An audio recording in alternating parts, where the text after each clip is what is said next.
Association cannot be tolerated. As Lu Hai observed Ling Feng's silence, he erroneously presumed that Ling Feng had succumbed to fear and thus resumed his authoritative demeanor, declaring with an air of gravitas, "Ling Feng, you have slain numerous ability users from my Longping base and obliterated our foundational infrastructure, resulting in substantial losses. Are you aware of your transgressions?"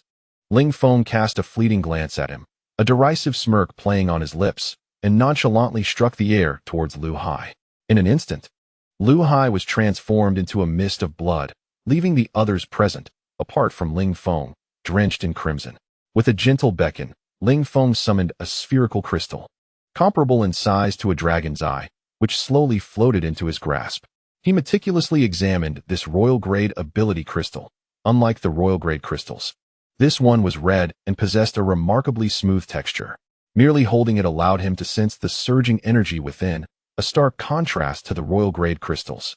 The expressions of the remaining Longping base ability users turned ashen, their earlier bravado evaporating.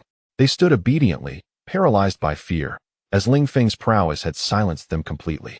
The notion of a royal-grade ability user being dispatched in an instant was staggering. It suggested that the adversary might be a peak royal-grade powerhouse or even a saint-level ability user. They could scarcely fathom how such a seemingly insignificant base could harbor such formidable strength. What fortuitous circumstances had Ling Feng encountered to ascend to such heights in such a brief span? After a thorough examination of the crystal, Ling Feng ultimately stored it within his spatial realm and shifted his gaze towards the remaining individuals, speaking coolly. "Do any of you have anything to say?" Duanshe forced a tremulous smile and stammered, "Ling, is there perhaps some misunderstanding? Our Longping base must have a misconception with the War God base. We can resolve this misunderstanding."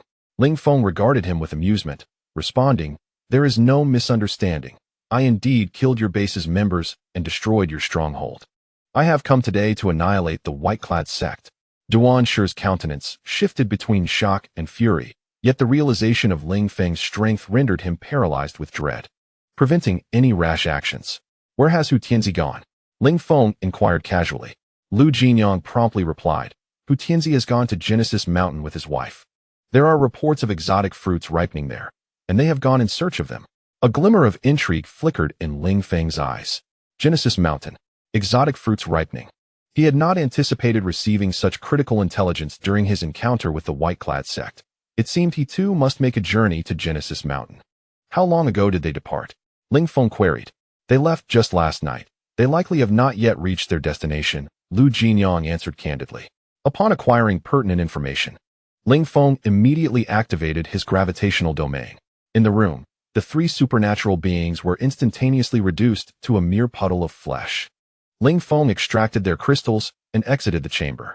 Outside, several staff members crouched on the ground, their expressions reflecting sheer terror as they gazed at him.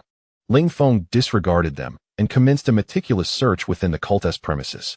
He swiftly arrived at the location of the warehouse. After shattering the door with a single punch, he entered the storeroom and beheld the provisions within. Regrettably, the supply here paled in comparison to that of the Lu and Kai families, amounting to less than half of their reserves. Nevertheless, even the smallest morsel is still sustenance. Ling Feng resolutely confiscated all the supplies. Even if he had no use for them, he could not allow his enemies to benefit. After collecting the entirety of the cult's resources, Ling Feng spared the lives of the others, as the majority were mere ordinary folks posing no threat to him. Furthermore, by seizing their food supplies, they would soon descend into chaos and infighting. Upon exiting the sanctuary, Ling Feng summoned an aircraft from his spatial storage and piloted it towards Shanjing City. He intended to return and delegate tasks before embarking on a journey with Zheng Sanbao to the Genesis Mountain. Given that numerous exotic fruits had ripened there, he felt compelled to join the fray, as it was possible he might encounter fortuitous events. Additionally, Hu Tianzi and Yang Zihan had already set out. He must eliminate them, for if they were to discover the exotic fruits and enhance their powers, they would undoubtedly become a source of trouble in the future. Thus, it was imperative for him to visit Genesis Mountain. Moreover, the individuals from Longping base would also likely be present. Even if he could not acquire the exotic fruits himself, he could not allow them to attain them. This opportunity would also serve to gauge their true strength. Chapter 208. Departure for Genesis Mountain. Upon returning to the base, Ling Feng immediately summoned Du Yibai and Lin Su, with Wang Long and Ma Wu stationed in Jinling. The only capable experts available at the base were the two of them. The two women, seated together, presented a visually delightful contrast, each possessing her own unique charm. Lin Su was clad in elegant casual attire, complemented by a turtleneck sweater, exuding an aura of intellect mingled with sensuality. Du Yibai, on the other hand, donned the combat uniform of the War God Brigade, appearing valiant and striking. The form-fitting outfit accentuated her flawless figure, embodying both competence and beauty. Once both were present, Ling Feng cut straight to the chase. I have pressing matters that require me to travel a considerable distance. With Wang Long and Ma Wu in Jinling, I will rely on the two of you to oversee operations at the base. Lin Su, upon hearing Ling Feng's words, refrained from further inquiries. Having been with him for a considerable time, she understood him better than anyone else. He would not undertake any endeavor without certainty. Rest assured, I will coordinate effectively with Yibai at the base, Lin Su replied softly. Ling Feng nodded, turning his gaze towards Du Yibai. In the event that you encounter any decision-making dilemmas, defer to Lin Su's judgment. Should both of you remain uncertain, do not hesitate to contact me via satellite phone. Ling Feng perceived Lin Su as an exceptionally astute woman, a fact he had recognized long before the calamity of the apocalypse. Although Du Yibai felt a twinge of discontent, she dared not contradict her superior and merely nodded in acquiescence. What is your current strength? Ling Feng suddenly inquired. I have reached the pinnacle of the emperor level, and it won't be long before I break through to the saint level. Du Yibai replied with a hint of pride. Over the past few days, she had diligently trained, seizing every opportunity to hone her abilities, and with the assistance of Ling Feng's nutrient solution, her progress was astonishing. Even Zheng Sanbao, at the pinnacle of the emperor level, found himself outmatched after several encounters. She was now brimming with confidence in her prowess, believing that aside from Ling Feng, no one in the entire base could rival her. Upon hearing Du Yibai's capabilities, Ling Feng nodded repeatedly, his eyes filled with admiration, which brought immense joy to Du Yibai. Ling Feng then turned his gaze toward Lin Su. His expression softened with a touch of fondness. Lin Su responded with a gentle smile, calmly stating, I have now achieved a strength of 500 points. I am unsure of the exact level, but it should be slightly above the emperor level. Ling Feng nodded in acknowledgement. Indeed, 500 points signifies that you have reached the level of a saint-level ability user, albeit just barely. He was not taken aback by Lin Su's strength. She was an exceptionally ambitious individual. Although her presence in the base was often understated, in terms of power and strategy, none could surpass her. Du Yibai, upon learning of Lin Su's strength, felt her smile wane. She had never anticipated that Lin Su had surpassed her. The seemingly delicate woman, who often remained inconspicuous, had made remarkable strides in her abilities. I must not be diligent enough. I shall double my training and surpass her soon. Du Yibai silently encouraged herself. Ling Feng then delineated their responsibilities. Lin Su would oversee military and security operations at the base, while Du Yibai would manage daily affairs. Both women accepted this arrangement without objection.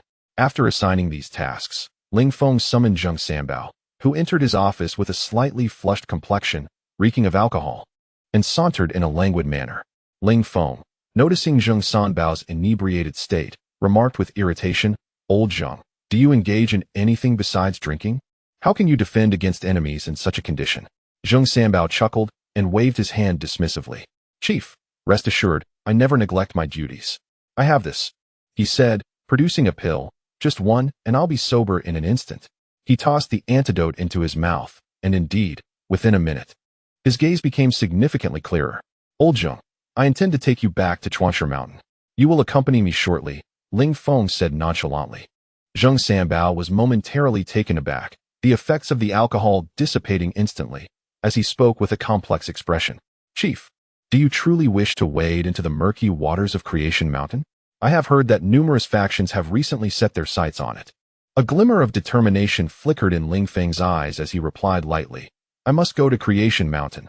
My reasons are compelling. Zheng Sanbao sighed deeply, a flicker of resolve crossing his face.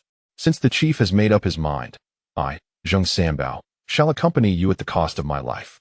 Ling Feng smiled faintly, his demeanor calm. Rest assured, Old Zheng, I will ensure your safety on this endeavor. Confident in his own strength, Ling Feng believed that with his combat power exceeding 10,000, few could rival him.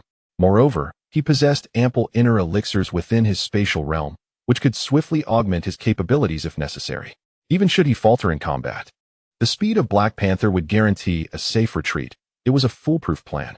The two men had no belongings to pack, as Ling Feng's space was well equipped for immediate departure.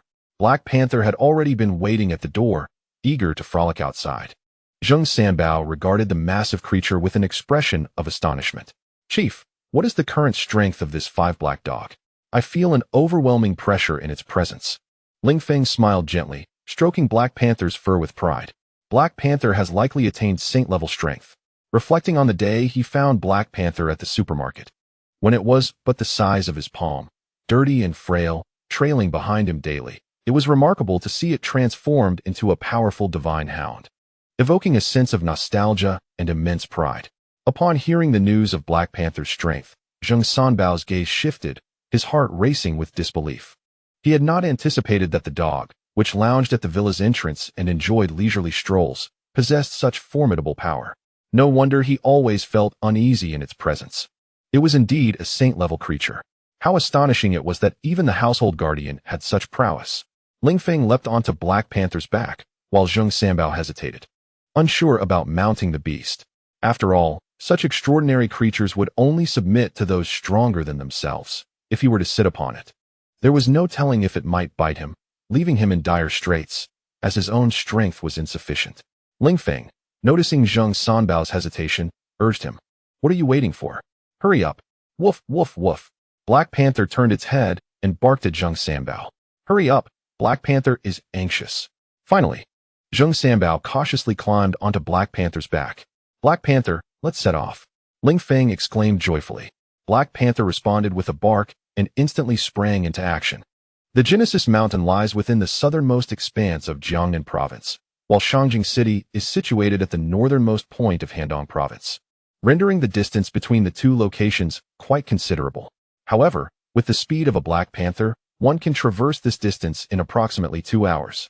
Meanwhile, within the headquarters of Longping Base, Su Hu cautiously presented a dossier on Ling Feng to Commander Ling. "Commander, this is the information I have gathered regarding Ling Feng.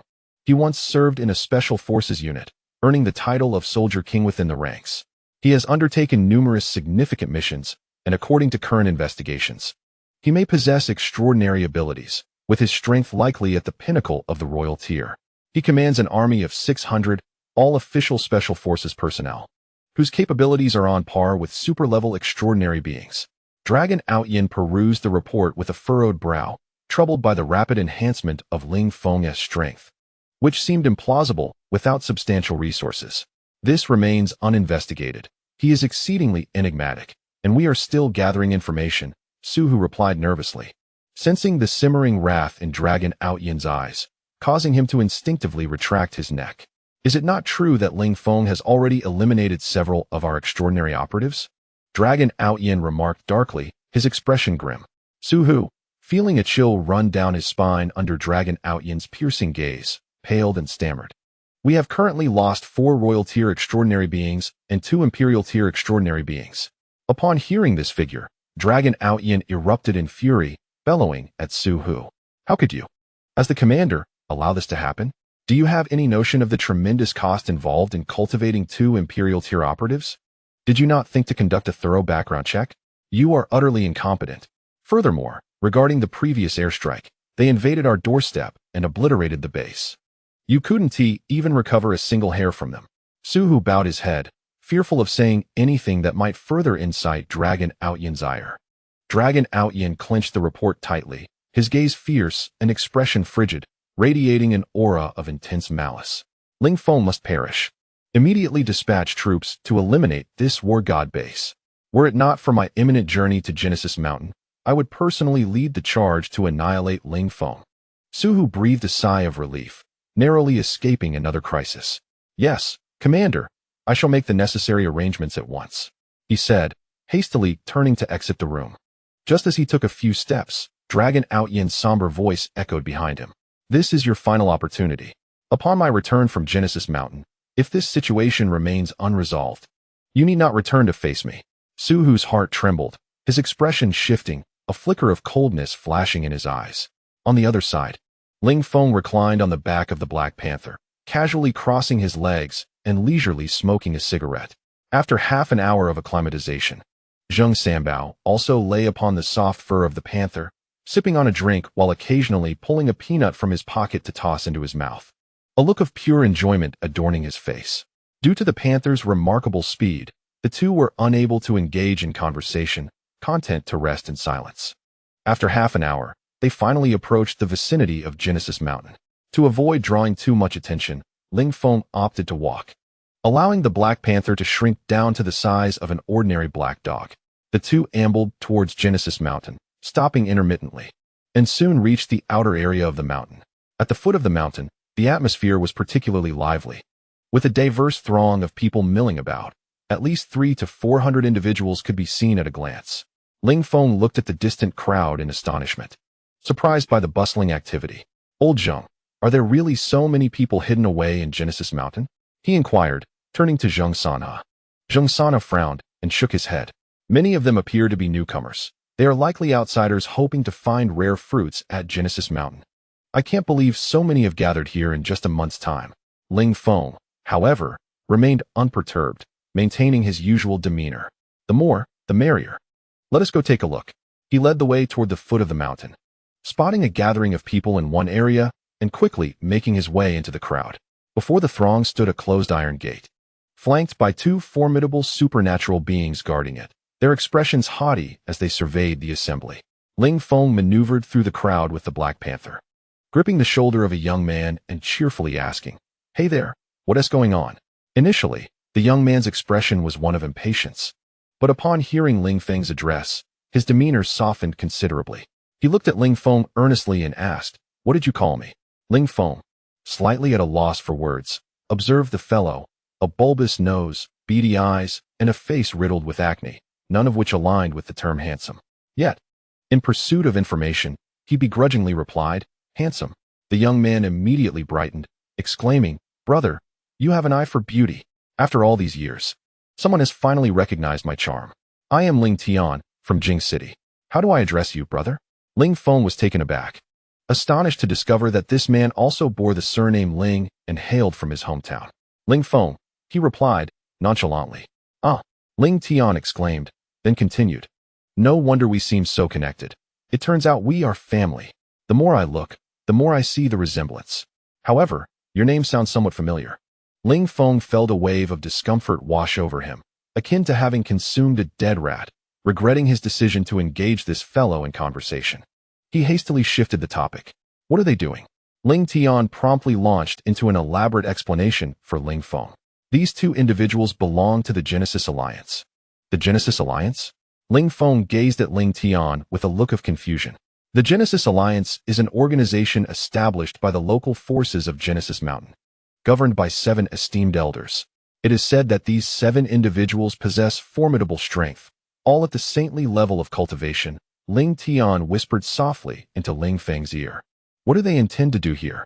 "Alas, brother, you are unaware that this gate is the only passage to enter Genesis Mountain. All other routes are perilously steep.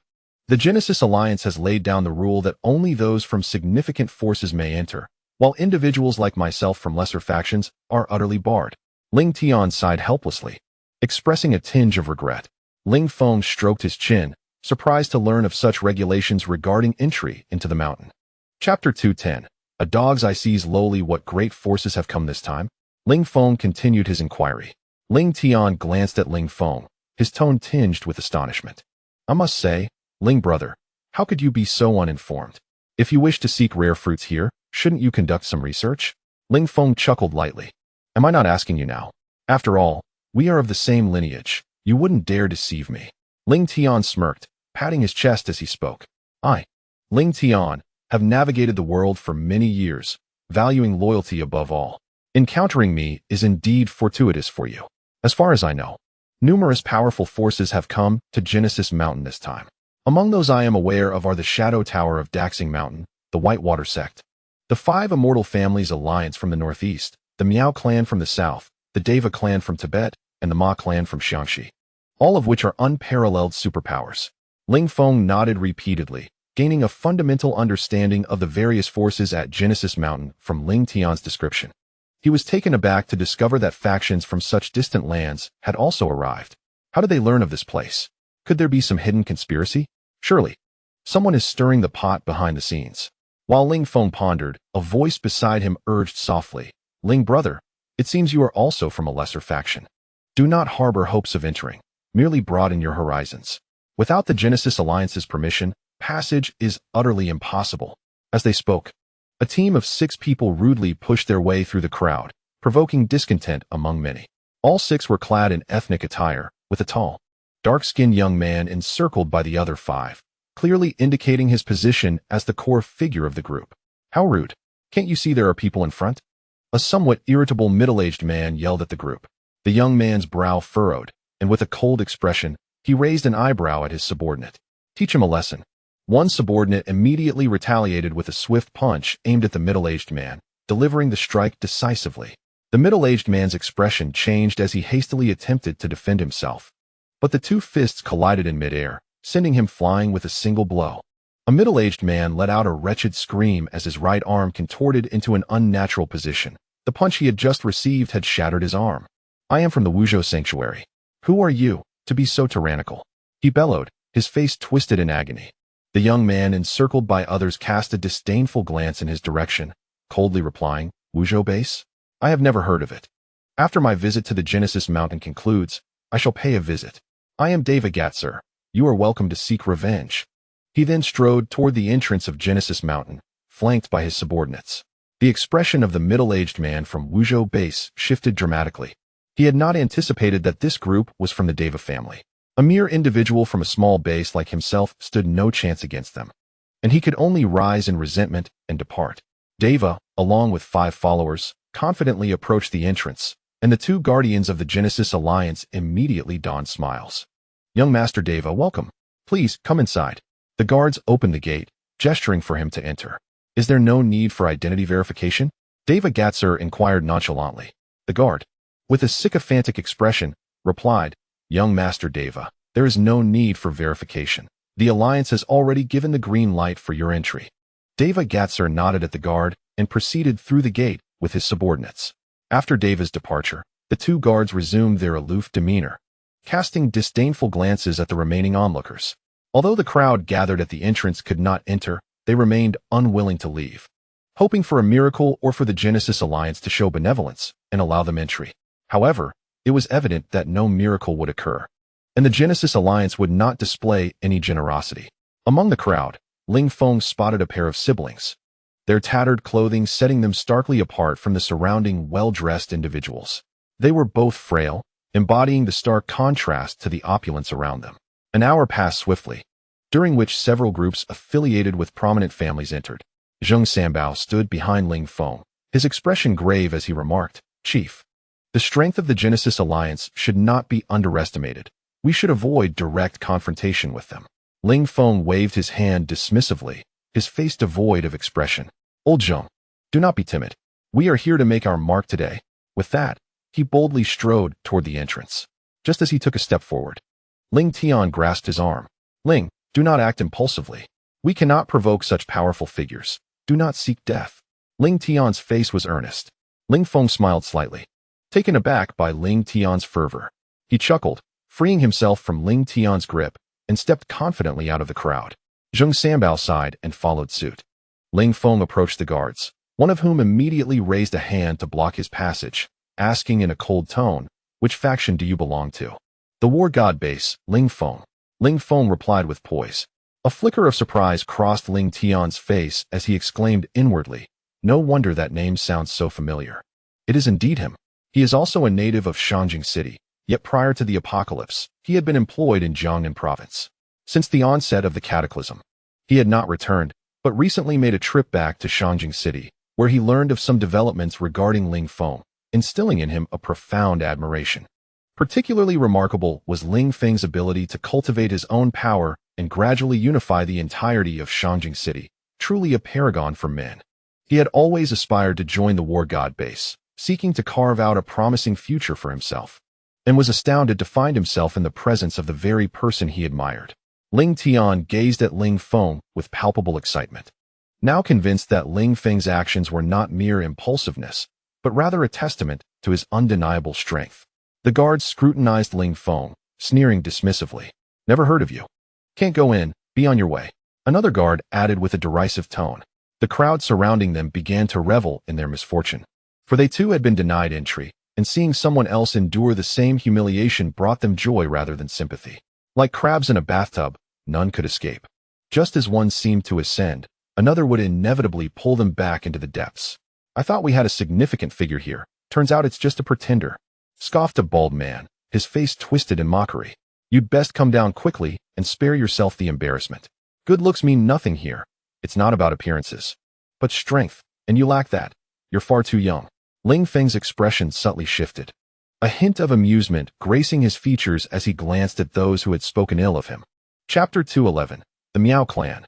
Miao Renjie Zheng Sanbao rushed to Ling Feng's side, fury etched on his face as he confronted the two guards. Do not look down upon others with your dog-like eyes. The guards turned their gaze to Zheng Sanbao, surprise evident on their faces. One guard, with a tone laced with derision, remarked, I thought it was someone of importance. Turns out it's you, Zheng Sanbao. You dare return? Such audacity. Is this your new master? You speak so loyally to him. Truly a commendable dog. The other guard threatened, Zheng Sanbao, our Genesis Alliance has been searching for you. Do you dare to walk into your own trap? If you surrender today, perhaps the higher-ups will show you mercy. Ling Feng observed silently, taking in their brazen arrogance while discerning the history of their enmity. Zheng Sanbao clenched his fists tightly, flames of rage igniting in his eyes as past humiliations surged forth. Coldly, he declared, what are you two? In all of Genesis Mountain, aside from those 7, none possess the right to address me. You mere gatekeepers. What else can you do besides bite? I stand here today, what can you do about it? The guards sneered contemptuously, their demeanor brimming with arrogance. Zheng Sanbao. It appears that with a new master, one has indeed gained prowess, forgetting how he was once cast out from the Genesis Mountain. While we may not be your adversaries, do you dare to strike against us? Just as Zheng Sanbao was poised to act, a flippant voice echoed through the air. Oh, what a lively gathering we have here. Everyone turned to see a young man, clad in a blue suit, striding confidently toward them. He appeared to be around 25 years of age. His tailored suit complemented by a glossy, slicked-back hairstyle, exuding an aura of business sophistication. The two guards, upon spotting the suited figure, immediately donned smiles and exclaimed, it is young Master Miao. Welcome, welcome. A wave of astonishment swept through the onlookers. Young Master Miao. Could he be from the Miao family of the Yunchuan Miaozhang tribe? Someone whispered among the crowd. It must be him. Who else could garner such courtesy from the Genesis Alliance? Others murmured about the Miao family's enigmatic powers, which were said to be unpredictable and formidable, making many factions hesitant to engage in conflict with them. This young scion of the Miao family is truly remarkable, especially with that striking blue suit that sets him apart. Miao Renjie, hearing the praises from the crowd, could not help but puff out his chest with pride. He cast a glance at Zheng Sanbao and the inconspicuous Ling Feng, assuming Ling Feng to be a subordinate of Zheng Sanbao, and thus paid him little heed. However, he found Ling Feng's appearance somewhat irksome, as he was undeniably more handsome, a quality Miao Renjie despised in others. Meanwhile, Ling Feng scrutinized the flamboyantly dressed man, noting the blue suit paired with gold Chelsea boots, a quintessentially avant-garde style that prompted him to shake his head in disbelief. I came seeking an opportunity. Yet it seems everyone here is exceptionally talented. What is going on? Miao Renjie signaled subtly toward Zheng Sanbao and inquired. The guard, with a sycophantic demeanor, replied, Young Master Miao, this individual is Zheng Sanbao. Previously, he pilfered an extraordinary fruit from our Genesis Alliance, and was subsequently wanted by our alliance. He managed to escape, and now he has returned, intending to seek treasures in the mountains. We were just contemplating reporting this to the alliance to apprehend him. You dare to utter such nonsense. When did Genesis Mountain become the exclusive domain of your Genesis Alliance? This is a public area, and the extraordinary fruits belong to those capable of obtaining them. How can you label it theft? Zheng Sanbao retorted, his anger palpable. The guard, undeterred by Zheng Sanbao's hostility, replied menacingly, Genesis Mountain has always been our alliance's territory. If you seek reason, take it up with the 7 elders, and see if they will heed your words. Enough. Miao Renjie interjected, adopting a tone befitting his status. Zheng Sanbao, you should promptly apologize to these two guards. I believe they will not make things too difficult for you, considering my presence. As for your intentions to enter the mountain, you may as well abandon that thought and prepare to accept the consequences. What say you? The two guards exchanged glances, a gleam of schadenfreude evident in their eyes. They had not anticipated that a member of the Miao family would come to their aid at such a critical moment. It seemed fortune was indeed smiling upon them. Now, the question remained, how would Zheng Sanbao respond? One of the guards shifted his gaze and immediately smiled at Miao Renjie, saying, "Young Master Miao, this fellow has a new master, the one beside him, named Ling Feng from the War God base. How amusing, I've never heard of it." Miao Renjie's expression changed upon hearing this. He turned to look at Ling Feng, astonished to discover that this man was actually the old man's master, which he had not anticipated. Miao Renjie scrutinized Ling Feng, his eyes ablaze with envy. "Since you are his master, you should apologize on his behalf. No need for formality. A simple 90-degree bow will suffice," Miao Renjie said with ill intentions. "Hey, you are being excessive. This is bullying," protested the ragged young boy from the pair of siblings. The sister, alarmed by his words, quickly covered her brother's mouth and whispered, "Don't speak recklessly. Be careful, or you might bring disaster upon us." The brother, indignant, retorted, "It's true. He is just taking advantage of his power, clearly envious of others' good looks." Miao Renjie's expression darkened immediately. The boy's words had struck a nerve. "I detest meddling. Remember to speak less in your next life," Miao Renjie said in a low, menacing tone. He then slowly opened his right hand, and a sphere of blue flames materialized in his palm. The temperature in the space surged instantly, and the air around the flames began to distort. Those in close proximity could distinctly feel the change in temperature, their faces revealing shock as they murmured among themselves. "Is that blue anomalous fire? I can feel an intense heat. It's over." It seems young Master Miao is truly enraged.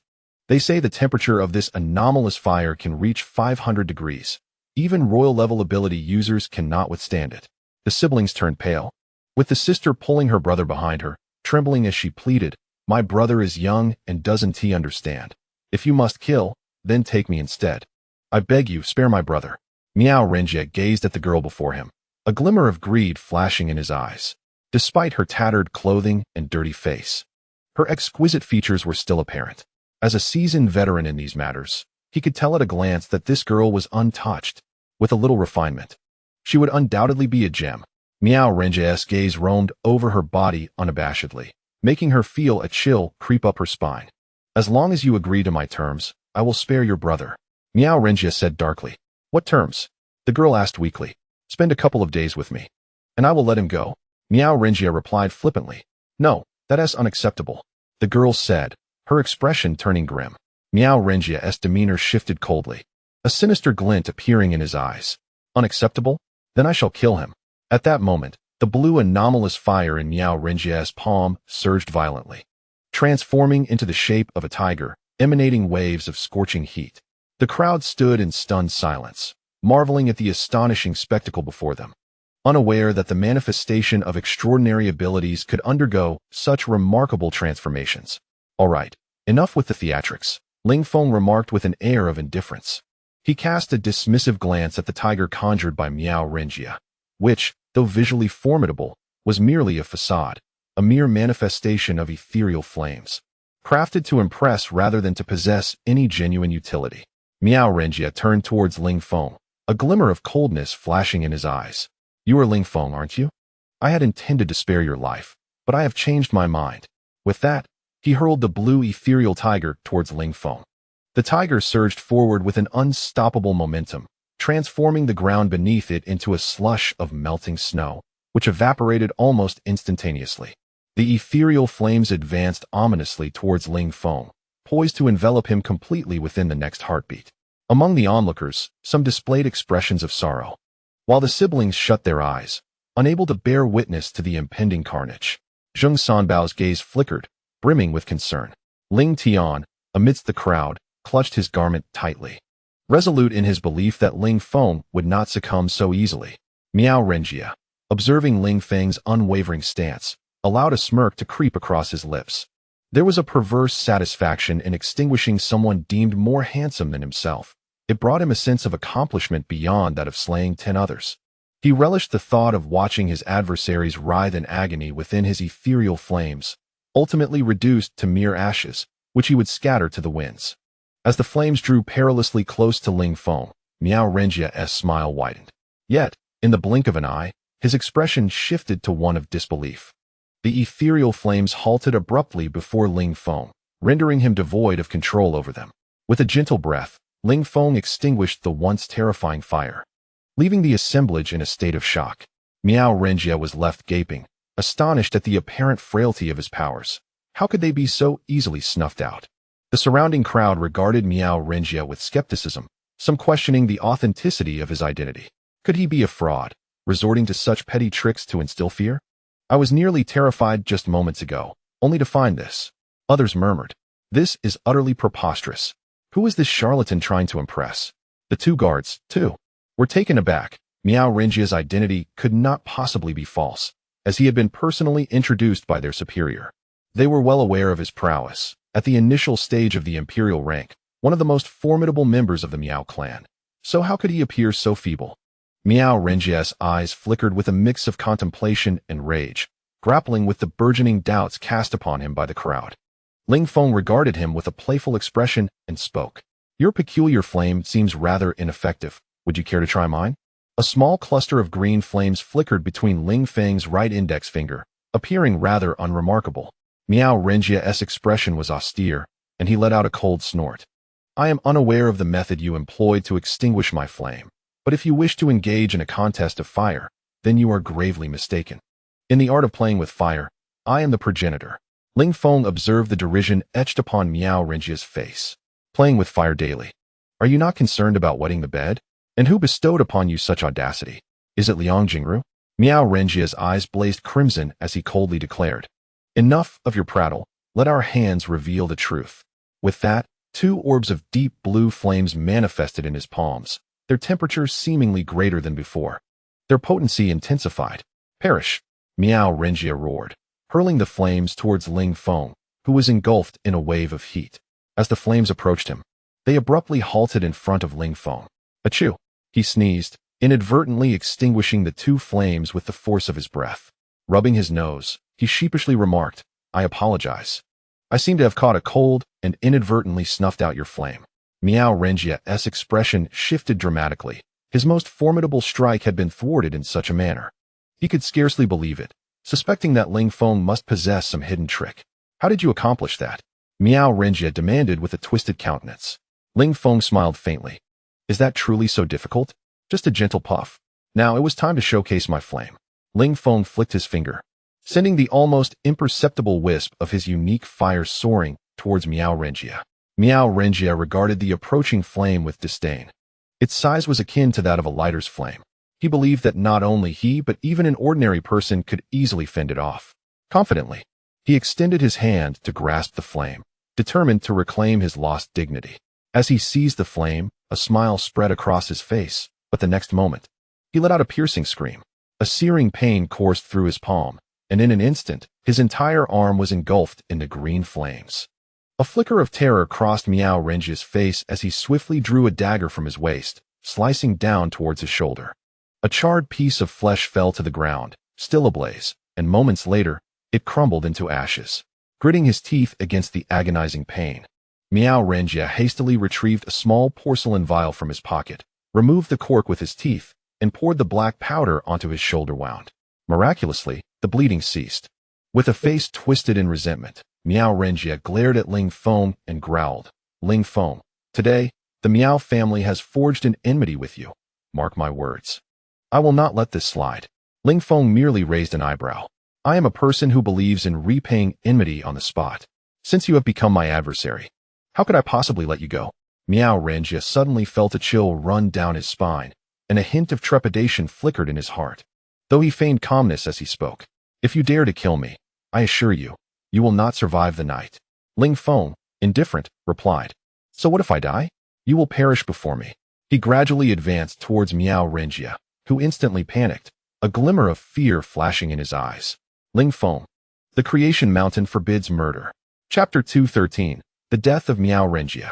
Ling Feng turned to regard the speaker, the very two guards from before. Seeing that Ling Feng intended to strike down Miao Renjie, they were alarmed. Miao Renjie was a key protege of the Yunchuan Miao family, a potential future leader. If they could save him now, it would undoubtedly be a monumental favor. Indeed, Miao Renjie looked at the two guards with profound gratitude. One guard immediately interjected. "Young Master Miao is an important guest of our creation alliance. Do you wish to make an enemy of us?" Ling Feng halted his approach, scrutinizing the two guards.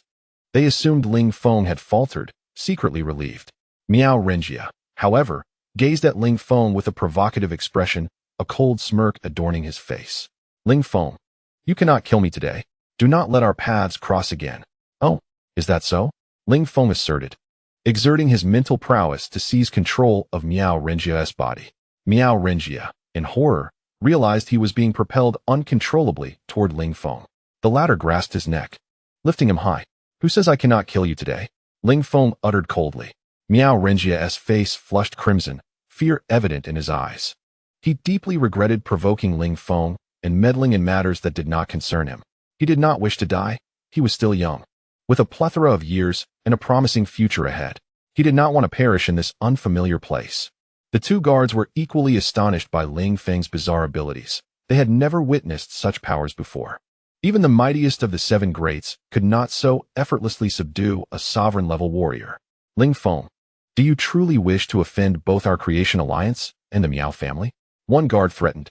With a swift motion, Ling Feng tightened his grip, snapping Miao Renjie's neck. He then unleashed a wisp of otherworldly fire, reducing him to a pile of ashes. Ling Feng collected the crystals scattered on the ground, surveying the area before stowing them away in his spatial pocket. You. The guard stammered, pointing at Ling Feng, at a loss for words.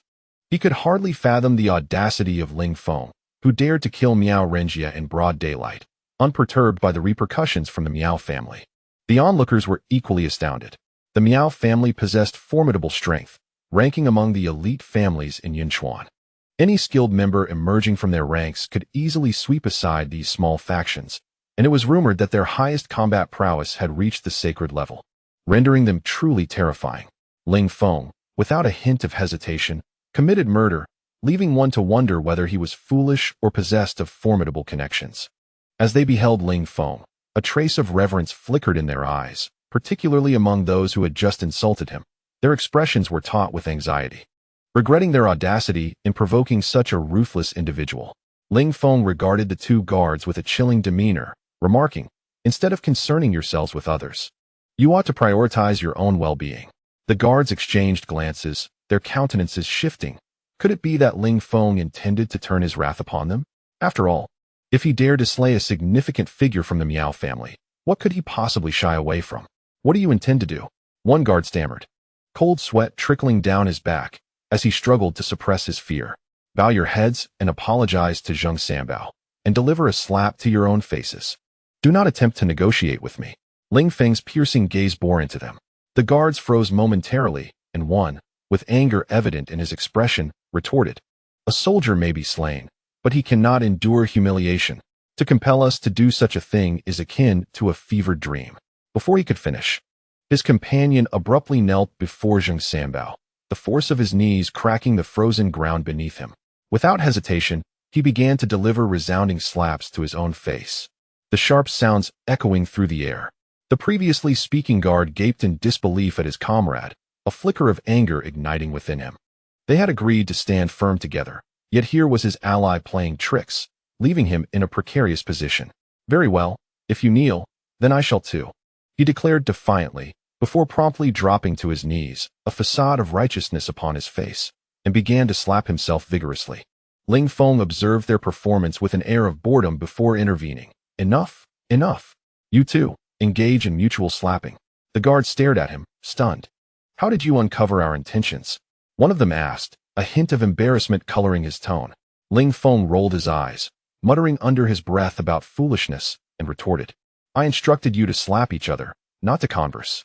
Understand?" Nodding vigorously, they faced each other, resuming their mutual assault.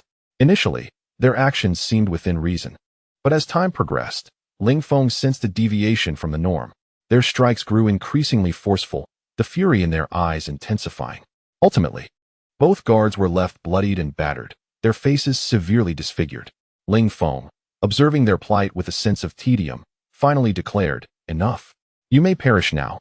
Their expressions shifted dramatically as they erupted in furious cries, but with their teeth shattered and their faces swollen like grotesque caricatures, Ling Feng could scarcely comprehend their words. Without further ado, he raised his hand, unleashing a devastating blow that reduced the two guards to a mere mist of crimson. The crowd was once again taken aback by Ling Feng's ruthlessness. Having just slain members of the Miao family was one thing, but daring to kill those from the Genesis Alliance was utterly merciless. Every individual present fell silent, their hearts gripped by fear. Many began to slowly retreat towards the back of the throng, particularly those who had just insulted Ling Feng. Among them was a bald man, visibly anxious. As he squeezed his way towards the rear of the gathering, Ling Feng spotted the gleaming crown of his head from a distance. He remembered every one of those who had spoken ill of him, and there was no escape for them now. He pointed a finger at the bald man. With a thunderous boom, the bald figure was instantly reduced to a crimson mist. A wave of terror swept through the crowd, especially among those who had stood beside him. Their faces drained of color and bodies trembling.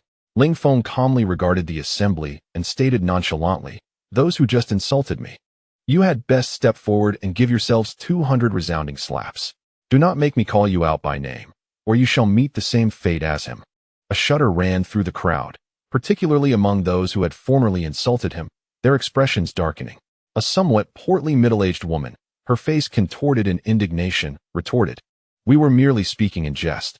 Must you be so petty, you big man? We women." Before she could finish her thought, she was abruptly transformed into a cloud of blood. Ling Feng, exuding impatience, declared, "Do not waste my time with your nonsense. If no one steps forward, then let them all become blood mist." Upon hearing this, someone immediately emerged, their face pale as they implored, "Young Master Ling, I was wrong," and began to slap their own face vigorously. Others soon followed suit, including some who had not even insulted Ling Feng, fearing his wrath, and began to strike themselves. The sound of slaps filled the air, creating a rather spectacular scene. Zheng Sanbao approached Ling Feng from behind, expressing concern, "Young master, having killed members of the Genesis Alliance, they certainly will not let this pass. What shall we do if they come after us?" Ling Feng, unperturbed, replied in a relaxed tone, "No worries. We will proceed into the mountains as usual. Let them come, we will deal with them." Zheng Sanbao looked at Ling Feng with resignation, choosing not to say more, as he had always been imbued with such confidence. Ling Feng then approached the pair of siblings. A man of principle, he felt compelled to acknowledge the boy who had defended him against Miao Renjie as threats, despite suffering retaliation. As Ling Feng drew near, the sister's expression shifted, and she quickly shielded her brother behind her. The boy, however, gazed up at Ling Feng with admiration. "Do not worry, I mean you no harm." Ling Feng assured them with a smile, "My dear brother, your prowess is truly remarkable. Particularly, your flame abilities are extraordinarily impressive."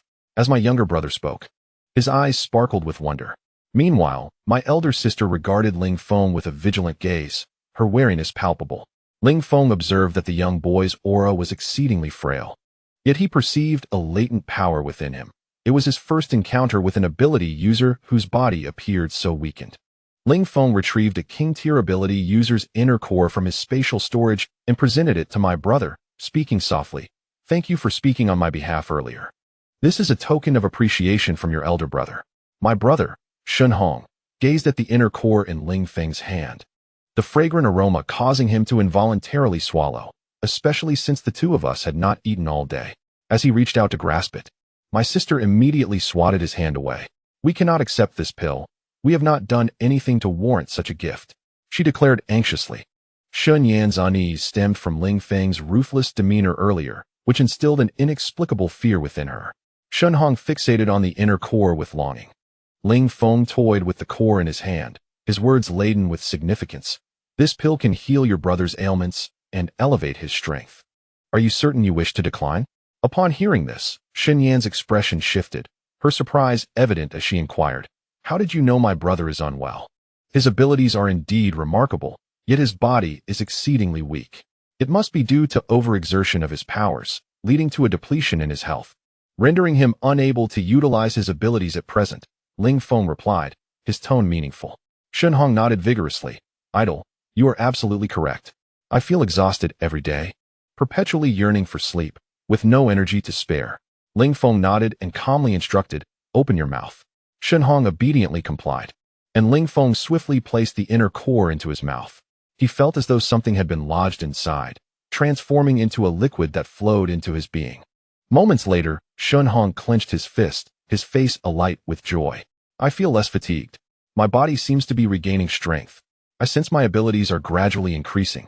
The onlookers gazed enviously at the boy, amazed that such a miraculous remedy was bestowed upon him for merely speaking a few words in Ling Feng's favor. Many lamented their failure to recognize Ling Feng's true strength earlier. Shunyan looked at her brother with delight, a rare smile adorning her face. Seeing him on the path to recovery brought her immense relief. Her brother had endured so much to protect her, and the thought of him suffering lasting harm was unbearable. Ling Feng smiled gently, ruffling Shun Hong's hair affectionately.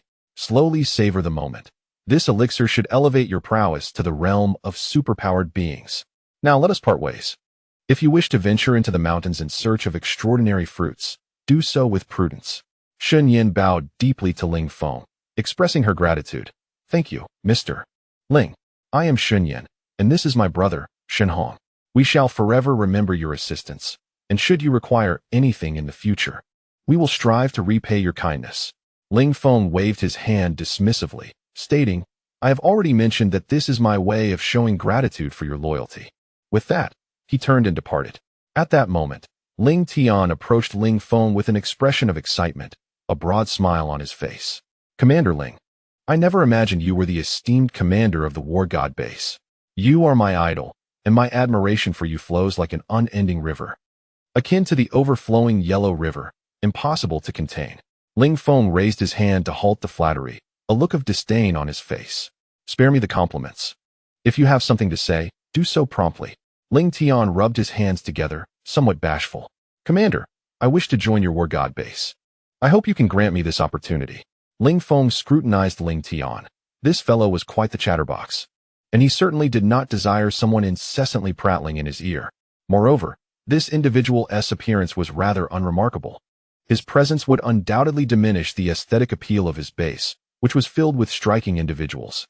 After a moment of contemplation, Ling Feng replied slowly, "Our base has very high standards, and at present, your abilities do not quite meet our requirements." He sought to convey his refusal delicately. However, Ling Tian, rather than feeling disheartened, appeared invigorated. "Commander, what are the requirements to join your base?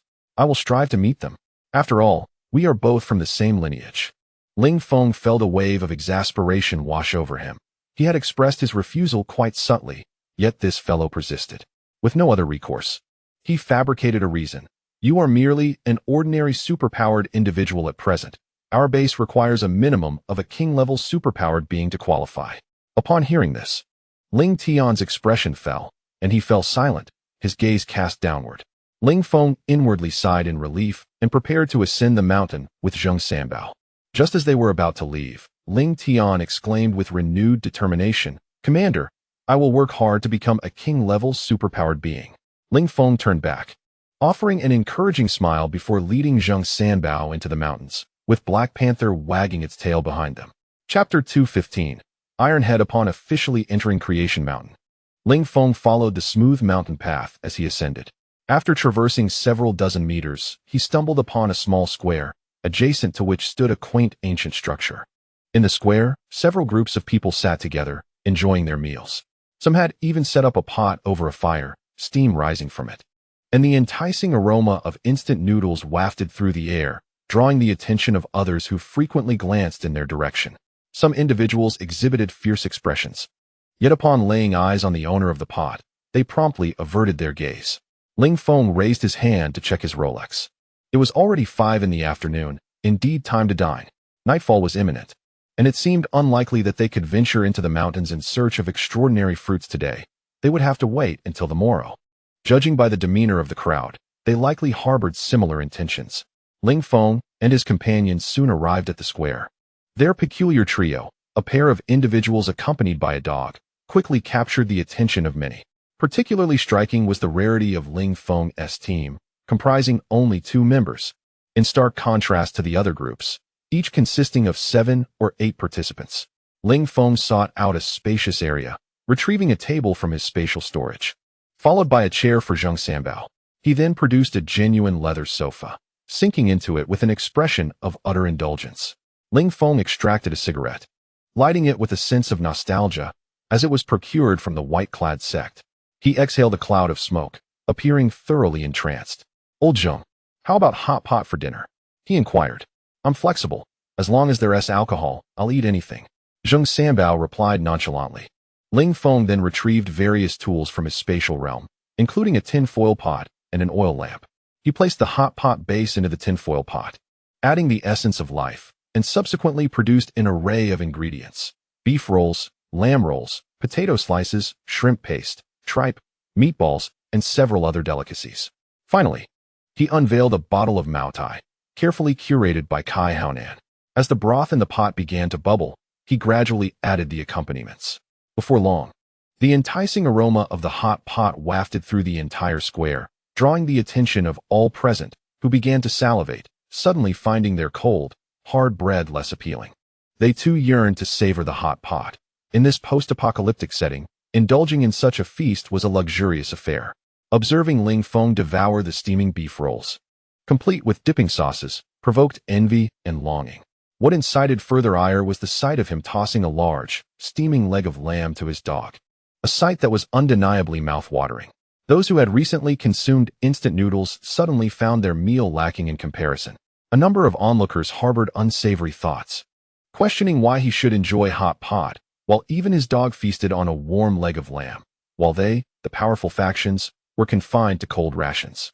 Despite the simmering discontent, the presence of numerous factions tempered their impulses. They could not ascertain the identities of these individuals, and the last thing they wished was to provoke members of a prominent family.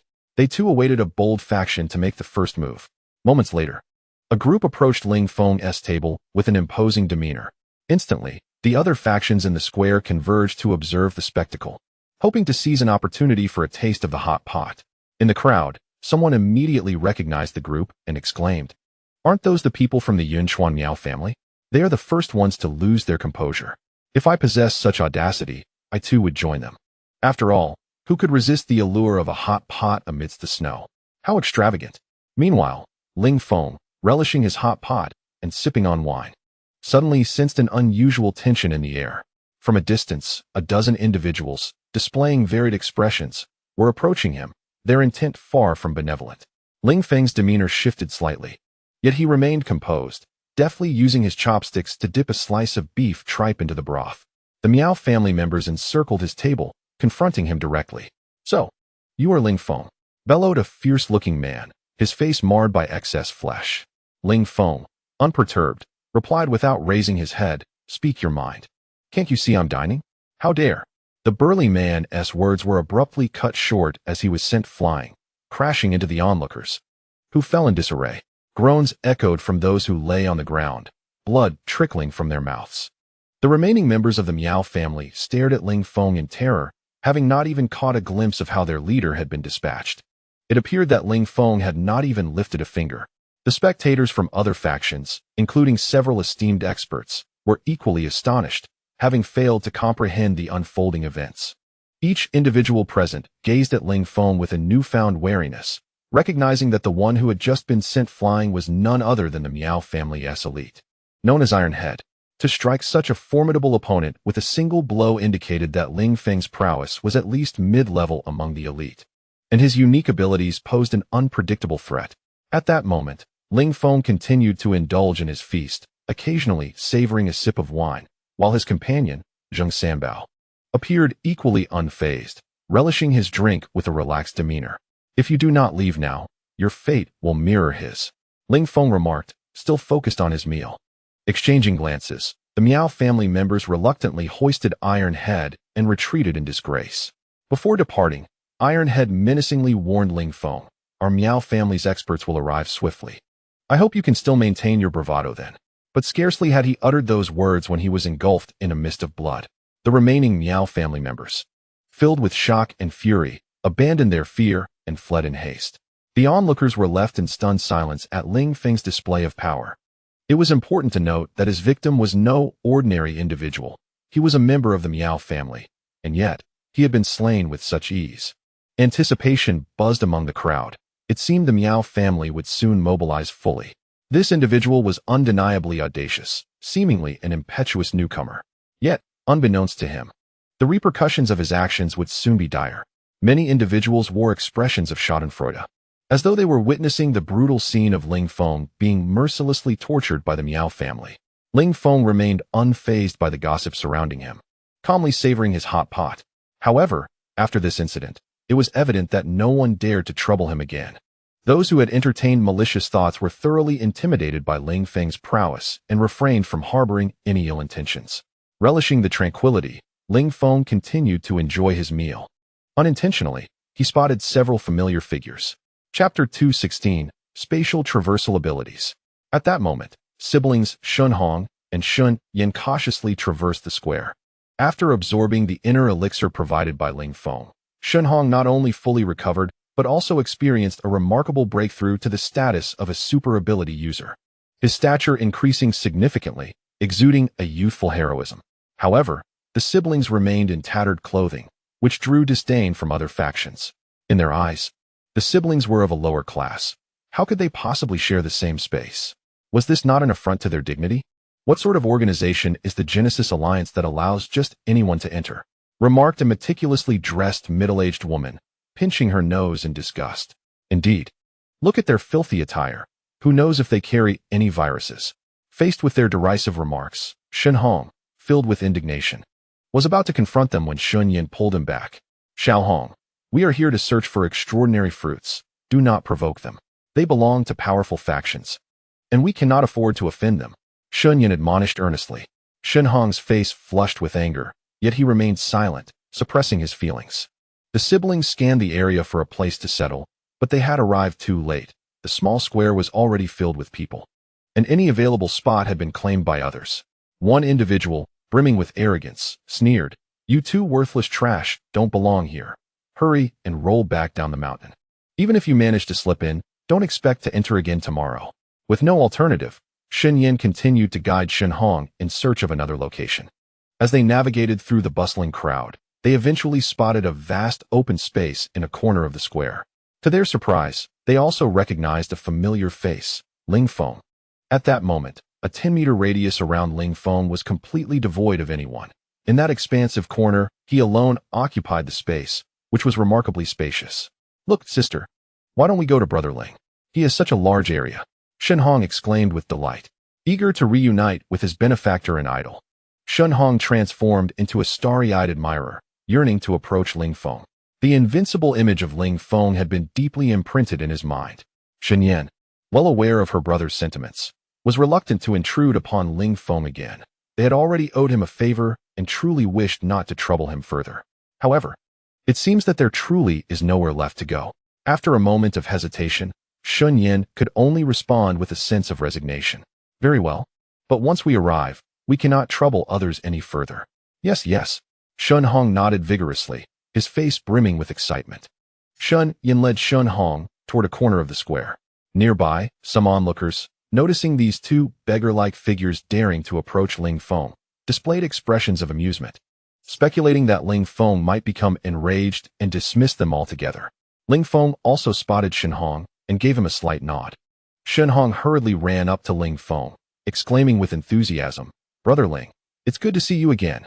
Ling Feng set down his chopsticks and retrieved 2 chairs from his spatial storage, offering them to Shun Hong and Shun Yin. At that moment, Zheng Sanbao, having indulged in some drink, had fallen asleep on the table, given his advanced age. With an apologetic expression, Shun Yin addressed Ling Feng, "Mr. Ling, I sincerely apologize.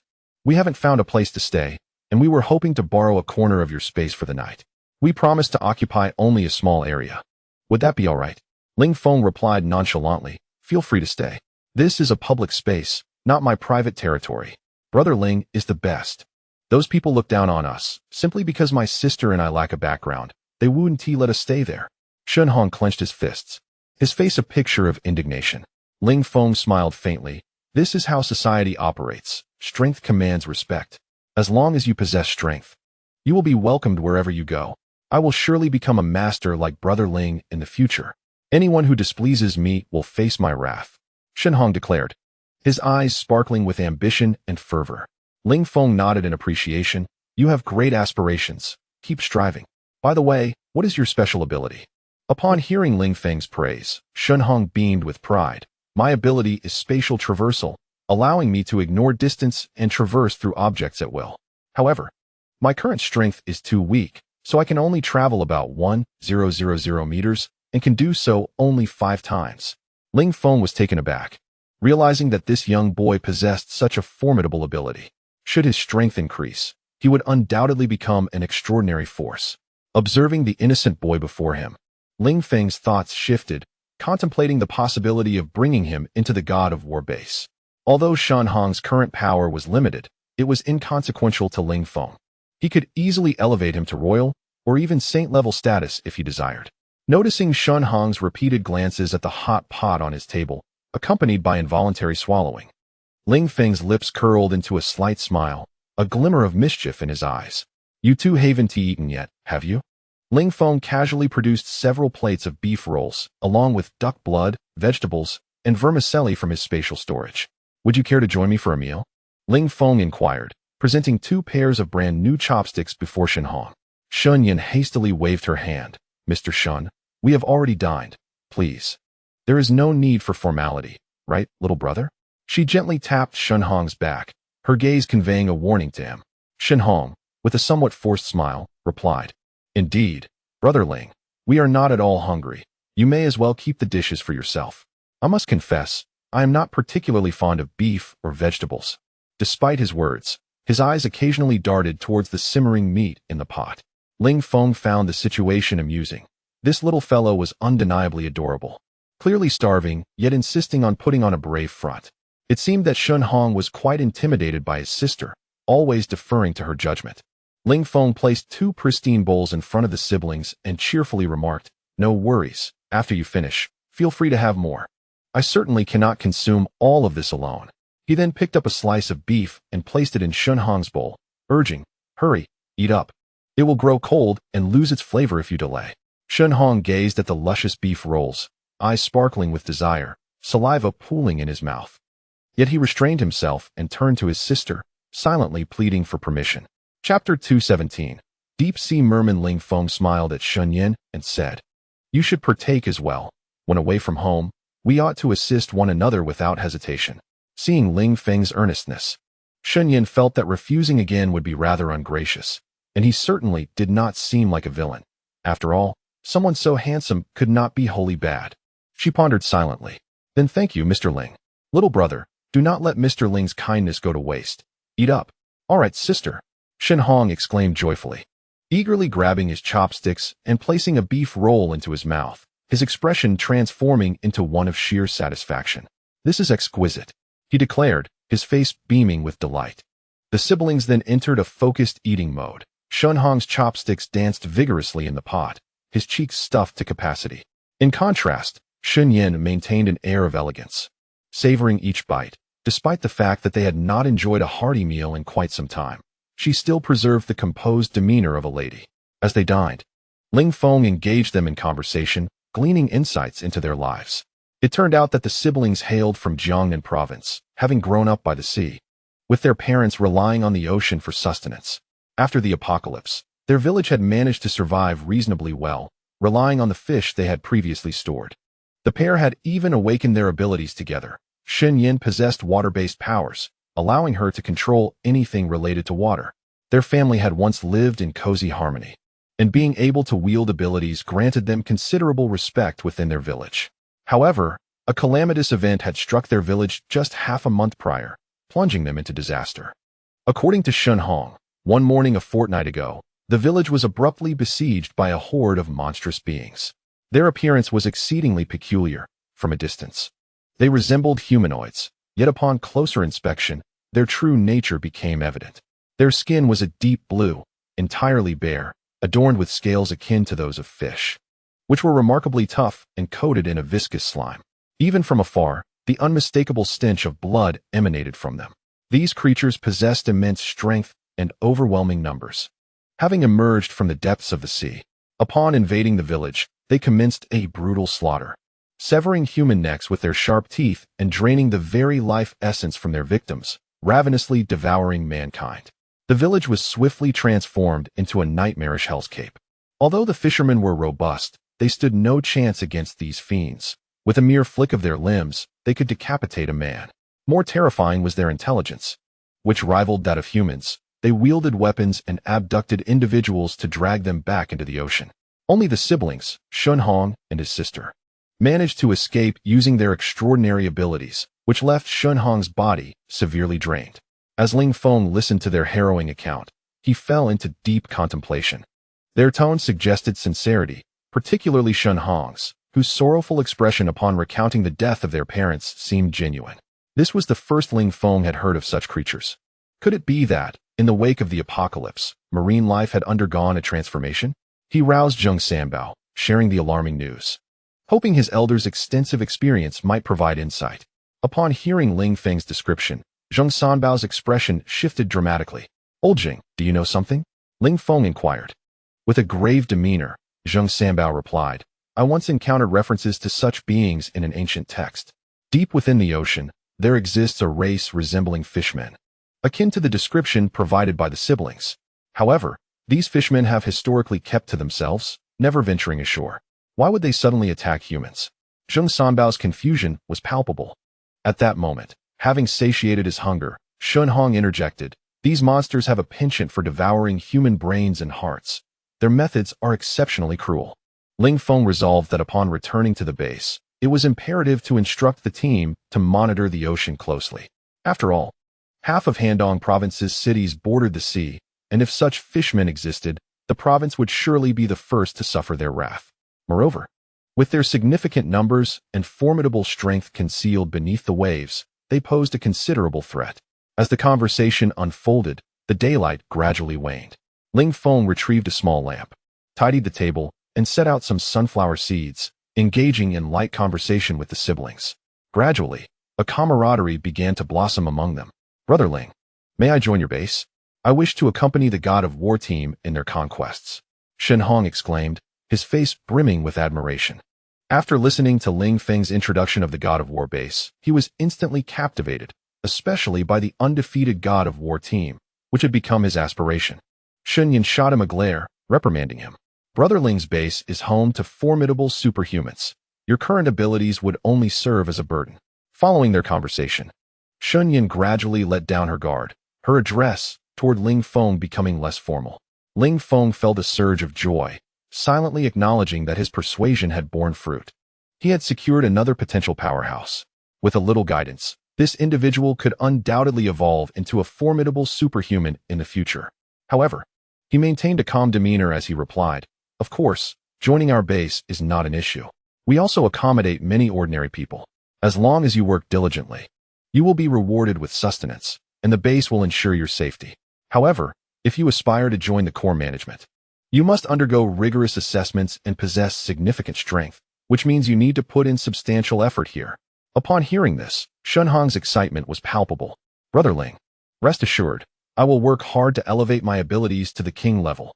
Not only do I wish to join the god of war team, but I also aspire to become a captain-level powerhouse." Ling Feng nodded in satisfaction, while Shin felt a wave of happiness wash over her. The siblings had been wandering for days, encountering numerous dangers and facing disdain and bullying. Now, the prospect of joining a powerful base offered them a secure refuge, a situation she had long desired. "Brother Feng, please take me in as well." Ling Tian suddenly appeared out of nowhere, grinning widely at Ling Feng. Startled by Ling Tian's abrupt entrance, Ling Feng was at a loss, wondering where this fellow had been concealed all this time. Even the Black Panther lying on the ground was startled into a standing position by Ling Tian's sudden appearance. "How did you just pop up like that?" Ling Feng asked, bemused. At the same time, a flicker of astonishment crossed his eyes. There had been no one around him, so how did Ling Tian arrive without him noticing? Especially given his heightened perception abilities? Chapter 218, Spatial Distortion Ability. Ling Tian chuckled. "This is my superpower, spatial distortion. I just altered the space around me, making it so that light couldn't reach me, which is why you couldn't see me." Ling Feng gazed at Ling Tian in astonishment. This was the first time he had encountered such a marvelous ability. What other effects does your power have? Ling Feng inquired curiously. He casually took a seat on Shun Hong's chair, prompting Shun Hong to shift awkwardly, making room for him. With an air of confidence, Ling Tian declared, Brother Feng, when it comes to superpowers, mine is truly remarkable. My extraordinary ability not only allows me to become invisible, but also enables me to evade attacks. Whether they are melee or ranged, I can confidently assert that I am virtually invincible on the battlefield. Having me on your side would be undeniably advantageous, Brother Feng. Ling Feng gazed at him with an amused expression. While others may be unable to harm you, you are equally incapable of striking them, are you not? Well, that is true. Ling Tian scratched his head awkwardly, having not anticipated that Ling Feng would so swiftly identify his shortcoming. His power only serves to block incoming assaults, leaving him defenseless in terms of offense. His ability relies solely on his physical strength, and lacking any combat skills, his strikes are ineffective against those with abilities akin to mere tickling. However, this flaw is hardly a concern for Ling Feng. His serum and precious blood could transform them into a powerhouse of strength. Upon hearing about Ling Tian's ability, Ling Feng felt a twinge of interest. This fellow was indeed a talent. Although his ability had glaring deficiencies, its advantages were equally pronounced. With some modifications, he could evolve into an extraordinary figure. Yet, this individual was quite the chatterbox and rather unappealing in appearance, which could be somewhat bothersome. Ling Feng remained silent, while Ling Tian, sitting beside him, grew anxious and quickly implored, Brother Feng, please take me in. I assure you of my unwavering loyalty. Though I may not excel in combat, no one can surpass me in stealth and intelligence gathering. Ling Tian continued to plead by Ling Feng's side.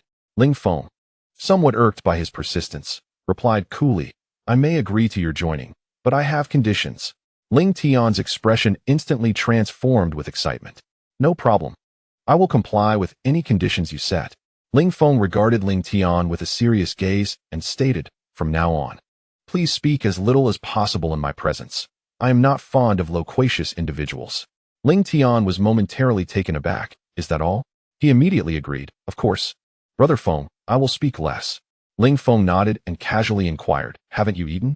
Ling Tian, looking pitiful, nodded. He had been lurking in the shadows, eavesdropping while watching Shun Hong and her brother enjoy hot pot, which had left him utterly famished. He had swallowed half a pound of saliva. Ling Feng produced a large pork knuckle from his spatial storage and handed it to him. Ling Tian's eyes lit up, his small eyes widening in delight. He seized the knuckle and took a hearty bite.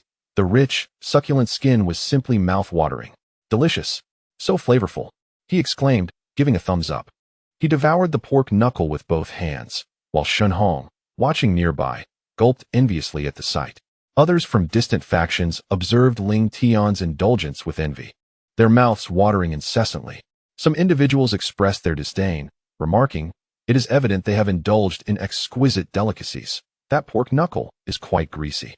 I prefer the comforting taste of steamed buns, which are delightful and not overly rich. Indeed, what is so appealing about that dish? My bread is far more fragrant. An onlooker chimed in agreement.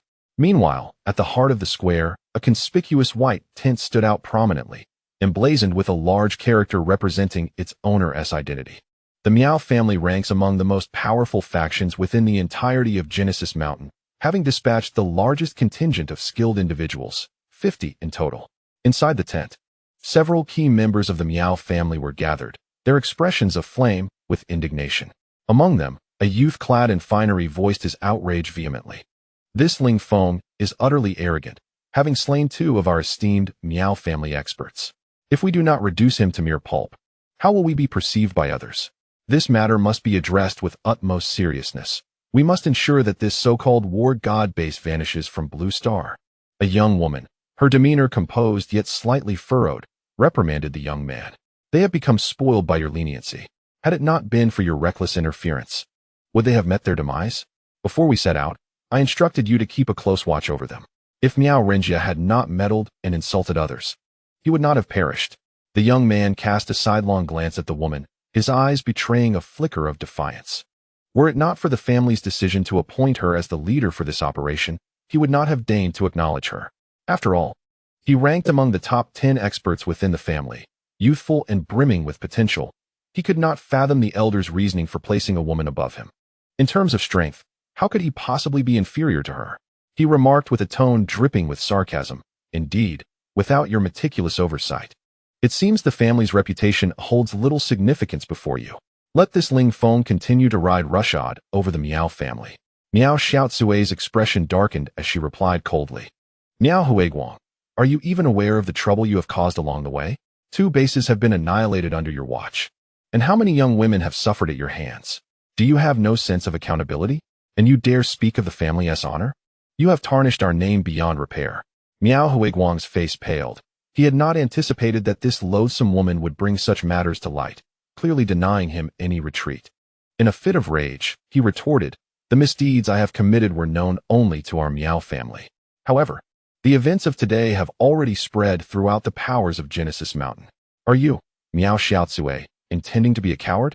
Miao Xiaozui clenched her fists, a complex expression flitting across her exquisite features. Even if vengeance is to be sought, it must be postponed until the conclusion of our current endeavor. Our primary objective at this juncture is the quest for treasure, not retribution. Moreover, this Ling Feng is not to be underestimated. Should our desire for revenge lead to further casualties, it would undoubtedly jeopardize our subsequent operations, resulting in a fruitless endeavor. Miao Guang offered a cold smile. This matter shall be resolved by me alone. Ling Feng has already slain 2 members of the Miao family. I cannot swallow this grievance. None of you should accompany me. I shall proceed to claim his head myself. Miao Xiao, you have yet to dine. Perhaps it would be prudent to have your meal before venturing forth. I have warmed the wine for you, called out a member of the Miao family, halting Miao Guang as he prepared to depart.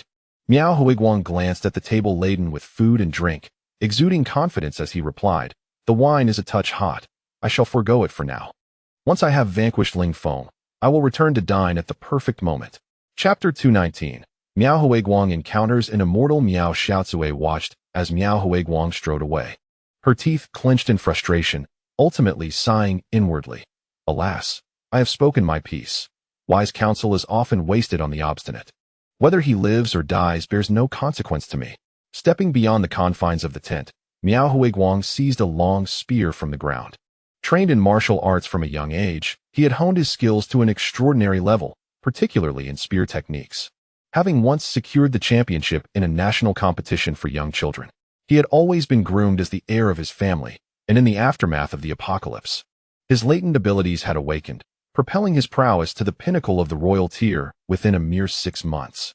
He was confident that he could plunge this spear into Ling Feng's chest within 3 moves, avenging his brothers and restoring his family's honor. Ling Feng must die today. With the spear hoisted upon his shoulder, Miao Guang strode purposefully toward Ling Feng's location. Those he encountered hastily cleared a path, instinctively retreating at the aura of menace radiating from him. Within the various factions, Miao Guang was regarded as a top-tier powerhouse, with few capable of defeating him. Many onlookers, upon spotting him, followed suit, eager to witness the unfolding spectacle. Ling Feng had recently indulged in hot pot before a large crowd, inciting envy among many. Now, with another attempting to confront him, they found secret delight in the unfolding drama. Ling Feng, engaged in conversation with Ling Tian and others, noticed the man with the spear advancing toward him, exuding a palpable aura of hostility. Ling Feng shrugged and remarked, "Is this never-ending? Here we go again. Is there no respite for a man to enjoy his meal in peace?" Ling Tian also observed Miao Guang's approach and complimented Ling Feng, saying, "Brother Feng, with your strength, a mere fart could send him flying. These fools are unaware of their folly. Allow me to teach him a lesson on your behalf." With that, Ling Tian lazily rose, adjusted his clothing, and loosened his belt. After 3 days of enduring hunger, he was finally able to savor a hearty meal today. Ling Tian observed the imposing Miao Guang, casually placing his hands behind his back, his chin slightly raised, and his eyes narrowed, exuding an air of a sage. Though Miao Guang found the man before him to be rather unattractive, the aura of arrogance and composure he projected suggested he was undoubtedly a formidable opponent. "Who are you?" Miao Guang inquired hesitantly, having never encountered Ling Tian before and wary of making an impulsive move that could lead to an embarrassing mistake. Ling Tian's expression remained unchanged as he spoke in a calm and authoritative tone. "You dare to question my identity upon entering my domain? Is it not a grave disrespect to a being of the 9 heavens?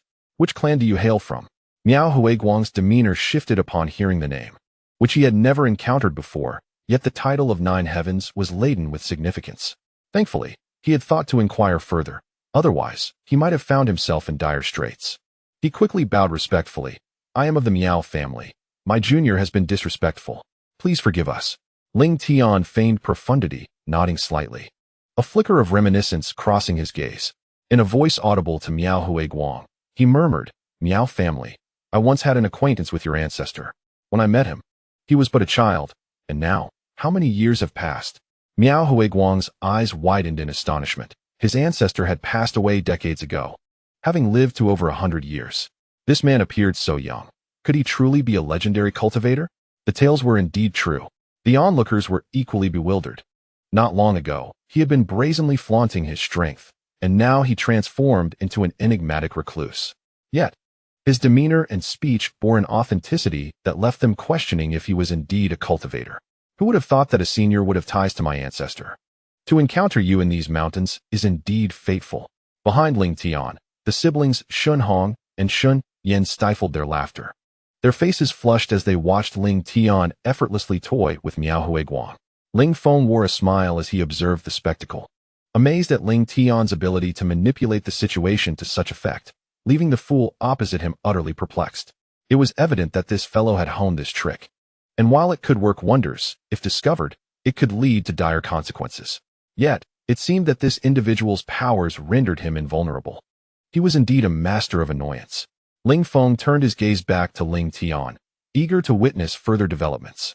With Ling Feng backing him, Ling Tian found it even easier to embody the role of a sage, moving with an effortless grace. What brings you here in such haste? He asked, employing his powers to refract the space around him, rendering his presence both ethereal and his voice hollow, akin to a celestial being's skill. The gathered crowd trembled in astonishment, unable to suppress their gasps of awe. The ethereal display exhibited by Ling Tian left them utterly captivated. His elusive form was undeniably that of an immortal. Even those who had harbored doubts moments before found their skepticism utterly dispelled. At that moment, Qin Huiguang's heart surged like turbulent waves. Being the closest to Ling Tian, he witnessed the transformation with utmost clarity, devoid of any illusion. Bowing his head deeply, he earnestly spoke, Senior, I have come to seek a man named Ling Feng, who has slain 2 formidable experts of the Miao clan. I am here to avenge them. He then cautiously lifted his gaze to Ling Tian. Ling Tian, with an indifferent expression, replied in a calm tone, I have heard of this matter. I can indeed assist you. The Miao clan has done me a favor, and this could be considered repaying a debt of gratitude. Upon hearing this, Qin Huiguang's face lit up with joy, astonished that his clan had connections with such a high-ranking figure. How had he never heard the elders mention this before? The onlookers were equally envious, realizing the Miao clan's extensive network, capable of knowing such esteemed individuals. Truly a daunting prospect. Ling Tian glanced at Qin Huiguang and slightly nodded, his tone laced with admiration. I perceive extraordinary potential within you. You are a rare talent for cultivation. Would you be inclined to become my disciple and play the flute for me? Upon hearing this, Qin Huiguang's heart soared with ecstasy, feeling dizzy with disbelief. Merely setting out for vengeance had led him to such a fortuitous encounter. A windfall had seemingly fallen into his lap. Should he become a disciple of an immortal? Even the simplest of daily lessons would surely surpass any mundane progress achievable by mere mortals. Chapter 220. The immortal Ling Tian. Qin Huiguang suddenly knelt before Ling Tian, exclaiming, Master, please accept my bow. He then reverently bowed 3 times. Being accepted as a disciple of an immortal would elevate his status within the family beyond compare. That wretched Miao Xiaozue, who dared to contest him for the clan leader position, would be left to dream. Upon returning home, he planned to teach that shameless woman a lesson. After being spurned in his previous courtship, where she had deemed him unworthy, he now reveled in his newfound status as a disciple of an immortal. Tonight, he would ensure she begged for mercy beneath him. In his mind, Qin Huiguang endlessly fantasized about his illustrious future.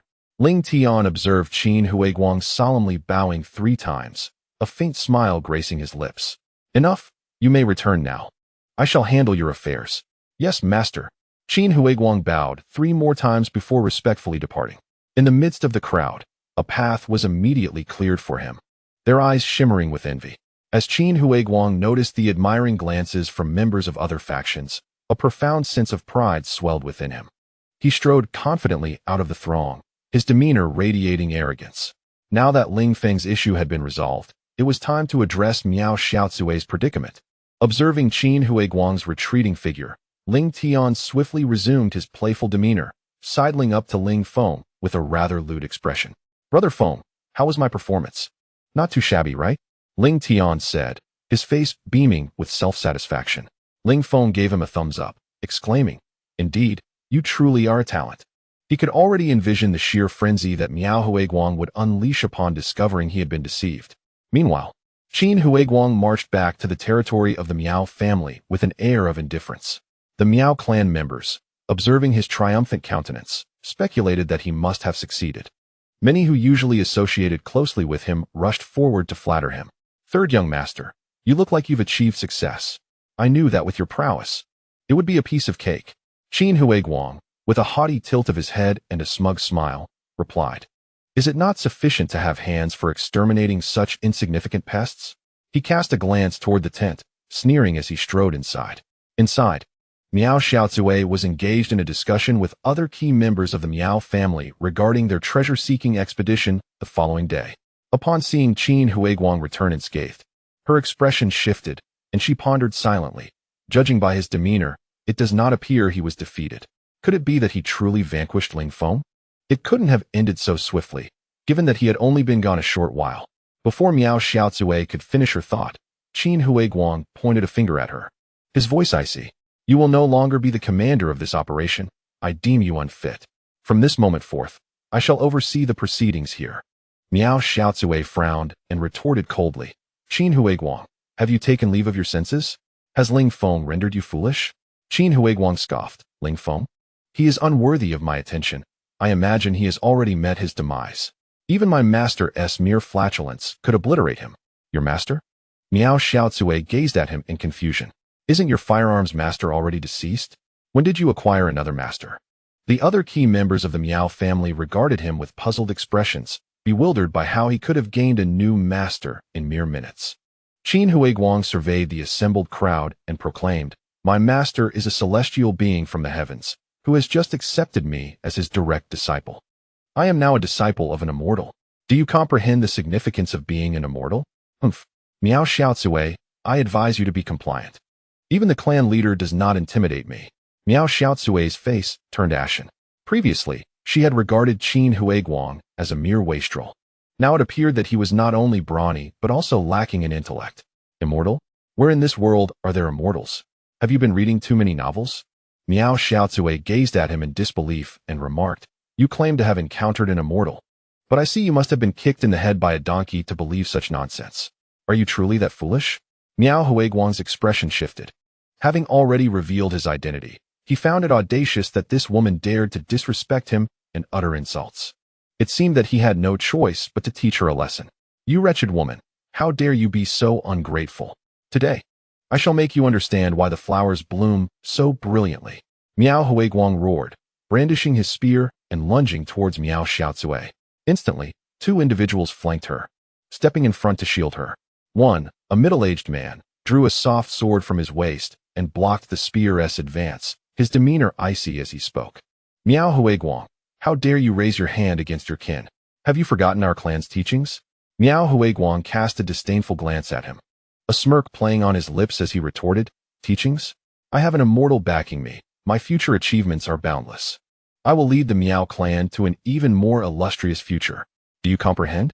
Miao Xiaozui shook her head in resignation, observing Miao Huiguang, this foolish dog, realizing he was beyond redemption. A glimmer of determination flashed in her eyes as she spoke coldly. "Miao Huiguang, you assert that you have taken an immortal as your master. If you can take me to meet your master and prove your claims, I shall willingly relinquish my position, and you may assume command. What do you say?" Miao Huiguang's expression shifted. This approach seemed feasible. Since they did not trust his words, he would let them witness the truth and vanquish their doubts. "Very well. I hope you stay true to your word. Otherwise, you know the consequences." His tone carried an implied threat. Miao Huiguang led the way out of the tent. with Miao Xiaozue closely following, and the elite members of the Miao clan trailing behind her. Miao Guang strode confidently toward a corner of the square, drawing curious glances from other factions as they noticed the Miao clan's movement. This night alone, the Miao clan had made 3 appearances, and this time they seemed to have sent their most skilled fighters. However, their demeanor suggested they were not headed for a fight. Soon, Miao Guang arrived at the square's corner, where Ling Feng and Ling Tian were idly playing chess inside a tent. "Master, your disciple and the Miao clan have come to see you." Miao Guang's respectful voice resonated. Ling Tian paused, his hand hovering over the chess pieces, and turned to see his kneeling disciple outside. The Miao clan members looked on with curiosity, and Ling Feng muttered softly, "Your disciple is back. Take a look." They have come in a group to pay their respects. Ling Tian smiled mysteriously and whispered, "Brother Feng, let us see if I can manage to deceive the entire Miao clan." Ling Feng smiled slightly, offering him an encouraging glance. Ling Tian cleared his throat, activated his supernatural abilities, and rendered his figure once again elusive. Chapter 221. A shock to the audience. Ling Tian stepped out of the tent, instantly restoring his enigmatic immortal persona. The members of the Miao family gazed at the elusive figure of Ling Tian, their hearts startled as they sensed an air of mystery surrounding him. However, Miao Xiaozue furrowed her brows, for she had never believed in the existence of immortals in this world. The man stood at a distance, devoid of any discernible aura, making it impossible to gauge his strength. She suspected he might be a charlatan, perhaps someone summoned by Ling Feng to create a facade. Yet, she hesitated to voice her doubts, opting instead to observe quietly. "What brings you to me?" Ling Tian inquired, surveying the Miao family members and noting the strength emanating from each of them. Were it not for Ling Feng standing behind him, he would find it difficult to withstand this pressure. Qin Huiguang looked at Ling Tian with profound reverence and said, "Master, the situation is this. I claim to be your disciple, but my kin remain skeptical. Hence, I brought them here to meet you." Ling Tian snorted coldly, irritation creeping into his voice. "You disturb my rest for such a trivial matter? You truly possess no sense of decorum." Qin Huiguang's expression faltered, and he hurriedly explained, "Forgive me, master. It is my family who doubts your divinity, and I could not bear it, hence the late intrusion." Ling Tian chuckled softly. "So you think your master is a fraud, do you? Very well, I shall grant you an opportunity to verify. Let the strongest among the Miao family step forth and attack me. I shall not retaliate. If he can force me back even a single step, he shall be deemed the victor." Ling Tian spoke with nonchalance. Qin Huiguang's face brightened, and he promptly rose, casting a challenging glance at Miao Xiaozue. "You do not believe, do you? Here is your chance to strike." Miao Xiaozue shot him a sidelong glance, remaining silent as she approached Ling Tian. As Ling Tian observed the young woman approaching, his eyes lit up. She possessed a delicate beauty, though not stunning at first glance. She radiated a gentle grace akin to that of a refined lady from ancient times, dignified and elegant. Ling Tian felt his heart quicken. Could this be the sensation of infatuation? Yet he quickly dismissed the thought, reminding himself of his own inadequacies.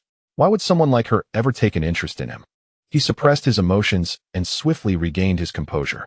Standing 5 meters away from Ling Tian, Miao Xiaozue maintained her poise and spoke, "Greetings, esteemed elder. I am the representative of the Miao family, and I beg your pardon for any offense." "Very well, proceed," Ling Tian replied with a slight nod. Miao Xiaozue formed a peculiar stance with her hands, her gaze sharpening as she muttered incantations in a language incomprehensible to others. Gradually, a small white serpent emerged from her sleeve, measuring approximately 30 centimeters in length and as thick as a chopstick. The white serpent slithered to the ground. Raising its upper body, Miao Xiaozue chanted an unknown incantation, her voice growing louder and more piercing. As the final word escaped her lips, the diminutive white snake began to swell, ultimately transforming into a colossal python, measuring 20 meters in length and half a meter in diameter.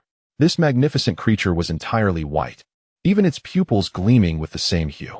The onlookers were gripped by terror. The aura emanating from the white serpent was of royal caliber. They could hardly fathom that this woman was a beast tamer, truly formidable. In a confrontation of equal power, an ability user would stand no chance against a fantastical beast. Not only were these creatures larger, but their strength and speed rivaled that of humans, with some possessing myriad extraordinary abilities that left humanity defenseless. The crowd regarded the elegant woman with a mixture of awe and trepidation. Had she not revealed her beast today, an encounter on the battlefield would have rendered her utterly vulnerable. Miao Xiaozue felt an overwhelming sense of helplessness. Since her arrival at Creation Mountain, she had refrained from showcasing her powers, intending to use them as a trump card. Yet today, her identity as a beast tamer had been laid bare before all. Though she possessed even more powerful beasts, the revelation of her identity would undoubtedly render her opponents wary, diminishing her effectiveness in future confrontations. All of this chaos was instigated by that fool, Miao Guang. Meanwhile, the white python gazed at Ling Tian, flicking its white tongue, its eyes cold and piercing, glinting with a bloodthirsty light. The serpent fixated on Ling Feng, suddenly launching an attack. Its massive form lunged toward Ling Tian, mouth agape to reveal two razor-sharp fangs, striking viciously at his neck. Ling Tian remained motionless, showing no inclination to defend himself, as the python's fangs neared his throat. The crowd collectively held their breath, fearing that even a peak royal-level warrior would be left gravely injured by such a bite. However, in the next moment, an astonishing event unfolded. As the python's fangs closed in on Ling Tian's neck, it inexplicably passed through his body as though he were an illusion. The white serpent stared at Ling Tian in confusion. It had clearly aimed for his neck, yet it had struck nothing but air. Adjusting its posture, the python lunged again. But once more, the same phenomenon occurred. Ling Tian remained unscathed, and the beast missed again. Ling Tian regarded the python with a condescending gaze, a look of disdain upon his countenance. Enraged by his expression, the now sentient python unleashed a flurry of attacks against the human. Yet no matter how it struck, from any angle, it could not reach him. Miao Xiaozue, observing this mysterious figure before her, was already filled with astonished dread.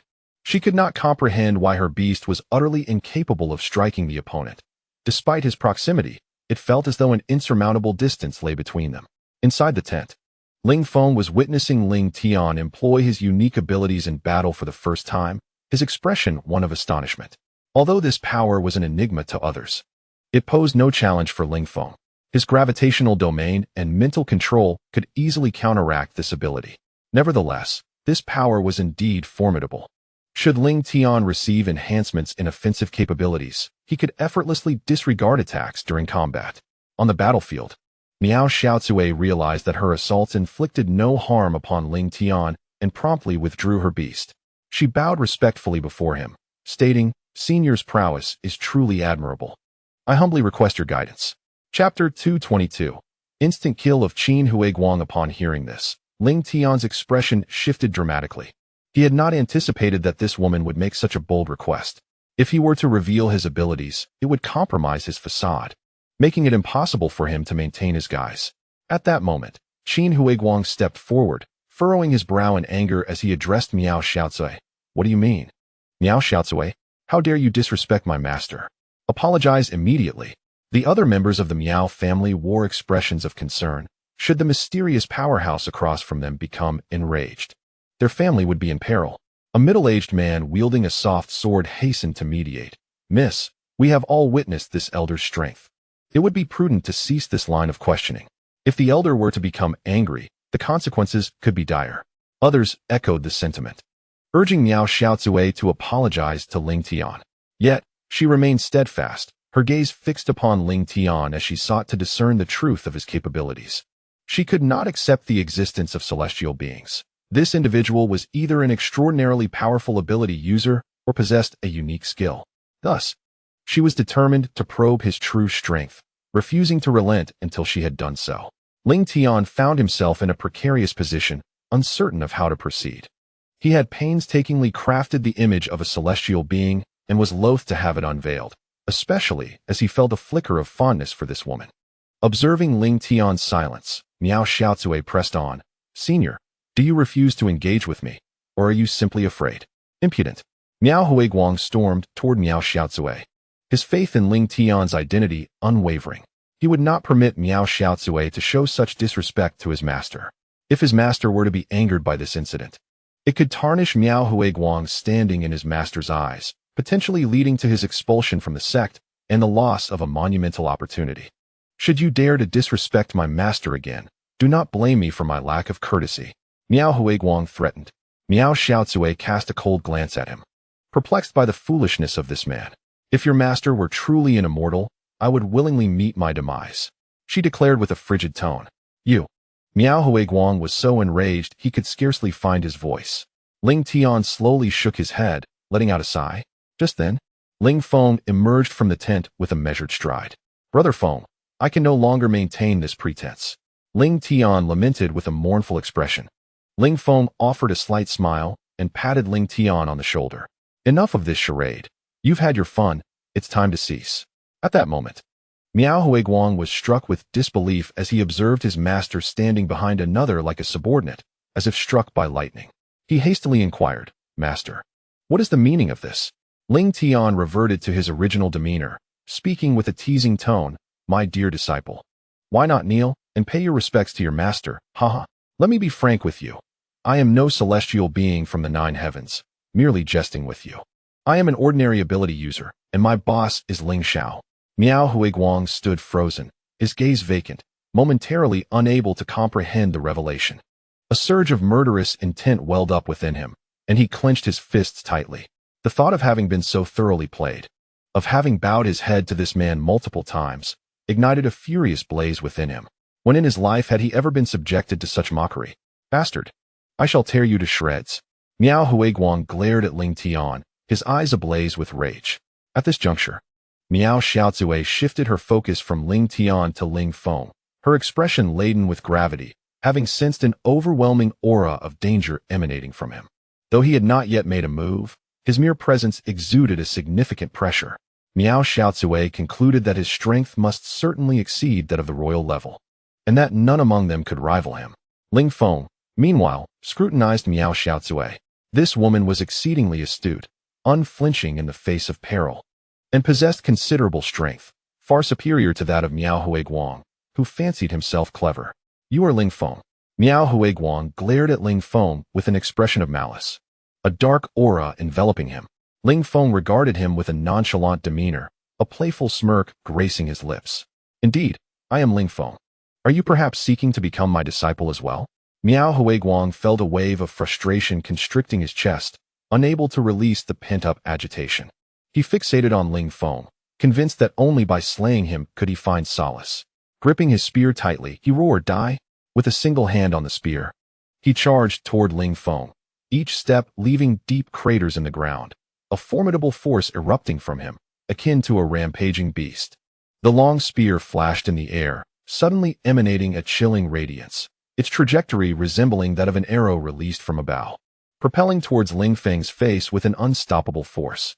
The spear whistled past, creating a series of sonic booms as it sliced through the air, its tip gradually turning crimson. The onlookers were taken aback, witnessing Miao Guang's combat prowess for the first time, revealing an unexpectedly formidable strength.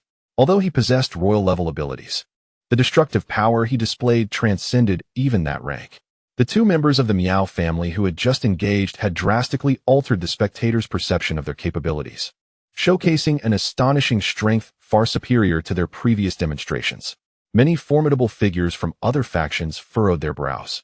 The Miao family was poised to be a formidable adversary in the forthcoming treasure hunt, and with such a multitude brought along, the presence of hidden strong individuals remained a mystery. Amidst the chaos, Ling Feng observed Miao Guang rushing towards him and swiftly extended his hand, striking at him through the air.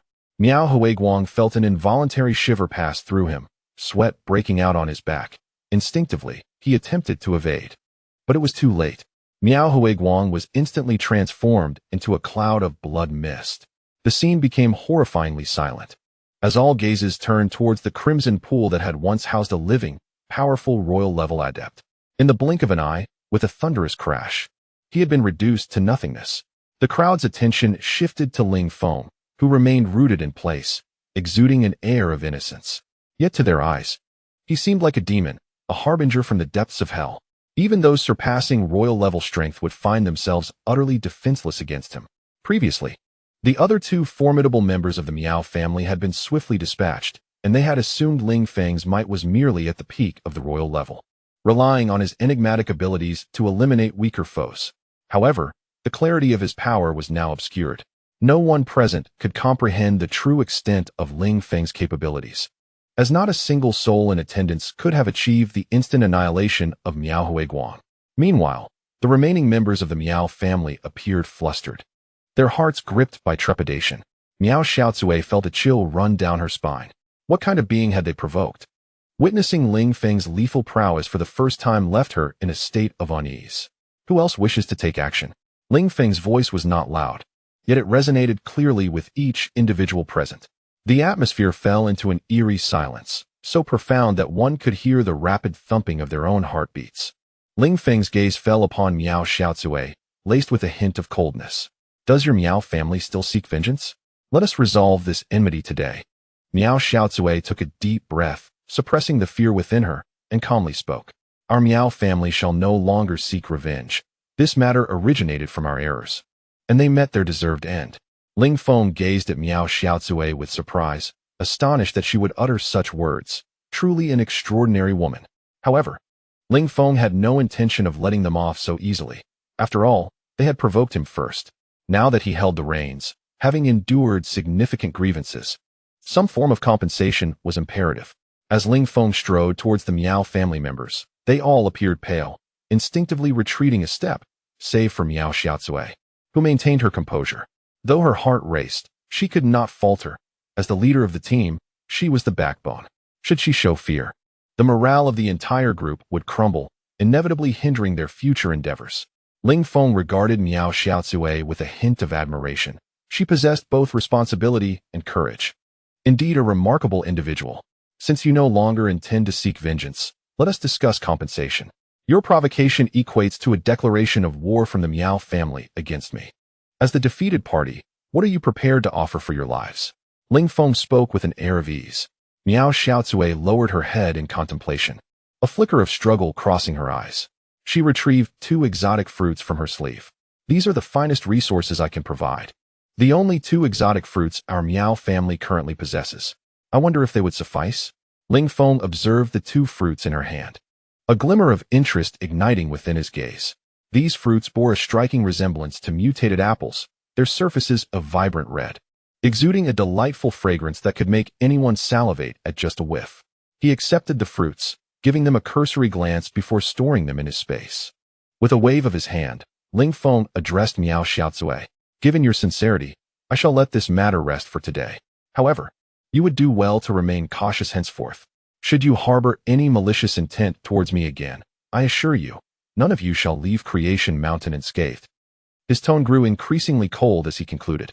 Miao Xiaozue trembled slightly, filled with a mixture of rage and indignation. When had the Miao family ever endured such humiliation? Their kin had been slain, and now they were compelled to offer exotic fruits to placate another's wrath. Yet, for the sake of survival, she had no choice but to comply. Rest assured, we will no longer act irrationally towards you. Miao Xiaozue bowed deeply to Ling Feng before swiftly leading the Miao family away. The onlookers dispersed, wary of Ling Feng's formidable abilities, fearful of provoking his ire. The area surrounding Ling Feng expanded, as even as the crowd elsewhere grew denser, none dared approach him closely, apprehensive of becoming mere wisps of blood mist. Standing at the rear, Ling Tian exclaimed with palpable excitement, "Brother Feng, you are magnificent." Hidden behind a tent, Shen Hong gazed at Ling Feng with admiration, saying, "Brother Ling, your prowess is extraordinary." Ling Feng smiled faintly, responding, "It's merely basic technique. In time, you both will reach my level.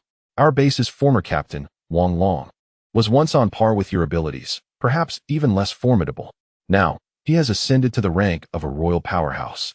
Keep striving." With that, Ling Feng infused the 2 with renewed vigor before retiring to the tent for rest. Ling Tian and Shen Hong, brimming with enthusiasm, exchanged encouraging glances, invigorated by Ling Feng's words. Meanwhile, in the secret stronghold of the Genesis Alliance, the 7 esteemed leaders convened around a round table to deliberate on matters concerning Ling Feng. Draped in black cloaks, their faces obscured by dark masks, they emanated an air of enigma. Among them, a gray-haired elder exhibited a hint of agitation. Who is this Ling Feng, daring to kill our people in broad daylight? What kind of strength does this war god base possess, acting so brazenly? Pondered a middle-aged man, slightly portly, in a somber tone. This war god base lies in Handong province, and Ling Feng is its founder. He is no ordinary individual. His might is formidable. Just moments ago, I received word that all 3 royal-level experts from the Miao family perished at his hands, and crucially, they were all killed instantaneously. The elder's expression shifted slightly. Instantaneous kills? It seems this fellow is also a saint-level powerhouse. Yet, even if he is a saint, it matters not. Our Genesis Alliance is not without its own saints. Once this meeting concludes, we shall deal with him. A fleeting glimmer of murderous intent crossed his eyes. No, interjected a leader seated at the head of the table, his voice hollow. This individual was Luo Wujing, the leader of the Genesis Alliance, and its most powerful member. Why? Even though he is a saint, can't the 7 of us saint-level ability users eliminate him? If we do not eliminate him, what becomes of our authority? The elder in white retorted, his tone laced with defiance. Luo Wujing closed his eyes momentarily, speaking with calm resolve. Ling Feng is but a minor character, inconsequential. We must not expose our strength. We have expended great effort for this operation, and we cannot allow one Ling Feng to jeopardize our entire plan. The elder in white, displeased, countered, are we to permit Ling Feng to wreak havoc on our territory? Luo Wujing let out a cold snort, revealing a sinister smile. Rest assured, he won't escape. Once he enters Genesis Mountain, can he truly flee? Once our plan is executed, eliminating him will be as easy as dispatching a mere dog. Tomorrow, the influential figures will begin their expedition into the mountains in search of rare fruits. Ensure that no mishaps occur. Each of you is responsible for your respective regions. Should our plan fail, you all know the consequences awaiting us. Upon hearing the words, everyone was taken aback, their expressions revealing a glimmer of madness. Chapter 224. Serve me a bowl of spicy soup. Early the next morning, Ling Feng was roused from his slumber by the clamorous voices outside.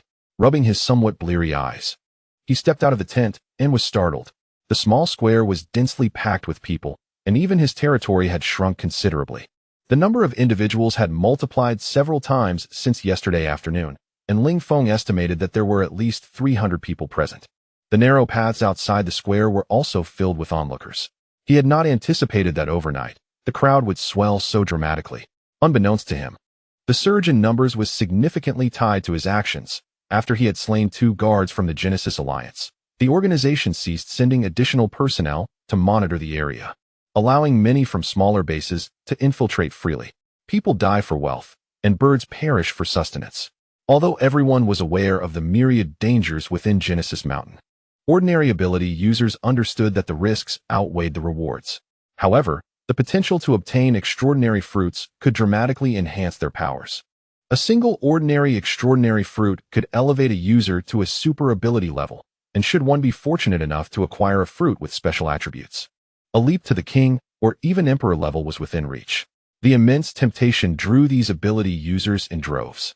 Ling Feng observed the square, which resembled a bustling marketplace, alive with the sounds of argument, laughter, and even the scuffle of individuals embroiled in minor disputes. He felt fortunate that after establishing his dominance the previous day, his space remained quite ample, more so than any of the major factions' territories. After a brief stretch, Ling Feng retrieved a hearty breakfast from his supplies. With his team having grown by several members, he had prepared a more substantial feast. Buns, fried dough sticks, egg fried rice, steamed dumplings, rice rolls, and egg pancakes adorned a large table. Given the chilly outdoor conditions, he also set up a heated dining table to ensure the food remained warm. Utilizing a portable power source, he powered the table. Just as he completed the breakfast preparations, Ling Tian caught wind of the enticing aroma, and, upon seeing the spread, his eyes widened in delight. Shin and Shin, the brother and sister duo, were already awake, assisting Ling Feng with the arrangements.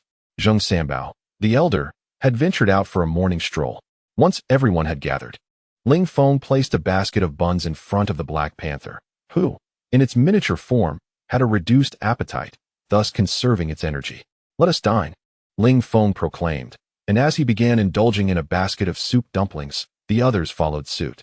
Shin eagerly picked up an egg pancake, pairing it with a zesty pickled vegetable, devouring it with gusto, while Ling Tian slurped a bowl of spicy soup with evident satisfaction. The sumptuous breakfast prepared by Ling Feng swiftly drew the attention of others, many of whom exhibited a gluttonous demeanor. Notably, These individuals had either just arrived in the dead of night or early morning. The powerful figures present were thoroughly intimidated by Ling Feng's decisive actions and dared not harbor any unwarranted thoughts. Not far from Ling Feng, a voluptuous woman adorned in ostentatious attire gazed longingly at the bun in his hand, her mouth watering with desire. Beside her, a middle-aged man wore an envious expression, licking his lips in anticipation.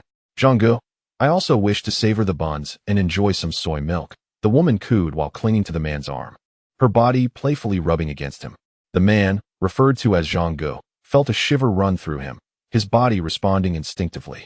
He hesitated, expressing concern. We do not know those people. Approaching them recklessly might invite unnecessary trouble. The woman shot him a disdainful glance, her eyes glimmering with reproach. You coward. You lack even this modicum of courage. When we play poker daily, you are so bold. Her gaze swept around, and upon spotting a familiar figure, her heart leaped with joy. She swiftly released the man's arm and, with a serpentine grace, approached a bearded man, affectionately calling out, Ma Go. What a coincidence. How delightful to see you here. Her face radiated warmth, her flirtatious gaze lingering on the bearded man.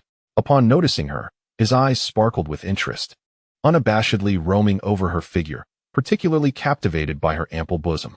The woman, exuding familiarity, linked her arm with the portly man's, her body instinctively swaying as she playfully twisted around him.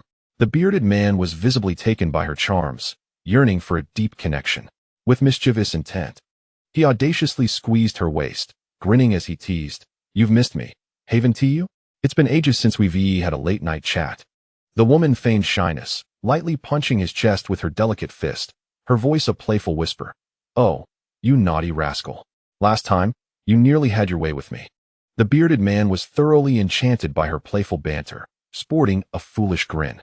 Meanwhile, Zheng, witnessing the flirtation between the woman and another man, felt a surge of anger swell within him. He stormed over, confronting the bearded man with indignation. Fat beard. How dare you flirt with my woman right in front of me? Isn't that a bit too much? The bearded man glanced at him with disdain, retorting, Zhang Chao. What of it? Who do you think you are? Besides, are you truly her man? She is a dear friend to us all. You better be on your way. Zhang Chao's face flushed crimson, his body trembling with rage. He then turned his gaze towards the young woman, his eyes reflecting a plea as he spoke. Xiao Ai, do you no longer love me? Just last night we... Shut up. The woman immediately interrupted him, her tone icy and indifferent. With a sneer, she looked at him and said, How naive you are. We are all adults here. Spare me the talk of love. I ceased to believe in love long ago. Now, get lost, you spineless wretch. Just the sight of you makes me want to retch. Zhang Chao stared at the woman before him, taken aback by her venomous words. Just yesterday, they had sworn eternal devotion. How had it all turned so swiftly? He had expended considerable resources to enhance his strength for her sake, only to end up in such a dismal situation.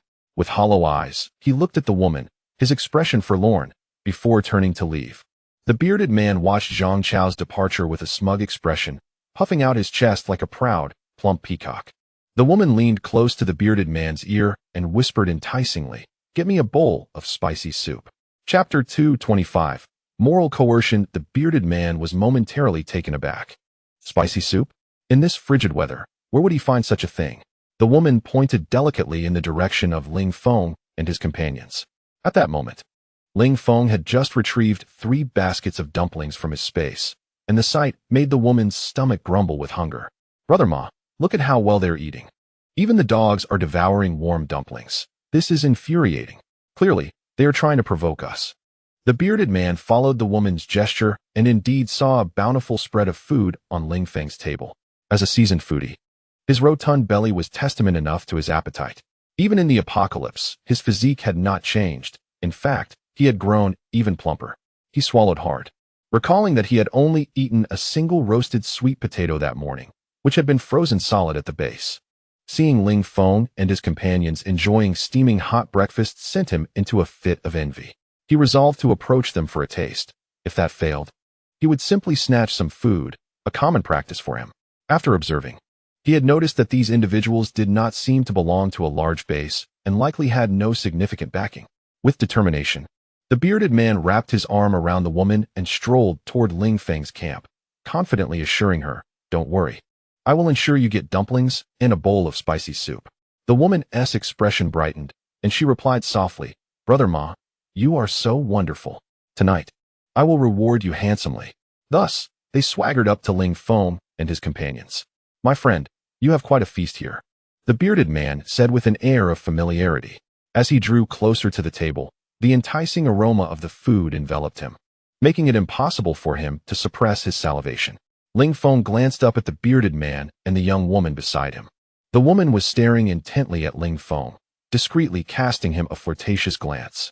Ling Feng furrowed his brow and spoke in a low, somber tone. What do you want? Speak quickly and do not disturb our meal. The bearded man's smile faltered. He did not expect such blatant disrespect. However, he managed to respond with a forced cheerfulness. Brother, you are quite the character. Allow me to introduce myself. I am Ma Zoran, the commander of the Longxiang base, which is, by the way, an affiliate of the Longping base. He emphasized Longping base with a distinct weight, the implicit threat hanging heavily in the air. Ling Feng scoffed inwardly. Had you not mentioned Longping base, perhaps I might have let you off the hook. But since you are associated with them, I shall not be so lenient. You, Ma, will not leave here today? Ling Feng feigned surprise, exclaiming, What? You are from Longping base? How rude of me. Seeing Ling Feng's sudden change in demeanor, the bearded man displayed a haughty expression, a trace of disdain flickering in his eyes. I came here for no particular reason, just to borrow some food. We haven't eaten since this morning, and your supplies seem quite abundant. What do you say? His words were framed as a request, yet his tone was undeniably commanding. Ling Feng smiled lightly, replying nonchalantly, No, I will not lend you anything. The bearded man's expression darkened. He had already revealed his backing. Yet this insolent youth dared to oppose him. It was clearly a deliberate affront. Kid, do you wish to stand against Longping base? Do you believe that with a single phone call, I cannot reduce your base to rubble? He said with a chilling expression. Upon hearing this, Ling Feng immediately rose, his voice booming. You Longping base truly are tyrannical. If we refuse to provide you food, you threaten to demolish our base? Is there no law, no justice? His voice resonated loudly, and the surroundings fell silent, all eyes turning towards the bearded man. Ling Feng, seething with anger, continued, We merely wish to enjoy a simple breakfast. Does your formidable Longping base truly lack such trivialities? Enough of this. We are but a small base, and we cannot afford to provoke you. The other inhabitants of the smaller bases exchanged glances, their expressions laced with scorn towards the bearded man. They had long felt the weight of oppression from these larger forces. Some sympathizers began to voice their support for Ling Feng. You Longping base are being excessively domineering. You treat us small bases as if we are less than human. Another added, Indeed, you have grown arrogant in your power, disregarding all reason. Our base was forcibly requisitioned for over 10,000 pounds of rice. The abilities of our base's practitioners have also been forcefully taken away. The bearded man's face turned ashen, his chest heaving with indignation.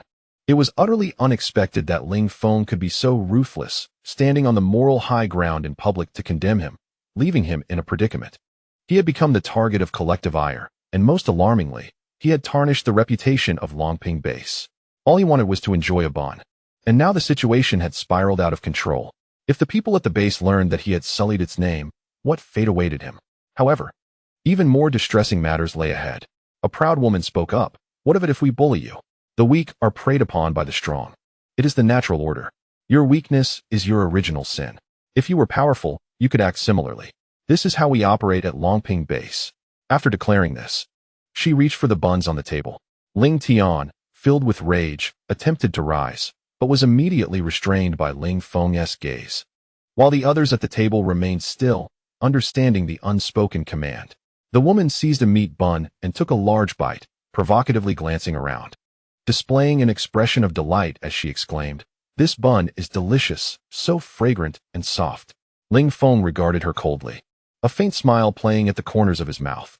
This was precisely the effect he desired, to tarnish the reputation of Longping base, ensuring that everyone recognized it as an unreasonable entity that bullied others. Such notoriety would undoubtedly lead to hostility from other factions during their subsequent treasure-seeking endeavors, adversely affecting their future actions. Fat Hu observed the woman not only devouring the bun but also taunting him, which was akin to adding fuel to the fire. He yearned to slap her into silence. He noticed the hostile gazes of the onlookers, each one seemingly wishing to strike him down at that very moment. Huzi felt a tremor run through him, sensing his impending doom. Ling Feng sensed that the time was ripe and proclaimed loudly, "Though we may be a small base, we possess our own dignity. No matter how formidable Longping base is, we dare to draw our swords. Who wishes to challenge us?" Just then, a commanding voice resonated through the air. Ling Feng turned to see a dignified middle-aged man striding towards the square. The man exuded an aura of authority, prompting the crowd to part and make way. Following him was a troop of 100, all clad in uniform attire, marching in perfect unison, each member radiating a powerful presence. Many in the crowd instantly recognized the identity of this figure. It was Long Shuai, the commander of Longping Base. He had also arrived today. The Dragon Guard was present as well. It seemed that Longping Base was sparing no expense, seeking to seize great opportunities at Genesis Mountain. I have heard that the Dragon Guard is entirely composed of royal-level superpowered individuals. Whether this is true remains uncertain, but if it is, the implications are indeed terrifying. The Jiangnan province is inherently the territory of the Longping Base, and it is rumored that this base has declared its intention to retain all the extraordinary fruits within Jiangnan province. Upon hearing the murmurs of the crowd, Ling Feng's expression shifted. He had initially intended only to tarnish the reputation of the Longping Base, yet inadvertently, he had summoned the formidable boss into the fray. Ling Feng's gaze swept over Long Aotian without any pretense, maintaining an air of nonchalance. Long Aotian frowned slightly. This individual had the audacity to regard him with such a challenging stare, a clear act of provocation. "You just claimed to confront our Longping Base. What audacity? Which base are you affiliated with?" Long Aotian inquired with an authoritative demeanor. Hu Fatsi, witnessing the arrival of his superior, felt an overwhelming surge of joy within him. He had initially thought he would find himself in a dire predicament today, but now it seemed a twist of fate had spared him from calamity once more. He immediately addressed Long Aotian with utmost respect. "Dragon Commander, this person is spreading malicious rumors to tarnish the reputation of our Longping Base. You must take up my cause." "Indeed, Dragon Commander, we merely sought a little sustenance, yet he outright accused our Longping Base of bullying them." A woman chimed in, adopting a pitiful demeanor to attract Long Aotian's attention. Ling Feng responded with a cold smile, his words laced with deeper meaning. "I am Ling Feng from the War God Base. I wonder if you have heard of me?" Long Aotian's brow furrowed, a flicker of murderous intent passing through his gaze. "It is you. Splendid." Long Aotian had not anticipated that this was Ling Feng, the very individual who had humiliated him, daring to appear before him openly and even reveal his identity, an act that clearly demonstrated his lack of fear. For the past few days, Long Aotian had been consumed with anger over Ling Feng's actions, contemplating how to eliminate this detestable figure while simultaneously obliterating the War God Base. Now, it seemed he need not devise a plan. He could simply leave Ling Feng here to serve as fertilizer for the extraordinary fruits. Ling Feng maintained his composure and addressed Long Aotian directly. "Your people lack decorum. Am I not entitled to speak?" Long Aotian dismissed Ling Feng with a disdainful glance, entirely disregarding him. As a royal-level powerhouse of a superlative base, his foundation was undeniably formidable. Although he was merely a pawn thrust into the limelight, he was still the visible leader of the base, and Ling Feng was nothing in comparison. "We do not require your input on how to conduct our affairs. You are not worthy." Hu Fatsi sneered at Ling Feng, boldly asserting, "With our Dragon Commander present, should you dare to act against me today, you will be opposing the entire base, young man. I wonder how you will handle that." Ling Feng let out a cold laugh, stating, "If that is the case, I shall have to resolve this in my own manner." Long Aotian's lips curled slightly, surprised that Ling Feng was still attempting to provide him with a graceful exit. He resolutely decided to withhold this courtesy. He was eager to witness how Ling Feng would extricate himself from this predicament. Ling Feng cast a cold, merciless glance at Fat Hu and declared, "In your next life, refrain from provoking others without reason." Fat Hu beamed with a radiant smile. You have some nerve," he exclaimed, only to be met with a piercing scream as his body began to contort painfully. The sound of cracking bones echoed as he felt an immense force crushing him, intensifying with every passing moment. Filled with terror, Fat Hu could hardly believe that Ling Feng would dare to kill him, especially in front of Long Aotian. This man was truly obstinate. Ling Feng, wishing to impart a lesson to Fat Hu, refrained from an instant kill. Instead, He utilized a gravitational field to gradually increase the weight pressing down on Fat Hu, allowing him to experience the sensation of his bones shattering firsthand. Meanwhile, a nearby young woman, upon hearing Fat Hu's heart-wrenching screams, collapsed to the ground, trembling uncontrollably, as a stream of liquid escaped her, having been utterly terrified. Long Aotian's icy gaze fixed upon Ling Feng, an unimaginable fury coursing through every inch of his being. The spectacle of Ling Feng torturing his subordinate was a blatant slap in the face. Enraged, Long Aotian laughed with a sinister edge. "Very well, Ling Feng. You possess some spirit. I eagerly anticipate encountering you within the Genesis Mountain. You had best hope I do not cross your path, and pray that your base survives in the coming days." Though Long Aotian longed to strike down Ling Feng immediately, he was acutely aware of Ling Feng's formidable strength. To defeat him would undoubtedly incur significant costs, and his primary mission was to gather exotic fruits, not to allow Ling Feng to derail his plans. Suddenly, a fierce killing intent erupted from Ling Feng, and he directed the gravitational field pressure towards Long Aotian. The latter felt as though an immense mountain had been placed upon him, overwhelming his back and causing his knees to tremble uncontrollably, bending as if to kneel. Gritting his teeth, he fought against the urge to submit. As the commander of the base, he could not be seen kneeling in public. However, the pressure grew stronger, and his legs began to shake violently and uncontrollably.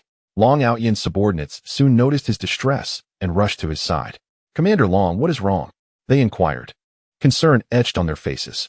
Long Aotian's complexion flushed crimson, sweat beading on his forehead as he struggled to shake his head, signaling for his men to withdraw. Ling Feng regarded him coldly, intensifying the gravitational force. Ultimately, Long Aotian could no longer withstand it and violently spat out a mouthful of blood. With a thunderous crash, his knee struck the ground. The crowd of onlookers gasped in shock, witnessing the esteemed commander of the Long Ping base, Long Aotian, kneeling before Ling Feng in public. A truly explosive turn of events. The once proud Long Aotian had just issued a fierce threat towards Ling Feng, yet now he had suddenly knelt before him. Who exactly is this Ling Feng, capable of making the formidable Longping base bow its knee? Could it be that he has influential supporters behind him?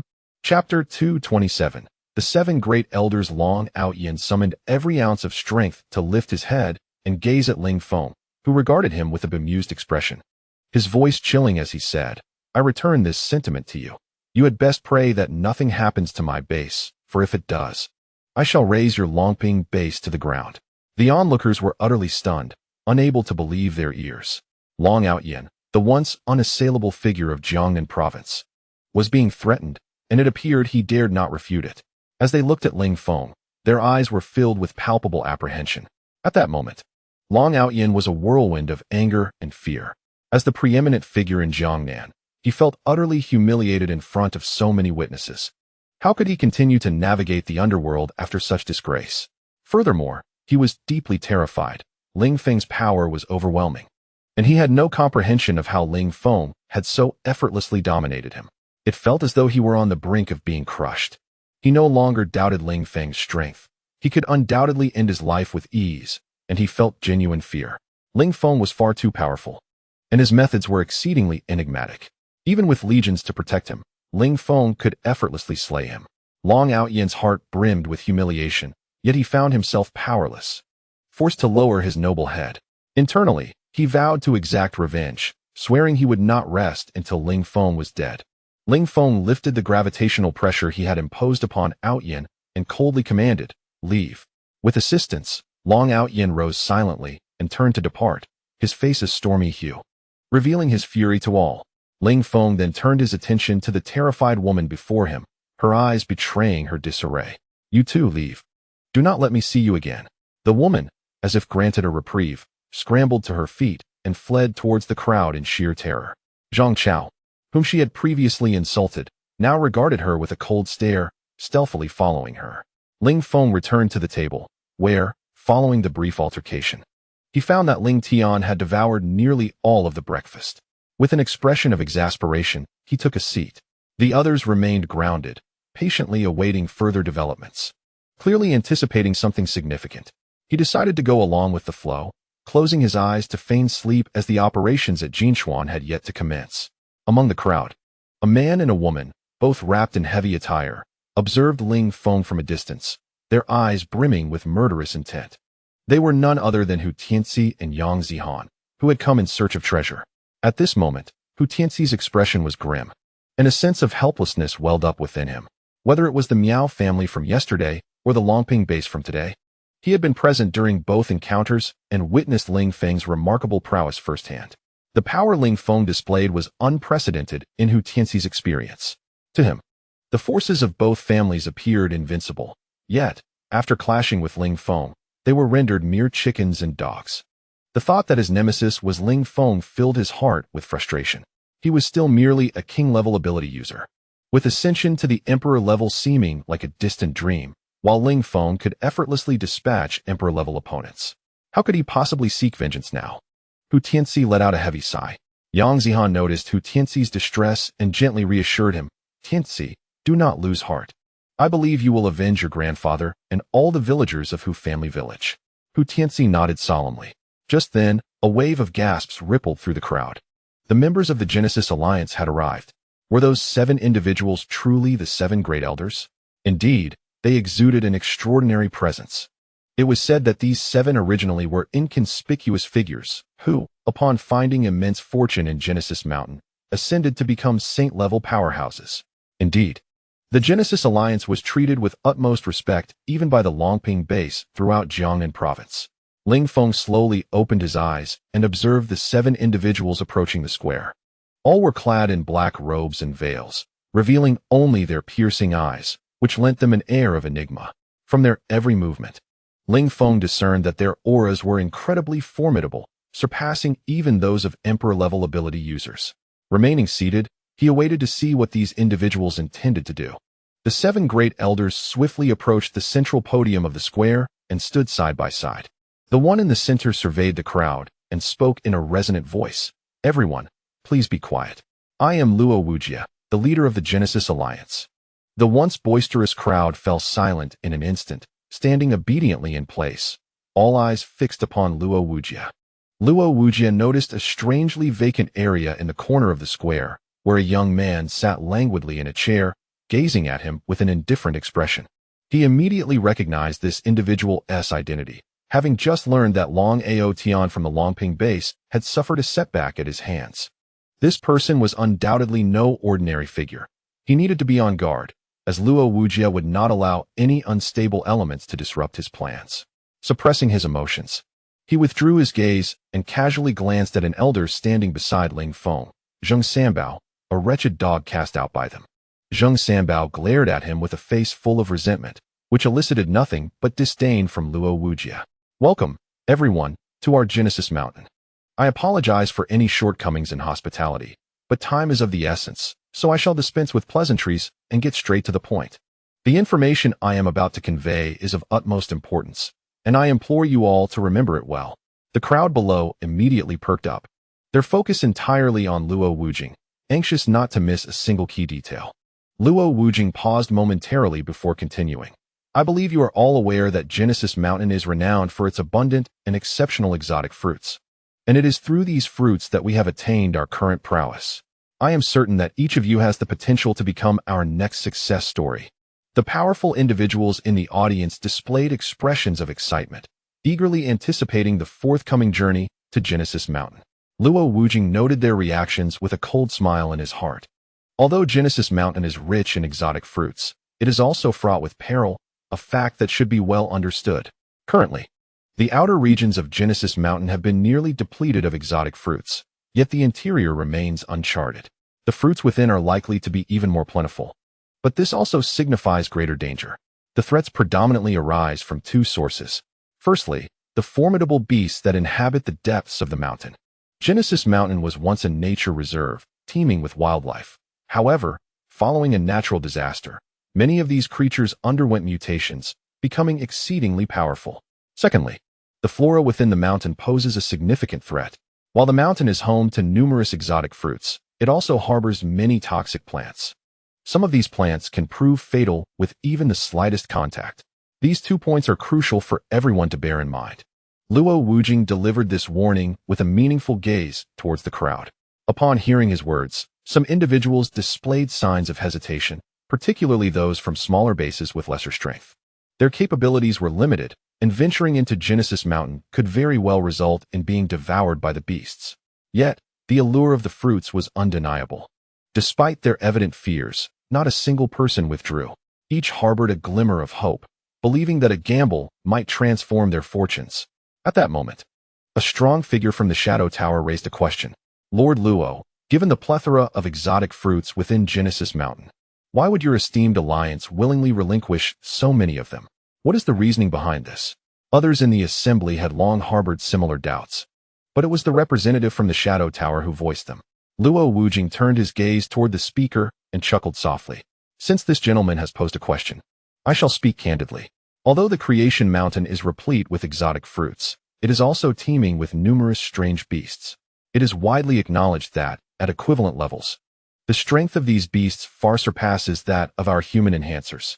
Our Creation Alliance is already limited in numbers and is simply no match for these creatures. However, if we refrain from entering to harvest the exotic fruits, the beasts will inevitably grow ever stronger after consuming them. Thus, we extend our invitation for all to join us. It is far easier to accomplish tasks together with a larger group. Upon hearing Luo Wujing's words, the crowd suddenly realized why the Creation Alliance would offer such a tremendous opportunity to them. It was due to their lack of strength. Now, everyone has gained a fundamental understanding of Creation Mountain, and it is hoped that the various families and bases can collaborate harmoniously for mutual development. After Luo Wujing finished speaking, he nodded toward the other 6 elders. Just then, an incongruous voice echoed through the air. Today is indeed quite lively. The voice appeared to emanate from the heavens. Everyone looked up, and to their astonishment, a red figure was descending rapidly from the sky, with a dozen more identical figures flying towards them from a distance. A wave of shock rippled through the crowd, for these figures were all clad in armored suits. Armored warriors capable of flight, something they had only witnessed in films, were now a reality. The group of armored warriors landed gracefully, and the foremost warrior's armor was clearly of a superior grade compared to those of the others, while the others bore a flickering white light on their chests. His chest emitted a striking red glow. Luo Wujing gazed in astonishment at the sudden appearance of these armored warriors. None of the individuals he had invited were among them. It was evident that these newcomers had come uninvited. The foremost armored warrior's helmet automatically retracted, revealing a foreign visage. Good morning, everyone. My name is David, a technological warrior from the great, beautiful nation. As David spoke, a small amplifier at his throat simultaneously translated his words into the dragon language.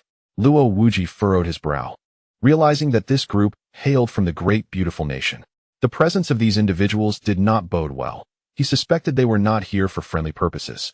However, he felt little intimidation from these technological warriors. In the pre-apocalyptic era, they may have wielded significant influence, but now, his fellow enhancers could easily vanquish them. It seems our alliance did not extend an invitation to you. I am curious as to your purpose for visiting today, Luo Wujing stated, his tone lacking warmth. David smiled slightly. I have heard that you invited several formidable individuals to explore the exotic fruits and resources of Creation Mountain. The great, beautiful nation is willing to assist you in this endeavor. Luo Wujing spoke with a stoic expression, declaring, this is a matter that concerns our dragon nation. Your presence is unwarranted. Kindly depart at once. The onlookers, filled with indignation, hurled insults in response. You foreign devils have delusions of grandeur. Be gone from our homeland, or we shall strip you of your power. Look at your pathetic appearance, seeking to take advantage of us. Leave now. The sight of you fills me with revulsion. Such is the nature of those from your beautiful nation. It would be best to eliminate you all. David, hearing the disgraceful epithets directed at him from the crowd, felt a chill wash over him. With a tone laced with menace, he replied, Luo Wujing, I am attempting to converse amicably. Should you refuse my overture, we will have no choice but to take offense. Luo Wujing regarded him with a darkened expression. You may attempt it. I assure you, regret will follow. At that moment, one of the powerful figures behind Luo Wujing stepped forward, his demeanor frigid. If you do not leave now, I shall be compelled to act. David took a step back. His helmet sealing shut automatically, with crimson light emanating from the eye slots. A mechanical voice then resounded. If you refuse to heed my warning, do not blame me for being unreasonable. The previously speaking figure furrowed his brow as he vanished from sight, as if evaporating into thin air. David stood firm, his steel armor transforming into a deep black hue. Combat mode activated. Suddenly, David swiftly extended his mechanical arm, delivering powerful punches in various directions while simultaneously unleashing a red beam from his shoulder. The figure who had just attacked materialized before David, where his outstretched fist and the laser struck the figure's shoulder directly. The figure was sent hurtling back dozens of meters, a look of astonishment crossing his face. The earlier blow had inflicted pain, and now his shoulder throbbed, the wound having been scorched black by the laser. "How did you detect my presence?" the figure asked, his gaze filled with trepidation. David, brimming with pride, replied, "This is the power of technology. You will never comprehend it, even as superhumans. You remain feeble in the face of advanced science." After speaking, David slowly raised his right hand and casually waved towards the crowd. A surge of white energy erupted from his palm, racing towards the onlookers, those closest being obliterated into thin air. The crowd recoiled in unison, fear glimmering in their eyes. The prowess exhibited by this technological warrior rivaled that of a saintly being. Luo Wujie's expression flickered uncertainly. He had underestimated the strength of these individuals. Chapter 229, Into the Mountains. Luo Wujie, "I wonder if I might partake in this treasure-seeking endeavor?" David remarked with a teasing air. Luo Wujie's expression darkened with barely concealed anger. This group of foreign intruders was utterly audacious, not only injuring his own men, but also speaking with insolence. Had this been in the past, he would have surely torn them to shreds. However, with his plans on the verge of execution, he preferred to avoid unnecessary complications. Moreover, the strength of these individuals was formidable. Engaging them in battle could lead to considerable casualties. Thus prudence seemed the wiser course. After careful contemplation, Luo Wujie resolved to allow their arrogance for the time being, prioritizing the resolution of the issues surrounding Chuangshe Mountain first. He would settle accounts with these foreigners later. "I can grant you access to the mountain, but do heed my warning. It is fraught with peril, and should any misfortune befall you, do not claim I failed to forewarn you," Luo Wujie said with a smile that did not reach his eyes. David, brimming with confidence, replied, "Rest assured. I am a technological warrior, clad in armor composed of advanced polymer materials. My offensive capabilities are not only diverse, but also formidable. Any powerful beast will prove no match for me. You need not worry. Our intent is merely to collect data, and any issues that arise will have no bearing on you." Disregarding their words, Luo Wujie turned and returned to the podium, continuing, "Ladies and gentlemen, I have elucidated all necessary precautions. You may now proceed into the mountain. However, I advise you to form alliances to combat the beasts." Having concluded his address, Luo Wujie swiftly ascended the mountain with the other 6 elite members, vanishing from sight within moments. Observing this, David promptly led the first group of technological warriors, their armor propelling them through the forest with remarkable agility. The remainder of the crowd surged forward towards Chuangshe Mountain, eager to outpace one another. In stark contrast, Ling Feng rose leisurely, stretching with no hint of urgency. He found the sudden appearance of these technological warriors particularly intriguing. The prowess displayed by the earlier warrior had exceeded his expectations. Initially, he had regarded their strength as merely that of superpowered individuals, but their capabilities proved to be astonishingly superior, rendering even saint-level adversaries no match for them. It seemed that the technology of this great nation was not without merit. There were indeed aspects worthy of admiration. Ling Feng retracted his previous dismissiveness. However, the audacity of these individuals to boldly invade the Dragon Nation was unacceptable. Since fate had brought them into his path, he could not afford to ignore them. He would ensure their presence lingered, and in doing so, he would examine their attire for further insights. Ling Feng stowed away the tent and all furnishings, preparing to enter the mountain. Glancing at his subordinates, he furrowed his brow. Although their potential was immense, their current strength was woefully inadequate. Bringing them along would only serve to hinder his progress. Their objective was to head straight for the heart of the Genesis Mountain. The quantity of exotic fruits outside was estimated to be exceedingly scarce, and with so many individuals vying for them, it was far more prudent to venture directly into the core area. Ling Feng cast a glance at the Black Panther on the ground, a plan gradually forming in his mind. "We are preparing to enter the mountain.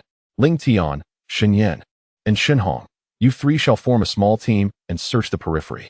It is likely quite perilous within, and given your limited strength, it is best that you refrain from entering Ling Feng stated, adjusting his attire nonchalantly.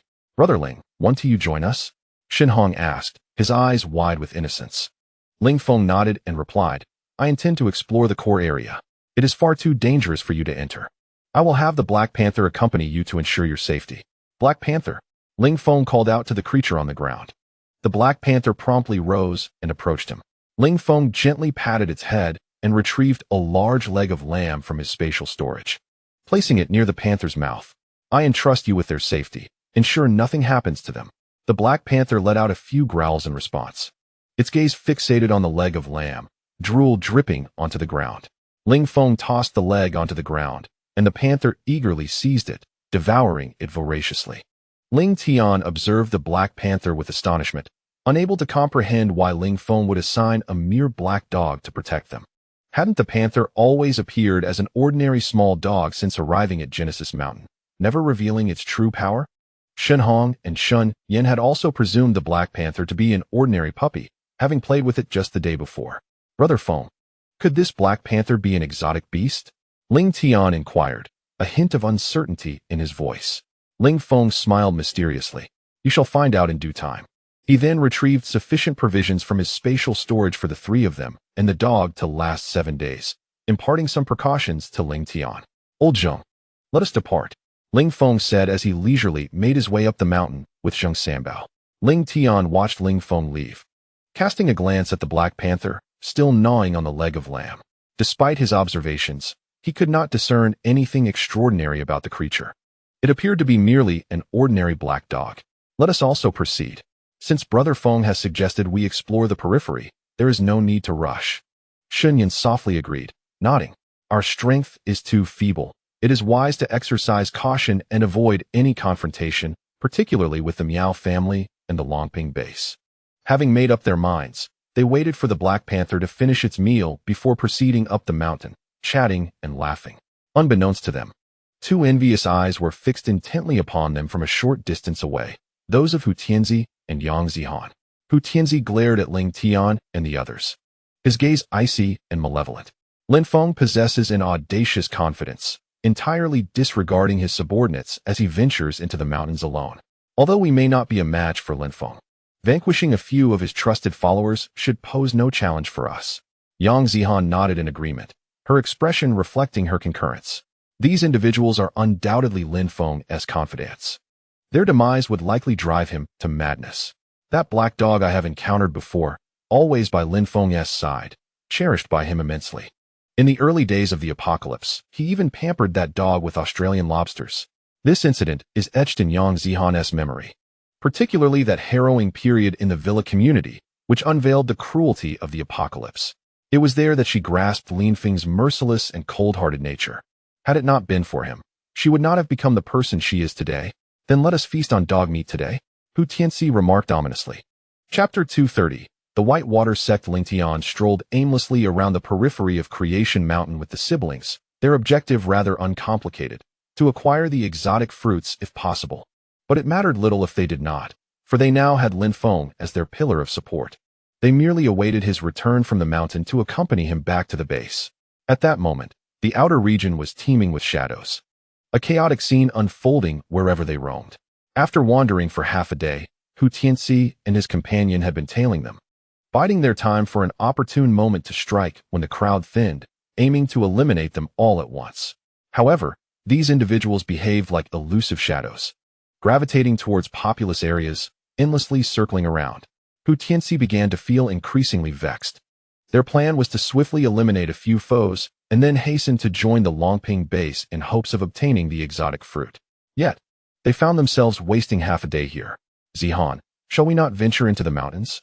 We've lingered here for far too long. If we delay any further, we may not even get a taste of the broth. Yang Zihan pondered momentarily, expressing a hint of regret. Very well, they continue to meander here aimlessly. After we procure the exotic fruits, we can return to deal with them later. The two exchanged glares filled with animosity towards Ling Tian before reluctantly turning away. At this moment, Ling Tian and his companions remained blissfully unaware that they had become the target of scrutiny. After meandering for a considerable time without yielding any results, they resolved to take an alternate route, progressing towards seemingly secure areas. the outermost fringes of Creation Mountain, where everyone presumed had been scoured countless times, rendering it devoid of exotic fruits, thus deterring most from investigating further. Before long, they arrived at the outskirts of Creation Mountain, where hardly anyone ventured anymore.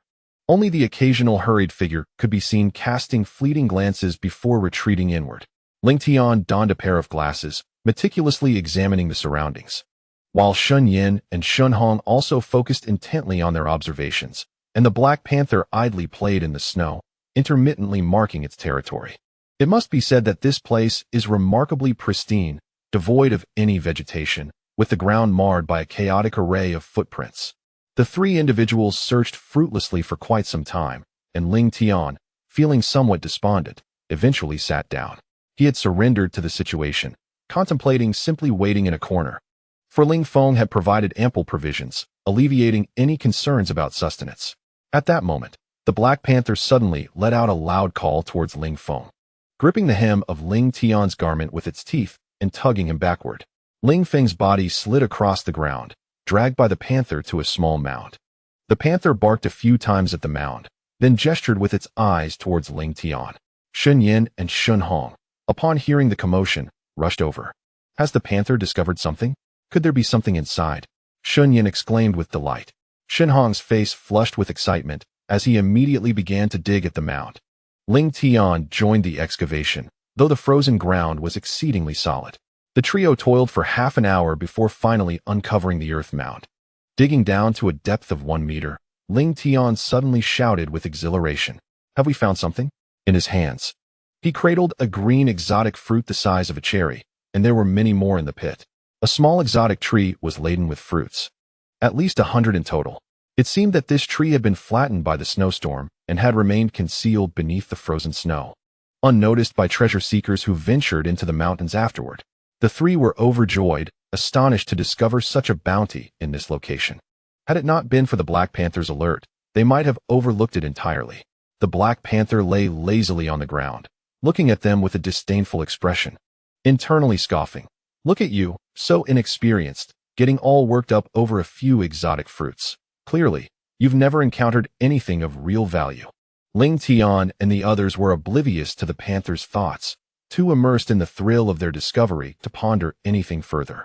They hastily began to pluck the fruits, quickly clearing the tree of its bounty. Exchanging glances filled with joy, their celebration was short-lived as they soon heard a chilling voice. Hand over the exotic fruits you have. The trio's expressions shifted, their gazes turning in unison towards the source of the voice. Approaching them were a dozen individuals clad in white garments. The speaker was a rugged young man, tall and glaring fiercely at Ling Feng and his companions. Ling Feng silently cursed his misfortune, having just acquired the exotic fruits. They were already being targeted. What are you talking about, gentlemen? What exotic fruits? Ling Tian feigned innocence, flashing a grin while subtly signaling Shun Yin and Shun Hong to retreat. Don't play coy with me. We've had our eyes on you for a while now. You think I haven't noticed those bulging pockets of yours? A young man looked at Ling Tian with a mocking expression and said, Why should we give you what we found? Shun Hong, visibly displeased, retorted. The young man smirked coldly. Little brat, don't even talk about reasons. Just the fact that we outnumber you and possess greater strength is enough. If you dare refuse, we will eliminate you. He then cast a casual glance at Shun Yin and added, You will entertain us for a while, play some games, and we might let you go. I advise you to comply. We have 4 or 5 king-level abilities here. Defeating you would be a mere trifle. Xin Yan's face paled. She hadn't anticipated that these ruffians had set their sights on her. Regret washed over her for having washed her face that morning, as she had deliberately kept herself dirty and dressed in rags to avoid such unwanted attention. Do you know who we are to dare rob us? Ling Tian stated with a composed demeanor. The young man sneered. Of course, I know you're people of Ling Feng. What gives you the right to pressure me with his name? Others may fear him, but we of the White Water sect do not. Ling Feng is nothing in our eyes. Ling Tian's heart quaked. Although his knowledge of the White Water sect was limited, he had heard enough to know that it was a formidable force in the Great Qing Mountain, holding significant prestige. Even the infamous Shadow Tower ranked below the White Water sect in strength, an indication of their formidable power. Chapter 231. The strength of the Black Panther. Ling Tian turned his gaze towards the Black Panther. Since Ling Feng claimed that the Black Panther could protect them, He trusted that Ling Feng would not deceive him. He squatted down, adopting a tone of supplication, and addressed the Black Panther, "Brother Black Panther. We truly are in trouble this time. Would you lend your strength to assist your younger brother?" Upon hearing this, the young man from the Whitewater sect immediately scoffed, mocking, "So, you're placing your hopes on a dog? How amusing." One of the young man's subordinates approached him, eyes gleaming as he looked at the Black Panther, and jovially remarked, "Brother Tao, this black dog seems rather plump. How about we have a dog meat hot pot? It's been ages since we've had dog meat." Brother Tao glanced at the Black Panther, his expression shifting. This black dog was quite large, weighing at least over 100 pounds, with a muscular build that promised a delightful chew. He swallowed hard, feeling fortunate today. Not only had they secured an extraordinary fruit, but they had also acquired a woman, and now, the prospect of dog meat. The Black Panther gazed coldly at the group before him. Though he could not speak, he understood human language. The audacity of this group to discuss eating dog meat and having a hot pot was infuriating. The Black Panther slowly rose to its feet and positioned itself in front of Ling Tian and his companions, shielding them from view as it disdainfully regarded the group from the Whitewater sect. Brother Tao looked on in astonishment at the panther. Well, this black dog possesses quite the spirit. It knows how to protect its master. I must admit, I feel a twinge of reluctance to feast upon it," he remarked with a teasing tone. This group of individuals did not regard the Black Panther with any seriousness. To them, it was merely an oversized, ordinary dog, hardly a magical beast. In their eyes, the size of a magical beast far exceeded that of the panther, even if it were one. It seemed to be no more than a king-level creature, easily dispatched by their dozen or so members. To them, victory was assured. Brother Tao casually beckoned to one of his subordinates. "Liuzi, go and slay this black dog. We shall have dog meat hot pot tonight." "All right, Brother Tao." Liuzi enthusiastically rolled up his sleeves and stepped forward. He had always been the weakest link in the team, seldom entrusted with important tasks. But today he relished the opportunity to showcase his prowess before the leader. He intended to subdue the Black Panther with his bare hands, confident that as a superpowered individual, it would be a trivial feat. With unwavering confidence, Liuzi approached the Black Panther, taunting, "Come here, little dog. I've got something delicious for you." Suddenly, he lunged at the panther's neck, relying on his superhuman agility to close the distance in an instant. The Black Panther regarded Liuzi with scorn in its eyes. His speed was laughably inadequate. Rising onto its hind legs, the panther towered nearly as tall as Liuzi. Startled by the panther's sudden stature, Liuzi quickly regained his composure and continued his advance. The panther swiftly extended its right paw, aiming a strike at Liuzi's head. This was a move favored by Ling Feng, one that the panther had practiced in silence, yearning for the day it could be employed. Liuzi was sent flying by the unexpected blow, soaring through the air for 40 to 50 meters before crashing heavily against a mountainside, embedding himself within it and succumbing instantly. "Impressive, Black Panther. Absolutely magnificent," Shin exclaimed, leaping in exhilaration. "Brother Black, you're incredible. Let's high-five." Ling Tian praised the panther, extending his hand. The panther, puffed with pride, turned to Ling Tian and exchanged a celebratory slap. This comical scene elicited laughter from Shin. In the distance, Brother Tao and his companions stood in stunned silence, their expressions a mix of disbelief and shock. Brother Tao was utterly flabbergasted. What had he just witnessed? His subordinate had been dispatched by a mere dog with a single swipe. Was this truly a dog? It soon dawned on him that he had been outsmarted by this creature, which could comprehend human speech and had been feigning ignorance all along. What a profound humiliation. If this matter were to leak out and become known to others within the sect, it would surely become a lifelong source of ridicule. A glimmer of coldness flashed in Tao Ji's eyes. "Damn it, you wretched creature, how dare you deceive me? Today, I shall flay your skin." With a commanding voice, Tao Gu ordered his followers, and the dozen or so subordinates behind him surged forward, hastening towards the Black Panther. They surrounded the panther, gradually tightening the encirclement, creating a classic trap to catch a dog. The Black Panther remained poised on its hind legs, awaiting their assault. It had developed a taste for the thrill of being struck. The recent slap had been exhilarating, and it was no wonder its master relished the act of striking others. Now it truly understood the sensation. As the encirclement of the Bai Shui sect members shrank to a 5-meter radius, the group, including several royal-level abilities, exchanged glances before accelerating their assault on the Black Panther. In an instant, The panther's form shifted, moving with such swiftness that none present could discern its figure. Only a blurred shadow darting about. Then, a piercing scream echoed. A royal-level ability user was sent flying, landing against the mountainside in the same position as the recently dispatched Lu Zi. Though not dead, he was already gasping for breath. Before anyone could react, screams continued to ring out, with one figure after another soaring into the air, ultimately crashing into the mountainside, each in a unique posture, creating a spectacular sight. The Black Panther raised its head, casting a defiant gaze at Tao Gu, who now appeared flustered. He had never anticipated that this dog would prove to be so formidable. Within just half a minute, all of his subordinates had been vanquished. This black dog must be a beast of extraordinary prowess, at least of royal caliber. The panther advanced steadily towards Tao Gu. Terror swept across Tao Ji's face as he retreated, simultaneously pleading for mercy from the panther. Dog brother, great dog. I understand my error. I shall never dare again. Please spare me. I will never eat dog meat again. The panther, its expression furious, beckoned Tao Gu with a claw.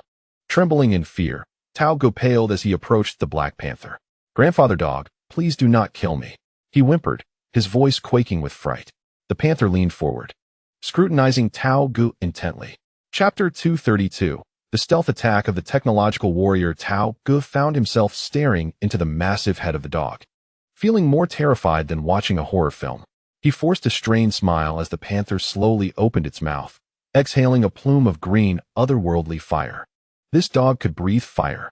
This was the final thought of Tao before his demise. Shortly thereafter, his head was engulfed by the otherworldly flames, ultimately transforming into a pile of ashes. The Black Panther cast a glance at the heap of bone ash, slowly turned, and with an air of arrogance, approached Ling Tian. Ling Tian extended a hand to pat Black Panther's back, speaking in a tone of flattery. Brother He, you are truly formidable. From now on, I shall follow you in the Creation Mountain. Black Panther, seemingly unfazed, pointed a claw at Ling Tian's pocket.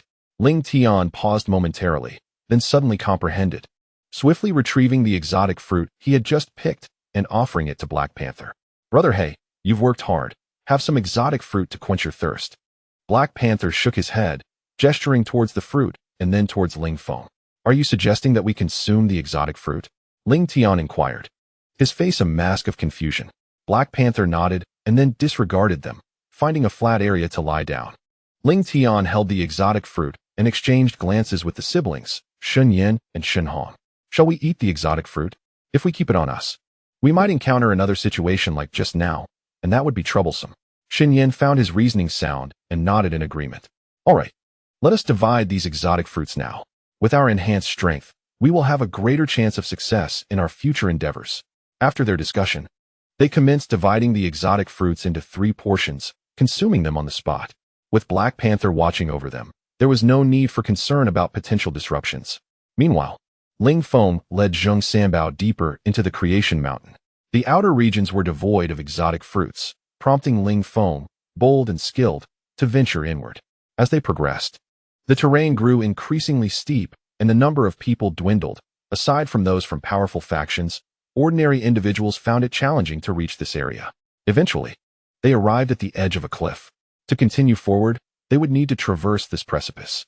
Ling Feng peered down to gauge the height of the cliff and inadvertently spotted a plant nestled in the middle, vibrant green with 2 red blossoms.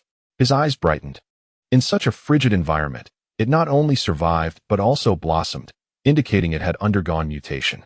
Ling Feng immediately called out to Zheng Sanbao, asking, Old Zheng, do you recognize this plant? What kind is it? Zheng Sanbao leaned forward, scrutinizing it for a while, a glimmer of excitement flashing in his eyes as he exclaimed, this should be a mutated species of the dragon tongue grass. I studied medicinal herbs previously, so I am quite certain. This dragon tongue grass is an exceedingly precious herb, belonging to the fire element, known for its remarkable detoxifying properties. After mutation, it is highly likely to provide significant benefits for fire-type abilities.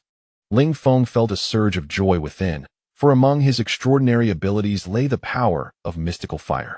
The dragon tongue grass might enhance his unique flame. And since all members of the War God team possessed similar powers, his own strength would undoubtedly elevate theirs as well. He glanced at the dragon tongue grass, which was perched approximately 50 meters above the ground. The cliff was steep and treacherous, its surface rendered slick by the frozen snow, leaving him no foothold to leverage. Drawing a dagger from his spatial pouch, Ling Feng leaped, gliding down the cliffside. He descended rapidly, embedding the dagger into the rock to mitigate his fall, ultimately halting just before the dragon tongue grass. Upon closer inspection, he noticed the leaves emitted an unusual fragrance that invigorated him upon inhalation. He extended his hands to pluck the dragon tongue grass, when suddenly, a shift occurred. Ling Feng felt a tightening sensation behind him, an instinctual warning of imminent danger. He swiftly dodged to the side, simultaneously snatching the dragon tongue grass with his other hand. In that fleeting moment, a laser beam struck the very spot where he had stood moments before. Ling Feng landed steadily on the ground, turning to face the source of the attack, only to discover that his gravitational field and mental control had no effect on the laser assault. In the distance, a technological warrior hovered in midair, flames erupting from beneath him to sustain his form. Assessing the color of the lights on his chest, Ling Feng deduced that this individual was merely an ordinary tech warrior, not the formidable one he had encountered earlier that day. Hand over what you just acquired, or face death, the tech warrior declared coldly. Ling Feng smirked icily, his anger palpable at having been ambushed without forewarning. The fact that this assailant was a foreigner only fueled his indignation further. If you want it, come and take it. Ling Feng raised the dragon tongue grass, showcasing it defiantly to the hovering tech warrior. The warrior, visibly irked, retorted, "You seek death. To challenge an invincible technological warrior from the glorious United States. You shall be my sixth victim today." With that, the tech warrior propelled himself toward Ling Feng, the sound of his armor slicing through the air resonating ominously. He gathered all his energy into his mechanical arm, furious at the audacity of this Dragon Kingdom individual, intent on reducing him to mere fragments. Ling Feng stood his ground, a chilling resolve gleaming in his eyes. As the tech warrior approached, he unleashed a powerful punch. Flames erupting from his fist, Ling Feng, with a cold smile, mirrored the action, hurling his own fist toward the oncoming attack. The two fists, each encircled by their respective mystical flames, collided fiercely in midair. With a thunderous roar, the figure of the technological warrior was sent hurtling backward. One of his mechanical arms shattered into fragments by Ling Feng's strike. He crashed against the mountainside, his entire armor billowing with black smoke, electric currents crackling ominously. The warrior attempted to establish a connection with the intelligent core of his armor, only to discover that the entire circuitry had been irreparably damaged, rendering him powerless over his suit.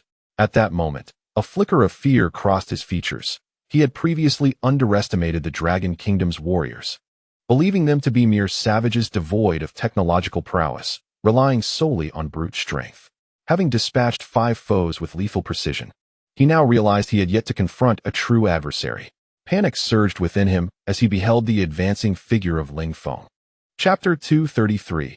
Acquiring the ability of invisibility. Ling Feng approached the technological warrior, crouching down to his level. He extended his right hand, grasping the warrior's helmet, and, with sheer force, tore it from his head, revealing a visage marked by terror. Ling Feng, observing the foreign features, wore a cruel smile. "What do you intend to do?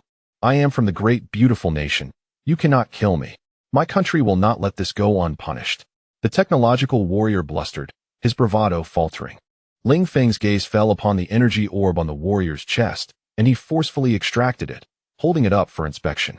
After scrutinizing it for a considerable time, he remained unable to discern its material composition, yet he could feel a potent surge of energy emanating from the orb. "What is this made of?" Ling Feng inquired. His curiosity piqued. "This is a state secret of our nation. I will never divulge it," the technological warrior declared resolutely. Ling Feng's expression twisted into a sinister grin. He relished those who feigned strength, yet thus far, none had withstood his interrogation for even half an hour. With no moral qualms about confronting those who invaded the Dragon Kingdom, Ling Feng brandished a sharp knife before the warrior's eyes, his tone chilling as he declared, "I shall carve hundreds of cuts upon your face, peeling away your flesh piece by piece." The technological warrior's countenance turned ashen with dread, beads of cold sweat forming on his brow. "Why are you Dragon Kingdom warriors so malicious? You cannot treat me this way. It is inhumane to torture captives," he pleaded, fear evident in his voice. "Enough of your empty words. Speak, or I will not hesitate to act," Ling Feng retorted impatiently, brandishing the dagger menacingly. I will talk. I will talk. Please don't kill me. This is a miniature nuclear reactor containing immensely powerful energy. The technological warrior hastily confessed, terror-stricken at the prospect of Ling Feng's wrath. A nuclear reactor? Ling Feng mused, toying with the energy orb in his hand, feeling as though he had just unlocked a new realm of possibilities. If one could obtain a complete suit of steel armor and subsequently upgrade it, it might yield unexpectedly remarkable results. Ling Feng mused silently to himself. He gazed at the technological warrior and the armor that he had just demolished, shaking his head in regret. It seems I must seek an opportunity to acquire a complete set of armor to take back. That suit worn by David appears quite impressive. I shall need to be cautious the next time I strike. After effortlessly dispatching the technological warrior, Ling Feng leaped back down to the ground. Ling Xiao, did that iron fellow just perish? Zheng Sanbao inquired, his face a mask of curiosity. Ling Feng nodded. Indeed, he is dead. We must hurry. We've lingered here far too long. The two traversed the cliff and continued inward toward the heart of the Genesis Mountain.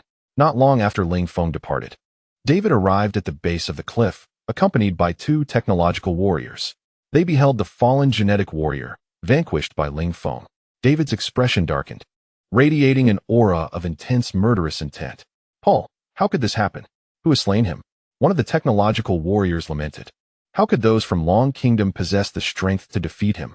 How can a mortal withstand technology? Another technological warrior echoed, incredulous. David's face remained grim as he turned the body of the technological warrior over, uncovering a concealed storage card behind it. This card contained all the recorded footage pertaining to the armor. He held the storage card before him and scanned it, and suddenly, his eyes projected a virtual screen before him like a projector. David swiftly navigated to the end of the recording, where he witnessed the moment he arrived at the cliff and saw a young man with a Long Kingdom visage plucking an exotic herb from the precipice. Then, to his astonishment, he witnessed the shocking scene. The Long Kingdom man had rendered the armor utterly inoperative with a single punch. The recording concluded there, leaving the subsequent events a mystery. David's countenance grew grave. To disable their armor with a mere punch required extraordinary strength. Their armor was crafted from exceptionally hard titanium alloy aerospace material, renowned for its durability. Even missiles could withstand its might. Yet it could not endure the force of this man's blow. How terrifying! Amongst all the extraordinary beings he had encountered, none possessed such immense power. The other two technological warriors, having witnessed the recording, were left utterly speechless. Oh my God, this is utterly astonishing. Is he truly human, or is he a divine being? One of the technological warriors exclaimed instinctively. David spoke with a grave expression, instructing, transmit this individual's likeness to the other team members and inform them that upon encountering this person, they must notify me immediately. He possesses formidable strength and poses a significant threat. We must eliminate him. Furthermore, all team members are prohibited from acting alone. They must operate in groups of 3. Two technological warriors promptly disseminated David's orders while simultaneously initiating a search for Ling Feng. At this moment, Ling Feng remained blissfully unaware that he had attracted the attention of the Americans, leisurely traversing the mountain path. As he walked, Ling Feng examined the exotic fruit in his hand, which he had acquired from Miao Xiaozui the previous night. This fruit was an upgraded version of the one he had before. Its size remained largely unchanged, yet its color was now more vibrant than ever. Moreover, following the upgrade, this exotic fruit had acquired a remarkable ability, an invisibility effect. This revelation filled Ling Feng with exhilaration. He had long been intrigued by Ling Tian's ability to become invisible, and now this fruit had granted him the same power. He surmised that the fruit inherently possessed a stealth effect, which, after system enhancement, had transformed into full invisibility, testament to the system's remarkable capabilities. Ling Feng gazed at the exotic fruit and took a bite, causing juice to splatter as the sweet, succulent flesh transformed into pure energy flowing into his body. He felt a warm sensation in his stomach, a gentle energy gradually coursing through every corner of his being, enhancing his physical strength. Approximately half an hour later, this energy began to dissipate. Ling Feng assessed his condition and estimated that his physical capacity had increased by around 3,000 points, bringing his total to 13,200 points. While he was indifferent to the numerical growth, his primary concern was the invisibility effect. he resolved to test its efficacy. Chapter 234. A reunion with Miao Xiaocui. As Ling Feng concentrated, he sensed a subtle shift in the air surrounding him. Zheng Sanbao, who was trailing closely behind, suddenly felt a disturbance in the atmosphere. Alarmed, he looked up, astonished to find that Ling Feng, who had been walking just in front of him, had vanished. What was happening? Ling Xiao? Zheng Sanbao scanned his surroundings, calling out for Ling Feng. Standing beside Zheng Sanbao, Ling Feng felt a surge of delight. He had indeed achieved invisibility. He was merely half a meter away from Zheng Sanbao, yet the latter, with his royal-level prowess, had failed to detect him. It seemed that the efficacy of this extraordinary ability surpassed his expectations. Ling Feng then deactivated the invisibility effect, reappearing before Zheng Sanbao, who was startled by Ling Feng's sudden appearance. Goodness, Ling Xiao, how did you appear and disappear so mysteriously? Where have you been just now? Zheng Sanbao exclaimed, clearly still shaken from the recent events. It's nothing, merely a small experiment, Ling Feng replied nonchalantly. Ignoring Zheng Sanbao's curious gaze, he continued to focus on their journey ahead. After an hour of walking, the two had made little progress. Ling Feng began to suspect that this expedition into the mountains might be a ploy by the Genesis Alliance. Otherwise, why had they spent so much time without any significant discoveries? Old Zheng, didn't you mention that there are numerous exotic fruits in this area? We have ventured deep into the mountains, yet there is still nothing of note, Ling Feng said, narrowing his eyes in confusion. Zheng Sanbao mirrored his perplexity. This certainly feels off. The resources within Genesis Mountain are abundant. It shouldn't be like this. Could it be that this place has already been stripped bare by the Genesis Alliance? Ling Feng sighed softly. Let us continue further. We haven't even encountered a single exotic beast yet. Let's see what lies ahead. After traversing a mountain, they stumbled upon a small basin. As they approached, faint sounds of a struggle reached their ears. Exchanging glances, they hurried towards the source of the noise. Following the sounds, Ling Feng soon spotted two groups engaged in combat behind a rocky outcrop. One of the factions was familiar to him, the people from the Miao family of Yinchuan. Opposite them stood a group clad in white, numbering around 30 to 40 individuals. The clash had escalated to a fever pitch, with both sides fiercely engaged.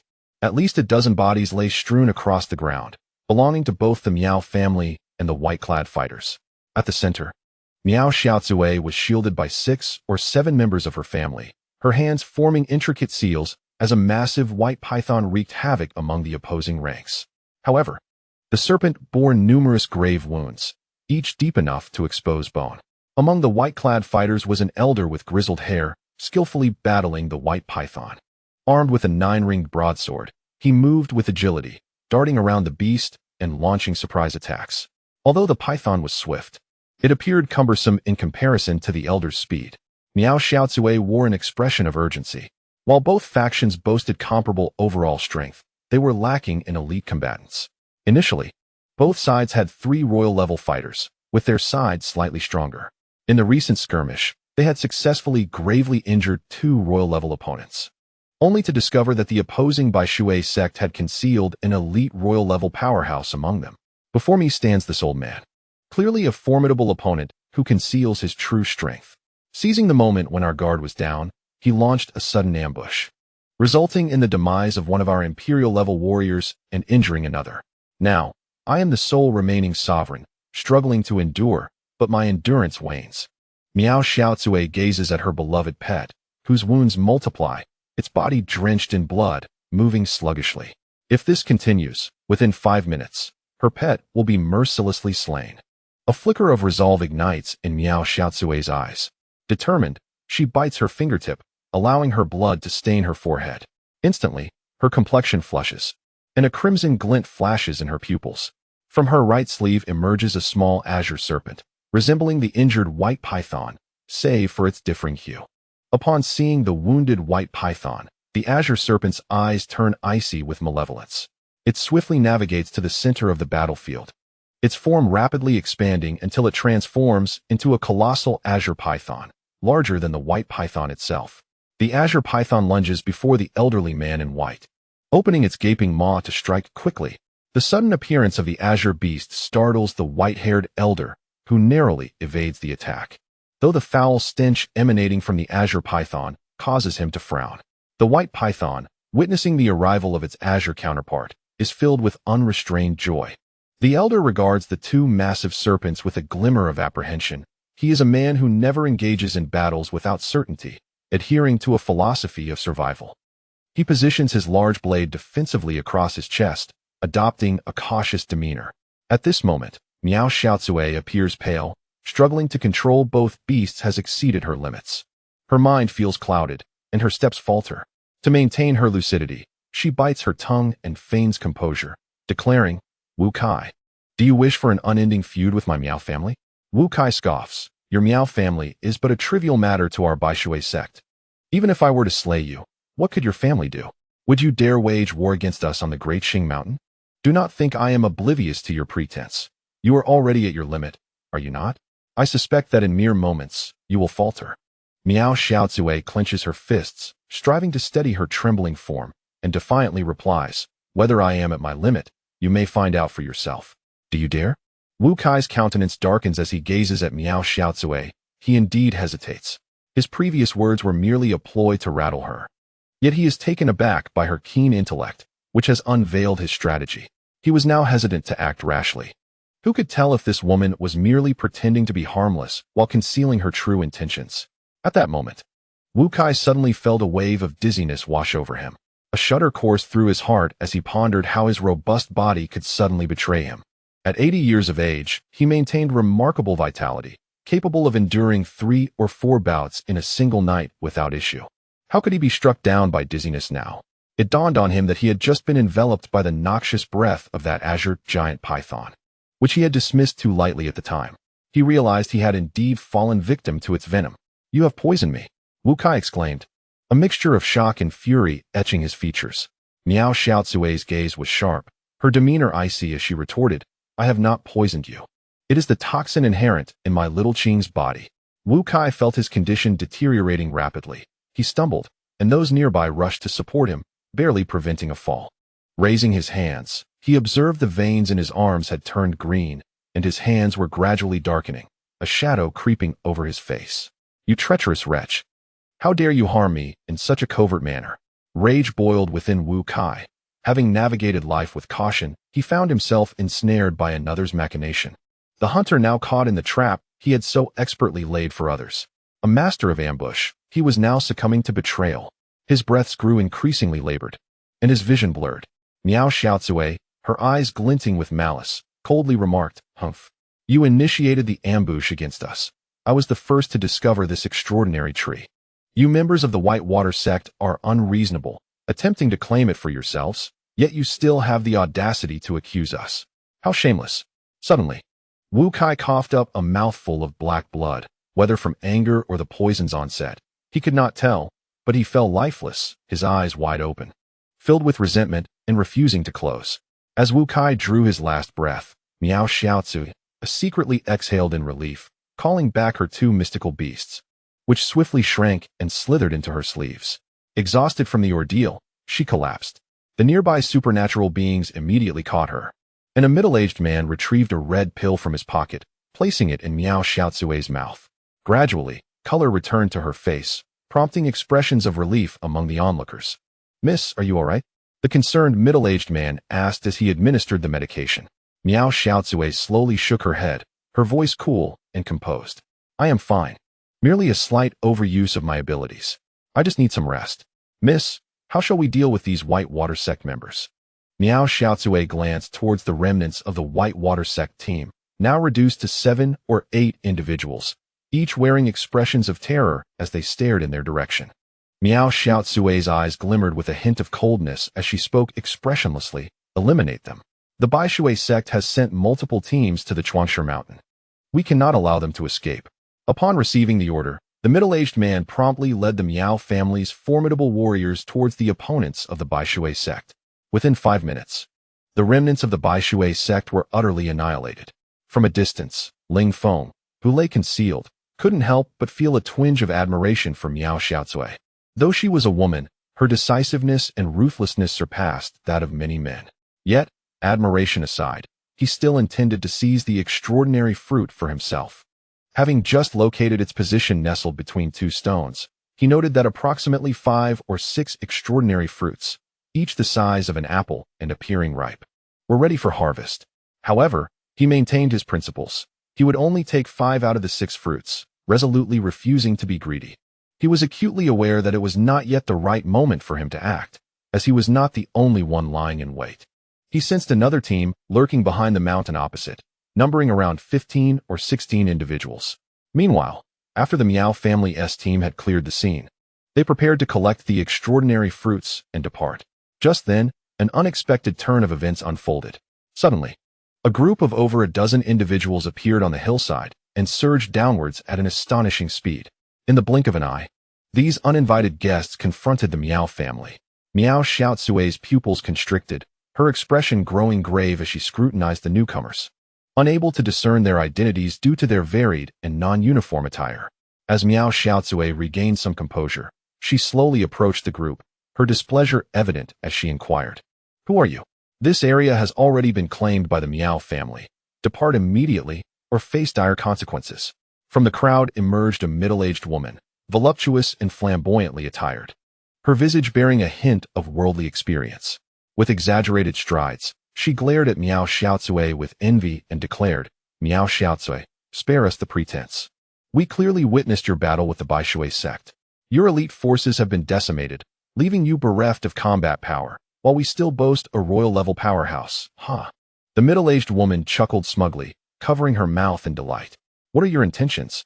Miao Xiaozui replied coldly. The middle-aged woman responded with a sweet smile, brimming with self-satisfaction. "Isn't it obvious? We have come to this mountain for a purpose. If you relinquish that extraordinary fruit, we shall not trouble you. Clearly, you are affiliated with a significant power. Might I inquire which faction you represent?" Miao Xiaozui pressed on, understanding that the extraordinary tree they had discovered today was unlikely to remain in their possession. The only course of action left was to ascertain the identities of these individuals. The Miao family could not afford to suffer a silent injustice. The middle-aged woman cast a meaningful glance at Miao Xiaozui and said, "I am not afraid to tell you that we belong to one of the 5 great families. Even if your Miao family were to learn of this, what could they do?" The expressions of the Miao family's formidable members shifted dramatically. The 5 great families were renowned for their mystique even before the apocalypse, and their power had surged considerably thereafter. The celestial beings they supported were also exceedingly powerful. Miao Xiaozui's heart stirred as she regarded her opponents with apprehension. "Very well. We shall abandon this peculiar tree," she declared resolutely. The others from the Miao family wore expressions of discontent, for they had to relinquish the rare fruit they had toiled hard to find, which incited their anger. "Miss, are we truly going to let go of the fruit we have acquired? Have the lives of our kin been lost in vain?" One protested. "Indeed, let us confront them." Another chimed in. Miao Xiaozui, aware that her companions were struggling to accept this outcome, sought to reassure them. "There are plenty of such trees in the mountains. But once lives are lost, nothing remains. We are not their match at present. Engaging in conflict would only result in greater casualties. Let us depart." After calming her clansmen, she prepared to leave. "Wait," the middle-aged woman called out to the departing Miao Xiaozui. Chapter 236. A half like Shakespeare. Miao Xiaozui furrowed her brow. "What more do you want?" "Oh, nothing much, just a reminder. When you come across rare fruit in the future, remember to assess the situation. Do not end up making garments for others." The woman's tone dripped with sarcasm. Miao Xiaozui remained silent, walking away without looking back, though a fierce killing intent flickered in her eyes. The middle-aged woman watched Miao Xiaozui's retreat with a glint of triumph, thinking, "The mantis stalks the cicada," unaware of the oriole behind.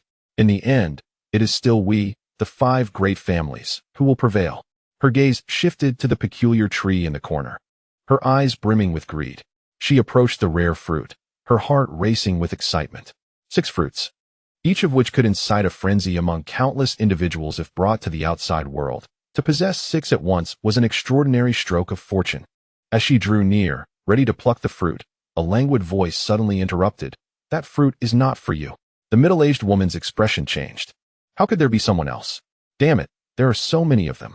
She swiftly turned to look behind her, only to find an old man and a young man who had appeared out of nowhere. The young figure bore a light smile as he regarded her. His sharp brows and striking eyes, coupled with an air of authority, exuded the demeanor of a king. The middle-aged woman felt a flush of warmth rise to her cheeks. She was surprised to find her heart racing at the sight of this young man. Could this be what it felt like to be smitten? At this moment, she was completely captivated by Ling Feng's visage, utterly oblivious to the identity of the man before her gaze imbued with an almost lustrous quality. "Are you speaking to me, dear brother?" the middle-aged woman shyly inquired. Ling Feng furrowed his brow, a chill coursing through his veins. The look in the eyes of this older woman seemed rather unsettling. "Is there anyone else here?" Ling Feng replied coldly. "How dare you, insolent brat? Who do you think you are to provoke the 5 great immortals?" One of the middle-aged woman's subordinates admonished him with a hostile expression. Not far away, Miao Xiaozue, having overheard, turned to glance in their direction, her expression shifting dramatically. "It's him.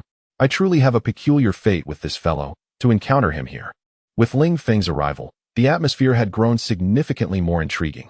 Given his temperament, he would undoubtedly pursue the coveted fruit, and with his unfathomable strength, the reputation of the 5 great immortals might not be enough to intimidate him. Miao Xiaozue halted her steps, intent on observing the unfolding drama. Although she realized she would not obtain the fruit, witnessing the discomfiture of the 5 great immortals' representatives would provide her considerable amusement. Meanwhile, the middle-aged woman, upon noticing her subordinate's disrespectful demeanor towards Ling Feng, immediately reprimanded her group. "Silence. Have I not taught you to speak politely? Do you understand? But Sister Xia, this brat spoke to you impolitely. We simply could not tolerate it." One subordinate defended himself, looking aggrieved. "What do you know? He is my dear brother. Get out of my sight," Sister Xia retorted sternly. Then, her gaze softened as she looked at Ling Feng, her voice turning sultry. "Brother, are you interested in my fruit? If you follow me, all of this could be yours. What do you say?" Ling Feng's expression darkened, a wave of revulsion washing over him. Did she take him for a gigolo? Did he truly appear so? You ought to take a good look at yourself in the mirror. The wrinkles on your face could ensnare a fly. And your features, each one vying for attention, all in disarray. Are you deliberately trying to disgust me? Ling Feng retorted without reservation. Zheng Sanbao, standing behind Ling Feng, stifled laughter, his face alight with mockery. Sister Xia's expression soured. She detested remarks about her appearance. And Ling Feng's words struck her as particularly harsh. "What did you say? Do you dare repeat that?" she hissed, her face contorted with rage. Ling Feng regarded her with amusement, continuing his verbal barrage. "I have never seen someone so eager to invite criticism. You bear a striking resemblance to Shakespeare." Sister Xia's face contorted in confusion. Was he insulting her or complimenting her? "In what way do I resemble him?" she questioned, her eyes filled with uncertainty. "Shakespeare? I'll be damned. You are the first to speak to me like this. Impressive. Give him a shock, but make sure he remains alive," she commanded.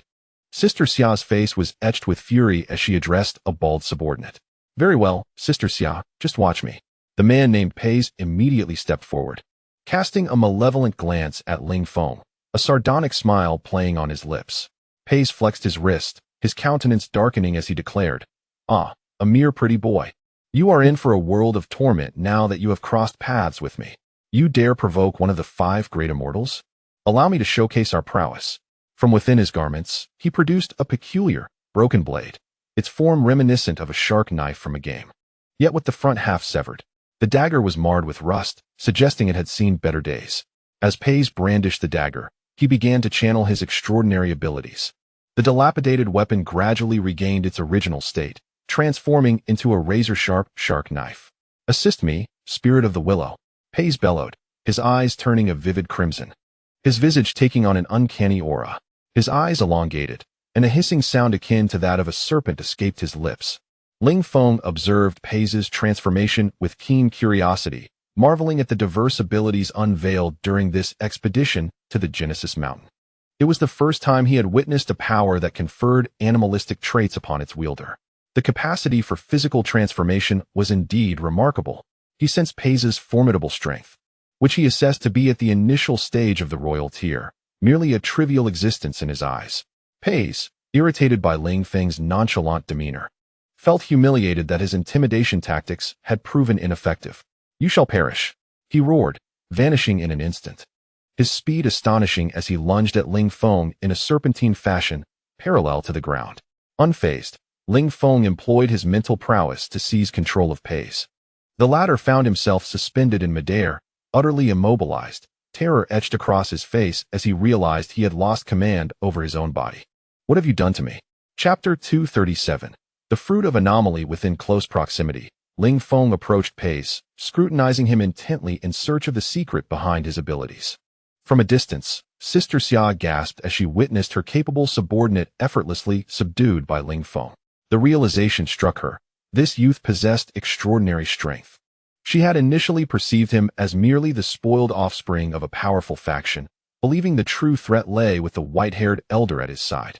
It was evident now that she had misjudged. This individual was far from ordinary. Who are you, and which faction do you represent? Sister Xia inquired, her expression darkening as she regarded Ling Feng. From the war god base, I am Ling Feng, he replied coolly. You are Ling Feng.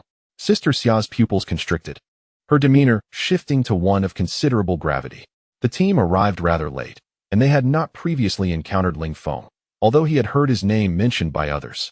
You are the Ling Feng who forced Long Aotian to kneel in public and annihilated 2 imperial-level experts from the Yunchuan Miao family.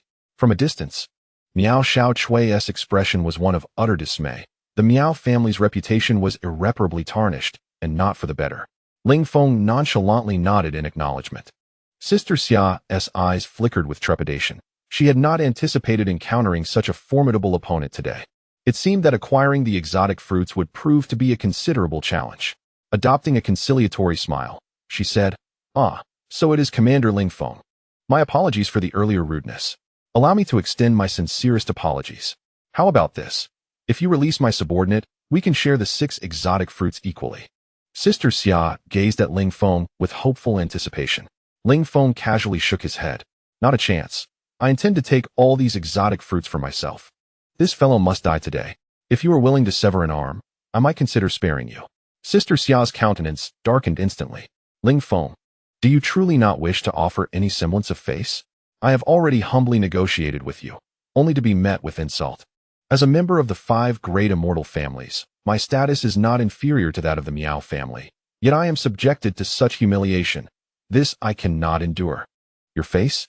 What qualification do you have to speak of face in my presence? Ling Feng replied coldly, with a mere flick of his finger. Paisai was instantaneously reduced to a cloud of blood mist with a resounding explosion. Ling Feng took a cursory glance at the inner core left behind by Paisai and promptly stored it in his space. Sister Xia glared at Ling Feng, boiling with rage.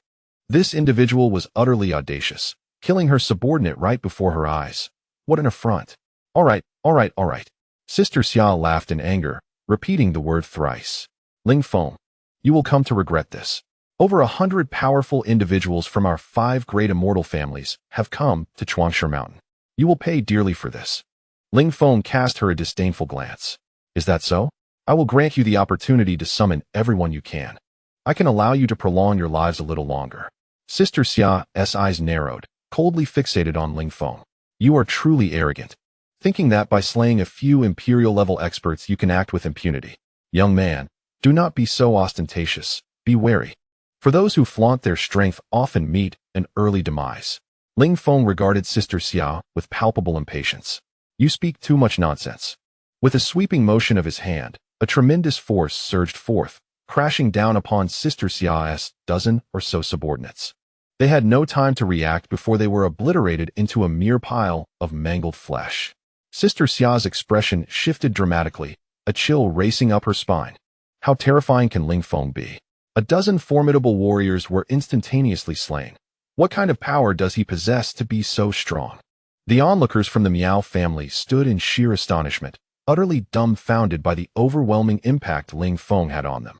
Among those he had dispatched so swiftly were several royal-level experts, yet they still fell victim to his might. At that moment, Miao Xiaozue wore an expression of profound relief. Fortunately, her decision from the previous day had proven to be wise. Despite its poor reputation, it had at least preserved her life. Had she chosen to confront Ling Feng head-on, she would likely have faced complete annihilation. In the arena, Ling Feng cast a fleeting glance at Sister Xia and coldly declared, "This is your final opportunity to rally your people. Otherwise, I shall take action immediately." Sister Xia's countenance turned pale as she trembled, extracting a mobile phone from her pocket and commencing a series of calls. "I've contacted them. They will arrive shortly." Ling Feng nodded slightly and proceeded toward the direction of the foreign realm. Sister Xia gazed at Ling Feng's retreating figure, a flicker of resentment surfacing in her eyes. Ling Feng approached the exotic fruit, crouching down to examine it meticulously. Just then, an unexpected turn of events unfolded. A crimson figure, akin to lightning, suddenly erupted from one of the exotic fruits, racing toward him at an astonishing speed. Given Ling Feng's proximity, the red figure reached him almost instantaneously. Leaving no time for reaction, the small crimson serpent halted a mere 5 centimeters from him, writhing desperately, measuring just 5 centimeters in length. The serpent was even thinner than a chopstick and bore a striking resemblance to the color of the exotic fruit. Without careful observation, it would be nearly indistinguishable. Lin Geng deduced from the serpent's fangs that it was venomous, and its toxicity appeared to be exceedingly potent. The presence of a serpent in such cold weather indicated it was indeed a magical beast. It was only due to Ling Feng's extraordinary physical prowess that he had evaded its strike. Had it been anyone else at such close quarters, they would have likely met their demise. Zheng Sanbao scrutinized the creature for several seconds, frowning as he spoke. This is a Bai Shui Ling snake.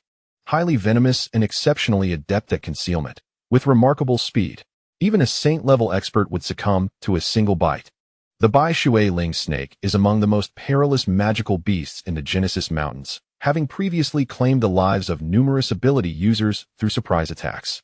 Sister Xia broke out in a cold sweat, feeling immensely fortunate that she had escaped encountering that particular exotic fruit. She had heard Zheng Sanbao's description of the Bai Shui Ling snake clearly. Had she been any closer to the exotic fruit, she would undoubtedly have fallen prey to the serpent's assault. Ling Feng regarded the diminutive creature before him, astonished at its lethal potential. Had Sister Xia attempted to pluck it, she would likely be succumbing to its venom by now. Ling Feng observed for a while before employing a gravitational field to crush the azure water spirit snake into a mere pulp, carelessly tossing it aside. The serpent's minuscule size rendered its crystal core equally insignificant, and Ling Feng found himself disinclined to collect it. With great care, he uprooted the entire exotic fruit and placed it into his spatial storage.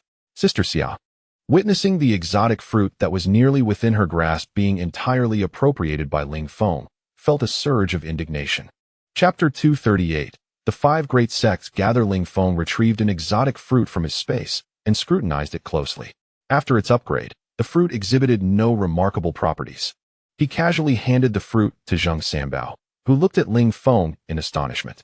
Young Master Ling, what is the meaning of this? It is for you. Your strength has now reached the pinnacle of the Emperor level. Consuming this fruit should elevate you to the Saint level, Ling Feng replied with a smile. Zheng Sanbao's expression shifted, filled with gratitude as he stammered, Young Master Ling, you are exceedingly kind to me. He became somewhat incoherent with excitement, unsure of how to express his feelings. Ling Feng waved his hand dismissively. Enough, just consume it.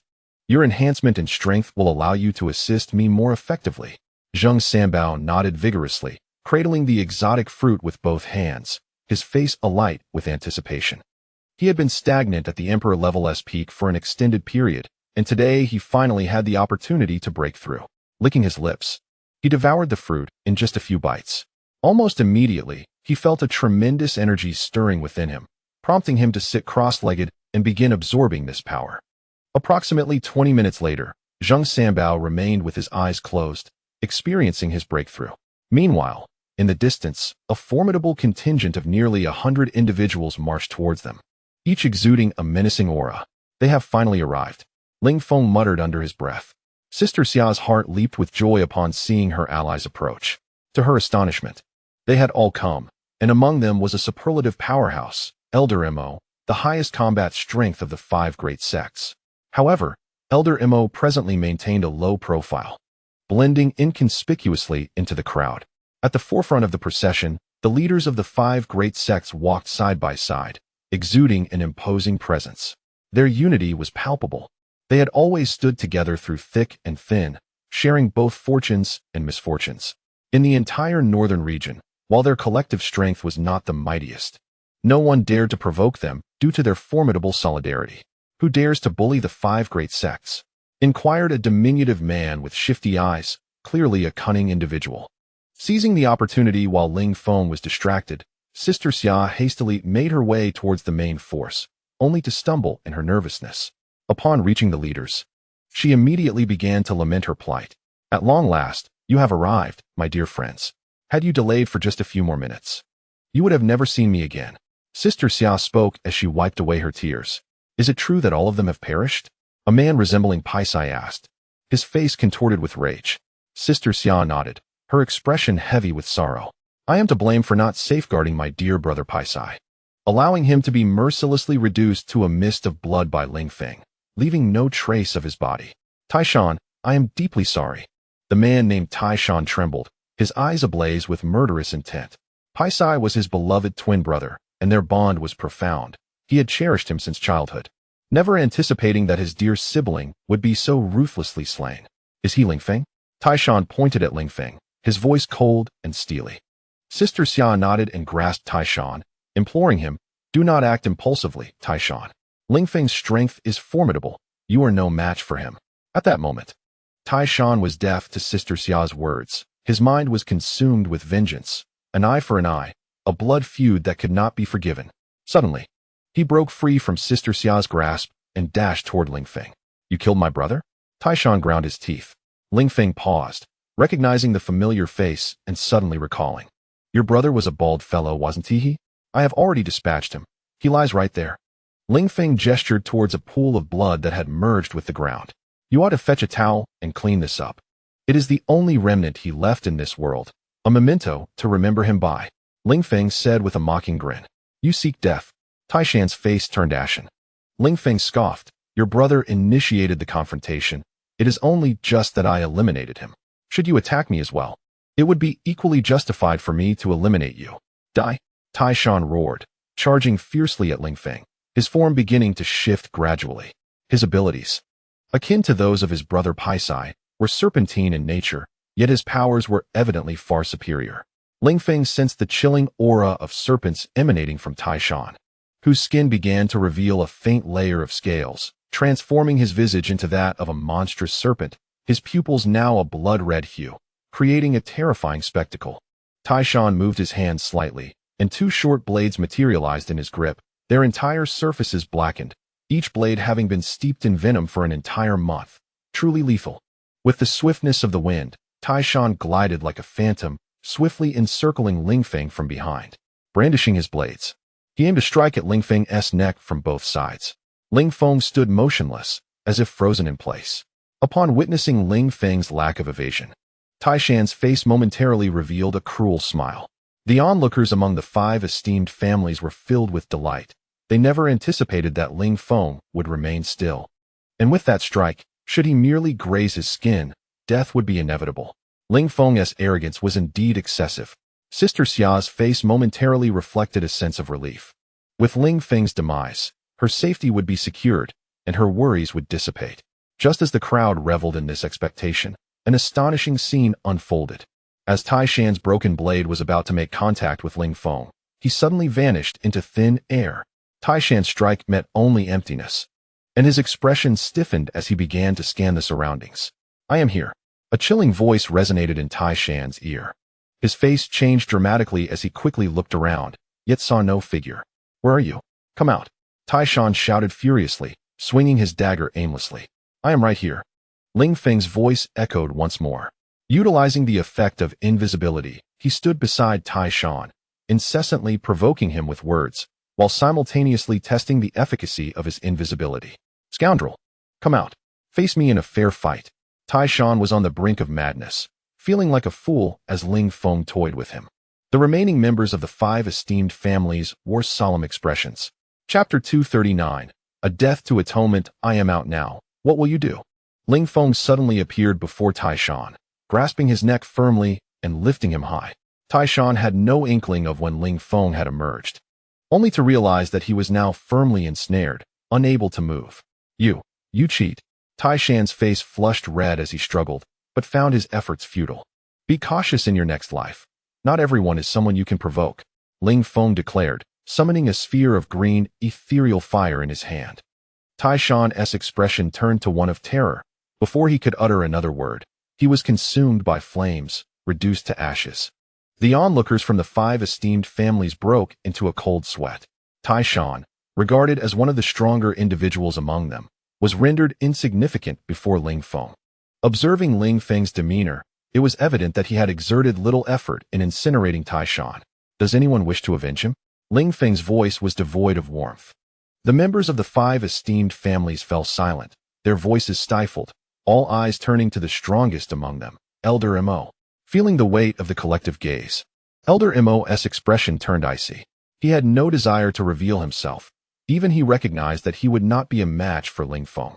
However, as the sole saint-level powerhouse present, he found himself in a predicament. He could not shy away from stepping forward to maintain control of the situation. Old Mo let out a faint sigh and slowly stepped out from the crowd. He gestured amicably towards Ling Feng, leaning slightly forward, adopting a lowly demeanor in an effort to ease the situation. Leader Ling, I am the representative of the 5 great immortals. The earlier actions of my juniors may have offended you, and I am here to offer my sincere apologies on their behalf. The others looked at Old Mo in astonishment, taken aback by his unexpected concession. They had anticipated a monumental clash, yet the outcome was astonishingly different. Ling Feng, too, was somewhat surprised. This old man possessed the most formidable strength he had encountered thus far. His aura was profound, unmistakably indicating he was no ordinary individual. To his astonishment, he chose to concede without a fight. Ling Feng's expression softened slightly as he replied, at long last, one of the 5 great immortals has displayed a modicum of reason. How do you intend to resolve this matter? Old Mo pondered for a moment, a glint of ruthlessness flashing in his eyes. Xia, come here, he called out with a grim expression. Xia's body trembled, a sense of dread flashing through her mind. Judging by Old Mo's demeanor, this situation was likely far from straightforward. With an uneasy gait, Xia approached Old Mo and whispered, "What do you need from me?" Old Mo's countenance hardened as he replied, "This predicament arose because of you. The 5 great immortals have suffered the loss of several powerful individuals due to your actions. You have provoked forces you ought not to have, leading to this dire situation. The only solution is for you to offer your life as atonement, allowing Ling Feng to spare us. Otherwise, none of us shall leave here unscathed today." Xia's mind went blank upon hearing this, her heart gripped with terror. She truly did not wish to die. Moments earlier, she had felt fortunate to have escaped a calamity, only to discover Old Mo's cruel proposition, offering her life to ensure the safety of others. With a bitter smile, she glared at Ling Feng, her face contorted with resentment. "Ling Feng, I will not let you off the hook. Even in death, I shall haunt you." Standing beside her, Old Mo's expression shifted dramatically as he abruptly extended his hand, striking Xia on the head. She let out a scream, her face instantly stained with blood, and slowly collapsed in defiance. A flicker of sorrow crossed Old Mo's eyes. These were his juniors, and he could not help but feel anguish at having to take the life of his own kin. Yet, for the greater good, he had no choice but to act decisively. The leaders of the 5 great immortals bowed their heads in silence, their eyes filled with frustration and resentment. When had they ever endured such humiliation, sacrificing their own to appease the enemy? Yet, for the sake of survival, they could only endure in silence today. Miao Xiaozui's pupils constricted in disbelief. She had not expected this old man to be so ruthless, readily killing his own. His decisiveness was formidable, and the presence of such a figure within the 5 great immortals was indeed not to be underestimated. "Leader Ling, are you satisfied with this outcome?" Old Mo inquired respectfully. Ling Feng nodded slightly. Given that matters had escalated to this point, pressing further would only reveal his pettiness. "This affair shall conclude here. You are free to depart." After Ling Feng's declaration, he ceased to engage with them. Old Mo secretly exhaled a sigh of relief, then turned to the nearly 100 formidable warriors from the 5 great families, speaking in a grave tone. "Everyone, leave this place at once. Any further discussions can occur later." With a grim expression, Old Mo led the way out, and the others followed suit, their faces marked by dejection. Observing from the sidelines, Miao Xiaozui also left with her subordinates, her expression solemn. Ling Feng was not to be provoked. One could never ascertain the limits of his strength, and it was prudent to keep a safe distance. This was Miao Xiaozui's conclusion. On the other side, after the departure of the 5 great families, they quickly congregated in a secluded valley. "Old Mo, shall we simply let this matter rest? Can you truly swallow this humiliation?" A man clad in a fur coat exclaimed with resentment. Old Mo, with his eyes partially closed and an indifferent demeanor, replied, "Ling Feng's strength is formidable.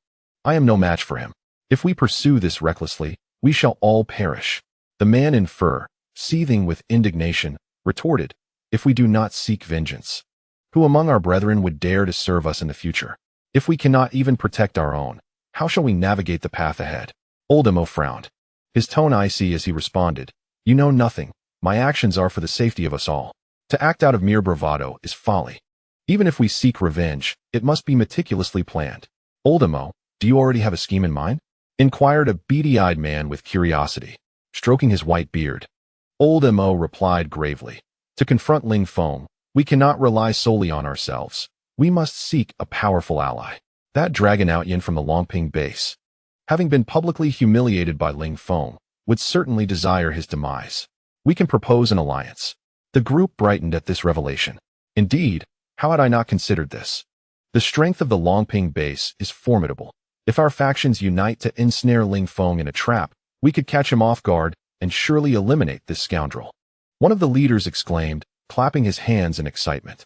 I shall contact the Longping base immediately. I am certain they would welcome the collaboration. A flicker of intrigue passed through Old Mo's eyes. Chapter 240. The Four Great Powers. White Tiger. At that moment, on another battlefield, members of several great powers were gathering. With each faction numbering in the hundreds, every one of them renowned entities in their own right. In a secluded valley, the representatives of the four formidable factions, Shadow Pavilion, Whitewater Sect, Xiangxima Clan, and Longping Base, were gathered in earnest deliberation. Before them stood a colossal white tiger, measuring an impressive 10 meters in length and towering at a terrifying height of 2 meters. Its piercing gaze, imbued with an air of intimidation, fixated on the intruders not far away, poised to strike with ferocity at any moment. Behind the tiger loomed 3 massive, peculiar trees, each laden with an abundance of exotic fruits, at least 100, each the size of a fist, glowing a vibrant red and exuding a fragrant aroma that stirred excitement among all present. The leaders of the four factions convened closely, engaging in a discussion on how to vanquish the mighty tiger and how to allocate the exotic fruits. Long Aotian, surveying the other 3 leaders with an air of superiority, declared, my Longping base has brought the largest contingent and boasts the strongest prowess. Thus, we shall claim 1/3 of the fruits. Do you have any objections? Fu Sheng of the Whitewater Sect, visibly displeased, retorted, this location was first discovered by us, and we initiated this venture. I believe we, the Whitewater Sect, should receive the remaining third. Qian Wuchang, the representative of the Shadow Pavilion, shrouded in a black veil that concealed any change in expression, nevertheless conveyed a tone of dissatisfaction regarding the proposed distribution. Although we are fewer in number, we excel in assassination and ambush tactics, which will prove crucial in this endeavor. Ma Fei of the Xiangxima clan remained silent. He was the weakest among the 4 factions, lacking the standing to negotiate, merely hoping to secure a modest share of the fruits to find satisfaction. In the face of the contentious dialogue from the other 3 factions, he chose to remain mute, recognizing that the ultimate victor would not be himself, regardless of the outcome. Long Aotian furrowed his brow, sensing that neither the Shadow Pavilion nor the Whitewater Sect exhibited any inclination to yield. Both sought a larger share. This Genesis Mountain lay within his domain of Jiangnan Province, and he would not permit any faction to extract an excessive quantity of exotic fruits from his grasp. Let us first eliminate this tiger, and then we shall deliberate on the distribution, he proposed. Fu Sheng of the Whitewater Sect nodded in agreement, acknowledging that until the fruits were secured, the potential for casualties remained uncertain, and it would be prudent to discuss matters further once the fruits were in hand. Qian Wuchang of the Shadow Pavilion also acquiesced to this plan. Based on the tiger's size, it was likely a pinnacle-level beast of royal class, coupled with its feline nature. It posed a significant threat. I suggest we first deploy a portion of our forces to gauge its strength, Long Aotian advised thoughtfully. We shall dispatch 10 individuals from Longping Base, while the other factions should do the same for an initial round of assault. As the strongest faction, Long Aotian took on the role of a leader, asserting his strategy with confidence. Although there was discontent among several factions, they ultimately conceded to his opinion, recognizing that this was his territory and that he possessed formidable strength. Thus, a vanguard team of 40, comprised of 4 powerful forces, was swiftly established. Most of these individuals were superpowered beings, with a few holding royal abilities. After all, this group was intended as cannon fodder. and it was imprudent to deploy their elite forces. The 40 vanguard members, exhibiting palpable tension, gradually approached the formidable giant tiger, forming an encircling formation within a mere 10 meters of it. "Action!" commanded a royal-level powerhouse, his voice resonating with authority. Instantly, all participants launched themselves at the giant tiger, their diverse abilities manifesting in an array of attacks. Some wielded strange flames, others enhanced their strength, while a few brandished large blades aimed at the beast. The giant tiger, muscles taut, revealed razor-sharp claws that glimmered with a chilling light. Suddenly, it unleashed a fearsome roar that reverberated throughout the valley, causing even the leaders at a distance to wince in pain, their eardrums suffering temporary deafness. Those vanguard members closest to the tiger fared even worse. Several were struck by the force of its sound, resulting in immediate fatality, blood streaming from their orifices. The remaining members struggled to rise, clutching their heads in agony as the sonic assault wreaked havoc on their minds. With a leisurely gait, the giant tiger approached one of the fallen royal-level warriors, opening its cavernous jaws to devour him whole. The cries of the royal being echoed briefly before succumbing to silence. The sound of the tiger chewing was horrifying, sending shivers down the spines of all witnesses. In mere moments, it consumed the royal warrior and subsequently devoured the remaining members of the team one by one. After licking its lips and clearing the remnants of flesh from its mouth, the giant tiger cast a defiant gaze at the humans, its eyes glinting with a thirst for blood. This beast was utterly despicable. Long Aotian clenched his fists, his expression icy and filled with indignation. Although the individuals he had sent forth were merely intended as expendable, he could not bear the sight of the giant tiger consuming them before his eyes, treating them as mere food. It appeared that this giant tiger was a formidable adversary, capable of slaying all 40 of them with a mere roar, he thought, his brow furrowed and his countenance darkening. It appears that a formidable combat force is indeed necessary, as the king-level supernatural beings stand utterly defenseless before him. Qian Wuchang remarked with a grave expression, "I shall dispatch an additional 50 Dragon Guard soldiers. Although they possess king-level strength, their coordination is remarkably effective, and they are equipped with specialized firearms designed specifically for combating supernatural entities, their power sufficient to engage royal-level adversaries head-on." Long Aotian continued to deploy his ace team, a strategic reserve in his arsenal. "I will also send forth a royal-level powerhouse. I am dispatching a premier hunter to launch a surprise attack on the giant tiger. I shall also send another royal-level combatant." The other 3 major factions have likewise mobilized their elite forces, preparing to initiate a second round of assault on the giant tiger. Chapter 241. The giant tiger is slain? The white tiger lay leisurely on the ground, eavesdropping on the hushed whispers from across the way, a glint of cunning flashing in its eyes. Beasts of king level and above can comprehend human speech, and Long Aotian and his companion's open discussion was heard distinctly by it. 4 royal-level supernatural beings brandished their weapons, while 50 Dragon Guard soldiers, armed with uniquely designed firearm-like weapons, stood resolutely behind several royal-level entities. The Dragon Guard soldiers wore serious expressions as they swiftly formed ranks, their weapons loaded and poised for attack.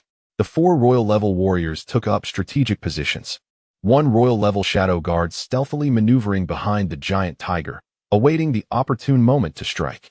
The giant tiger gradually rose to its feet, gazing at the assembly of humans before it, ready to take the initiative in this confrontation. With its hind legs slightly bent, the creature propelled itself forward with tremendous force, akin to an arrow released from a bow. Several royal-level supernatural beings snorted in disdain, unleashing their attacks without hesitation. One of the practitioners was enveloped in a hazy mist, causing their form to vanish in an instant. The giant tiger lunged forward with fierce intent, its massive body surging toward the mist, its sharp claws exuding an unyielding momentum, as if intent on rending the hidden supernatural being within into two. Upon contact with the mist, the giant tiger began to swipe its colossal claws, yet found only empty air, leaving behind mere scratches on the ground. Simultaneously, the attacks from the other 2 royal-level beings reached the giant tiger, one of whom hurled a massive fireball directly at it. The fireball blazed like a sun, radiating intense heat, causing the temperature of the surrounding space to soar as the snow began to melt gradually. Another practitioner wielded a colossal axe, specifically crafted to harness his supernatural abilities, designed to withstand immense energy. The axe was exceedingly sharp, capable of slicing hair, and enhanced by supernatural power. It could cut through iron like mud. The axe radiated a faint yellow energy aura, propelled by a violent force toward the giant tiger's neck, causing the very air around it to stutter in response. As the giant tiger's expression shifted, it executed a sudden teleportation, narrowly evading the onslaught of the exotic fruit. Upon reappearing, it found itself behind the ability wielder wielding a massive axe, and immediately lunged for his neck. The wielder's countenance changed dramatically. Taken aback by the creature's unexpected ability to teleport, he swiftly turned, his axe altering its trajectory to intercept the tiger's attack. The giant tiger extended its robust forepaw, effortlessly swatting the axe away, sending it flying several meters before embedding it deep into the mountainside.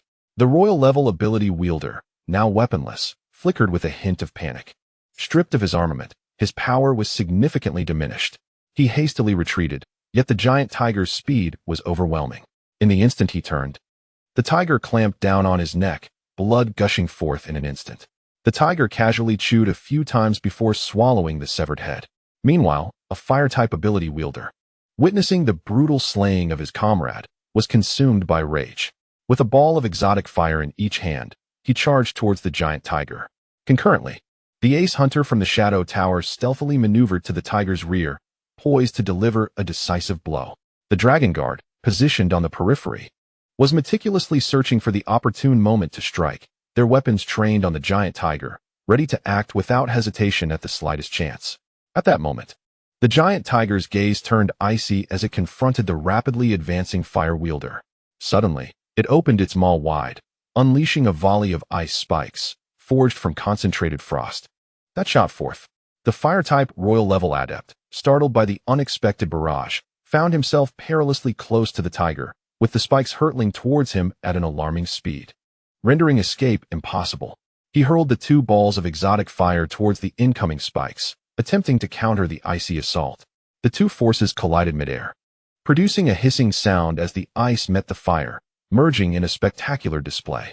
The fire wielder's expression brightened at first, but in the next heartbeat, he beheld the shrunken ice spikes magnifying within his vision, before darkness enveloped him. The giant tiger, observing the demise of the human before him, remained vigilant, for it sensed an imminent threat. Indeed, in the following instant, a sharp pain surged through its abdomen. With a furious roar, the giant tiger activated its teleportation skill. Vanishing from its original position, the ace hunter of the Shadow Tower, eyes wide with disbelief, realized that his full-force strike aimed at the opponent's most vulnerable spot, the abdomen, had failed to inflict any substantial damage. His dagger hadn't even pierced the skin. With the failure of his attack, the ace hunter swiftly retreated from the battlefield, returning to the safety of the rear base. The order was given to strike. 50 shadow guards instantly opened fire, unleashing 50 beams of crimson light that struck the massive tiger, which let out piercing cries as its fur was singed. The giant feline deftly attempted to evade the onslaught, but the speed of the lasers rendered escape impossible. After enduring several minutes of relentless assault, the tiger's fur was nearly completely scorched, leaving a multitude of charred wounds across its body. At this moment, the great beast collapsed to the ground, gasping for breath. Aotian felt a surge of elation, realizing that intervention from his side had ultimately been necessary. He had merely sacrificed a few expendable pawns. While the others had suffered significant losses, several of their royal-level superhumans had perished in pursuit of the exotic fruit. Meanwhile, Fu Sheng from the Whitewater sect and Ma Feng from the Shangxi Ma family wore grim expressions. They had both lost their royal-level superhumans, and it was evident that Aotian could have dispatched the giant tiger with his Dragon Guard army. Yet he chose to wait until his own men had fallen before making his move. Both men suspected that Aotian had acted with deliberate intent, seeking to diminish their combat capabilities in order to bolster his own negotiating power in the impending discussions. "Everyone, the beast is dead. We can proceed to harvest the exotic fruit," Aotian declared cheerfully, preparing to stride toward the exotic tree. "Aotian, perhaps we should discuss the distribution of the exotic fruit first," Fu Sheng replied, his gaze icy as he regarded Aotian.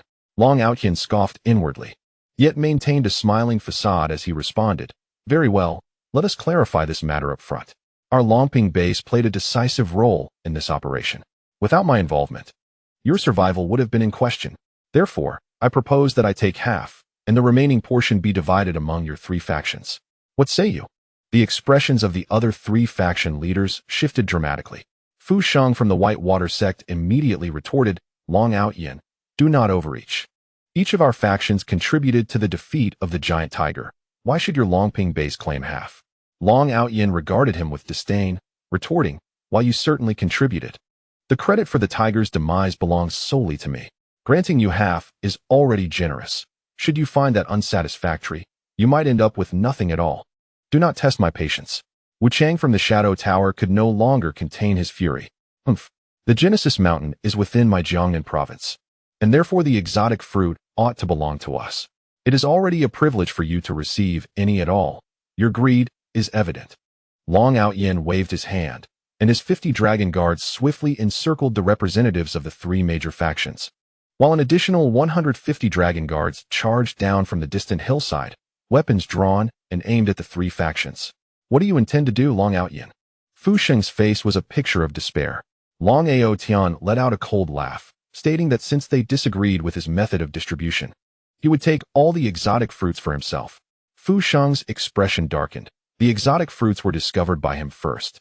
Yet now they were being seized entirely by Long Aotian, which was infuriating. However, their current strength had significantly diminished, while the combat capability of the Long Ping base remained largely unaffected, rendering them no match for him. "Are you truly intent on severing all ties?" Fu Sheng glared at Long Aotian. With a snort, Long Aotian did not respond to his inquiry, but instead addressed the Dragon Guard soldiers below. "You few, swiftly retrieve the exotic fruits." Several soldiers immediately advanced towards the fruits, their vigilance having waned since the trouble had been resolved. Completely oblivious to the giant tiger lying on the ground, whose eyelids had imperceptibly cracked open. As the soldiers passed by the giant tiger, they cast a glance at it before preparing to move on. Suddenly, an unexpected change occurred. The seemingly lifeless giant tiger sprang to its feet, letting out a roar that echoed through the valley. Everyone was caught off guard by this sudden auditory assault. The soldiers nearest to it were instantly incapacitated by the overwhelming sound waves. The others fared little better, clutching their heads in agony as they writhed on the ground. At that moment, the giant tiger appeared far from weak, exuding vitality and showing no signs of injury. Long Aotian's expression shifted in shock. This damned beast. The giant tiger was now mercilessly slaughtering the Dragon Guard, its claws flailing as anyone caught in its path met a grim fate. In a matter of seconds, nearly 50 individuals had been brutally killed by the tiger. Long Aotian felt his heart bleed. The Dragon Guard had been nurtured with great resources, and each one was precious to him. To lose 50 or 60 men in such a short time was a devastating blow, and the casualties continued to rise. "Open fire. Turn this beast into a porcupine," Long Aotian bellowed, issuing orders to his soldiers. All soldiers immediately aimed and pulled the trigger, unleashing over 100 beams of laser fire upon the giant tiger. The creature momentarily staggered but remained unfazed, continuing its assault on the Dragon Guard. Moreover, the giant tiger bypassed the others and targeted only Long Aotian's men. Fu Sheng's expression brightened, taking delight in Long Aotian's misfortune. "This retribution is swift indeed. Gentlemen, let us join forces to slay this beast, and we shall equally divide all the exotic fruits." Long Aotian was now genuinely alarmed. His soldiers had suffered over half casualties, representing a significant loss. Reluctantly, he had to swallow his pride and seek cooperation with the leaders of the other 3 major factions. Moreover, this colossal tiger is exceedingly cunning. He suspects that the creature was feigning death merely to lower their guard, only to subsequently launch a sudden and lethal strike. The ever-mischievous money spirit of the Shadow Pavilion scoffed, shaking his head in disapproval. "We, at the Shadow Pavilion, shall withdraw from this contest for the exotic fruit. Let Dragon Commander keep it for himself." The leader of the Ma family from Xiangxi regarded him with derision, speaking in a tone laced with sarcasm. "Our Ma family is simply too weak to be of any assistance to Dragon Commander. I sincerely apologize for that."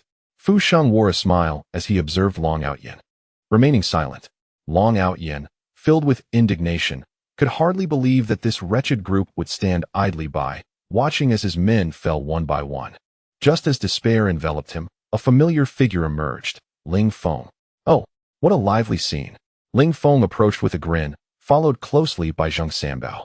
Long Aotian felt a chill run down his spine. Misfortunes indeed seemed to come in droves. Yet, contemplating Ling Feng's formidable prowess, he sensed a glimmer of hope. He immediately spoke up. Ling Feng, assist me in slaying this colossal tiger, and I shall share half of the exotic fruit with you. Ling Feng's gaze drifted towards the 3 exotic trees in the distance, adorned with hundreds of glistening red fruits radiating a vibrant glow. His eyes flickered with intrigue. It was his first encounter with such a bounty of exotic fruits, and their substantial size, coupled with the guarding exotic beasts, promised exceptional quality. The colossal tiger, upon spotting Ling Feng, detected a hint of danger emanating from him. Ling Feng, sensing this, turned his attention to the tiger.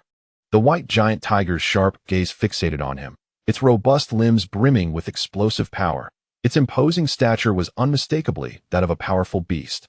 The tiger relinquished its slaughter of the dragon guard and slowly approached Ling Feng, its fur bristling as it assumed an aggressive stance. The tiger bared its teeth and growled menacingly, attempting to intimidate Ling Feng into retreat.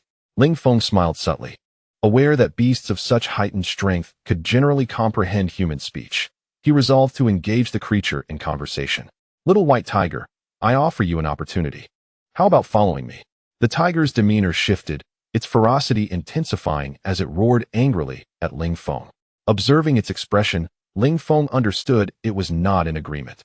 Follow me, and I shall ensure your strength escalates rapidly, and you will enjoy plenty of delectable treats. Ling Feng continued to entice the beast. Upon hearing the mention of food, the tiger's expression notably softened, revealing a flicker of interest. The spectators around them wore incredulous expressions, astonished that Ling Feng sought to tame this exotic beast, which now seemed somewhat intrigued. Long Aotian, at this moment, was engulfed by regret, lamenting that he had not thought of such a strategy. Chapter 243. Taming the Giant Tiger and Gaining the Exotic Fruit White Tiger. If you pledge your allegiance to me, I shall provide you with 100 pounds of meat daily. What do you say? Long Aotian ventured to present his terms. Should he successfully subdue this white tiger, his recent losses would pale in comparison, and he would reap considerable profits. The creature had just exhibited strength that was at least at the holy level. The white tiger cast a disdainful glance at Long Aotian, its eyes betraying a hint of contempt. Long Aotian's face flushed slightly, feeling a bit awkward as he rubbed his nose, surprised that this white tiger bore a grudge. Ling Feng's gaze turned cold as he regarded Long Aotian, realizing that this fellow intended to undermine him. Truly a fool seeking his own demise. Once he resolved matters here, he would ensure Long Aotian received his due comeuppance. He glanced at the white tiger, a spark of determination flickering in his eyes. Little white tiger, how about we engage in a contest? If you win, I shall turn and leave. If you lose, you will accompany me from henceforth. What do you say? The giant tiger's eyes flickered with contemplation before it slowly nodded in agreement to Ling Feng. Ling Feng felt a surge of joy within, declaring confidently, I shall remain here without moving. As long as you can make me take a single step back, I will concede defeat. The white tiger's expression darkened with anger, sensing that Ling Feng viewed it with a touch of disdain. As the king of beasts in this realm, it had never feared anyone except for the individual within the confines of the fortress. How dare this audacious human belittle it with such taunts? Determined to teach this arrogant being a lesson, the white tiger roared defiantly and unleashed a sonic attack upon Ling Feng. The tremendous sound echoed, surpassing the volume of its previous 2 roars and exhibiting considerable strength. Leaders of several factions instinctively covered their ears, retreating from the battlefield. Ling Feng, standing resolutely before the giant tiger, remained unfazed. Although the noise was somewhat overwhelming, its impact on him was minimal, akin to the loudest volume in a karaoke venue.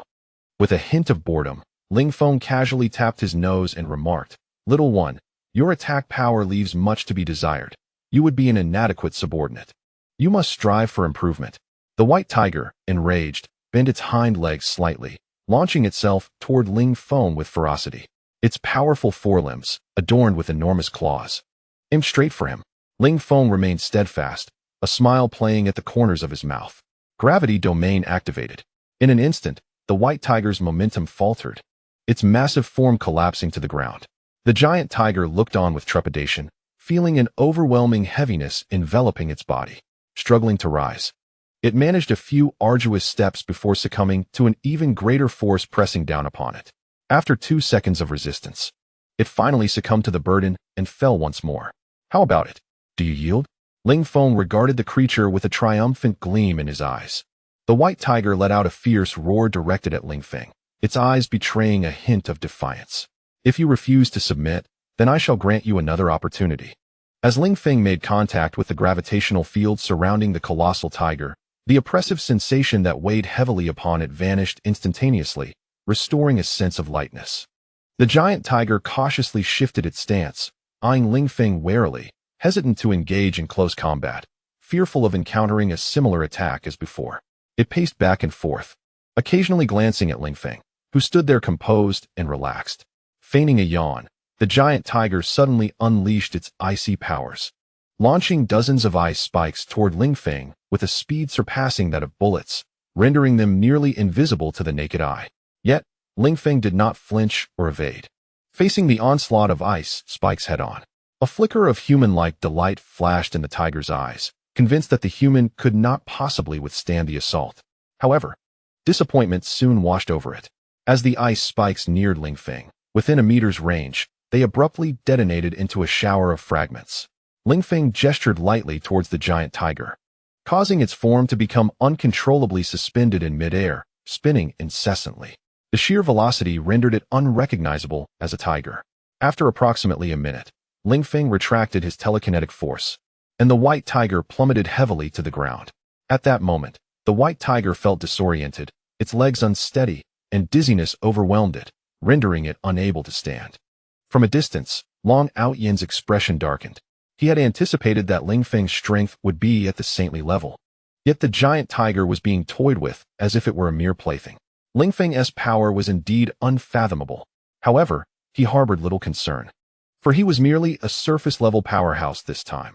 The true formidable forces within the base had likely already entered the mountains, exuding a terrifying strength.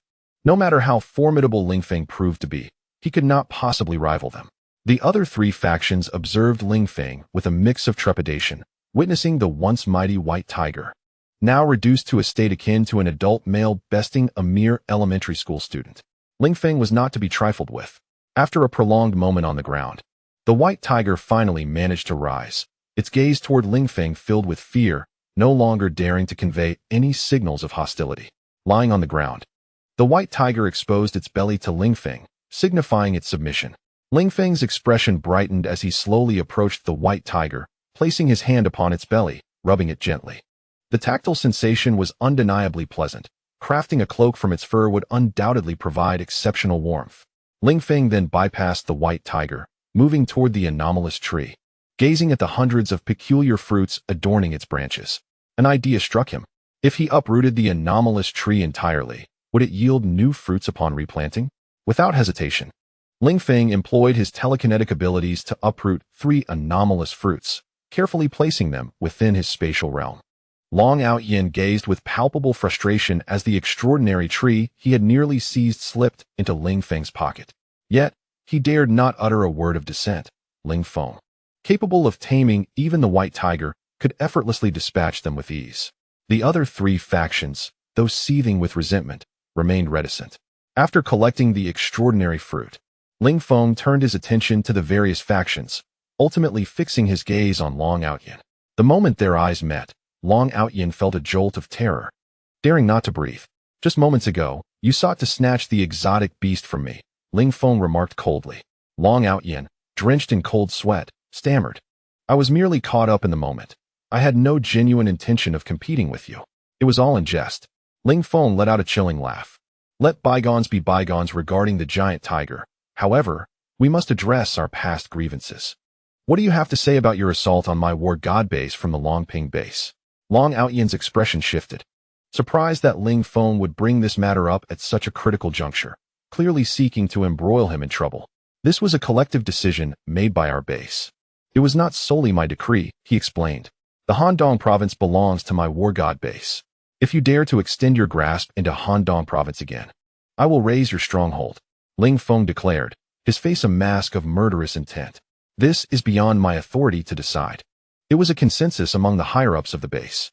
I am merely a proxy, Long Aotian replied, weariness etched on his face. He was not the true leader of Long Ping base. He was but a puppet, with the true powers pulling the strings from the shadows. The directive to unify the entire Han Dong province originated from above. He was merely an executor of their will. Ling Feng narrowed his eyes at Long Aotian. Recognizing that Long Ping base was more complex than he had initially perceived, with far darker forces orchestrating events behind the scenes. I care not who stands behind you. Inform your superiors that henceforth, no one from Long Ping base is permitted to enter Han Dong province. If you do, I shall show no mercy. You may leave now. Your presence here is unwarranted, he commanded. The representatives of the various factions, feeling as if a great weight had been lifted, immediately turned to depart, though their concealed resentment and bitterness were evident in their eyes. Before long, the valley was left with only Ling Feng and Zheng Sanbao, with the white tiger obediently trailing behind Ling Feng. Standing in place, a subtle smile danced in Ling Feng's eyes. These foreigners truly harbored unrelenting greed. They dared to pursue him, yet it seemed they had come to him. As soon as Ling Feng finished his thought, a dozen technologically advanced soldiers materialized above the valley, all entering combat mode, clearly prepared for confrontation.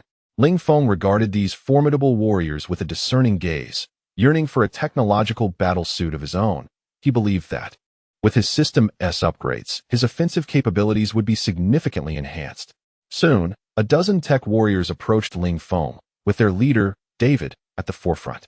You are the one who killed our comrade, aren't you? David stated coldly. Ling Feng nodded nonchalantly. Indeed, it was I who ended his life. Are you here for revenge? David's demeanor was one of disdain. You have quite a bit of audacity to slay one of our esteemed citizens. Are you not aware of the might of our beautiful nation? At this moment, David removed his mask, revealing a face twisted in fury. Ling Feng let out a cold laugh, his tone dripping with sarcasm. I am unaware of your identity, and frankly, I do not care. Anyone who dares to provoke me shall meet their end. Moreover, your brazen intrusion into our dragon nation warrants your demise. David's expression darkened considerably.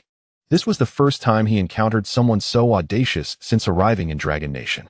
Typically, even those from powerful factions would show respect upon revealing their identities. Those who dared to be disrespectful inevitably faced dire consequences. Haha, splendid. You are the first Dragon Nation citizen to speak to me in such a manner. I have decided to spare your life and bring you back to headquarters for reformation. David's voice was ominous. Ling Feng regarded David with a chilling smile, then activated his illusionary powers. In an instant, David's expression shifted as the surroundings morphed around him. The frigid, snowy landscape transformed into a picturesque beach, reminiscent of his homeland. His comrades vanished, replaced by an alluring young woman clad in summer attire. David glanced down to find his armor had disappeared, leaving him bare-chested and clad only in beach shorts. David, what are you staring at? The queue has already begun. Hurry over. A charmingly dressed girl called to him with a beaming smile. A flicker of confusion crossed David's eyes as memories began to blur, leaving him uncertain of his previous identity. He hurried to the girl's side, who eagerly took his hand and led him toward a room. Upon entering, David was captivated by the scene within. Dozens of men and women lounged, their faces radiating joy, engaging in carefree conversations, dressed in casual attire. He observed several girls conversing with boys, entirely unclothed, while muffled sounds from an adjacent room echoed intermittently. David couldn't help but exclaim, truly, our beautiful nation embodies freedom. It is astonishingly liberating. Hey, brother. Why are you standing there? Come on over. A familiar face called out, holding a beer with enthusiasm. Darling, come quickly. Everyone is waiting for you. The girl urged once more. With a light chuckle, David made his way into the throng of people. He cast a glance around, recognizing numerous familiar faces, though their names eluded him. At that moment, a girl handed him a glass of beer. David raised the cup and drank it down in one go, instantly feeling invigorated. Ah, it has been far too long since I last savored a beer. He couldn't help but exclaim. He proceeded to pour himself several more glasses, relishing each sip. Amidst the lively exchanges among the group, a sense of inebriation soon set in. Someone suggested a swim at the beach. Outside, the sun had already set, and the moon began its ascent. Why not indulge in a midnight swim and embrace the feeling of freedom? David proposed. The group nodded in agreement, their enthusiasm palpable. Without hesitation, a party of over 20, both men and women, made their way to the shore. Among them, A girl swiftly shed her clothing, joyfully wading into the water, causing the male onlookers' gazes to sharpen with interest. The other men, with playful shouts, quickly discarded their garments and dashed towards the girls, a glimmer of desire in their eyes. As David observed the others reveling in their excitement, he felt a stirring within himself. He hurriedly removed his clothes, navigating the minor inconveniences until he finally succeeded, racing eagerly towards the sea. Meanwhile, Ling Feng, outside of this enchanted realm, beheld a complete set of armor before him, and his eyes gleamed with delight. He promptly stored the armor in his space for upgrading. Apart from the armor worn by David, the other 10 technological warriors had also removed their suits, which Ling Feng collected in one swift motion. Chapter 245, The Invaders Must Die. Ling Feng retrieved the upgraded armor from his space, renaming it the War God Armor. After the enhancement, the armor had become significantly lighter, shedding its previous cumbersome feel. Ling Feng produced a device resembling a watch and donned it on his wrist. This controller allowed him to select the armor's shape and color at will. By pressing the wear button on the controller, the armor on the ground began to levitate, seamlessly conforming to Ling Feng's form, adjusting its size to fit him perfectly. Through a binding with the armor's system via his pupils, a virtual panel materialized before his eyes, displaying the armor's status and energy levels. The armor could reach speeds of up to 1,000 kilometers per hour and maintain operation for 36 hours. With its energy primarily sourced from a compact nuclear energy core located at its center. The armor's offensive capabilities encompass small nuclear missiles positioned above the arms, laser strikes, thermal sensitivity, ultrasonic attacks, and energy wave assaults. Remarkably, it even features an automated attack mode, where the armor autonomously engages targets using artificial intelligence, boasting a maximum assault power that can reach a staggering 100,000 times that of an ordinary human. Ling Feng's eyes sparkled as he gazed at the data displayed on the screen. He was astounded to discover the armor's astonishing prowess. His own strength had only achieved 13,000 times that of an average individual, making this armor over 7 times more formidable, a truly terrifying statistic. With this armor, he would be an unstoppable force. Ling Feng altered the armor's hue to his preferred shade of black, bestowing it with an air of elegance and authority. He glanced at David and his dozen or so subordinates sprawled on the ground, flailing their limbs in a swimming motion. With a mischievous smile, he dispelled his illusionary powers, relishing the sight of these comical foreigners. Behind him, Zheng Sanbao felt a wave of embarrassment wash over him as unwelcome memories resurfaced. Vivid images of his previous, rather scandalous dance performances flooded his mind. Unaware of Zheng Sanbao's discomfort, Ling Feng remained fixated on the group of technologically enhanced warriors across from him. David, appearing utterly bewildered, scanned his surroundings, questioning why he was no longer frolicking in the sea with the lovely ladies. A sudden chill enveloped him, prompting him to look down and around, abruptly jolting him back to reality. "Where's my armor?" he exclaimed in alarm. This was the Dragon Kingdom, and without his armor, he was merely a slightly stronger mortal. Among his team, he was the only one possessing any semblance of extraordinary abilities, and even that was the most rudimentary level. In this Genesis Mountain, even a single elite-level ability user could easily annihilate them. At that moment, his comrades had succumbed to the frigid temperatures, lying motionless on the ground like frozen popsicles, leaving only him alive. In a state of sheer panic, he scanned his surroundings and spotted Ling Feng in the distance. Clad in armor strikingly similar to his own, save for the color, they were nearly indistinguishable. "Who are you? Did you steal our armor?" David questioned, his voice laced with suspicion. Ling Feng smiled slightly. "Who else could I be? Weren't you the one intent on killing me? You are Ling Feng. How did you come to possess the armor of our great, beautiful nation? Did you steal it?" David gazed at Ling Feng in disbelief, suddenly comprehending that his recent bizarre experience must have been orchestrated by Ling Feng. How could this be? Was this the mysterious power of the East? Ling Feng, with a teasing expression, replied, "Steal? That term is quite inappropriate. I acquired it quite legitimately. Moreover, the armor I acquired on the territory of our dragon nation undoubtedly belongs to us. How could it possibly be yours?"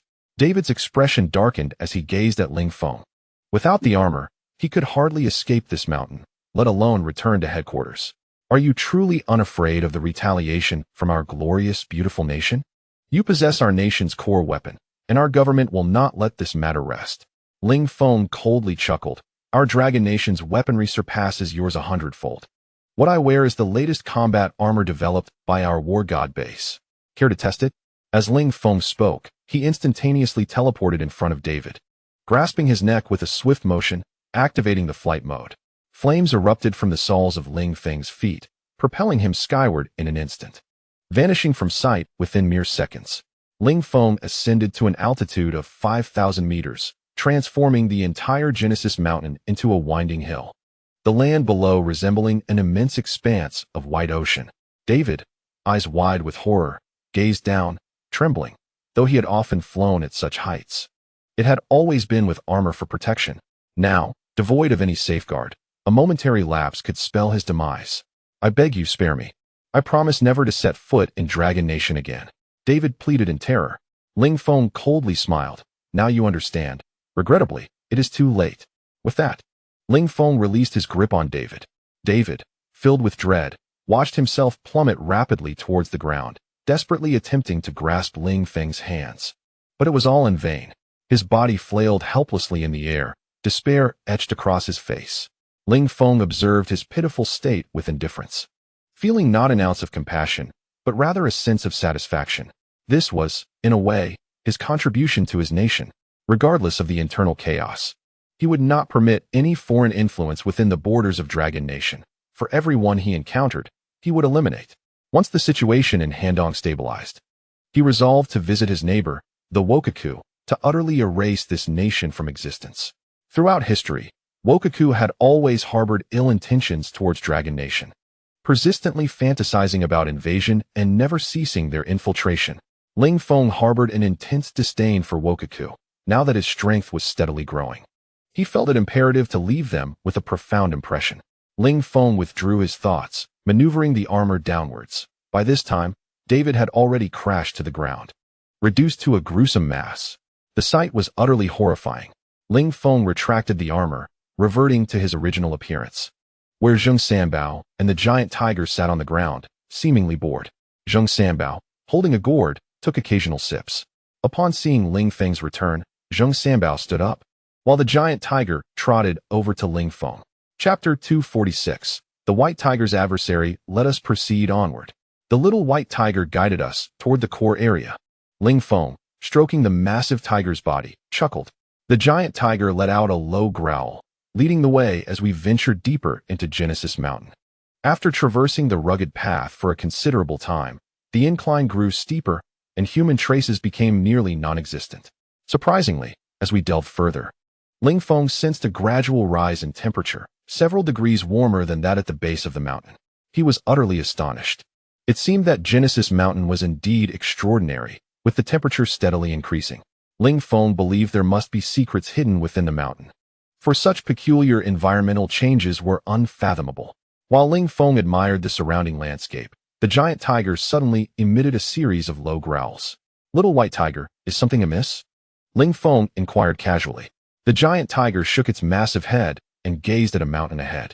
Following its lead, Ling Feng looked up the mountain and indeed spotted the silhouette of a strange beast, a gray bear. The bear was partially concealed behind the mountain, its head peeking out as it stealthily observed us. The white tiger bared its teeth menacingly at the gray bear, seemingly harboring a grudge.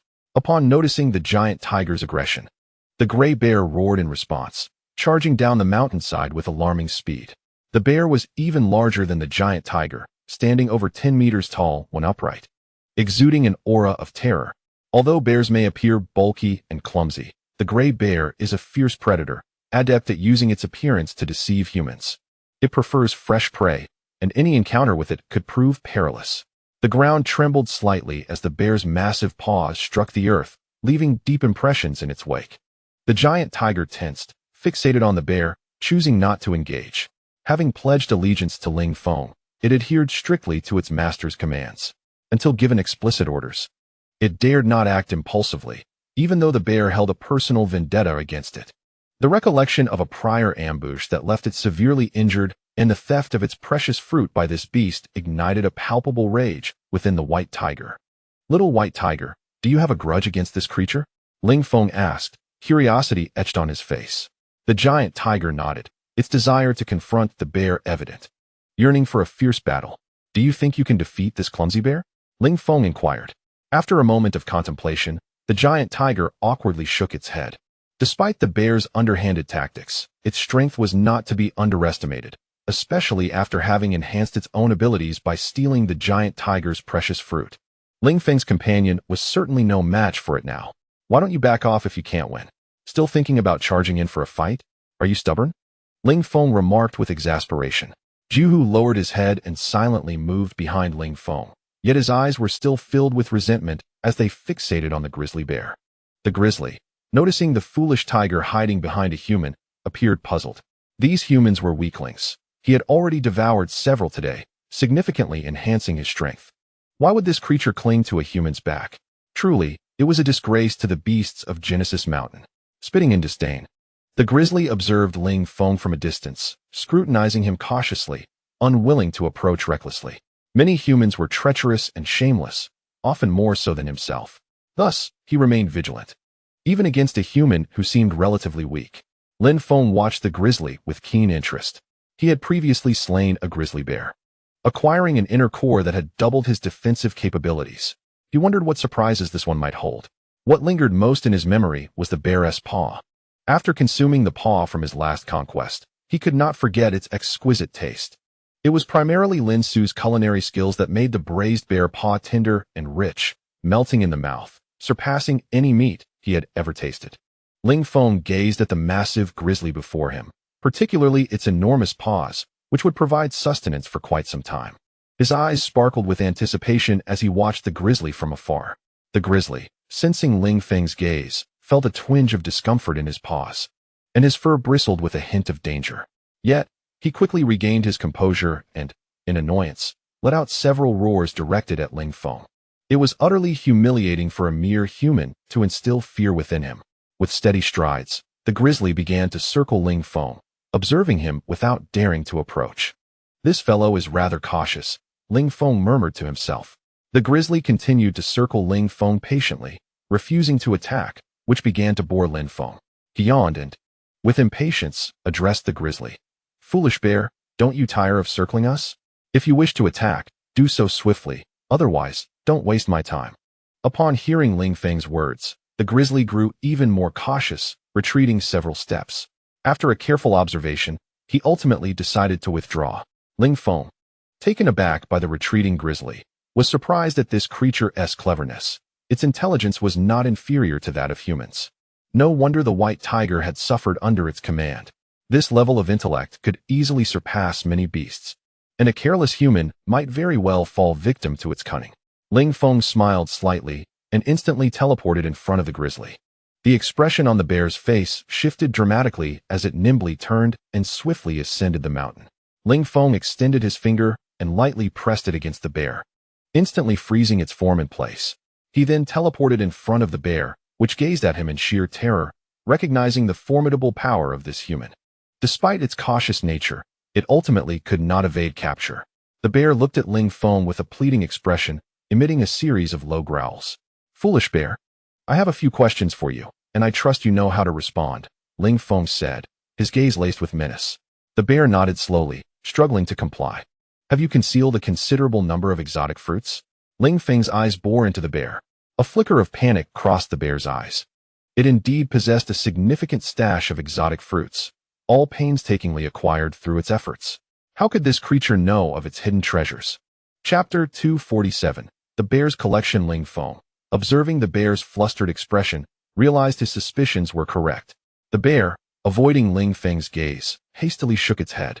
Ling Feng let out a cold laugh, intensifying the mental pressure upon the bear. The immense force bore down on its entire body, causing its bones to creak under the strain, prompting the bear to writhe in agony. Answer honestly, and you will endure less suffering. My patience is limited, otherwise, I shall skin you alive, Ling Feng stated with an icy tone. The bear, in visible pain, nodded reluctantly. Now, take us to the exotic fruits without any tricks, Ling Feng commanded, releasing the pressure on the bear. Zheng, Sanbao, and the mighty tiger followed closely behind. The tiger playfully slapped the bear's rear, challenging it with a provocative glare. The bear glared back in anger, itching to retaliate against the white tiger. However, upon seeing Ling Feng's frosty countenance, It swiftly quelled that thought, burying its frustration deep within, vowing to settle the score in the future. Ling Feng followed the bear to a secluded cave nestled halfway up the mountain, its entrance blocked by a massive stone that the bear now dejectedly moved aside. Bending low to enter the cave. "You two stay outside and guard the entrance. I will proceed in alone," Ling Feng instructed Zheng Sanbao and the tiger before following the bear into the cave. Upon entering, Ling Feng surveyed his surroundings. The cave was vast and bore no signs of artificial excavation, indicating it was naturally formed. The bear led him through a series of turns until they arrived at a slightly larger chamber. In the center lay a remarkably smooth stone, adorned with an array of exotic fruits. Ling Feng's eyes sparkled with delight. Today had turned out to be a fortuitous find.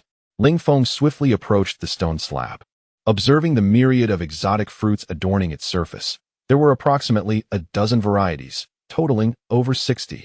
It was likely that this individual had pilfered these fruits from elsewhere. "What fortune for me," he mused inwardly with delight. With a flick of his right hand, the fruits vanished from the stone slab in an instant. At that moment, Ling Feng sensed a fluctuation of energy behind him. A subtle smile curved his lips. The gray bear, expending every ounce of strength, lunged toward Ling Feng. It had been biding its time, waiting for this precise moment when it believed Ling Feng's guard would be lowered upon seeing the fruits. And now that it was hidden behind him, the distance was just right. It was indeed the optimal time to strike, harnessing its strength to amplify its abilities. The bear swiftly closed the distance to Ling Feng, its massive paw descending upon him. With such a blow, it imagined reducing its target to mere pulp. However, the anticipated outcome did not materialize. Ling Feng remained unscathed, standing firmly without so much as a shift in position. Turning around with a beaming smile, Ling Feng regarded the bear, which was consumed by a singular thought. "I knew you were up to no good," Ling Feng remarked nonchalantly. In an instant, the bear turned and fled in terror. Ling Feng activated his gravitational field, and the bear, caught off guard, collapsed to the ground. He approached the bear's side and delivered a powerful punch to its head. The bear let out a pained cry, slowly succumbing. With a disdainful snort, Ling Feng stored the bear's entire body within his spatial realm, intending to return and have Lin Su prepare a grand feast for him. After dealing with the gray bear, Ling Feng scoured the cave, convinced that the bear would not have hidden all its treasures in one location. This cunning beast must have other concealment spots. Before long, Ling Feng indeed made a significant discovery. In a corner of another cave, he found 23 additional exotic fruits, each fully ripened. With a face full of joy, he collected the fruits into his spatial realm. Subsequently, he uncovered 2 more locations harboring exotic fruits. Including the initial find, Ling Feng amassed nearly 100 exotic fruits in total, a bountiful harvest indeed. With light-hearted steps, Ling Feng made his way out of the cave. "Let us proceed," he declared. Settling onto the back of the white tiger, while Zheng Sanbao leisurely reclined atop the great beast, sound asleep, he pondered the well-being of He Bai and the others. Taking a drag from his cigarette, he felt a twinge of worry for Ling Tian and his companions. Their modest strength left them vulnerable to unforeseen challenges. Meanwhile, Ling Tian and his companions were enduring a tremendous trial, as a formidable group of supernatural beings had encircled them tightly. The predicament arose after Ling Tian consumed a mystical fruit, which significantly enhanced his powers, elevating him to the rank of a king-level supernatural being. This newfound strength filled him with an overwhelming confidence, compelling him to venture into the depths of the Genesis Mountain with Shun Hong and Shun Yan. At that moment, both Shun Hong and Shun Yan had also reached king-level status and believed that they would encounter no significant dangers, thus acquiescing to his proposal. Their fortune was exceptionally favorable. Shortly after arriving in the depths of Genesis Mountain, they stumbled upon a rare tree bearing 4 or 5 mystical fruits, a discovery that filled them with exhilaration. Only the Black Panther maintained a composed demeanor. Since slaying the members of the Whitewater sect, he had developed a penchant for walking on 2 legs. Whenever they encountered treasure-seeking teams, the sight of the Black Panther always elicited astonishment. Upon seeing the mystical fruits, Ling Tian, overwhelmed with excitement, could not help but shout, instantly attracting the attention of other factions. 4 or 5 groups united, surrounding them with over a dozen individuals, coercing them to surrender the mystical fruits, thus setting the stage for the unfolding drama. "You lot, do not refuse a toast, and instead invite punishment," Hurry and hand over the mystical fruits you've just acquired, and we shall spare your lives," exclaimed a portly man clad in a black trench coat, his eyes furtively scanning Shin Yan. "Why should we give them to you? I procured this mystical fruit," Shin Hong retorted defiantly. "Nonsense. We discovered that mystical fruit long ago. We simply hadn't had the chance to pick it before you snatched it away. Are you thieves?" the rotund man brazenly accused. Shin Hong's face flushed with anger at the man's audacity, wishing to charge at them immediately, but Shin Yan timely restrained him, keenly observing the evolving situation. It quickly became apparent that the odds were not in their favor. Chapter 248. The overconfident King Ling Tian. Before them stood over a dozen individuals, among whom 5 were king-level supernatural beings, while they possessed only 3. Ling Tian's combat prowess was still untested, and he was uncertain if the Black Panther could endure the confrontation. The Black Panther regarded the opposing group with disdain. "A trivial matter.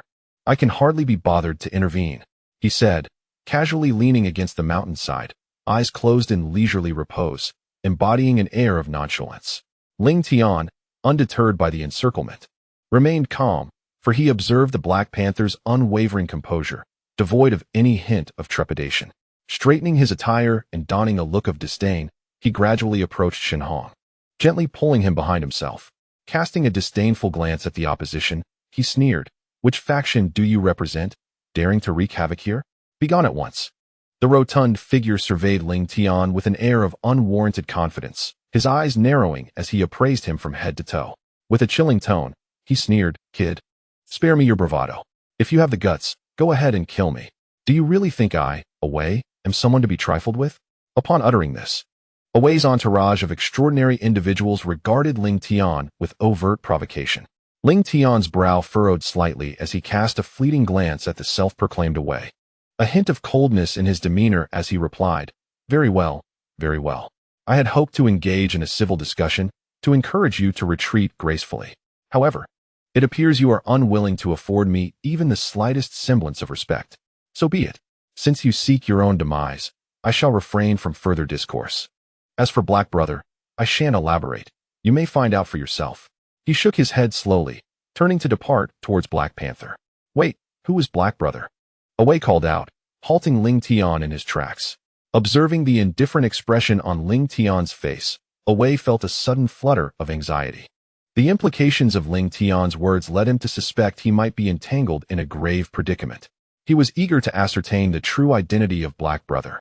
If he were indeed a formidable figure, Awei would readily prostrate himself in apology, for even the arrival of Jesus would not deter him. Ling Tian noted the flicker of fear in Awei's eyes, a clear indication that doubt had crept into his mind. A sly smile graced Ling Tian's lips, reveling in the efficacy of his words. He gestured towards the distant figure of Black Panther, who leaned against the wall, eyes closed, smoking with an air of nonchalance. "Do you see that? That is our Black Brother. Go and apologize to him. Perhaps he might spare your life. I warn you, Black Brother has a volatile temperament. So choose your words wisely. Off you go." Ling Tian patted Awei's shoulder as a reminder. Awei's complexion darkened, an overwhelming wave of indignation washing over him, nearly causing him to lose control. He glared at Ling Tian, his voice cold and biting. "Are you jesting with me? That is nothing but a black dog. A pretentious black dog at that. After all my apprehension, you tell me Black Brother is a mere mutt? How outrageous." Awei felt insulted, as though his intelligence had been subjected to mockery. In a fit of rage, he advanced, seizing Ling Tian by the collar, his eyes ablaze with fury as he spat. "You dare to toy with me? If I don't make you unrecognizable by the end of today, I shall no longer be called Awei." Unfazed, Ling Tian maintained his defiant demeanor, casting a sidelong glance at Awei as he retorted, "Is that so? Perhaps you should reconsider your name. Yang Wei might suit you far better." Awei's expression faltered momentarily, taken aback by how this impudent youth had struck a nerve regarding his hidden vulnerabilities. Yet, to vocalize such shortcomings felt profoundly disrespectful. He sensed the peculiar glances from his followers, their gazes laden with judgment. The affront to his dignity ignited a fierce determination within him.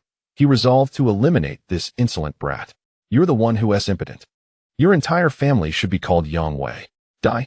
Awei could no longer contain himself, and with a fist as large as a sandbag, he unleashed all his strength upon Ling Tian's head. Ling Tian, unfazed and imbued with an air of disdain, merely cast a sidelong glance at Wei. The latter felt as though his lungs might burst from frustration. He was determined to annihilate this individual today. However, to his astonishment, he found that his punches could not connect. No matter how he struck, from any angle, he simply could not land a hit on this man. As Wei continued to throw punches, his irritation grew. Each blow felt futile, akin to venting anger only to find his fists landing softly on cotton. The pent-up rage within him was maddening, akin to a breath held too long that ultimately escapes as a mere puff of air. Damn it! What kind of trick is this? Have the audacity to stand still. Wei's mental state began to unravel. Ling Tian, with a tone that dared to provoke, continued to taunt him. I stand before you. Do I not resemble your father? Enough, enough. Just stop. You've already been called young Wei. Why continue the fight? Wei seethed at Ling Tian's words, wishing he could seal this man's mouth with a bottle of glue. Shut up. Just shut up. Unable to endure any longer, Wei covered his ears and retreated a few steps, desperate to escape Ling Tian's incessant chatter. Ling Tian casually adjusted his slightly disheveled clothing and sauntered over to the side of Black Panther. Young Wei, you have shown disrespect not only to me, but also to my esteemed elder brother. Do you realize your fate? He turned to Black Panther behind him, bending slightly and instantly donning a smile as he offered a cigarette. Brother Black, here. Black Panther effortlessly accepted the cigarette. With swift reflexes, Ling Tian produced his lighter and ignited it. Brother Black, observe how this fellow dared to disrespect you. I truly cannot bear to witness it. As your little brother, I wish to stand up for you, but alas, my capabilities do not permit such actions. Black Panther took a deep drag from the cigarette, the smoke filling his lungs before he exhaled a thick cloud. He then tossed the cigarette butt onto the ground and, alongside Ling Tian, began striding towards Wei's group. Upon seeing the previously menacing Black Panther approach, Wei's anger surged. How dare they send a dog to confront me? Is this not an affront to my dignity? He took a few steps toward Black Panther, and the two locked eyes for 10 seconds. Dog, have you grown tired of living? Do you believe I want to stew you for dinner tonight? Wei felt the absurdity of conversing with a mere dog. He questioned whether Black Panther could even comprehend his words. Black Panther, eyeing the man who threatened to cook him, allowed a faint smirk to grace his lips. Wei, noticing Black Panther's expression, retorted with disdain, eager to return the humiliation he had just suffered. What? Unsatisfied? If you're not, then fight me. As Wei's words hung in the air, he was abruptly sent flying by the Black Panther. His corpulent form was propelled 10 meters away, crashing against the mountainside, rendering him lifeless. A group of Wei's subordinates, witnessing this, immediately lost control of their bladders, utterly terrified. Goodness, what a ferocious beast. A single swipe could spell death. It was evident that this was no ordinary dog. The frightened subordinates promptly dropped to their knees, bowing their heads in supplication to the Black Panther. Master Dog, we acknowledge our mistakes. Please spare our lives. The Black Panther cast a disdainful glance at Wei's minions, scoffing at their audacity. Associating them with dogs was an insult to canines. It unleashed a torrent of green ethereal flames upon the dozen or so underlings, reducing them to mere ashes. Having completed this grim task, the Black Panther leaned back against the mountainside, closing its eyes in repose. Ling Tian observed the peculiar fruits before him, exchanging knowing smiles with Shun Hong and Shun Yan. Chapter 249. Reunion with the 7 Great Elders. 3 days swiftly passed. With the assistance of the White Tiger, Ling Feng reaped a bountiful harvest of extraordinary fruits and mutated herbs, far exceeding his expectations. In addition to the fruits, he now possessed 3 royal-grade inner elixirs and 10 king-grade inner elixirs, all acquired from slaying aberrant beasts over the past 3 days. Ling Feng estimated that the fruits in his possession, when replicated through spatial means, could amplify his strength 5-fold, while also doubling the prowess of the War God Brigade. Reclining on the back of the White Tiger, he crossed his legs and hummed a merry tune, his spirits soaring. This expedition to the Genesis Mountains had greatly enhanced his abilities. In just 3 days, his strength had surged to 20,000 points, an entire doubling since 3 days prior. This was merely a consequence of his natural progression, without any deliberate effort to enhance his power. During this time, they had ventured deep into the heart of the mountains, drawing ever closer to the core. The temperature increased significantly as they approached this central area, and the chill had eased somewhat, now hovering around -20 degrees, providing a much more comfortable atmosphere. Suddenly, the white tiger halted, standing still and letting out a low, anxious growl. Why has Little White stopped? Is something amiss? Ling Feng inquired, slightly perplexed. He had named the white tiger Little White, and although it initially found the name lacking in grandeur and wished for a change, Ling Feng's persistent usage of the name had eventually led the white tiger to begrudgingly accept it. Little White nodded, prompting Ling Feng to dismount and gaze ahead for a moment, finding nothing out of the ordinary. Could there be a terrifying presence lurking within? He pondered, casting a quizzical look at Little White. The creature nodded solemnly, a glimmer of wariness in its eyes. Ling Feng stroked his chin, contemplating deeply as thoughts swirled in his mind.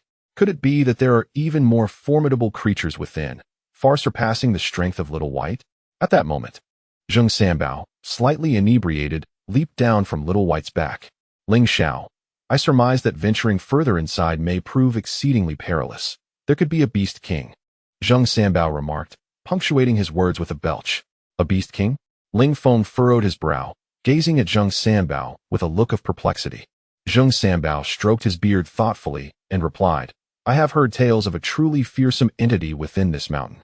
One so powerful that even the 7 members of the Genesis Alliance could not contend with it.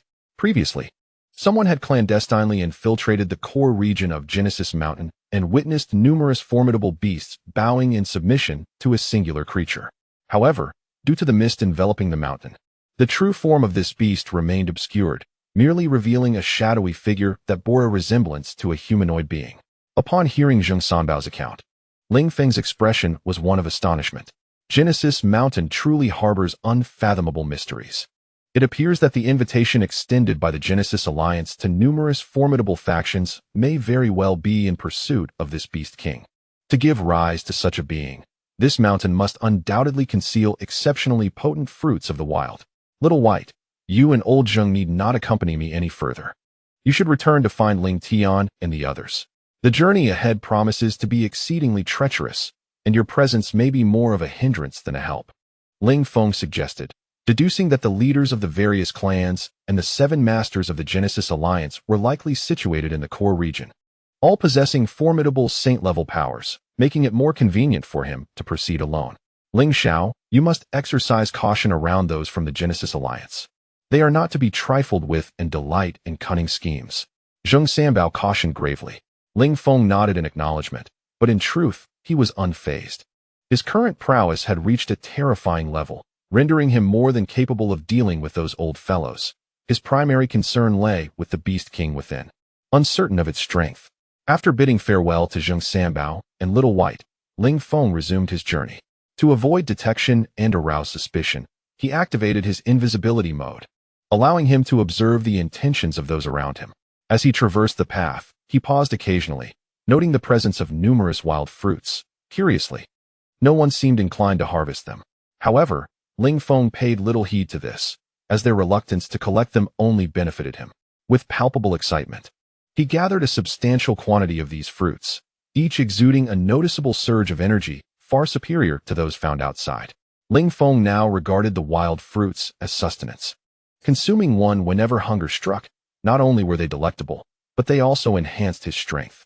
As he continued his search for more fruits, he pressed deeper into the mountain, perplexed by the eerie silence that enveloped him, devoid of any visible beasts.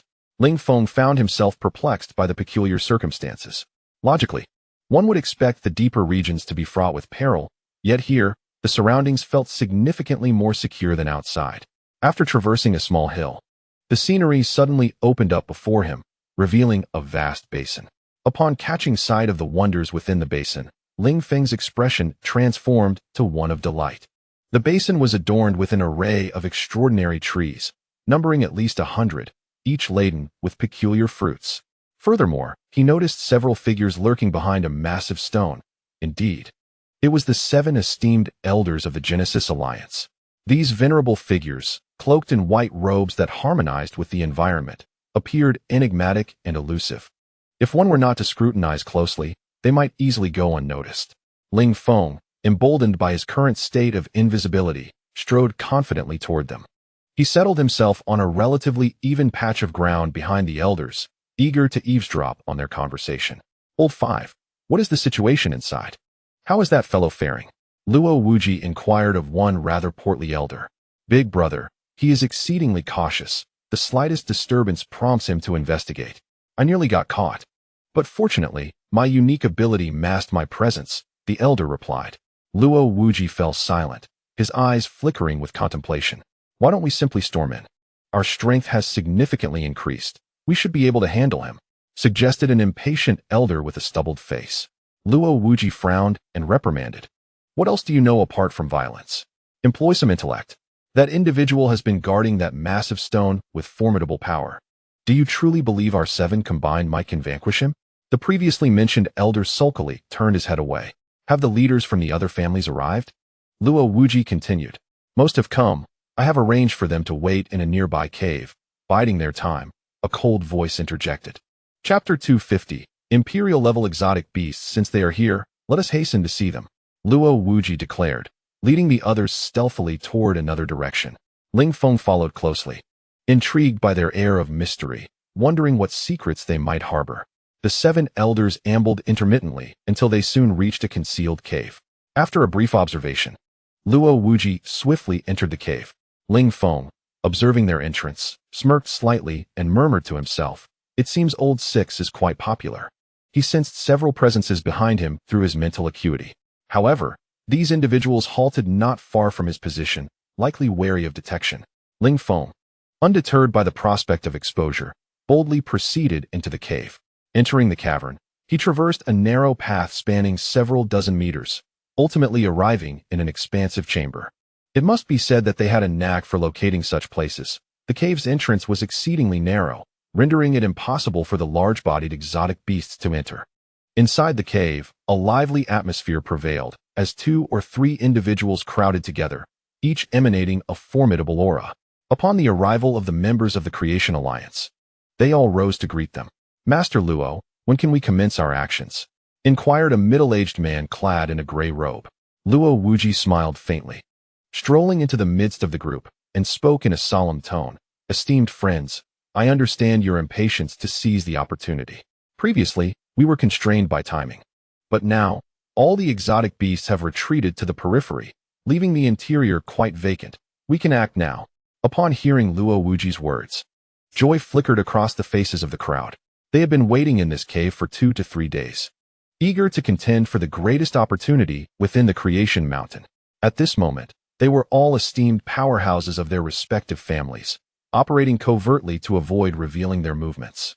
They had refrained from intervening even when their families faced difficulties. Among them were the experts from the Water sect and the Miao family, who had suffered considerable losses of royal-level powerhouses within their families. However, for the sake of the greater objective, they had endured without seeking vengeance against Ling Feng.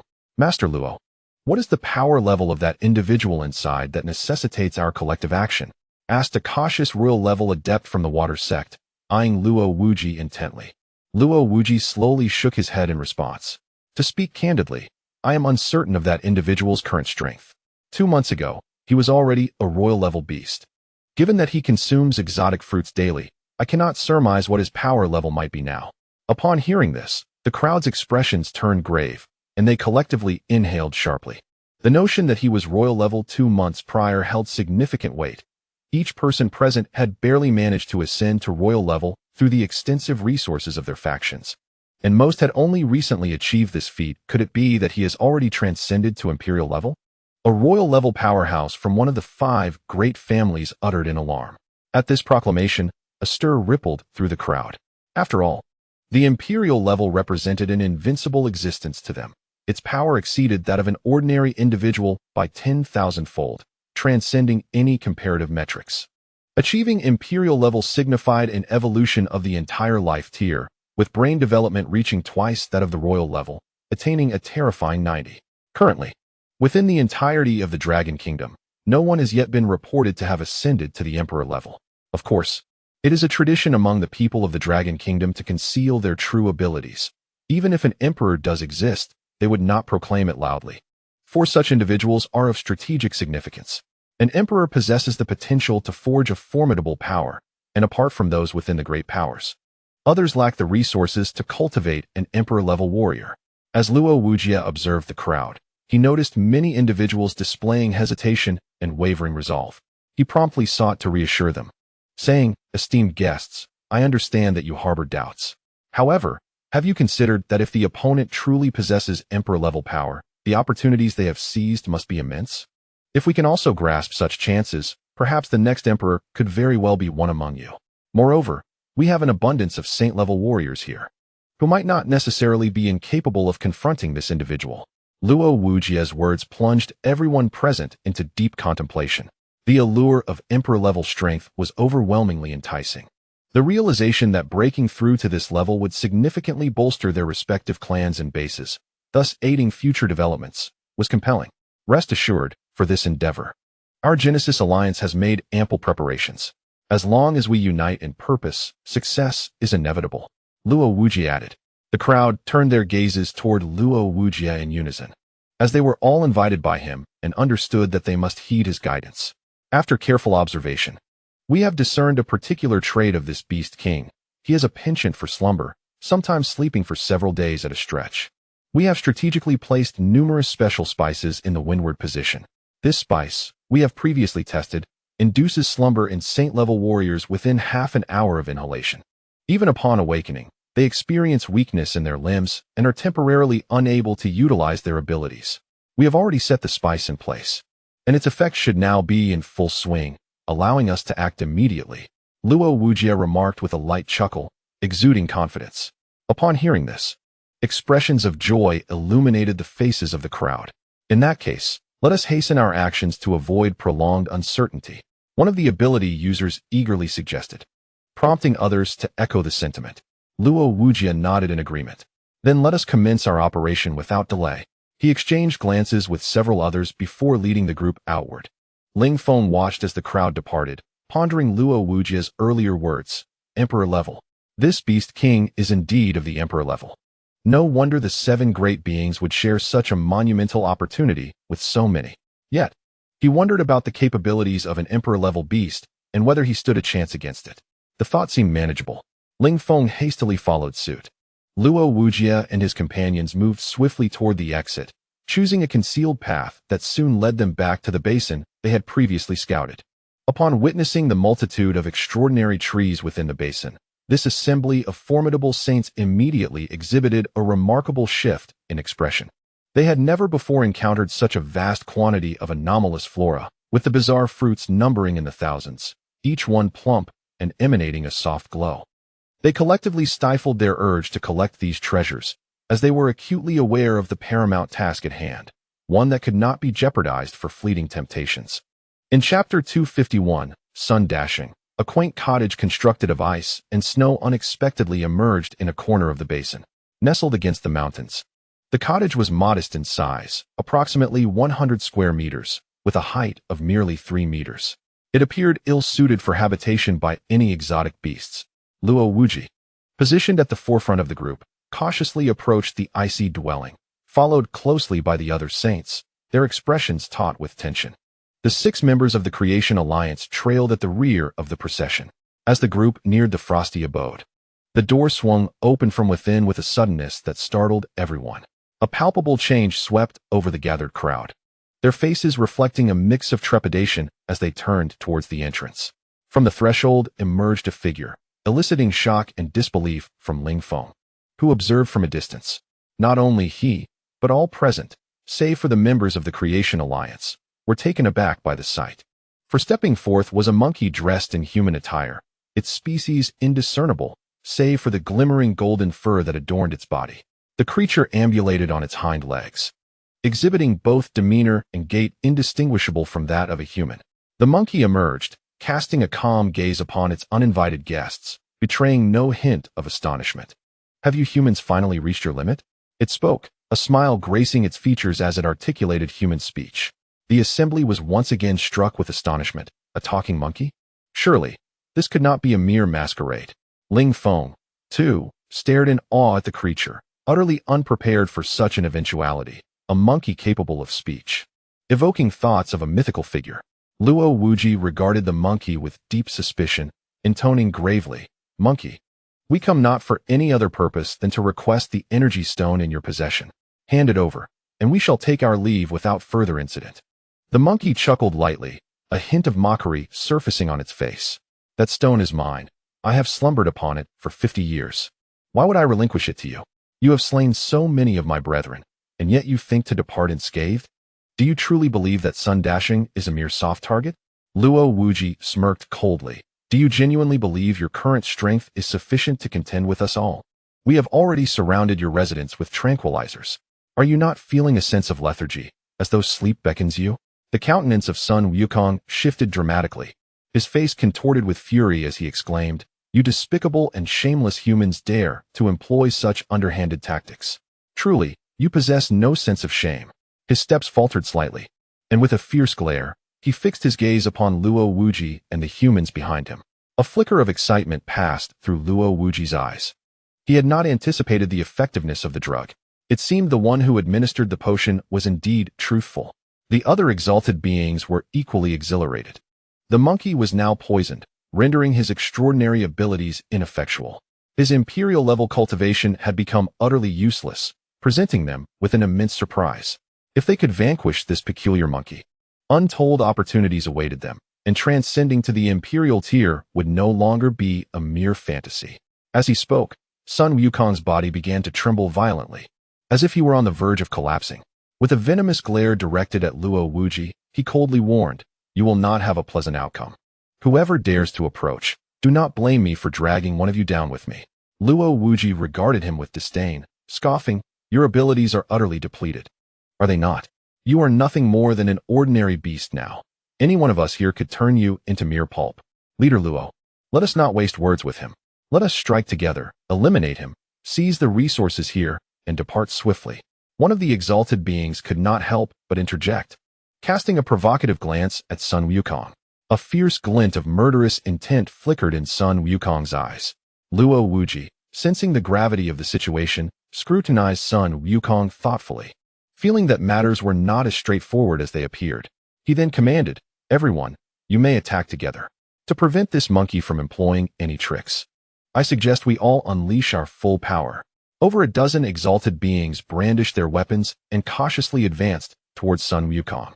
Unbeknownst to them, Luo Wuji subtly slowed his pace, positioning himself toward the rear of the formation. Sun Wukong observed the approaching figures, a faint smirk playing upon his lips, his gaze glinting with a hint of bloodlust. Just as they drew within 5 meters of him, Sun Wukong's demeanor transformed. The earlier signs of weakness vanished, replaced by a resolute intensity in his eyes. In an instant, Sun Wukong's form vanished from sight, propelling himself forward like a cannonball and arriving before them in the blink of an eye. The expressions of the crowd shifted dramatically as they realized they had fallen into a trap, hastily launching a coordinated assault against Sun Wukong. In that moment, an array of extraordinary powers erupted, converging upon him. Sun Wukong let out a cold laugh, his hands swiftly coming together in a gesture of unity. Suddenly, a colossal ethereal figure materialized behind him, fuzzy yet formidable, resembling an immense monkey wielding an iron staff, its eyes glimmering with a golden light, exuding an overwhelming aura of power. The dark silhouette, confronted by a multitude of extraordinary assaults, felt an overwhelming surge of brilliance in his eyes, and a dismissive smile graced his lips. He raised the black iron rod in his hand and swept it gently towards the crowd. The rod emanated an indomitable force, conjuring a tremendous tempest that swiftly fragmented into countless blades of storm, hurtling towards the assembly of saint-level powerhouses. Faced with such a formidable onslaught, the expressions of the extraordinary beings shifted dramatically. The monkey's attack was undeniably formidable, rendering them utterly outmatched. In a moment of panic, they abandoned their own assaults, preparing to flee in all directions. Yet, to their dismay, they soon realized they were ensnared within this spatial domain, as if an invisible barrier had confined them here. Panic ensued among them. Witnessing the ferocity of the impending attack, they knew that if struck, their demise was certain. In an instant, the storm blades descended upon the crowd, enveloping the dozen or so upgraded powerhouses.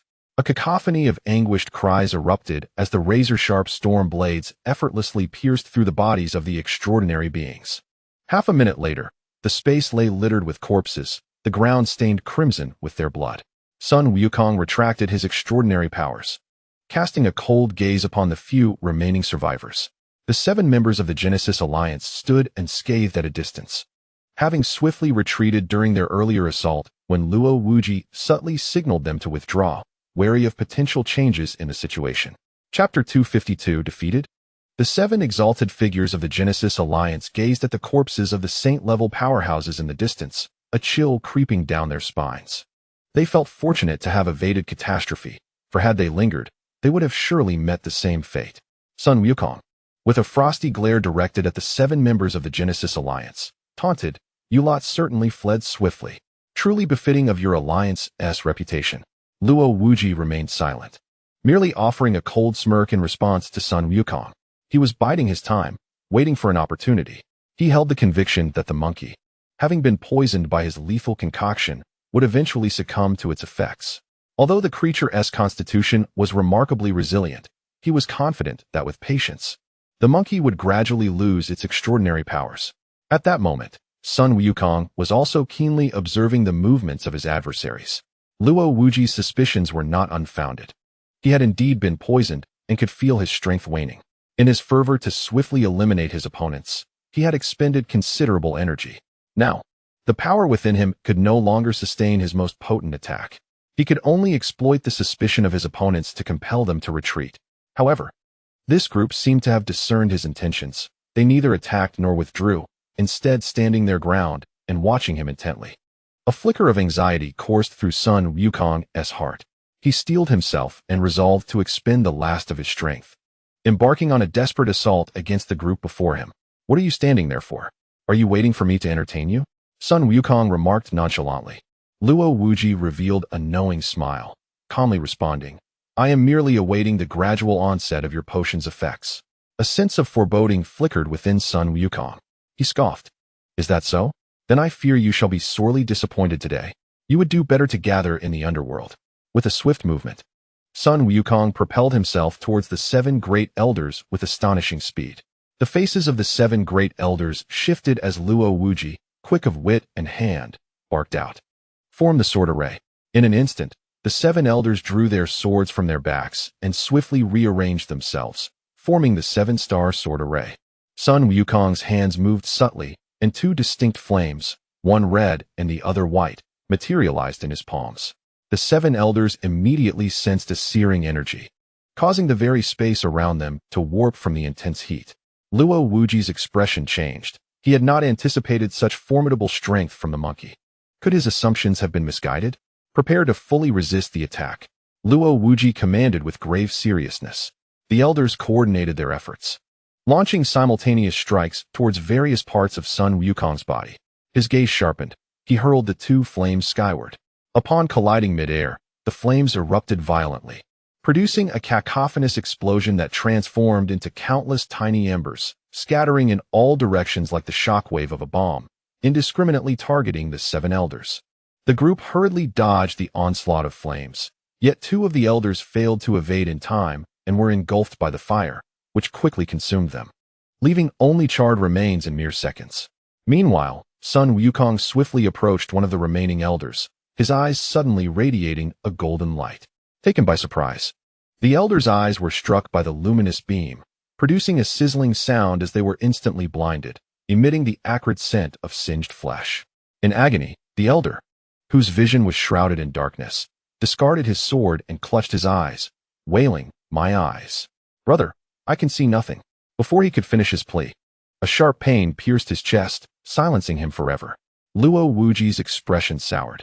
In mere moments, 3 of his brothers had been slain, leaving him no time to react. Clutching his sword, a glimmer of cold determination flashed in his eyes as he swiftly retrieved a peculiar fruit from his pocket and consumed it in a few bites. The extraordinary fruit was a serendipitous acquisition for him, possessing the remarkable ability to elevate one's capabilities to a higher realm, albeit for a mere minute. However, this fruit bore a significant drawback. Following its consumption, one would succumb to a debilitating state for half a day, rendering them powerless and ordinary.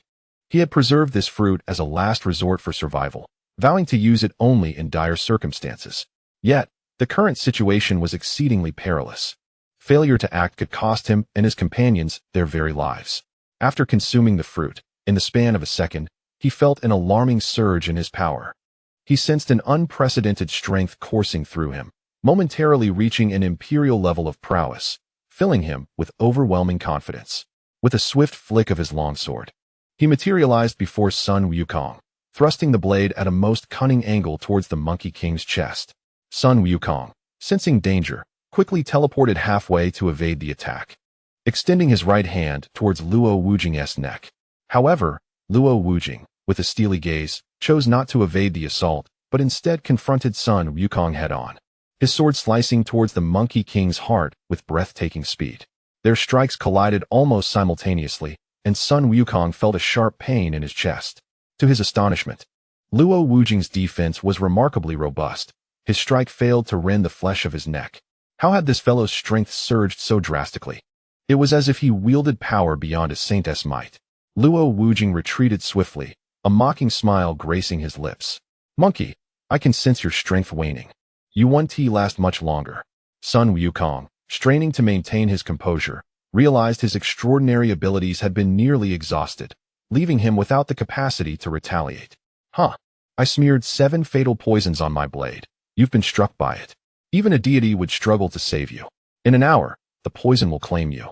But it seems you won't even live to see that moment. Allow me to escort you to meet your demise."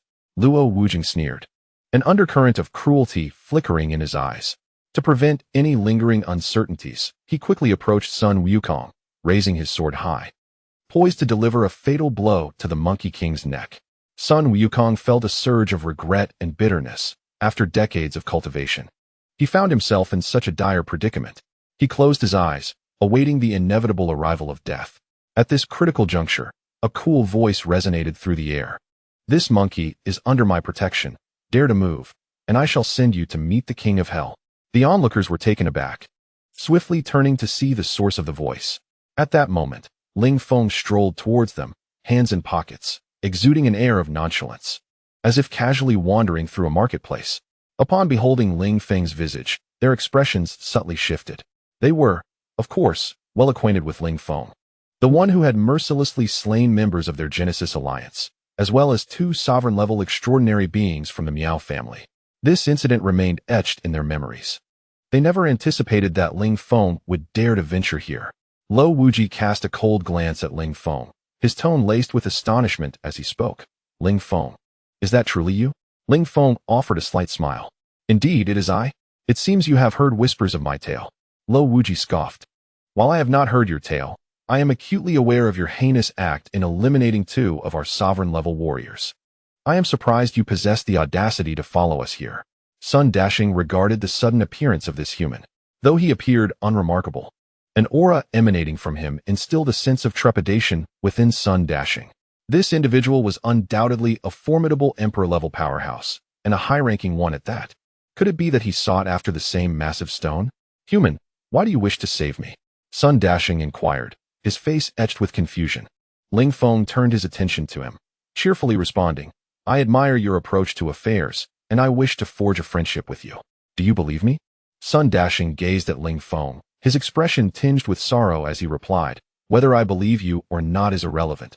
I am currently afflicted with a deadly poison, and my demise is inevitable. I fear I cannot be your friend."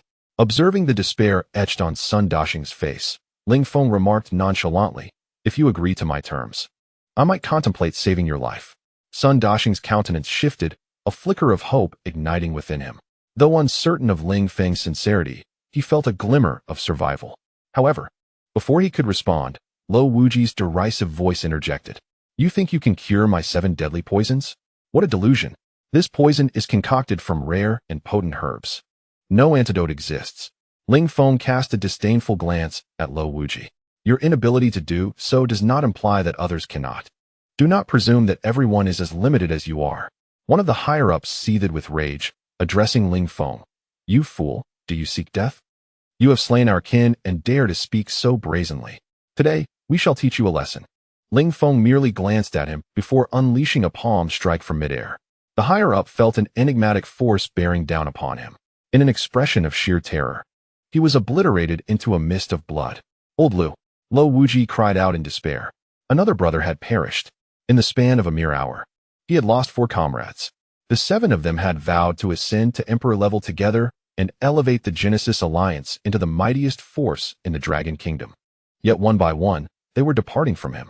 The strength Ling Feng displayed left him astounded. He initially believed that Ling Feng was merely a saintly powerhouse, for he had never heard of anyone ascending to the imperial rank before. However, the strength Ling Feng displayed was undeniably comparable to that of a monkey, indicating that he too must be an imperial expert. A flicker of despair crossed Luo Wuji's eyes. They could hardly contend with an injured imperial being, let alone the peak form of Ling Feng. Moreover, his own imperial prowess was waning, accompanied by a profound sense of emptiness within his body, rendering him incapable of escape. The other 2 masters were equally petrified by Ling Feng's display of might, frozen in place, paralyzed by fear. Ling Feng, we forsake the opportunities here. They are all yours. We merely implore you to spare our lives. Luo Wuji spoke with an expression of helplessness. I too wish to grant you mercy. Yet one of my friends bears a grudge against you, and I have vowed to avenge him. Ling Feng replied, his face etched with regret. Luo Wuji's countenance shifted. You speak of Zheng Sanbao. We harbor no deep-seated enmity towards him. We can compensate him. Ling Feng's eyes brightened. If you can present something satisfactory, I might consider sparing you. He stated earnestly, I possess exotic fruits. I am willing to offer all of them in exchange for my life. Luo Wuji exclaimed, his anxiety palpable. Ling Feng stroked his chin, pondering, let us discuss this matter later. I have other affairs to attend to. With a gentle gesture towards Luo Wuji and his companions, they suddenly felt a sharp pain in their knees, realizing that a formidable energy had shattered their kneecaps. They collapsed to the ground, clutching their knees in agony, yet their gazes betrayed no hint of discontent. Ling Feng approached Sun Dasheng, who regarded him with curiosity, astonished by the overwhelming power Ling Feng exhibited, far surpassing his own. What must I concede for you to spare me? Sun Dasheng asked, his demeanor calm. He no longer doubted Ling Feng's ability to save him. After all, a true powerhouse would not toy with someone weaker than themselves. And he was already on the brink of death, acutely aware of his declining physical condition.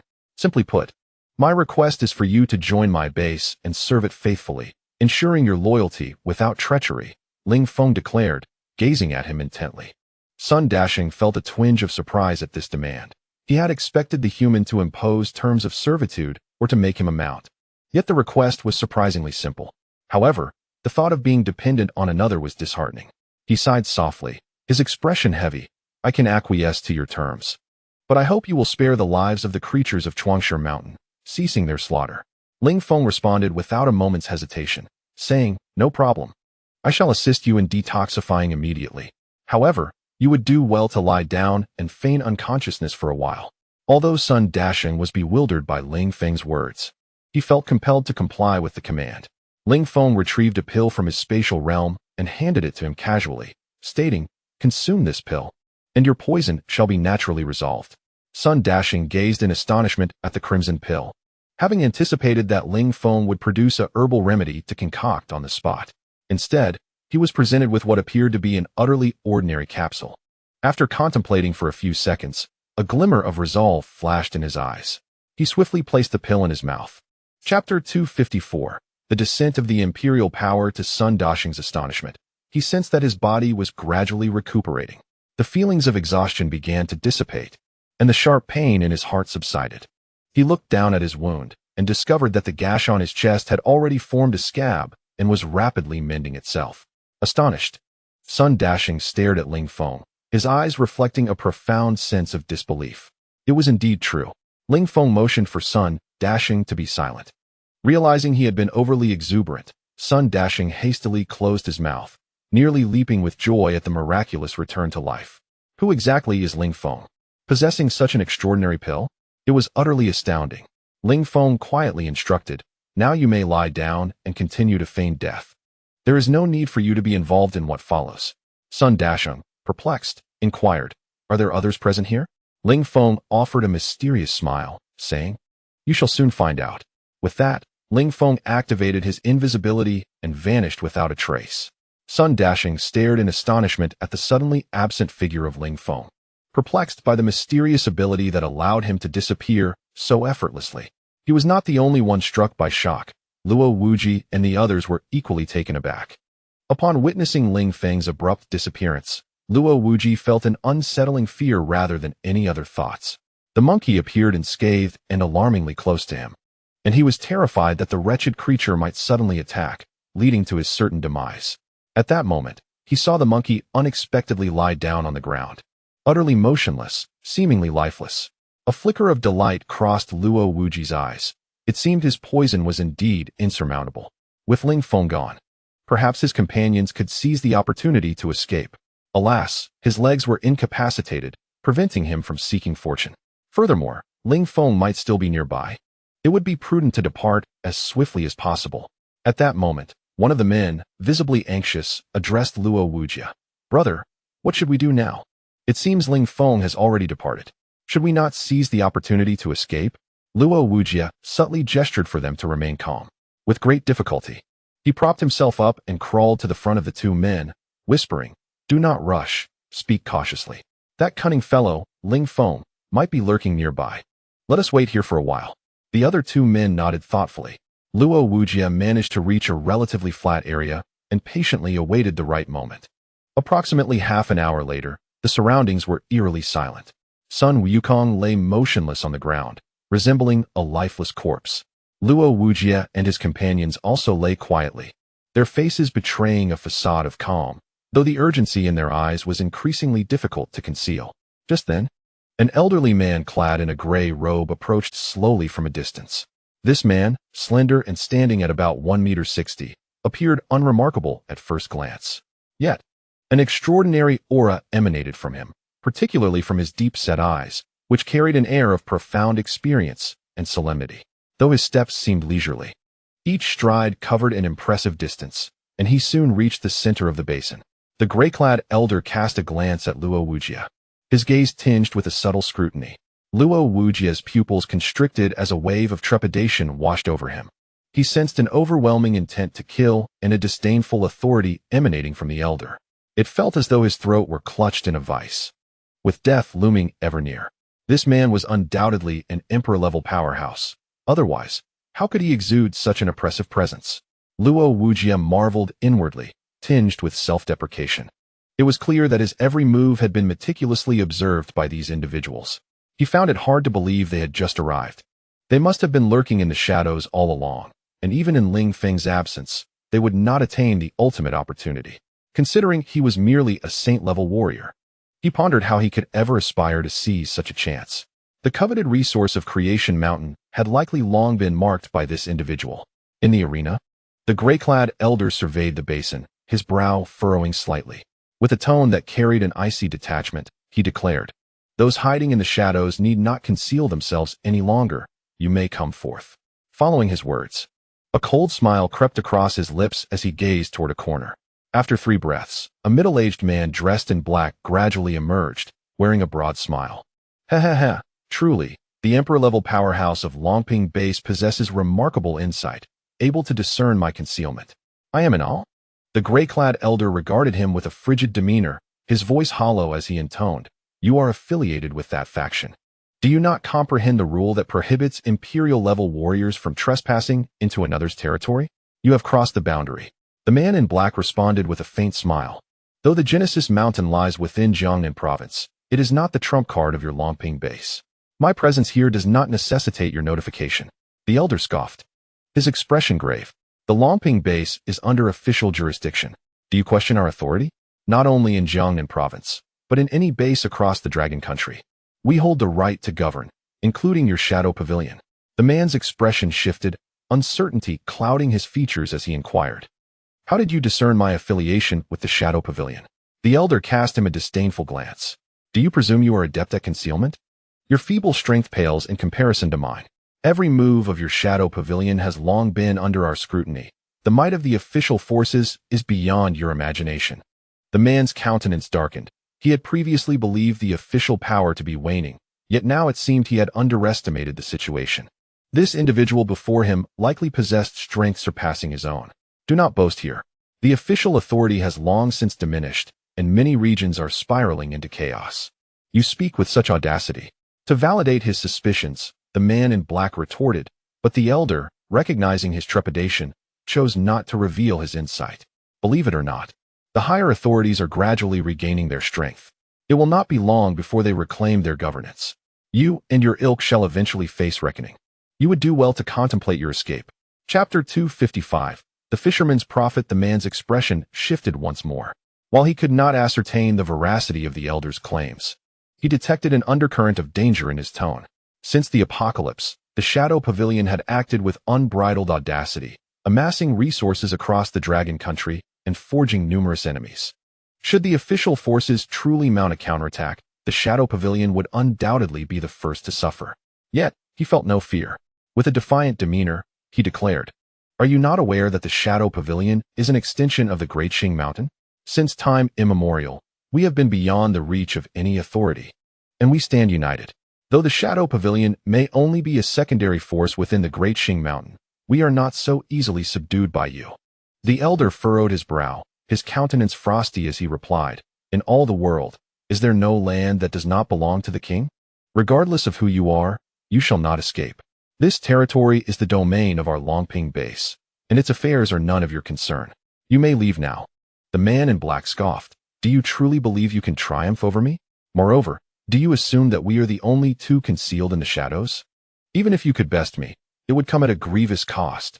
The elder in gray, with a flicker of light in his eyes, was well aware of the situation at hand. The sudden disappearance of Ling Feng posed a concealed threat. The elder had already discerned Ling Feng's formidable strength while lurking in the shadows, recognizing him as a powerful being at the imperial level and likely a high-tier one, possibly on par with himself. This was merely what he had observed. It was certain that others lay hidden in the dark as well. "What do you intend to do?" The elder in gray inquired, his tone tinged with hostility. "The opportunities here are to be shared equally between us. Let us collaborate," replied the man in black, a smile gleaming in his eyes. At this moment, Ling Feng, concealed in the shadows, quietly observed the exchange, gaining a fundamental understanding of the identities of the two men. He certainly did not wish to see their alliance, for both wielded powers that bore animosity towards him, particularly the Dragon Peace base.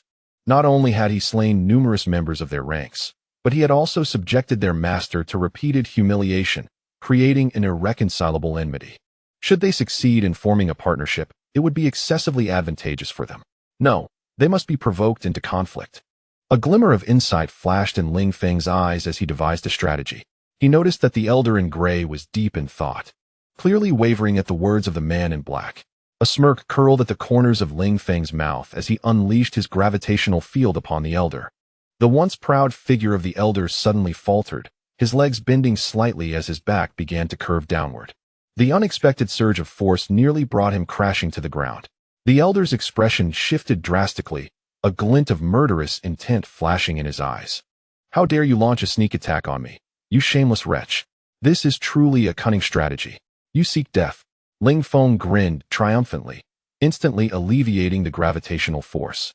The elder in gray felt the pressure on his body diminish significantly, no longer as unbearable as before. He assumed the opposing ability was waning. "Die!"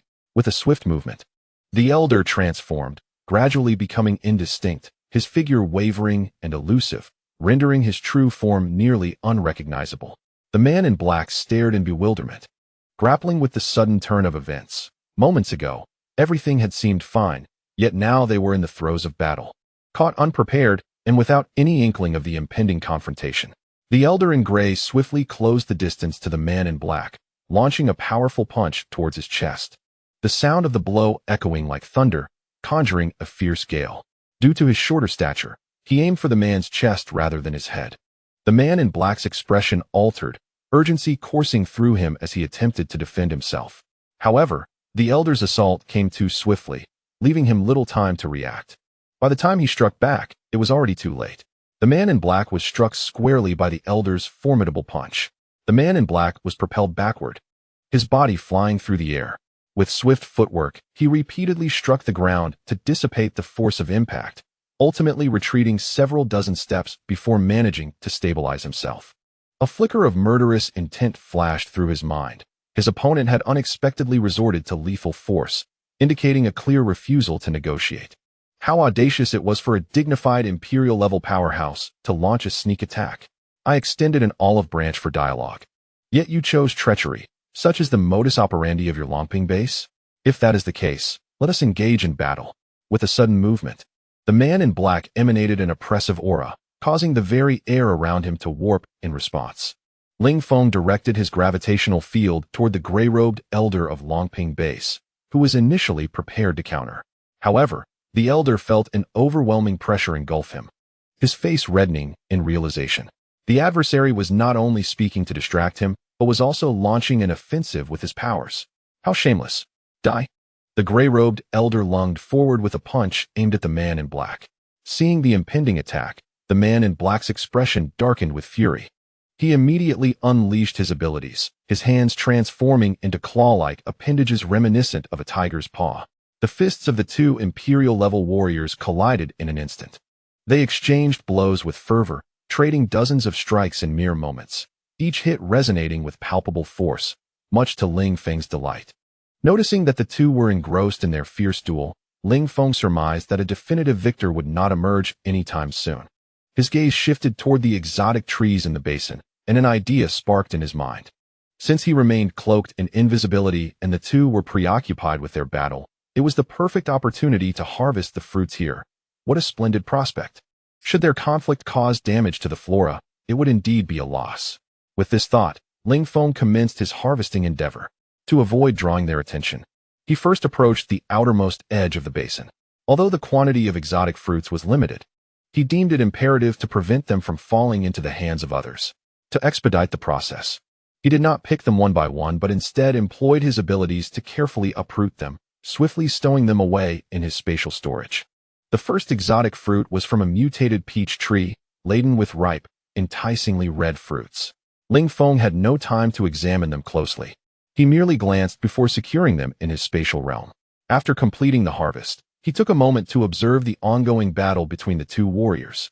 Discovering that they remained utterly oblivious to his actions, a wave of joy washed over Ling Feng as he prepared to excavate the next exotic tree. Chapter 256. The Mysterious Woman. 10 minutes passed. At this moment, Ling Feng had already collected all the exotic fruits within the basin. While two Imperial-level powerhouses were engaged in a fierce battle, entirely oblivious to the barren surroundings. Approaching Sun Dashing, Ling Feng found him sprawled on the ground, feigning death. Utterly motionless, Luo Wujia, meanwhile, exhibited a flickering gaze, lost in thought. Ling Feng chose not to disturb them, instead making his way directly to Sun Dashing's icy abode. Despite searching the basin multiple times, he had yet to discover anything peculiar. These exotic fruits were undoubtedly not the primary treasures they sought, as the truly valuable items must have been concealed by Sun Dashing. Upon entering the snow-covered cabin, Ling Feng was taken aback by the unexpected tidiness within. Although lacking in ornate decor, it appeared remarkably clean. The cabin comprised merely 2 rooms, the outermost serving as a modest living area furnished with 2 chairs and a table, seemingly crafted by Sun Dashing himself. Beyond that, there was little else, save for a black staff placed in the corner, approximately 2 meters long and as dark as ink. As Ling Feng picked up the staff, he felt a hint of warmth emanating from it. Its material was a mystery, possessing an exceptionally hard texture.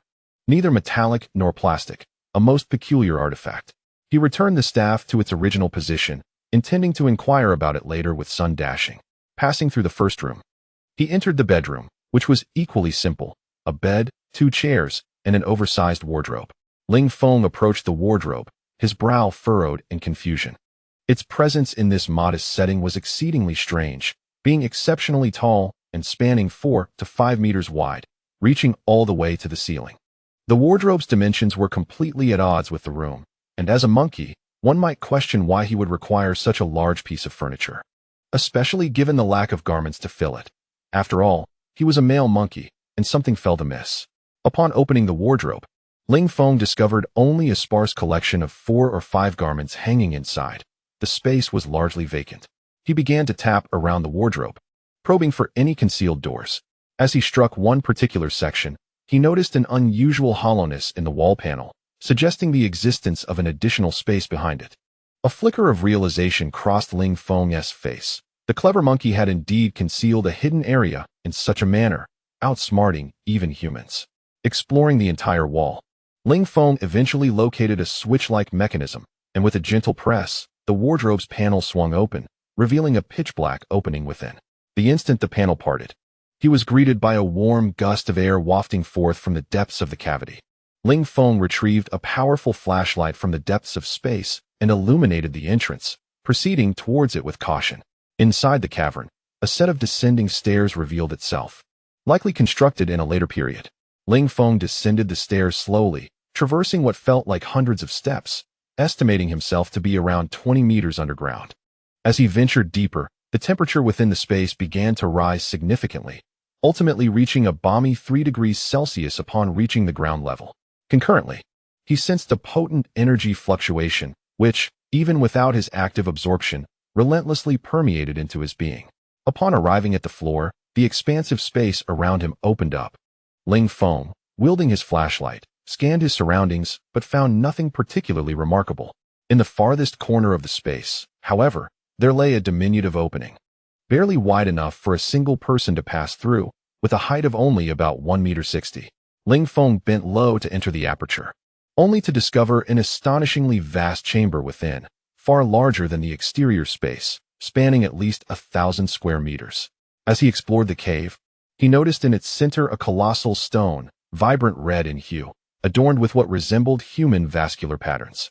To his astonishment, seated beneath this stone was a woman clad in a long azure robe. She sat cross-legged upon the ground, her eyes gently closed, an expression of serene composure gracing her features.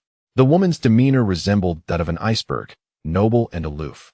Her mere presence radiated an ethereal beauty, with her crimson lips exuding an irresistible allure in the dim light of the chamber. As Ling Feng approached, the woman seemed to sense his arrival, gradually opening her eyes. A cool voice resonated through the air. "You have arrived. I have been awaiting your presence for quite some time." Ling Feng, taken aback, glanced around, wondering if there were others present. Could she truly be addressing him? He pondered quietly to himself. "I am indeed speaking to you, Ling Feng." The woman's voice echoed once more, chilling him to the core. He was astonished that she knew his name, and even more perplexed by her uncanny ability to perceive his thoughts. This unsettling sensation left him uneasy. Narrowing his eyes, he stepped closer to her, his voice cool and measured. "How do you know who I am, and how can you discern my thoughts?" A soft smile graced her lips, reminiscent of winter sunlight, evoking a sense of warmth within him. "Rest assured, I harbor no ill intentions. I possess the ability to foresee the future and to comprehend the thoughts of others.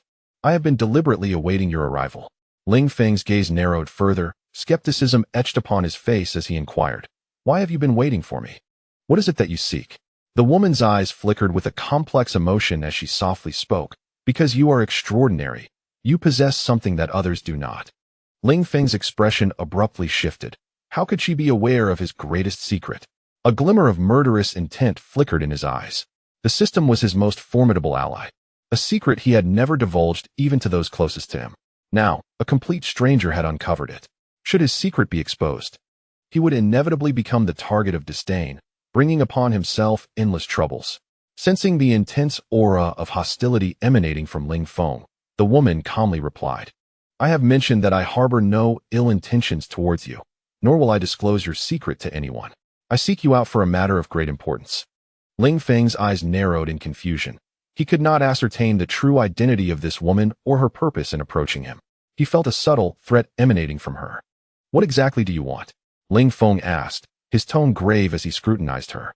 Chapter 257, A Doubling of Strength, a matter concerning the survival of humanity. The woman stated matter-of-factly. Ling Feng's gaze shifted, intrigued by the unfolding situation. The woman continued to observe him and added, "I understand that you may find my words difficult to believe, but regardless of your skepticism, I must convey this. My name is Huang Fei'er, an individual endowed with the ability to foresee the future. The human race is destined for annihilation." Ling Feng furrowed his brow. The proclamation from this Huang Fei'er left him momentarily speechless. Humanity faces annihilation? How preposterous! Is it due to an alien invasion of Blue Star? He responded with a hint of derision. Huang Fei'er shook her head slowly. The greatest threat to humanity lies within this world. Their power is immensely formidable. A single one of them could easily overpower our imperial-level warriors. Though their numbers are few, at this stage, we are simply no match for them. Ling Feng's expression grew serious. If what this woman said was not mere fantasy, then they were indeed in grave peril. In the face of such a catastrophe, no one could remain unscathed, not even the war god base, which could not isolate itself from the world at large. Who are they? Ling Feng inquired.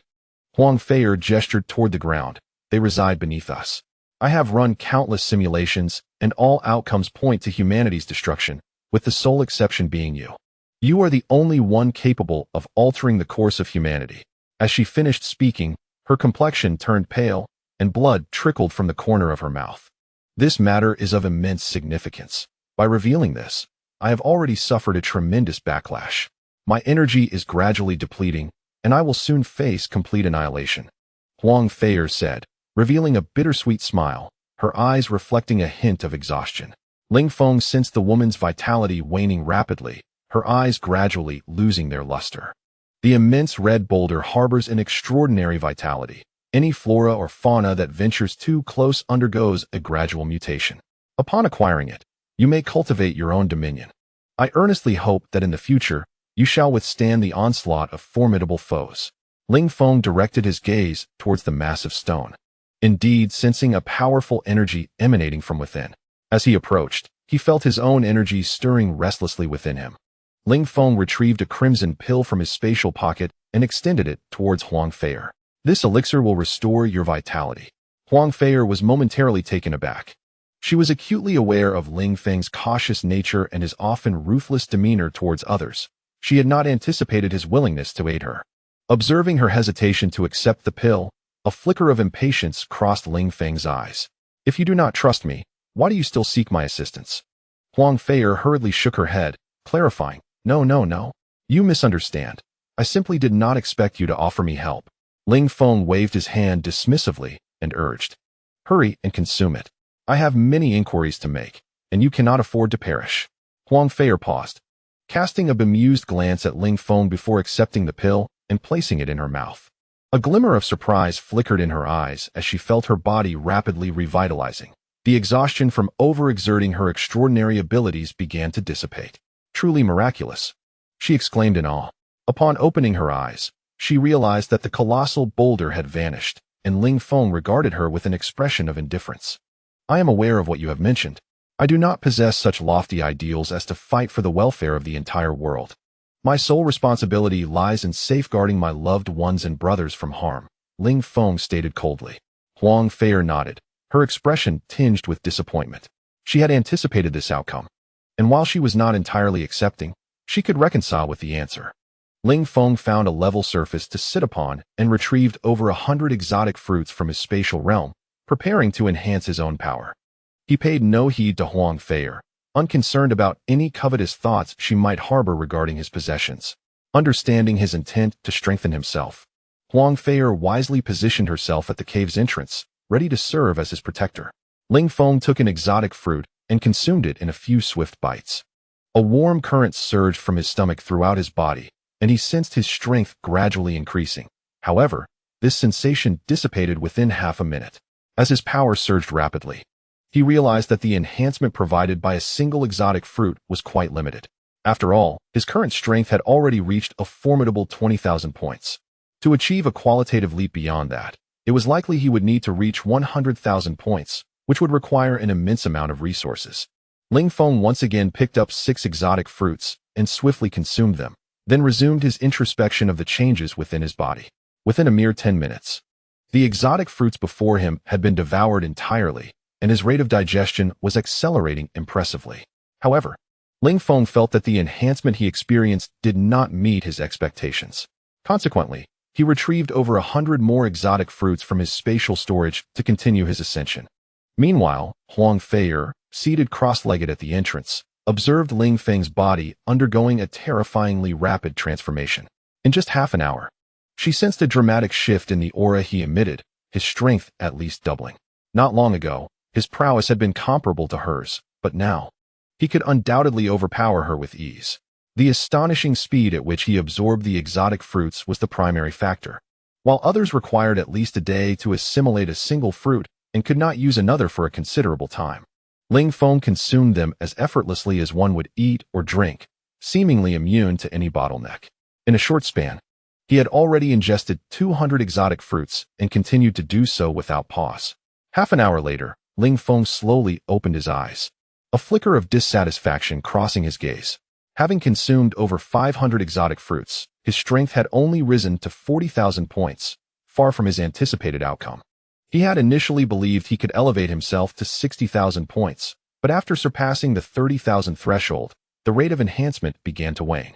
The effects of the exotic fruits gradually diminished. For instance, where one fruit once granted 100 points, it now only yielded 20. This realization left Ling Feng feeling quite helpless. He had hoped to directly elevate his strength to 100,000 points using the fruits, but it now appeared increasingly unlikely. Chapter 258. The fisherman profits. Although his spatial storage still contained a substantial number of exotic fruits, Ling Feng chose not to continue consuming them, as the cost-effectiveness had significantly diminished. Instead, he intended to utilize these fruits to enhance the strength of his loyal subordinates, as well as the members of the War God Brigade. Ling Feng was now exceedingly confident in his ability to elevate his brigade to an imperial-level force.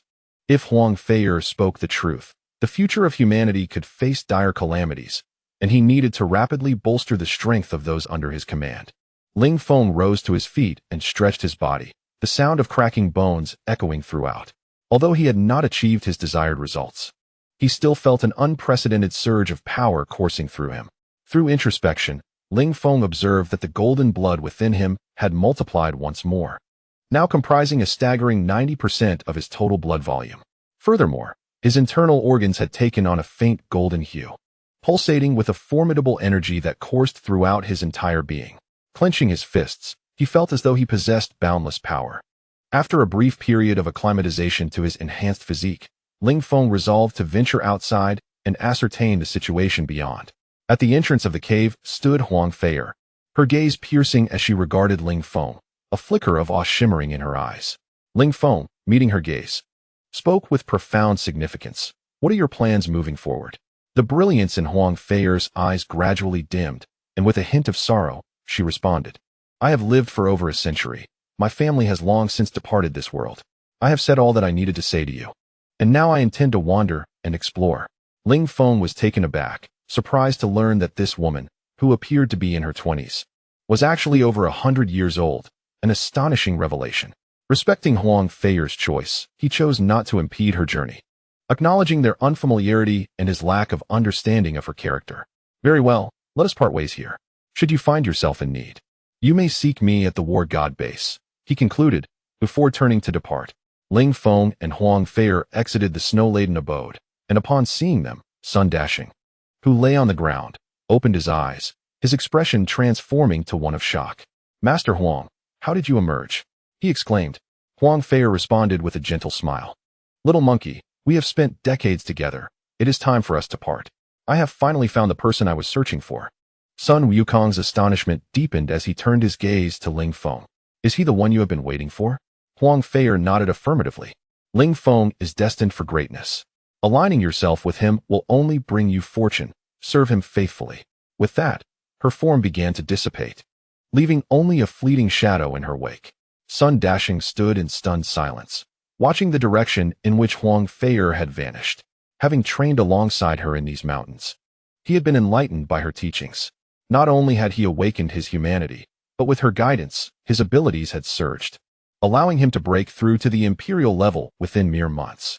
In his heart, he had always regarded her as his master, and her departure left him with a sense of melancholy. "Enough of this sorrow. Follow me, and you shall not be wronged," Ling Feng offered a casual consolation, then turned his attention to the two imperial-level combatants still engaged in battle. Their struggle continued, yet it was evident that both were nearing their limits. However, the forces from Longping base clearly held the upper hand, and Ling Feng surmised that a victor would soon emerge. Indeed, after exchanging a flurry of blows, the elderly figure clad in gray from Longping base seized upon a flaw in the black-clad man's defense, delivering a powerful punch to his heart. The formidable warrior from the Shadow Tower was sent flying, crashing heavily to the ground and sliding several meters before finally coming to a halt. The black-clad man violently coughed up blood, a flicker of unwillingness flashing in his eyes. The gray-robed elder felt a wave of relief wash over him. His opponent had proven exceedingly tenacious, and after an arduous hour-long battle, he had narrowly emerged victorious. Struggling to maintain his composure, the elder prepared to swiftly conclude the confrontation. At that moment, he noticed Ling Feng standing at a distance, accompanied by Sun dashing. A chill ran down the elder's spine, and his heart raced with trepidation. Ling Feng was an imperial-level powerhouse, and the Beast King beside him was an extraordinary creature of equal caliber, exhausted and devoid of any remaining fighting spirit. The elder realized he could only await his fate in the presence of Ling Feng. Ling Feng, alongside Sun dashing, began to approach, clapping his hands slowly. Brilliant, simply brilliant. The battle between the two of you is truly exhilarating.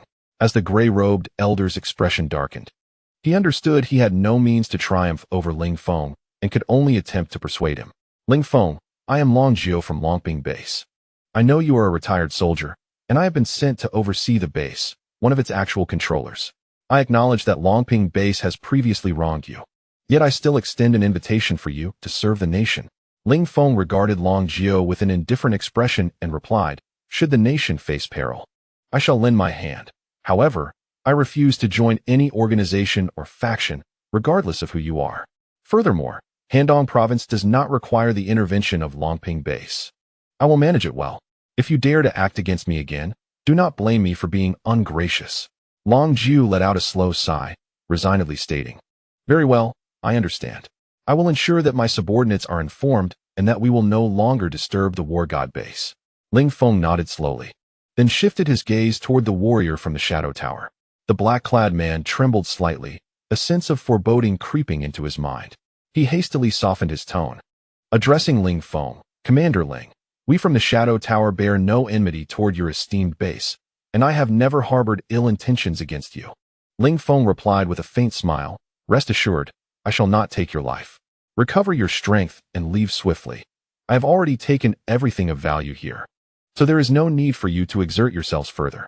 Long Jiu wore a bitter expression, having squandered considerable time only to gain nothing, while suffering significant losses in capable individuals. It was an immense setback. Although Ling Feng had acquired the treasures of the place, Long Jiu dared not entertain any inappropriate thoughts. Even at his peak, he knew he was no match for Ling Feng.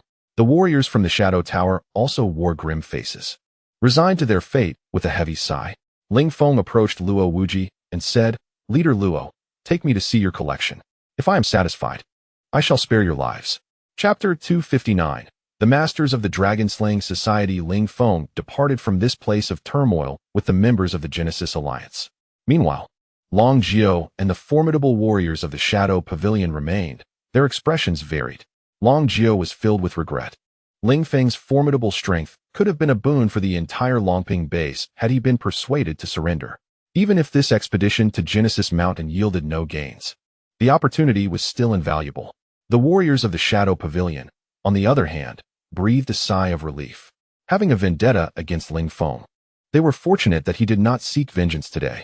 Long Jiu glanced at the injured, lying Shadow Pavilion Emperor-level warrior and let out a cold laugh. What? Do you think that with Ling Feng gone, you will escape death today? Anyang's expression shifted dramatically. The names of the higher-ups in the Shadow Pavilion were closely guarded secrets. Only a select few were privy to them, and even ordinary members of the organization were unaware. How did this old man know his name? Was the Longping base infiltrating the upper echelons of the Shadow Pavilion? The thought was terrifying. How did you know my name? Anyang asked, astonishment flickering across his face. Long Jiu smirked triumphantly. The power of our Longling base is far beyond what you can imagine. Your little secrets have long been common knowledge here. Anyang's brow furrowed in realization. He had underestimated the Longping base. Regrettably, he could not escape unscathed today and would be unable to report this to the higher-ups of the Shadow Pavilion. He would have to allow that traitor to continue lurking. What will it matter if you kill me today? You won't escape this mountain either. Do you think we are the only two Emperor-level warriors here? Anyang retorted coldly. Long Jiu's deep-set eyes revealed a glimmer of determination. Even in death, I must first see you slain. With that, he staggered forward towards Anyang. Having exhausted nearly all their strength in the previous battle, the abilities of both men were now scarcely above that of an ordinary ability user. Long Jiu felt a tremor of fear. He had not anticipated that this old man would be so ruthless, so intent on his demise. At that moment, ripples spread through the air from a distant flatland, and a young woman appeared gracefully. Her enchanting visage was accentuated by a black leather outfit that clung tightly to her curves, showcasing her perfect silhouette, particularly her long legs, which exuded an alluring wildness. With a captivating gait, the woman approached the two men. Upon seeing her, Anyang's eyes brightened, and he exclaimed excitedly, "Miss Yuzi, you have come. This is truly wonderful." The once dormant heart of Anyang was instantly revitalized. It was no mere coincidence that this woman was also an imperial-level powerhouse, and moreover, his ally. Long Jiu felt a jolt of unease. From the manner of her sudden appearance, he could ascertain that she was indeed a formidable force. The expression on Anyang's face revealed a deep connection between them, making Long Jiu's situation perilously precarious. "Are you from the Shadow Pavilion?" Long Jiu inquired, his countenance darkening as he regarded the woman. The lady smiled enchantingly, her voice laced with allure. "I am not affiliated with the Shadow Pavilion. Their attire is utterly unappealing. Rather antiquated." Qing Fu Yuzi approached Long Jiu, whispering, "I am from the Dragon-Slaying Society, and today, I am here to slay this little serpent of yours." Long Jiu's expression changed dramatically upon realizing that she was from the Wokaku, exacerbating his predicament. "Anyang, how dare you, a citizen of the Dragon Kingdom, conspire with the Wokaku? Do you aspire to be a traitor?" Long Jiu's voice was frigid as he addressed Anyang. Anyang scoffed, dismissing Long Jiu's accusations.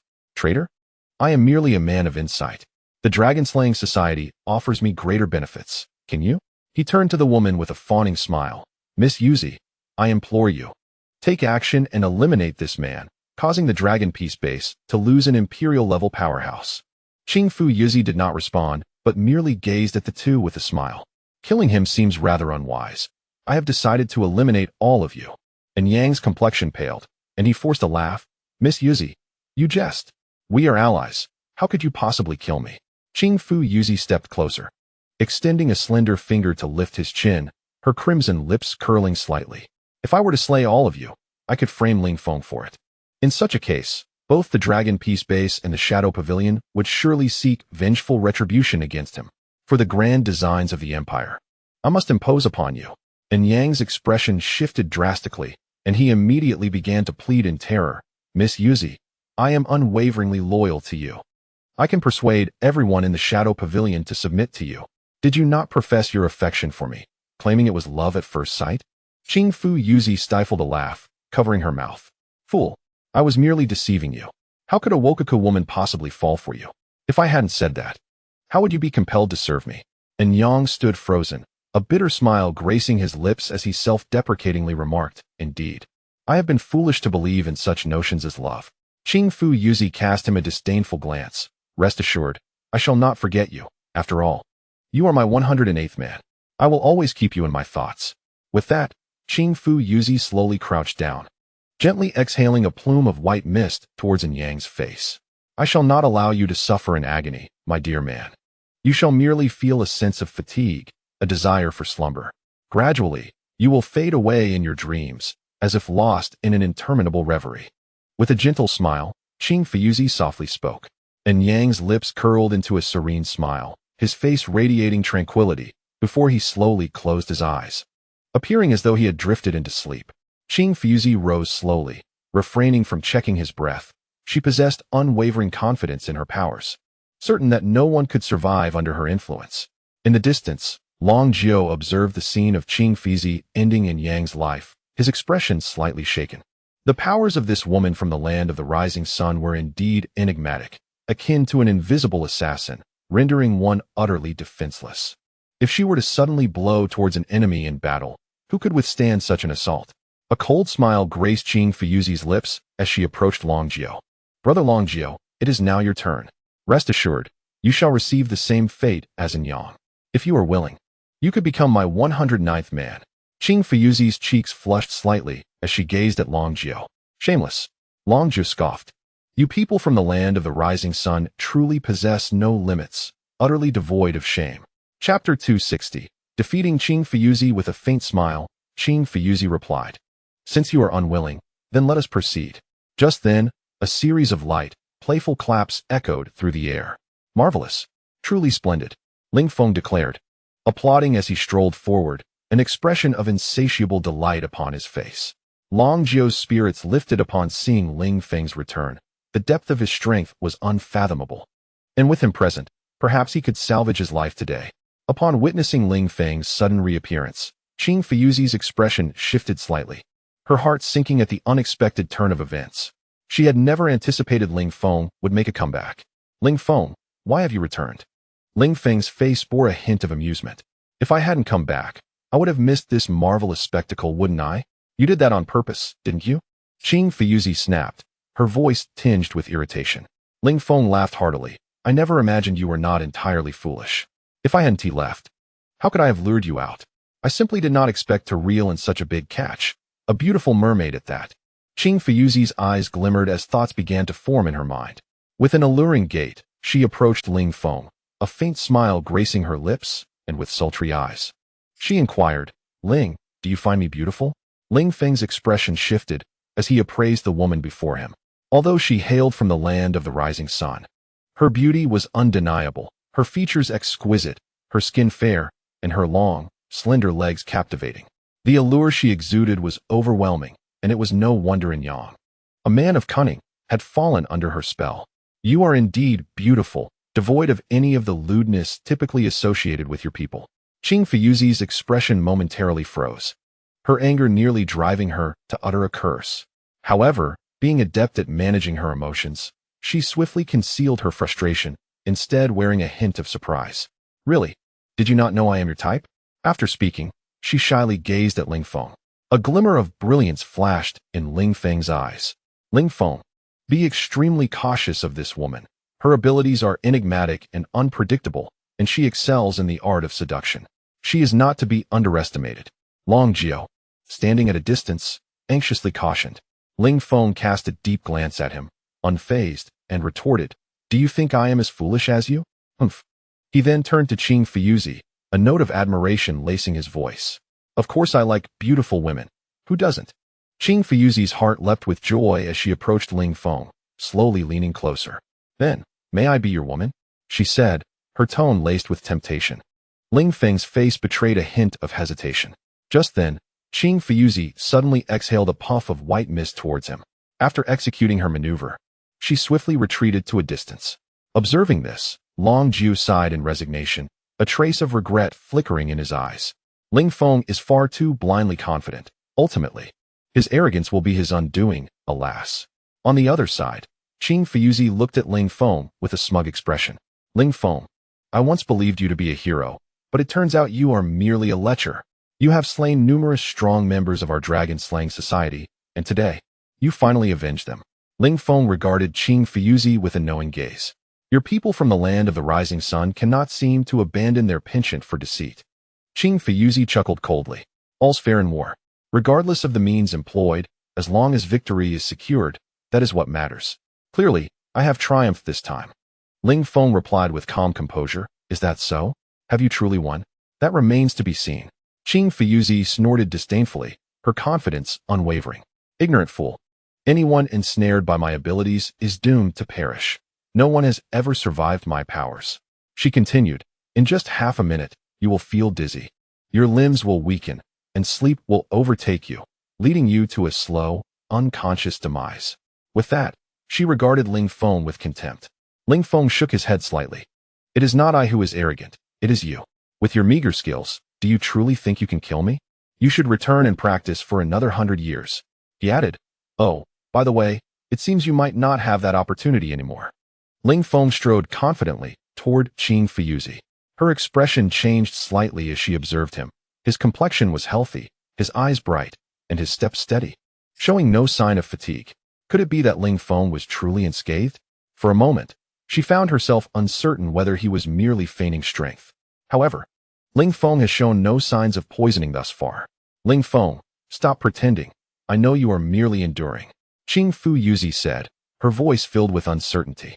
Ling Feng slightly arched a smile and slowly extended his right hand. Since you do not believe me, allow me to demonstrate. With a gentle wave of his right hand towards Qing Fuyuzi, her expression changed dramatically, and she felt an icy dread wash over her, as if death had brushed past her. In an instant, without any warning, Qing Fuyuzi was sent flying backward. She felt her body collide with an immense force.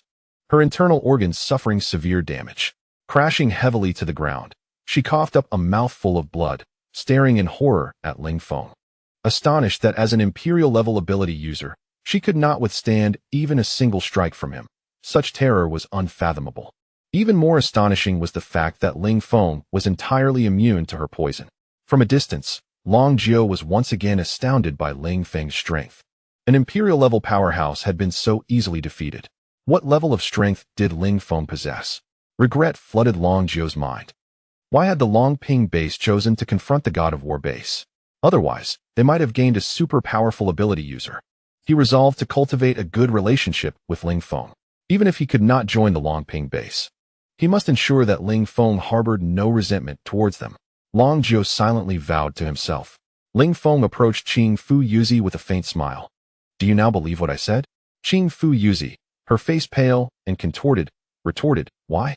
Why do you show no signs of suffering from my poison? Ling Feng scoffed, looking at her with derision. Why? My physique is immune to all poisons. Your little tricks are merely childish play before me. Do you wish to live or die? He fixed his cold gaze upon her. Qing Fu Yuzi sneered, unafraid of Ling Feng's threats. Do not attempt to intimidate me. As a warrior of the Empire, I have long since grown indifferent to life and death. Do as you will. Ling Feng revealed a cruel smile, coldly stating, Is that so? Then I shall ensure you exist in a state worse than death. Chapter 261. The ambition of the dragon-slaying society. Qing Fu Yuzi's expression shifted slightly as she regarded Ling Feng's malevolent smile, sensing an ominous turn. What do you intend to do? Ling Feng smiled faintly. What do you think? I intend to make your existence a living hell. Many of your compatriots have been trained by me and are now quite obedient. After speaking, Ling Feng walked steadily towards Qing Fu Yuzi. Her face went pale as she attempted to rise, only to find herself utterly immobilized, as if her entire body had been struck at vital points. Ling Feng, I warn you, I am the deputy commander of the Dragon Slayer Society. If you harm me, the society will undoubtedly unleash a relentless pursuit against you. Qing Fu Yuko declared with a hint of menace in her tone. Ling Feng's eyes brightened. He was pleasantly surprised to discover she held such a high position, a revelation that brought him more joy than acquiring 100 exotic fruits. I would welcome all members of the Dragon Slayer Society to seek me out, thus sparing me the trouble of finding each one individually. Indeed, it seems today is not destined to end well for you. Qing Fu Yuko felt a surge of panic. Initially, she intended to leverage the society's formidable reputation to intimidate Ling Feng, but she had not anticipated his utter lack of fear. This predicament was becoming troublesome. Mr. Ling Feng, as long as you spare my life, I can fulfill any request you have. You see, my hometown boasts a thriving film industry, and I was once an actress. Having starred in numerous films, I can provide you with an extraordinary experience, Qing Fu Yuko said, her voice laced with temptation. Oh, a flicker of recognition flashed in Ling Feng's eyes. No wonder she seemed familiar. He had been fortunate enough to view several of her films.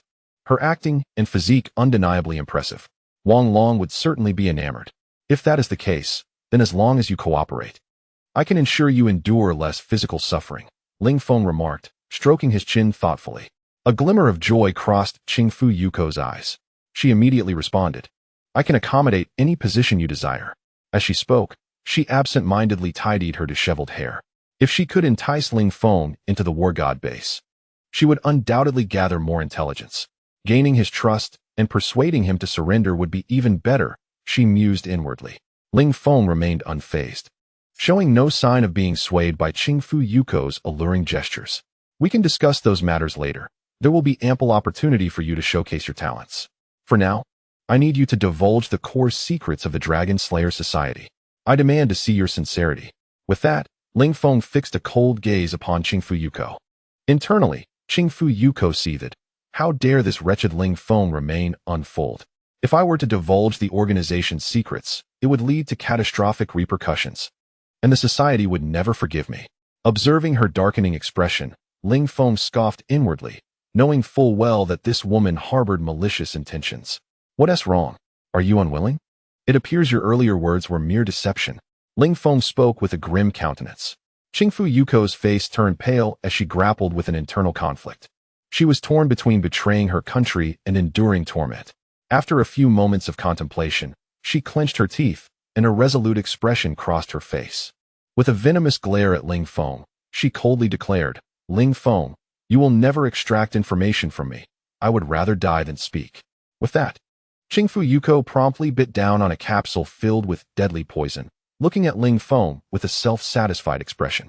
A faint smile graced Ling Feng's lips as he swiftly commanded Qingfu Yuko's body to float before him. He spoke softly, "Your life and death are no longer in your hands." Qingfu Yuko let out a cold snort, replying, "I have already ingested poison. I shall perish within half a minute." Without hesitation, Ling Feng pried her mouth open with his right hand and, with his left, retrieved a pill from the void and tossed it into her mouth. Unable to move, Qingfu Yuko felt a warm current flow through her body, accompanied by a delicate fragrance. She sensed her previously weakened state revitalized in an instant. Yet rather than elation, she was consumed by terror. Ling Feng had not spoken falsely.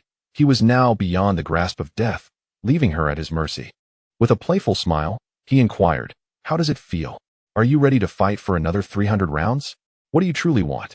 I beg you, let me die?" Qingfu Yuko lamented with a desolate expression. "Die? As long as you obediently confess, you could depart this world immediately. Otherwise, you shall never escape death." Ling Feng replied coldly, "Do you possess no compassion?" Qingfu Yuko asked, despair evident in her voice. "Humph. You people from the land of the rising sun are unworthy of such pity." Ling Feng's eyes narrowed slightly. With a heavy heart, Qingfu Yuko lowered her head and sighed. Filled with regret for having ventured into this tumultuous situation, she noticed Ling Feng toying with a sharp curved blade, its mere presence sending shivers down her spine. "Very well. I concede." Qingfu Yuko seemed utterly drained of energy, collapsing to the ground. She then began to reveal all the secrets she knew. Aside from Ling Feng, Long Jiu also perked up his ears, listening intently. Qingfu Yuko, resigned to her fate, divulged every secret she possessed, speaking for nearly an hour before pausing. Her throat felt as if it were on fire. After absorbing her revelations, Ling Feng was unable to regain his composure. He had always believed that the infiltration of the Dragon Nation by the people of the land of the rising sun was profound. Yet the reality was far more dire than he had imagined. The dragon-slaying society had secretly established control over dozens of bases in the Dragon Nation, with nearly 100 more on the brink of being subverted. Furthermore, they had amassed a vast stockpile of resources in preparation for a full-scale invasion. To demonstrate her sincerity, Qingfu Yuko even surrendered her phone, containing records of all the resource storage locations of the dragon-slaying society within the Dragon Nation. Ling Feng received the phone with a beaming smile, his heart racing with excitement. According to the woman's disclosures, the supplies they had hoarded could sustain an army of 100,000 for 50 years. If he were to acquire this batch of supplies, the war god base would never again have to worry about material resources. Although he currently has no concerns regarding supplies, who would ever refuse an abundance of their possessions? Ling Feng resolved that once the expedition to Genesis Mountain concluded, he would lead the war god team to eradicate all strongholds of the dragon-slaying society throughout the Dragon Kingdom, ensuring that all supplies would be securely stored within his spatial realm. Meanwhile, Long Jiu, upon hearing Qingfu Yuzi's words, wore an expression of astonishment, equally coveting the supplies from the Yamato nation. Chapter 262. Your grasp is insufficient. Ling Feng, observing Long Jiu's hesitance, immediately discerned his thoughts and coldly remarked, "Long Jiu, I advise you to abandon such impractical notions. This batch of goods is fraught with peril beyond your control." Long Jiu found himself momentarily at a loss for words, inwardly resenting the implication that he could not manage the situation, interpreting it as a veiled refusal to involve their Dragon Peace base. Initially, he had hoped for collaboration with Ling Feng, aspiring for both the Dragon Peace base and the War God base to jointly eliminate the Yamato influence in the Dragon Kingdom. It appeared, however, that such hopes were dashed. With a forced smile, Long Jiu stated, "Leader Ling Feng, you misunderstand. I have no such intentions. I merely wish to discuss a potential collaboration." "Not interested," Ling Feng replied, visibly impatient. Please rest assured, Leader Ling Feng, I harbor no ulterior motives. I simply seek to forge a friendship with you." Long Jiu quickly followed, bowing respectfully. Ling Feng cast him a sidelong glance and replied coolly, "Friendship is acceptable, but I shall not collaborate with your Dragon Peace base." Long Jiu sighed internally, yet maintained his smile, asserting, "I was not referring to that. I wish to discuss the eradication of the dragon-slaying society. Noticing the shift in Ling Feng's demeanor, Long Jiao hurriedly added, we ask for no compensation regarding the supplies. We only wish to join you in eliminating the dragon-slaying society. Long Jiao had his own agenda, even without any personal gain. He was determined to drive the Yamato individuals out of the Dragon Kingdom. Why? Ling Feng inquired, perplexed. Long Jiao, with a sincere expression, replied, I represent the official stance. To uphold the sovereignty of our nation, I must stand forth and eradicate the invaders, even at the cost of my life. Ling Feng, observing Long Jiao's earnestness, felt a subtle shift in his perception, regarding him with newfound respect. This individual possesses an unwavering belief in his country, a person worthy of admiration. Ling Feng softened his tone slightly, stating, the task of eradicating the dragon-slaying society falls solely upon the war god base. As a member of the Dragon Kingdom, it is my duty to protect our sovereignty. Ling Feng retrieved 2 vials of nutritional solution from his spatial realm, offering them to Long Jiao. This is a nutritional solution developed by our war god base, designed to rapidly restore your stamina and provide some enhancement to your capabilities. I must take my leave. With that, Ling Feng turned and departed with Qing Fu Yuzi, heading into the distance. Before departing, he casually ignited the corpse of Yang, seizing his inner Dan. Long Jiao observed Ling Feng's retreating figure, a flicker of peculiarity crossing his visage. Despite Ling Feng's seemingly aloof demeanor, he was, in truth, quite commendable.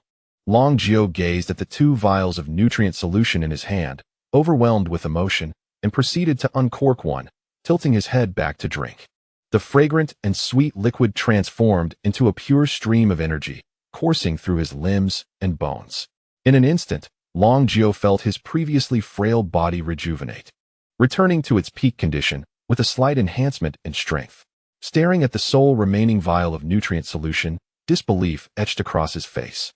He marveled at its miraculous effects. Such a wondrous elixir must be exorbitantly priced. To his astonishment, Ling Feng had gifted him such a precious item.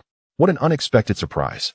Without hesitation, Long Jiao consumed the other vial, and soon he sensed his power gradually ascending, ultimately elevating from the initial stage of the first rank of the Emperor level to a higher tier. With joy illuminating his features, Long Jiao opened his eyes, astonished that within mere minutes, his strength had increased by a small rank. It is well known that after reaching the Emperor level, the disparity in power between ranks is significant. Now that my strength has surged, my influence within the base has also risen. Henceforth, it is imperative to foster a close relationship with the war god base. With unwavering determination, Long Jiao murmured to himself and swiftly departed the scene. Little did he realize that at this very moment, their base's military commander, Su Hu, was fiercely assaulting the war god base. Meanwhile, Ling Feng swiftly reunited with Qing Fu and Zi outside the basin, having instructed Sun Desheng to await their arrival and keep an eye on Luo Wuji and his companions. Say, great sage, did these fellows attempt any devious schemes while I was gone? Ling Feng inquired casually. Sun Desheng, with a respectful demeanor, replied, Boss, these individuals attempted to persuade me to let them go, but I gave them a good beating, and now they are much more compliant. Ling Feng glanced at Luo Wuji, who indeed bore several fresh wounds. Noticing Ling Feng's gaze, Luo Wuji quickly lowered his head, his eyes evasive. You lot are certainly not trustworthy. It seems you won't shed tears until you see the coffin. Ling Feng remarked coldly. Luo Wuji trembled, swallowing hard as he hastily defended himself. I dare not. I was merely jesting with that monkey, not with the great sage, who knew he would take it seriously. You're talking nonsense. Sun Desheng exclaimed in fury, stepping forward from behind Ling Feng, ready to strike. Luo Wuji's complexion turned pale as he instinctively sought to evade the confrontation. Ling Feng restrained Sun Desheng with a gesture, signaling him to remain calm. Shifting his focus back to Luo Wuji, Ling Feng scoffed and said, Luo Wuji, are you foolish or do you think I am? You cannot deceive me with such words. With a swift motion of his finger, Ling Feng transformed one of Luo Wuji's arms into a mist of crimson. Luo Wuji let out a harrowing scream, his visage contorting as he writhed on the ground. Ling Feng, observing the pallor on Luo Wuji's face, spoke with a somber tone, cautioning him to refrain from any further cleverness, lest he provoke his wrath. Instantly, Luo Wuji, trembling with fear, pleaded for mercy, vowing to comply with utmost sincerity. The other two companions, equally stricken with trepidation, dared not harbor any further schemes, fully aware of Ling Feng's ruthless nature. He acted without hesitation at the slightest provocation. "Let us proceed swiftly. I am pressed for time," Ling Feng remarked casually as he adjusted his attire. The trio, not daring to hesitate, immediately took the lead. Ling Feng followed them towards the outskirts of the mountain, encountering numerous treasure-hunting teams along the way, some of whom were embroiled in fierce disputes over rare fruits. Among them was a familiar face, Deva Jiajua, a member of the Deva clan. When Ling Feng first arrived at the Genesis Mountain, he had crossed paths with this individual. Back then, many from smaller bases had been barred entry by 2 guards of the Genesis Alliance. Yet Deva Jiajua not only entered freely, but was also treated with courtesy. At this moment, Deva Jiajua's team was engaged in battle with another group, enjoying a significant advantage. The opposing side was suffering heavy casualties, with only 4 or 5 individuals left struggling to hold their ground. Deva Jiajua, overseeing the battle from the periphery, caught sight of Ling Feng, and a fleeting glimmer of intrigue flickered in his eyes. Chapter 263. High artistic merit. Although this gaze was ephemeral, Ling Feng's keen perception captured it. His brow furrowed slightly, pondering the lack of any prior connection or vested interest between himself and this individual. Why was Deva Jiajua regarding him with such intensity? Ling Feng dismissed the thought, recognizing the insignificance of the minor threats posed by such individuals. Should anyone dare to provoke him, he would swiftly deal with them. After a cursory glance, Ling Feng departed with Sun Dashing and the others, for Zheng Sanbao and the little white tiger awaited him outside, and he needed to reunite with them. Ling Feng soon reached the peripheral region of Genesis Mountain, encountering multiple factions along the way. Each team, upon sighting him, exhibited an unusual glint in their eyes. Ling Feng sensed an undercurrent of conspiracy. What schemes were these individuals concocting now? He noted no abnormalities among the captives, their phones having long been confiscated, rendering any clandestine activities impossible under his vigilant gaze. Clearly, someone was instigating trouble, be it Long Aotian, the 5 celestial families, or the Miao clan. All were potential culprits. Furthermore, he had yet to catch sight of Hu Tianxi and Yang Zihan. After much contemplation, Ling Feng lamented the multitude of his adversaries, each a possible suspect, making it exceedingly difficult to discern the true architect of this predicament. Resolving not to burden himself with unnecessary worries, he continued onward to the rendezvous point agreed upon with his companions. At this moment, Zheng Sanbao, Ling Tian, and Shin, along with the siblings Hongjie and the formidable duo of Bai Hu and He Bao, were gathered together. Ling Tian was animatedly boasting, declaring, "Family, I am not exaggerating. I was quite a prominent figure in my youth. Back when I was in kindergarten, I commanded respect. Teachers would address me as Brother Tian, and even the principal would lower their head in my presence. Why, you may ask? Among those present, only Shun Hong listened with rapt attention, gazing at Ling Tian with admiration, while the others paid him no mind. Zheng Sanbao lounged against Bai Hu, nonchalantly sipping from a gourd of wine. Shin, feeling bored, began to fidget with her fingers. To his astonishment, He Bao sat cross-legged like a human, a cigarette pinched between his claws, taking occasional puffs. How had he learned to smoke in just a few days? Who taught him? Ling Feng approached with a smile. "Brother Feng, you're back." Ling Tian scampered over, eager to greet him. "Brother Ling, you've finally returned." Shin Hong also joyfully joined them. However, Zheng Sanbao's expression grew cold as he noticed Luo Wuji behind Ling Feng, emanating a palpable aura of menace. Ling Tian, spotting the striking Qing Fu Yuzi, wore a look of disbelief. "It's you," he exclaimed. "Do you know her?" Ling Feng asked, astonished by Ling Tian's reaction. Qing Fu Yuzi was a high-ranking member of the Dragon Slaying Society, and Ling Tian was merely a minor character. How could he possibly know her? With palpable excitement, Ling Tian responded, "Brother Feng, this is the renowned performing artist, Maria. Her artistry is unparalleled." He continued, "How unparalleled? It's several floors high." Approaching Qing Fu Yuzi, he nervously said, "Hello, Miss Maria. I am your devoted fan. I've watched each of your films no less than 10 times. They are simply magnificent. Your acting is extraordinary. My body can hardly keep up with my enthusiasm for your movies." Qing Fu Yuzi smiled awkwardly, taken aback by her popularity in the Dragon Kingdom. Ling Feng looked on, bemused, realizing this fellow had indeed not held back. Shen Hong, curious, turned to Qing Fu Yuzi and then looked at Shun Yin, asking, "Sister, have you seen any of her films?" Shin lightly tapped his head, exasperated. "I have no interest in that kind of film." Ling Tian quickly approached Shin, a sly grin on his face. "Brother, if you're interested, I can provide them for you. I have high-definition copies." Shin eyes lit up, intrigued. Just as he was about to speak, Shun yanked him behind her, glaring at Ling Tian. "Ling Tian, are you seeking trouble? This is our way of exchanging interests among men. You wouldn't understand." Ling Tian, unfazed, replied, "All right, enough of the banter. Ling Feng, I have something to ask you." He then shifted his focus to Ling Feng. "Boss, you may speak. Did you teach Black Panther to smoke?" Ling Feng's piercing gaze fixed intently on Ling Tian. "Oh, I certainly did not teach him. It was Black Brother who asked me for it. Who could have anticipated that he would become so addicted?"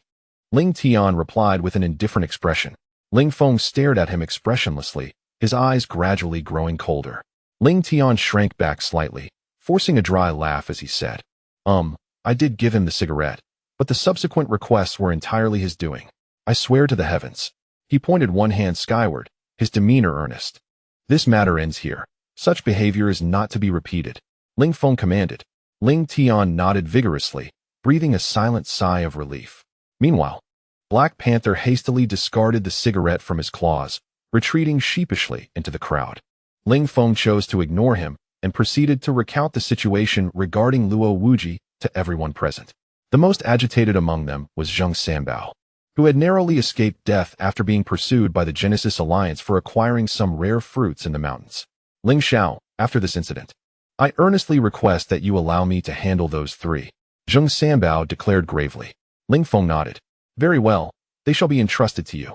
The expressions of Luo Wuji and his companions flickered with trepidation, and Luo Wuji's face turned ashen. "Ling Tian, I have a task for you.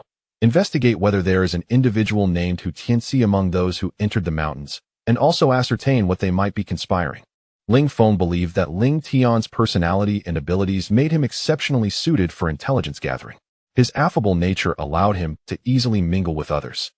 And coupled with his powers of invisibility and immunity to attacks, this task was perfectly aligned with his skills. Ling Tian, brimming with confidence, patted his chest and declared, "Brother Feng, you can rest assured that I will handle this matter flawlessly." With that, he twisted his body and vanished. Ling Feng turned to Luo Wuji and calmly stated, "Luo Alliance Leader, the remaining tasks fall to you. Please lead the way." Luo Wuji, not daring to hesitate, promptly stepped forward to guide them. After approximately half an hour of travel, they finally arrived at their destination, a nondescript black door. The two guards at the entrance lay sprawled on the ground, transformed into mere ice sculptures, each impaled by a lethal ice spear. Luo Wuji's expression shifted dramatically. Someone has invaded. Chapter 264. A fruitless journey. Luo Wuji cautiously addressed Ling Feng. "Leader Ling, it appears our base has been ambushed." Ling Feng furrowed his brow. "Let us enter and investigate." "Right away, please follow me," Luo Wuji said, wiping the sweat from his forehead and hastening ahead to lead them. Upon entering the inner sanctum of the Genesis Alliance, Ling Feng was astonished to discover a hidden realm within. The interior is adorned with an exquisite elegance. All the furnishings are crafted from solid wood, exuding a refined and antiquated charm. Yet, this air of sophistication is presently overshadowed by a ghastly scent of blood. Every member of the Genesis Alliance lies lifeless, their demise mirroring that of the two guards at the entrance, each individual impaled by a sharp ice shard. Luo Wuji gazes upon his fallen subordinates, his face a portrait of sorrow and indignation. Who dares to exhibit such audacity, to eradicate all members of the Genesis Alliance? Swiftly, Luo Wuji strides toward the hidden chamber. Ling Feng and the others follow closely, filled with perplexity. The Genesis Alliance holds a formidable reputation, and the prowess of the Seven Elders is unmatched. The various families dare not act recklessly in their presence.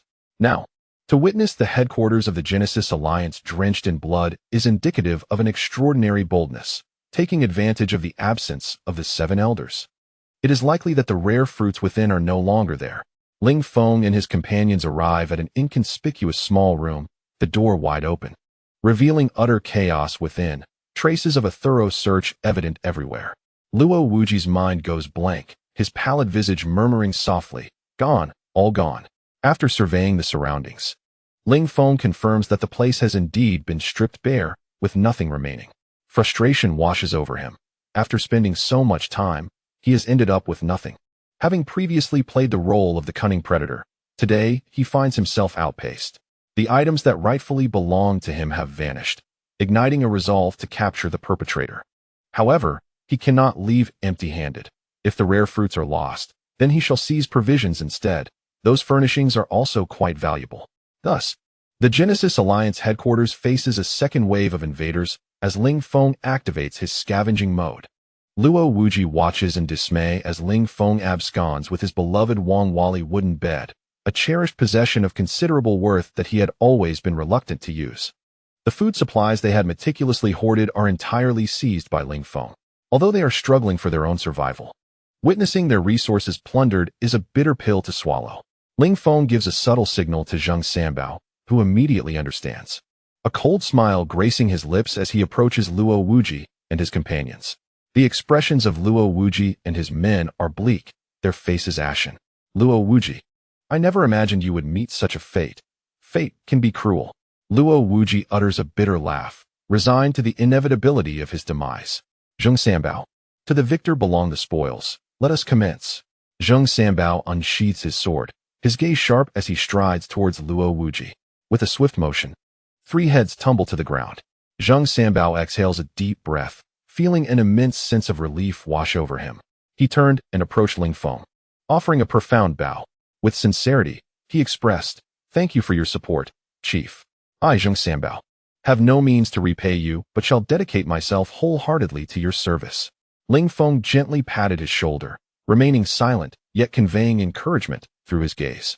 Ling Feng retrieved the inner cores of Luo Wujia and his companions, artifacts belonging to formidable saint-level warriors, brimming with potent energy. He also possessed an inner core of an emperor-level warrior, which he planned to utilize upon his return. "Brother Ling, what shall our next course of action be? Shall we return to the base or remain here?" Shin inquired. Ling Feng smiled softly. "Let us wait for Ling Tian to return. In the meantime, you all should enhance your abilities." He produced a dozen exotic fruits from his spatial storage and casually placed them on a table, stating, "You should consume these fruits promptly. Once you've improved your strength, we have more pressing matters to attend to." "What matters?" Shin asked with a curious expression. Ling Feng smiled mysteriously. "You shall soon find out." The group ceased their inquiries and began to absorb the fruits. As an emperor-level powerhouse, Sun Dashing regarded the fruits with disdain. However, He Bao and Bai, who were eagerly drawn to them. The 3 companions, along with a dog and a tiger, swiftly entered a state of cultivation. Ling Feng, feeling a bit bored, engaged Sun Dashing in conversation. "Great sage, do you have any other subordinates in these mountains? Would you consider bringing them all to my war god base?" Ling Feng asked with a cheerful demeanor. Sun Dashing, maintaining his stoic expression, replied, "Master, I currently have 3 saint-level beasts, 10 emperor-level, 85 king-level, and approximately 300 below king level. If you require, I can summon them all to the base." Ling Feng's heart leaped with joy. The prospect of forming a squad composed of extraordinary beasts was exhilarating. Their strength generally surpassed that of humans of the same rank. And if they could be organized into a fighting force, they would be a tremendous asset on the battlefield. "Great sage, it would be best if you brought your brethren along. They would surely miss you if you left them behind. Our war god base can easily accommodate them," Ling Feng said earnestly. Sun Dashing's gratitude was evident. He truly cherished his subordinates. "Thank you, master. I shall summon them all at once." Rising, Sun Dashing prepared to depart, but was halted by Ling Feng's grasp. "Ensure that you and your subordinates block all entrances to the Genesis Mountain. No one is to leave.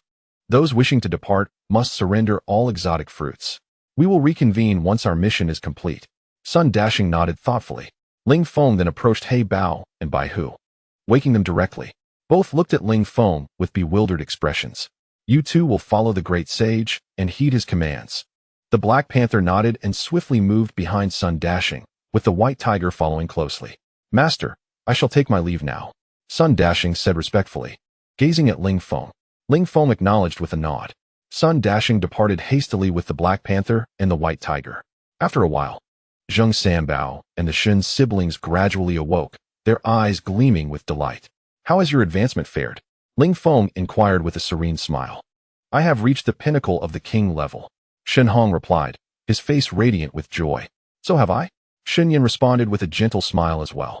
Ling Feng then turned his gaze towards Zheng Sanbao, who wore an expression of pride. Chapter 265.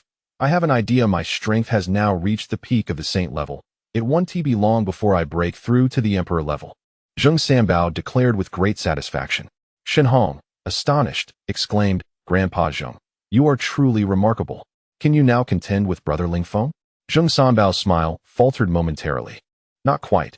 Ling Xiao's prowess has always been something we look up to. After casting a discreet glance at Ling Feng and noticing his unchanged expression, Zheng Sanbao quietly breathed a sigh of relief. Your progress has been substantial. You shall have the opportunity to showcase your abilities shortly. Just then, Ling Tian rushed in from outside, panting and looking alarmed. Brother Feng, something's amiss. There's trouble. Ling Feng furrowed his brow and stated in a serious tone. Calm down and speak clearly. After regaining his breath, Ling Tian explained, Brother Feng, I just went to gather intelligence and overheard them discussing a plan to encircle you. I don't know who leaked the information, but they said you obtained a tremendous opportunity within Creation Mountain that could allow one to break through to the emperor level. The major families are envious and are conspiring on how to take action against you. We must flee, Brother Feng. Ling Feng looked at him incredulously and replied calmly, Flee? It is better for them to gather. It saves me the trouble of seeking them out individually.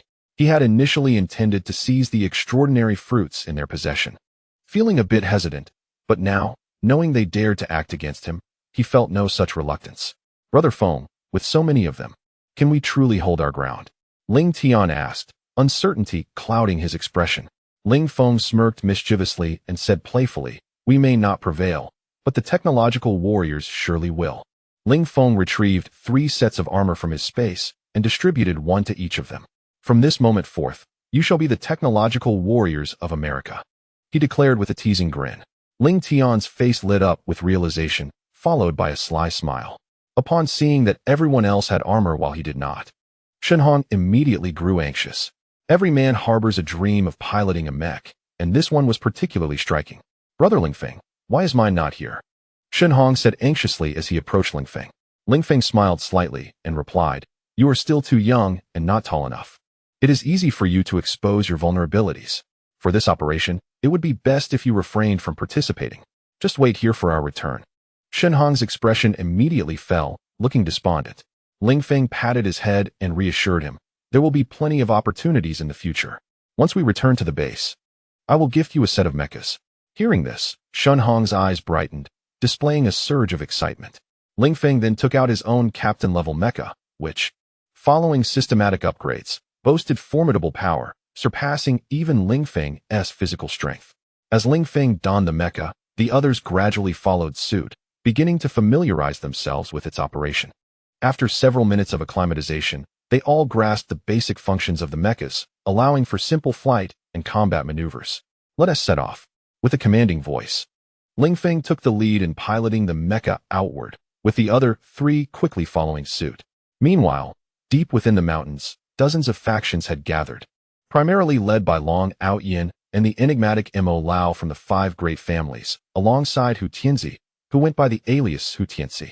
Long Aotian sat prominently at the head of the assembly, radiating an air of arrogance. Mo Lao, with his eyes wide open, bore an inscrutable expression, exuding an aura of mystery. Everyone, I trust the purpose of our collaboration needs no further elaboration. Long Aotian addressed the assembly, embodying the role of a leader. Many in the crowd displayed visible displeasure, yet most refrained from voicing their dissent due to the formidable might of the Longping base. Notably, Fu Shang from the Whitewater sect wore an expression of disdain, harboring resentment towards Long Aotian due to their previous conflict over the White Tiger incident. Should an opportunity arise, he would undoubtedly strike at Long Aotian, though the time was not yet ripe for such an action. Seeing that no one dared to contest his words, Long Aotian's expression swelled with pride. He cleared his throat and continued. Since we are all here to contend for the opportunities that lie with Ling Feng, let us be brief. Ling Feng may act recklessly, but his strength cannot be underestimated. Prepare yourselves. Within the crowd, Dawajiazu scoffed. We, the United Forces, number nearly 400, and our strength has significantly increased over the past few days, regardless of Ling Feng's prowess. If we charge together, he is doomed. Do Wajiazu brimmed with confidence. Just yesterday, he had ascended to the saint level, his abilities now immensely powerful. He firmly believed that he could conquer Ling Feng in their next encounter. Observing Do Wajiazu's unwarranted confidence, Hu Tianzi could not help but mutter under his breath, "What a fool. So foolishly self-assured."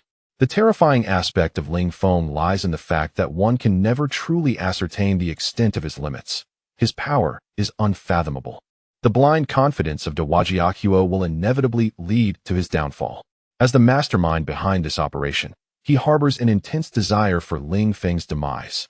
Yet achieving this proves exceedingly difficult. Ling Feng stands like an insurmountable mountain. Hu Tianzi retracted his thoughts, continuing to observe the unfolding events on the battlefield. At that moment, Fu Sheng from the Whitewater sect spoke up. "I have witnessed Ling Feng's strength firsthand. He is likely an imperial-level ability user, and mere numbers will not suffice to overcome him. We must approach this with utmost caution." Upon hearing Fu Sheng's words, a stir rippled through the crowd.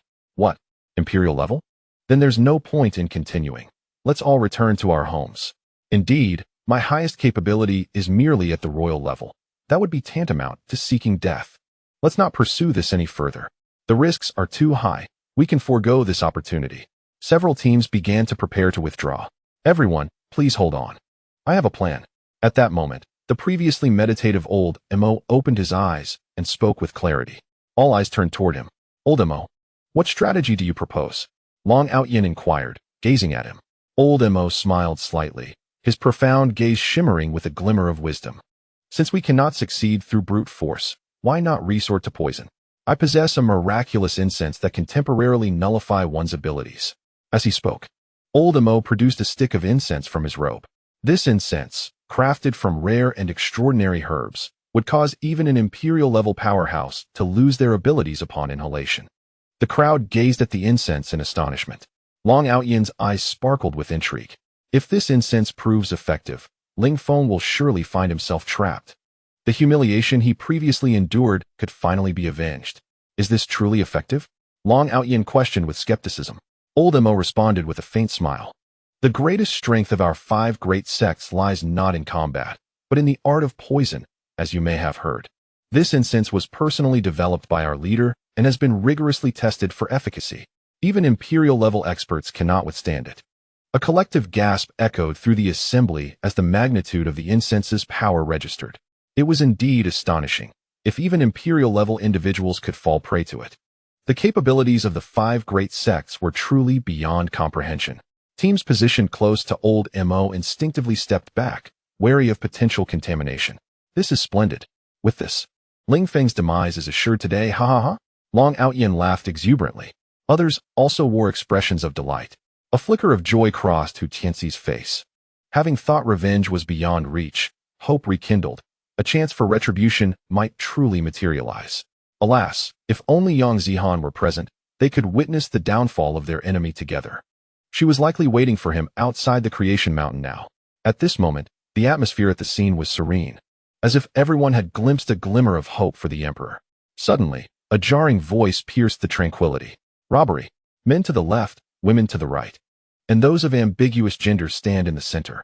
All present turned their gazes toward the source of the sound, where 4 armored technological warriors stood proudly in the air, their striking red and yellow armor exuding an aura of power. Flames erupted beneath their feet, radiating heat. Upon seeing these armored figures, the crowd immediately recognized their identities. The technological warriors from the beautiful country. The leader among them was none other than their captain, David. Upon seeing them, Long Aotian's expression shifted. The strength of these individuals was formidable. Even the 7 great elders would not stand a chance against them. However, with so many people present today, they might not be invincible. "You are called David, are you not? We are currently in a meeting here, so kindly vacate the premises," Long Aotian stated coldly. Ling Feng secretly chuckled. He had yet to speak, yet David had already revealed his identity. Just as he was about to take advantage of the situation, Ling Feng activated his voice modulator, adopting an arrogant tone. "Since you know who I am, do you dare to speak to me in such a manner? Do you wish to perish?" Ling Feng flexed his mechanical arm, a hint of menace evident in his demeanor. The crowd was incensed. These foreign interlopers dared to act so brazenly within the borders of Long Nation, and 4 of them had the audacity to provoke a gathering of hundreds. Such arrogance was utterly intolerable. Long Aotian's expression turned icy, a flicker of murderous intent flashing in his eyes. Containing his fury, he inquired, "What exactly do you intend to do here today? Are you deaf?" "We said robbery." Ling Tian, standing behind Ling Feng, shouted loudly. Long Aotian's countenance darkened instantly, and he scoffed. "You are rather overconfident. Do you really think that 4 of you can rob us, hundreds in number?" Suddenly, Dewajiezuo emerged from the crowd, pointing at Ling Tian and declaring, "You foreigners, I alone could easily defeat you all. If you have the guts, come down and face me."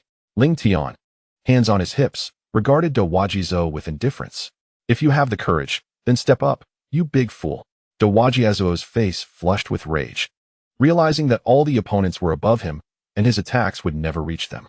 "A coward can hardly be deemed a hero," he retorted, attempting to provoke Ling Tian into descending.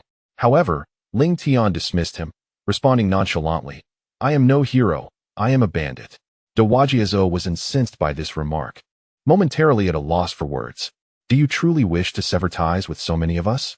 Long Aotian asked, his expression chilling. The Dragon Guard soldiers under his command aimed their weapons at the sky, poised to strike at any moment. Ling Feng wore a disdainful expression. He had come today to stir trouble. "Who do you think you are? Your Dragon Peace base is quite impressive." As soon as Ling Feng finished speaking, he launched an attack on Long Aotian. He swiftly raised his right hand, and the attack system immediately locked onto Long Aotian. Ling Feng's mind commanded the assault, and in an instant, a dozen small rockets surged toward Long Aotian. Long Aotian's expression shifted. He was taken aback by the sudden aggression, with no room for negotiation. With a quick movement, he evaded his original position, sliding to the side just in time to narrowly escape the rockets. However, to his astonishment, the rockets changed direction and continued to pursue him. With a gasp, Long Aotian began to dodge once more, while Ling Feng, elevated above, scanned the crowd for Hu Tianxi's figure. Soon, he spotted a suspicious silhouette in an inconspicuous corner. This individual was thoroughly concealed, revealing only a pair of shifty eyes. Ling Feng immediately instructed Zheng Sanbao to keep a close watch on this person, ensuring he did not escape. Just as he was intently observing the suspicious figure, a series of thunderous explosions echoed through the valley, accompanied by a billowing cloud of smoke. After a mechanical scan revealed no signs of life, it was confirmed Long Aotian was dead. As the smoke cleared, all that remained was a steaming crater, devoid of any trace of him. He had been utterly obliterated. The atmosphere fell into a profound silence, chilling the spines of everyone present, their bodies covered in a cold sweat, too terrified to even breathe. The ferocity of the firepower was overwhelming. A sovereign-level warrior had been annihilated in a single blow. Who could withstand such might? "You are simply bullying us, thinking there is no one left to defend our dragon nation." A resonant voice shattered the oppressive atmosphere. Dewajiezuo stepped forth from the crowd. "You foreign devils from the beautiful nation, have the courage to face me in an honorable duel." Ling Feng descended gracefully to the ground, disdain evident in his tone as he replied, "Facing you honorably would only lead to a more tragic end." Dewajiezuo scoffed, his face a mask of derision. "Humph. You only possess such combat prowess due to your reliance on that mech. Do you dare to fight me without it?" Ling Feng regarded Dewajiezuo with bemusement. Clearly, this individual was not in his right mind to utter such nonsense. Without engaging in further banter, Ling Feng raised his hand and unleashed an energy wave. Dewajiezuo's expression changed drastically as he bellowed, "You coward!" Resorting to ambush, the energy wave surged toward him, leaving no time for reaction. In an instant, Dewajiezuo vanished, vaporized by the onslaught. "Damn it!" Ling Feng muttered under his breath. Chapter 267. Found you. In a remarkable display of strength, Ling Feng astonished everyone present by consecutively defeating 2 formidable opponents. Despite the fact that only 4 adversaries remained, none dared to resist. The individuals from the beautiful nation, while immensely powerful, were also exceedingly ruthless. They harbored deep-seated animosity towards these foreign intruders, yet dared not voice their grievances. At this moment, Elder Mo cast aside his lofty demeanor, bowing his head deeply in fear of drawing attention. Ling Feng surveyed the crowd and continued, "Is there anyone else who dares to contest my authority? Step forward and demonstrate your prowess." Representatives from various factions lowered their heads in submission. Satisfied, Ling Feng nodded approvingly. Indeed, you are all astute individuals. Let us proceed to the next phase of our undertaking.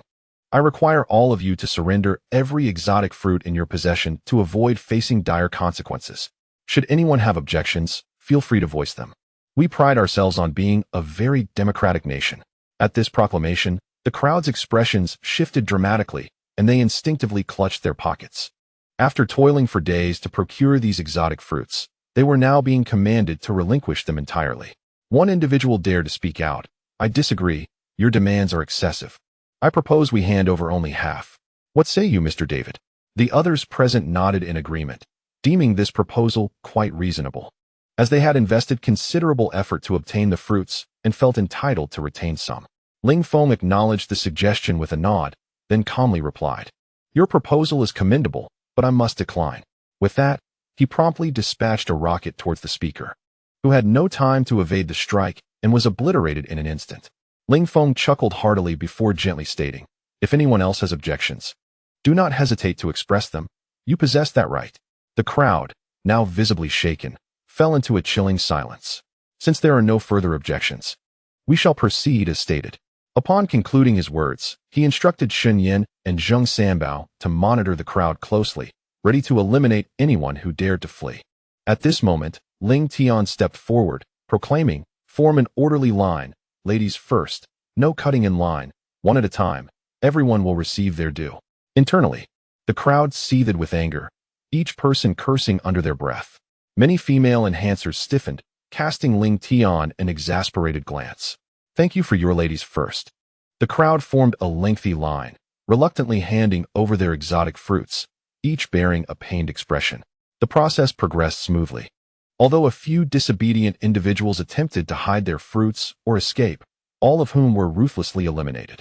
The remaining individuals quickly abandoned their furtive intentions and dutifully surrendered their exotic fruits. Ling Tian stood at the front of the line, tasked with collection, his lips nearly curling into a grin at the sight of the thousands of exotic fruits before him.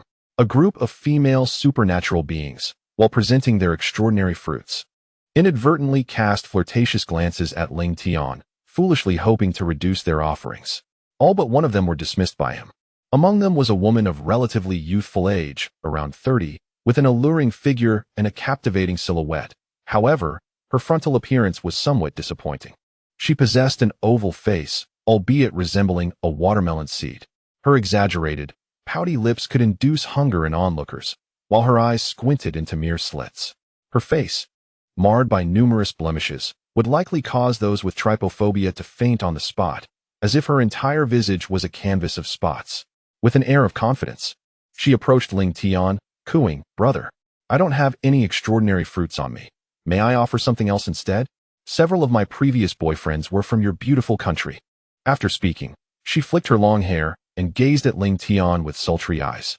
Ling Tian, suppressing his discomfort, raised his hand and delivered a powerful slap, sending the woman sprawling several meters away. "Have you even glanced at yourself? With that demeanor, can you not exhibit some positive energy?" Half of her face swelled like a pig's head, her eyes filled with terror as she dared not harbor any ulterior motives. She hastily produced her extraordinary fruits and fled in disgrace. Hu Tianzi, concealed among the crowd like everyone else, revealed no expression. He felt a surge of relief. Fortunately, most of the extraordinary fruits he held had already been discreetly taken by Zihuan. Otherwise, he would have suffered a significant loss. The extraordinary fruits of the Genesis Alliance had all been claimed by him and Yang Zihuan, totaling over 200. To avoid detection, he had urged Yang Zihuan to leave Genesis Mountain swiftly after obtaining the fruits. Zihuan should now be waiting for him at their agreed rendezvous. Soon, only one person remained in front of Hu Tianzi. He approached Ling Tian with an air of nonchalance, producing a dozen extraordinary fruits from his cloak. Ling Tian scrutinized him closely, for Ling Feng had instructed him to monitor this individual's every move. After Hu Tianzi submitted his extraordinary fruits, he turned to leave. "Stop!" A chilling voice suddenly pierced the air. Hu Tianzi furrowed his brows and slowly turned around, responding in a deep tone, "Is there anything else?" Ling Tian smirked coldly. "Why are you masked? Have you committed some misdeed?" Hu Tianzi's expression hardened. Why was this man suddenly fixated on him? He merely wished to depart swiftly from this place. Having acquired ample opportunities during this trip to Genesis Mountain, Not only had he ascended to the rank of a saint-level powerhouse, but he had also secured all the extraordinary fruits from the Genesis Alliance. He longed to avoid further complications and simply wished for a smooth departure. Suppressing his inner fury, he spoke in a gentle tone. You jest. I wear a mask due to being frail and sickly since childhood. It has become my habit. Then reveal your face. Several of our team members have perished, and the culprit remains at large. I must conduct an investigation. As Hu Tianxi's gaze flickered, he contemplated for a fleeting moment before swiftly removing his mask. Indeed, it is you. I have finally located you. From a distance, Ling Feng's expression brightened with recognition. He instantly identified Hu Tianxi. Although their interactions had been minimal, Ling Feng distinctly remembered his features during the assault on his villa by the residents of Hu family village. This man had audaciously insulted him and brazenly declared a one-on-one challenge. Ultimately, luck had allowed him to escape, but it seems he has indeed become a formidable figure. It appears that my previous actions lacked decisiveness. I should have eradicated the threat entirely. This time, I cannot allow him to flee again. Regrettably, I have yet to spot Yang Zihan among them. That woman has caused me considerable trouble, always managing to evade capture. Once more, she has slipped through my fingers. If her time-stopping abilities are permitted to develop unchecked, she will undoubtedly pose a future risk. Chapter 268. The Death of Hu Tianxi, Part 1. Upon confirming Hu Tianxi's identity, Ling Feng immediately informed Ling Tian to detain him.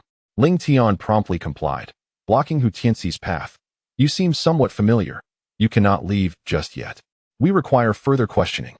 Hu Tianxi's expression darkened instantly. Do not be excessively oppressive.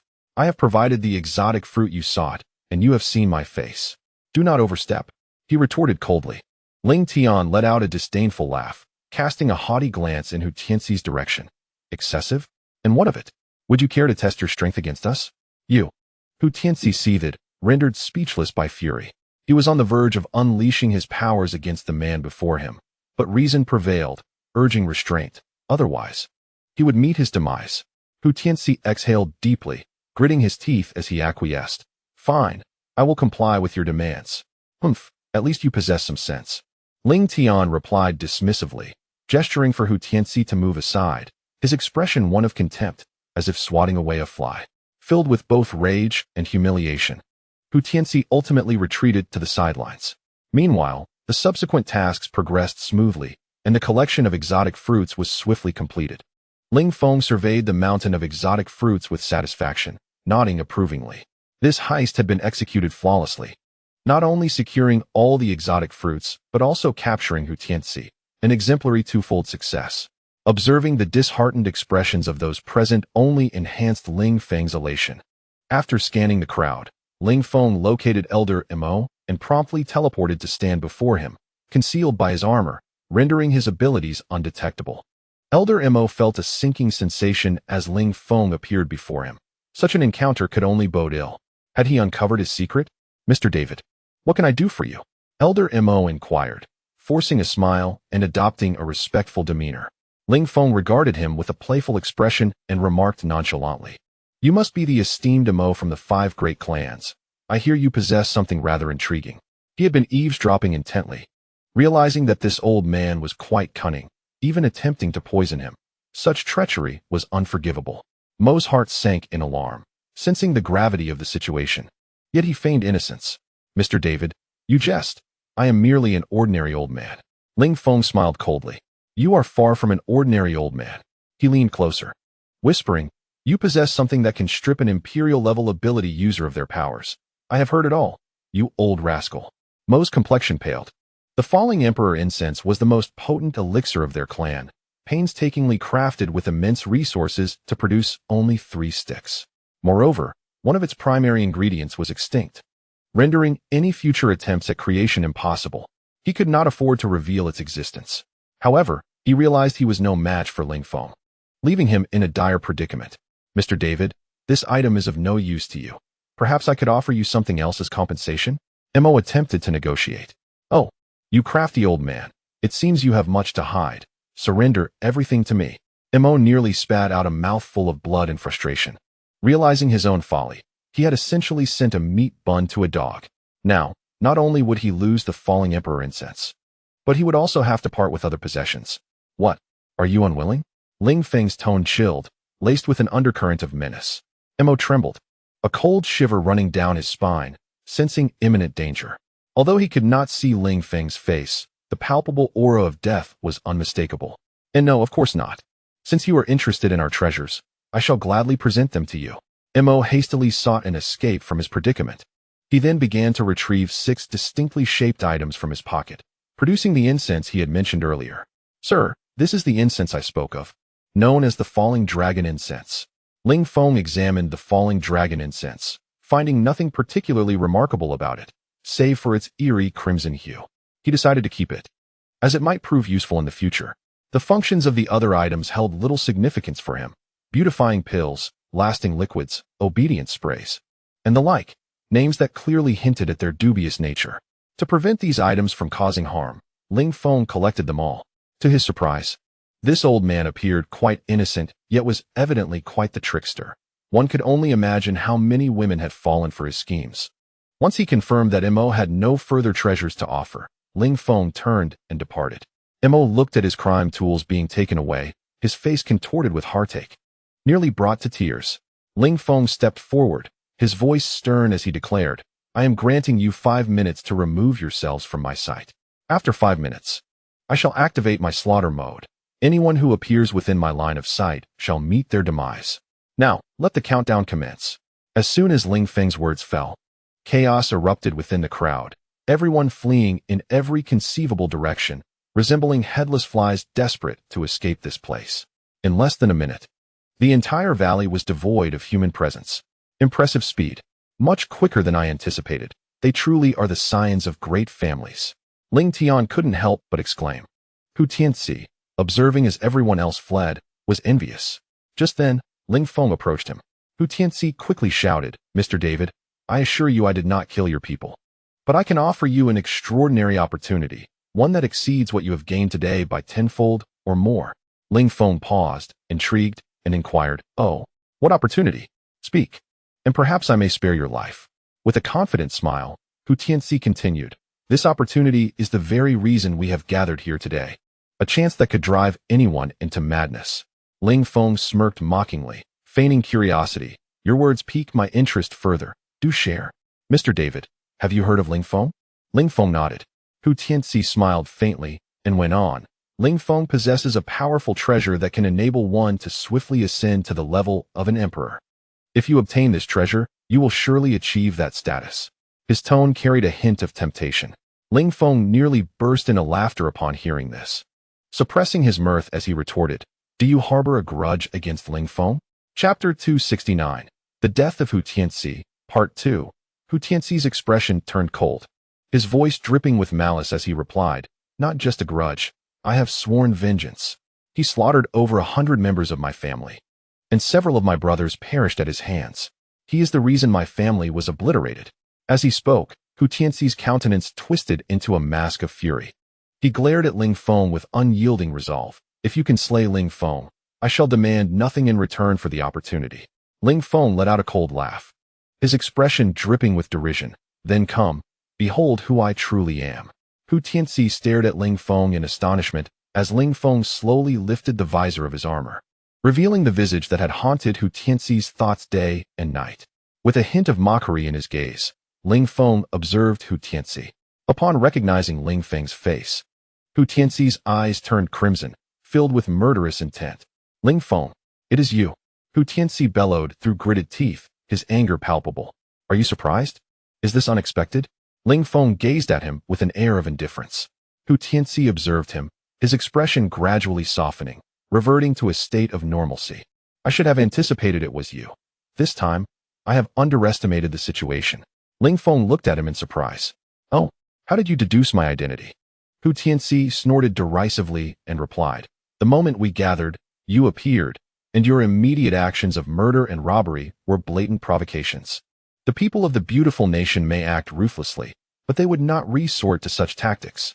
I had my suspicions about your true identities at that time, and I never expected my conjecture to be correct. I must admit, your strategy was quite effective. Ling Feng nodded. You are indeed a clever individual. Unfortunately, we find ourselves on opposing sides. Hu Tianxi sighed, a look of despondency on his face.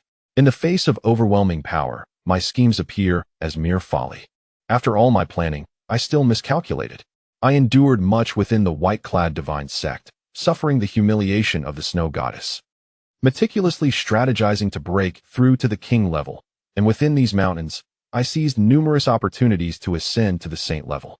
I had thought revenge was within reach. Yet here I stand, defeated. Ling Feng, you may act.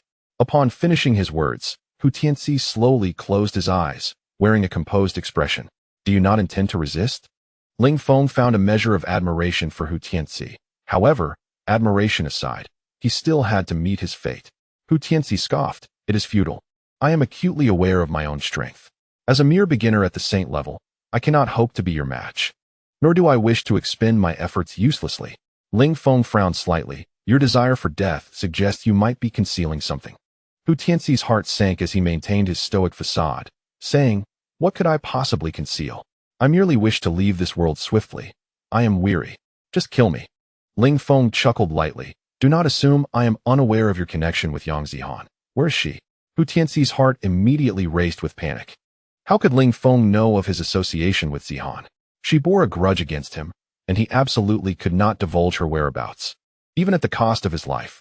Zihan has long departed from this place. You will not find her, nor will you extract any information from me. Having spoken, Hu Tianxi proudly closed his eyes once more. Ling Feng raised an eyebrow. TSK. Who would have thought you were such a devoted romantic? Yang Zihan, that duplicitous woman, has certainly elevated her standing to ensnare your heart so thoroughly. Hu Tianxi was instantly displeased, quickly retorting, do not insult Zihan. She is a good girl. Everything she did before was out of necessity. She has her own struggles. I love her dearly, and she loves me in return. Ling Feng regarded Hu Tianxi's expression of deep affection, utterly speechless, while simultaneously marveling at Yang Zihan's ability to captivate men. Yang Zihan is a person of questionable integrity, driven solely by self-interest and devoid of any moral boundaries. Ling Feng immediately directed his mental energy towards Hu Tianxi. In an instant, Hu Tianxi felt as if he had lost all ability to move, his body floating uncontrollably towards Ling Feng. Ling Feng, what do you intend to do? Hu Tianxi's voice was laced with icy dread. I aim to unveil the true nature of that deceitful woman, Ling Feng replied, retrieving a mobile phone from his pocket and opening a messaging application. Hu Tianxi's expression shifted dramatically, and he shouted in anger, Ling Feng, do not waste your efforts. Zihan has already departed, and you will not find her. Ignoring him, Ling Feng continued to peruse his contact list until he soon discovered a friend named Zihan Baby. Without hesitation, he entered the chat, his lips curling in disdain as he scanned the messages. Most of the exchanges were filled with nauseatingly sweet declarations of love, eliciting a visceral reaction from Ling Feng. There were also some rather indecent videos of the two. Within these conversations, the shadow of an ardent admirer emerged. Ling Feng, suppressing his disgust, persisted in examining the messages, soon uncovering information about the incident at Chuanshe Mountain. It turned out that the headquarters of the Chuanshe Alliance had been plundered by him. So, it was hidden here, Ling Feng murmured quietly, a faint smile creeping onto his face. Hu Tianxi, despair etched on his features, shook his head in hopelessness. Ling Feng, do you truly intend to eradicate me? If you must, then kill me, but I implore you, spare Zihan. He pleaded, gazing at Ling Feng with desperate eyes. Ling Feng, unmoved by Hu Tianxi's pitiful demeanor, even felt a flicker of amusement. In front of Hu Tianxi, he picked up the phone and, imitating his prior tone, sent a message to Yang Zihan. Zihan baby, the operation has concluded. Ling Feng has sustained grave injuries, but miraculously, he possesses a fortuitous opportunity that I have seized. We may have a chance to transcend to the emperor level. Ling Feng sent the message with a shudder, suppressing his discomfort. Hu Tianxi's face turned an ashen green, and in a fit of rage, he roared at Ling Feng. You are shameless, a despicable scoundrel. Internally, he prayed fervently that Yang Zihan would not come, that she would flee instead. Ling Feng cast a glance at him, coldly warning, keep talking, and I'll tear your mouth apart. Undeterred, Hu Tianxi continued to hurl insults at Ling Feng. You are a scoundrel. If you have the guts, then kill me. At that moment, Ling Feng willed his thoughts, and Hu Tianxi felt an irresistible force gradually pulling his mouth apart. Soon, his lips were torn asunder, and he let out a piercing scream as his mouth split wide open, nearly reaching his ears. blood stained his shirt, rendering him a picture of sheer terror. The excruciating pain contorted Hu Tianxi's face, his eyes ablaze with a crimson hue. Unable to articulate his anguish, he could only cast a round gaze upon Ling Feng. Suddenly, a notification chimed from Hu Tianxi's phone. Chapter 270. The Death of Hu Tianxi, Part 3. Ling Feng picked up the device to inspect the message. Hu Tianxi trembled with excitement, emitting muffled sounds of distress. His resentful gaze seemed as though it could devour Ling Feng whole. Ling Feng read Yang Zihan's message, a smile gracing his lips. Tianxi, you are truly remarkable. I knew you could do it. Are you injured? Please ensure your safety. I am fine. But the situation here is chaotic. The 7 leaders of the Genesis Alliance are frantically searching for the culprit. I worry for your safety. You must find a different place to wait for me. Ling Feng immediately replied to Yang Zihan. Before long, a response arrived. I will wait for you here. The message included a location pin. After sending a heart emoji in reply, Ling Feng turned off his phone. Hu Tianxi's face turned ashen, his body collapsing in a heap, utterly drained of strength. Brother Feng, what is the situation? Ling Tian approached with a curious expression. Ling Feng offered a faint smile. The matter is settled. You all head to Genesis Mountain and bring Shin Hong. Wait for me at the square where we first met. I'll handle things here. Ling Tian nodded. And the 3 departed.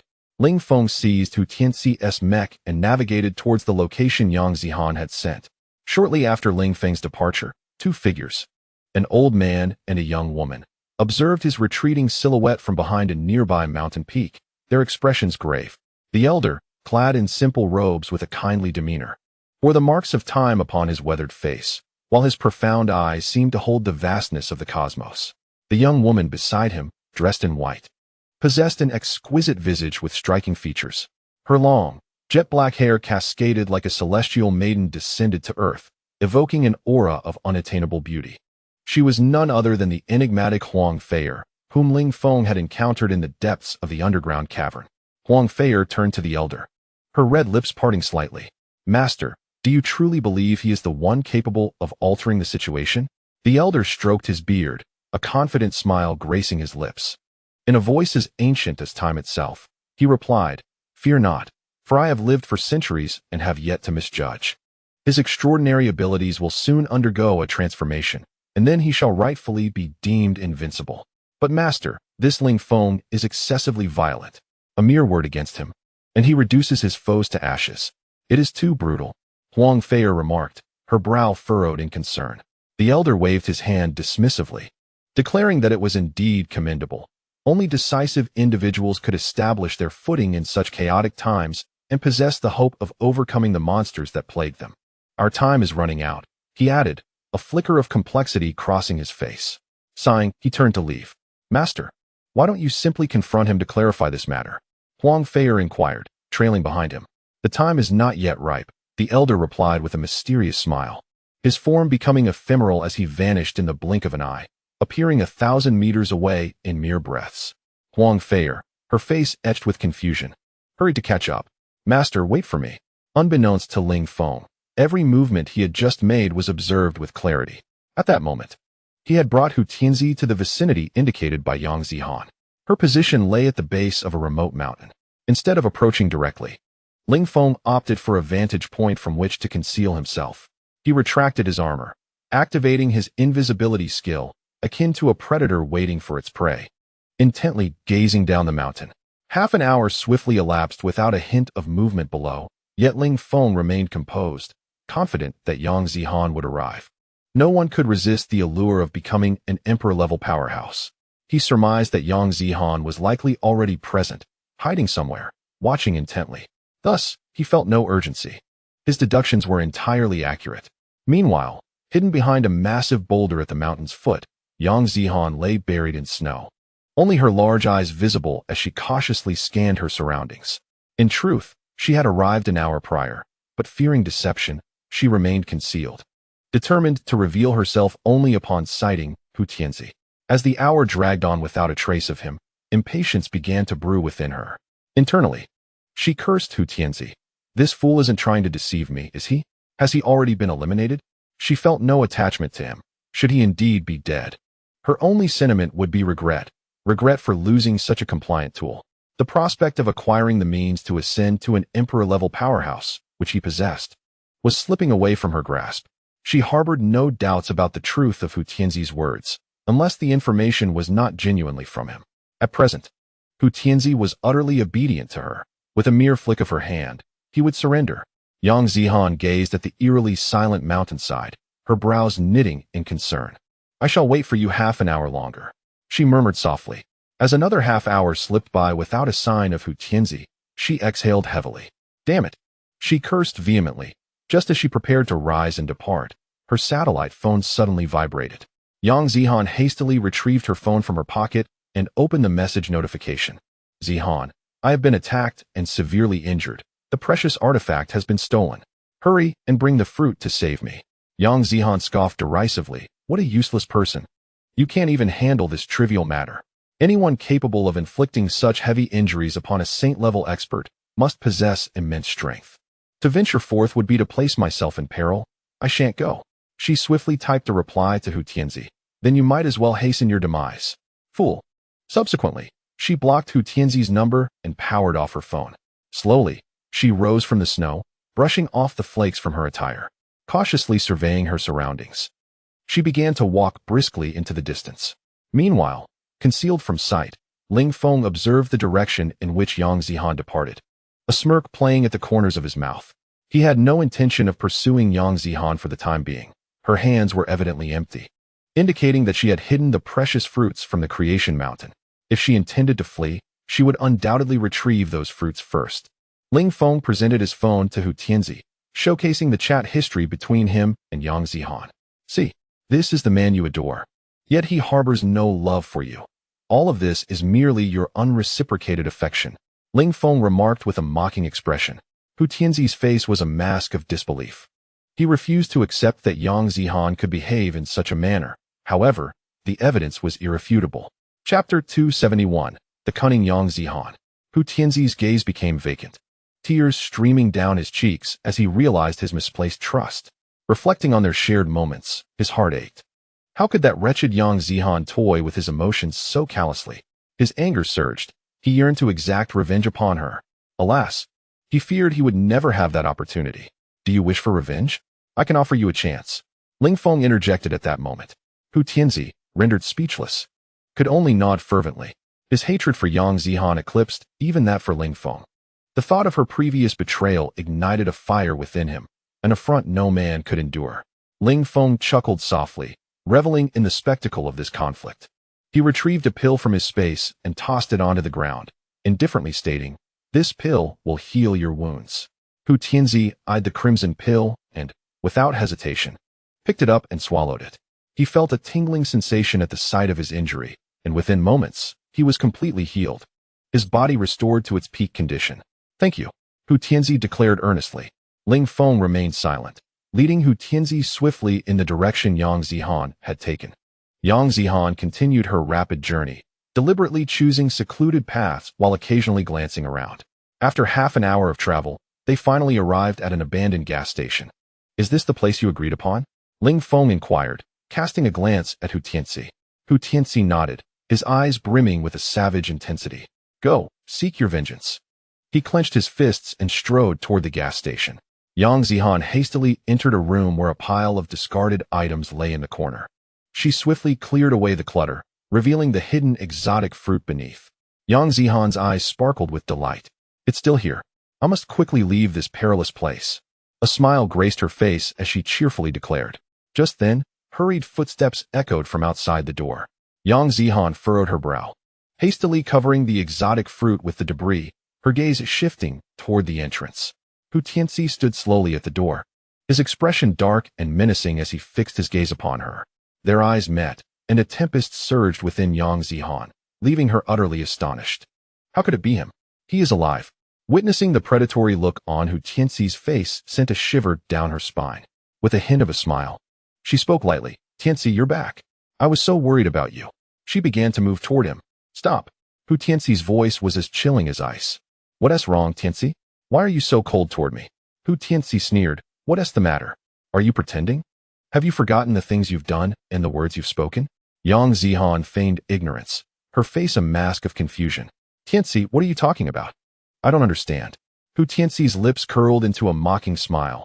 Disdain etched across his features as he coldly replied, Yang Zihan, spare the act. I've seen every move you made in the Valley of Ruthlessness. Don't deny it was your message. A heaviness settled in Yang Zihan's heart as she realized her charade could no longer be maintained. She immediately adopted a different demeanor, responding with calm resignation. It seems you are already aware. Yes, that message was indeed sent by me. Since you know, there is nothing more to say. Hu Tianci pressed his lips together. His face contorted with bitterness as he shouted, Why? Did you truly never love me? Yang Zihan let out a scornful laugh, her expression sorrowful. Love? You are so naive. Is there still love in this apocalypse? If you truly understood my experiences, you would not say such things. She gently closed her eyes, a solitary tear escaping down her cheek. Do it. I know I will not walk out of this room alive today. Hu Tianci's face was etched with anguish as he approached Yang Zihan, slowly raising his hand. The air around them grew suddenly cold. Yang Zihan shivered involuntarily, wrapping her arms around herself, appearing pitiful. Did you ever truly love me? At that moment, Yang Zihan suddenly asked. Hu Tianci's eyes burned crimson. He retracted his right hand, poised to strike, and clutched his head in agony. Of course I am. Hu Tianci began, but before he could finish, he was instantly frozen in place. Yang Zihan snapped her eyes open, a flicker of disdain flashing deep within them. In one swift motion, she drew a dagger from her waist and plunged it without hesitation straight into Hu Tianci's heart. Then she immediately leaped backward, putting distance between them. 2 seconds later, Hu Tianci snapped out of the time freeze. A sharp pain erupted in his chest. He looked down in shock to see a gleaming blade buried deep in his heart. Blackish blood slowly oozed from the wound. He let out a bitter, self-mocking laugh. I knew you'd strike me, he rasped, but I still love you, always have. His words hung in the air as his body went rigid, and then collapsed backward, lifeless. Yang Zihan's expression shifted. Her face twisted with conflicted emotions. She let out a hollow, broken laugh, her voice hoarse. Love me? Ha ha ha. You say you love me, but what about me is even worth loving? I'm nothing but scum, a fool. She stared at Hu Tianci's corpse, her eyes welling up, but quickly hardened again. No one, she declared coldly, will stand in my way to power, not even you. She strode rapidly toward the spot where the rare spirit fruits lay, frantically clearing away debris while muttering under her breath. This is your own doing, Hu Tianci. Don't blame me. I stayed by your side all this time. You're not shortchanged. I will grow stronger. I'll become an emperor-level expert, and I'll avenge you by killing Ling Feng. Her face was wild with obsession. Soon, she uncovered over 200 spirit fruits. Gazing at the glittering pile, her eyes sparkled with manic excitement. All of these are mine now. Just then, a calm, icy voice cut through the air. Who said they're yours? Yang Zihan's face paled. A chill ran down her spine. Someone else. And the voice came from inside this very room. Her eyes darted sharply around, scanning for the source. In the center of the chamber, the air began to warp. Then a tall, imposing figure slowly materialized. When she recognized his face, terror flooded her features. She stumbled back a step, horrified. Ling Feng, how can it be you?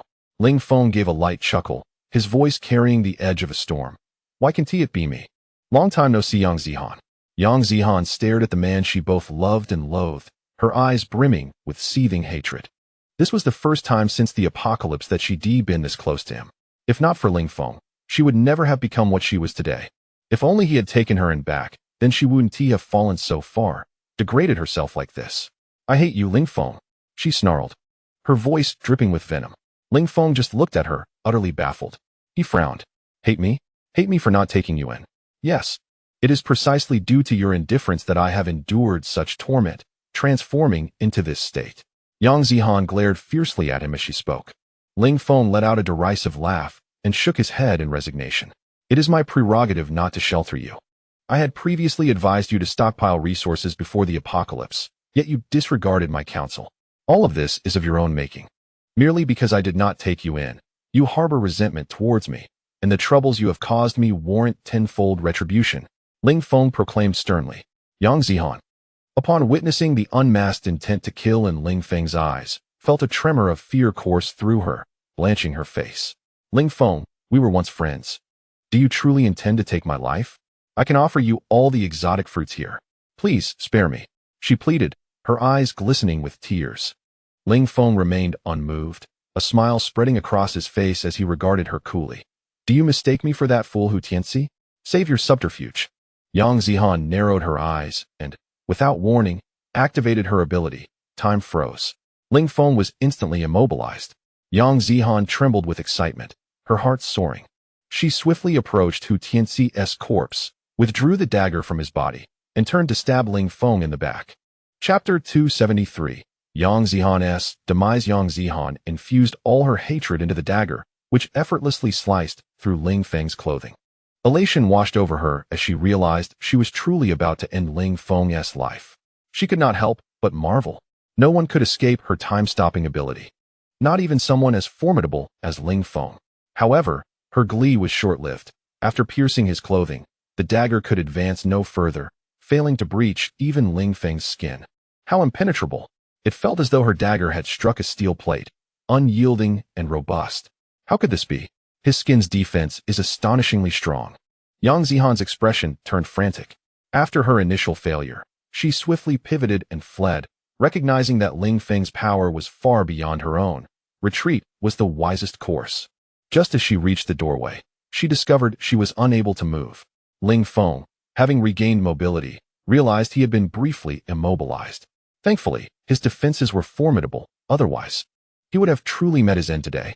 He glanced at Yang Zihan, frozen at the entrance, a flicker of surprise crossing his gaze. Yang Zihan's ability is remarkable. This was his first encounter with a time-related power. Should this ability be in his possession, it would undoubtedly unleash tremendous potential. Yang Zihan's face darkened. Her body stiffened with an overwhelming fear of death. She implored Ling Feng in terror. Ling Feng, I beg you, do not kill me. I will do anything you ask. Just spare my life.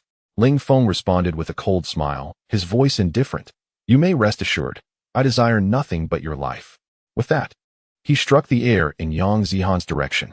Yang Zihan's body instantaneously transformed into a mist of blood, leaving behind only a purple inner elixir that fell to the ground. Ling Feng picked up the elixir and scrutinized it carefully. Subsequently, he approached Hu Tianxi's corpse and employed exotic fire to incinerate it, conveniently retrieving his inner elixir in the process. Ling Feng gazed at the two inner elixirs in his hand, a hint of delight illuminating his expression. The two purple inner elixirs represented two sacred-level elixirs. For Ling Feng, sacred-level elixirs were not of particular significance, as he possessed an imperial-level elixir in his spatial realm that remained unused. His primary concern lay with the extraordinary abilities endowed by these two elixirs. One governed ice and snow, while the other manipulated time. Each ability was exceedingly rare and would greatly aid him. With an eager anticipation, Ling Feng stored the elixirs in his spatial realm for enhancement. Upon completing the upgrade, he extracted one of the elixirs, which bore the time-manipulating ability. After the enhancement, it not only allowed time to freeze, but also enabled control over its flow, even permitting a reversal of time for a brief span of 10 seconds. Although this duration was fleeting, it held the potential to alter circumstances significantly for those with extraordinary abilities. Without hesitation, Ling Feng consumed the inner elixir, commencing the absorption of its energy. 5 minutes later, he opened his eyes. The sacred-level inner elixir had granted him a mere 1,000 points, elevating his physical strength to an astonishing 41,000 times. Once his strength surpassed 30,000 times, each subsequent increase necessitated the consumption of 5 times the previous energy. After absorbing this elixir, he proceeded to consume the one imbued with the ice and snow ability. Another 5 minutes elapsed, and the second inner elixir was fully absorbed. Ling Feng rose, gathered the exotic fruits strewn on the ground, and strolled towards the abandoned gas station, eager to test the two newly acquired abilities. With a mere thought, thousands of ice spikes materialized behind him, each spanning 2 meters in length. A gentle flick of his fingers sent the ice spikes hurtling towards the distant gas station with astonishing speed. The entire structure was reduced to ruins under the onslaught of the ice spikes. Ling Feng then pointed again, conjuring a colossal ice wall, 100 meters in height, 10 meters wide, and 2 meters thick, not far from him. Under his command, rows of ice spikes erupted from the ground, glimmering with a chilling light. He then wielded his abilities to create an array of weapons in various forms: long spears, short swords, knives, forks, and axes, enjoying the playful experimentation immensely. After a lengthy session of amusement, Ling Feng was thoroughly satisfied with these extraordinary powers. He conjured an ice sphere, which, under his control, soared swiftly into the distance. Time froze. Ling Feng activated the time manipulation ability on the ice sphere, which immediately suspended in midair. A look of joy washed over his face. How wondrous! His time-stopping ability can last for 3 minutes, significantly surpassing Yang Zihan's mere seconds. After testing his powers, Ling Feng prepared to return to the Genesis Mountain, where Ling Tian and the others, including Sun Wukong and his little subordinates, awaited his arrival. This journey to Genesis Mountain had come to a gratifying conclusion. With a swift activation of his speed, Ling Feng reached the headquarters of the Genesis Alliance in less than 5 minutes. He then brought his companions to the small square at Genesis Mountain. At that moment, the square was densely packed with various exotic beasts: tigers, black bears, giant snakes, wolves, foxes, leopards, and more. These creatures stood in orderly rows, silently, resembling a disciplined army. Each beast gazed up in awe at the figure on the high platform. Above the square soared a dozen large, eagle-like beasts, each boasting a wingspan of 20 meters. Ling Feng couldn't help but smile at the sight of the hundreds of beasts. With a bit of training and some medicine, they would become a formidable force. On the elevated platform in the center of the square stood Sun Wukong, exuding an air of authority akin to that of a king. Beside him stood a woman who appeared somewhat listless, her expression one of dejection.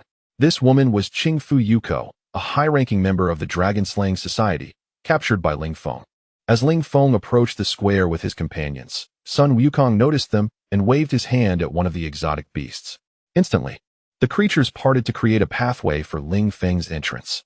He walked confidently towards the platform, all the beasts observing him with curious expressions. Their leader had just informed them that this human would be their master, someone even their leader would heed. Master. Sun Wukong respectfully saluted Ling Feng, who nodded in acknowledgement. Great sage, have the members of other factions departed? They've all left. I managed to collect over 100 exotic fruits from them, all right here. Sun Wukong gestured towards the gathered fruits on the ground. Ling Feng regarded him with appreciation, waving his hand to store the fruits in his spatial pocket. He had anticipated that these individuals were not entirely honest, and suspected they had hidden treasures. Now, nothing should have been overlooked.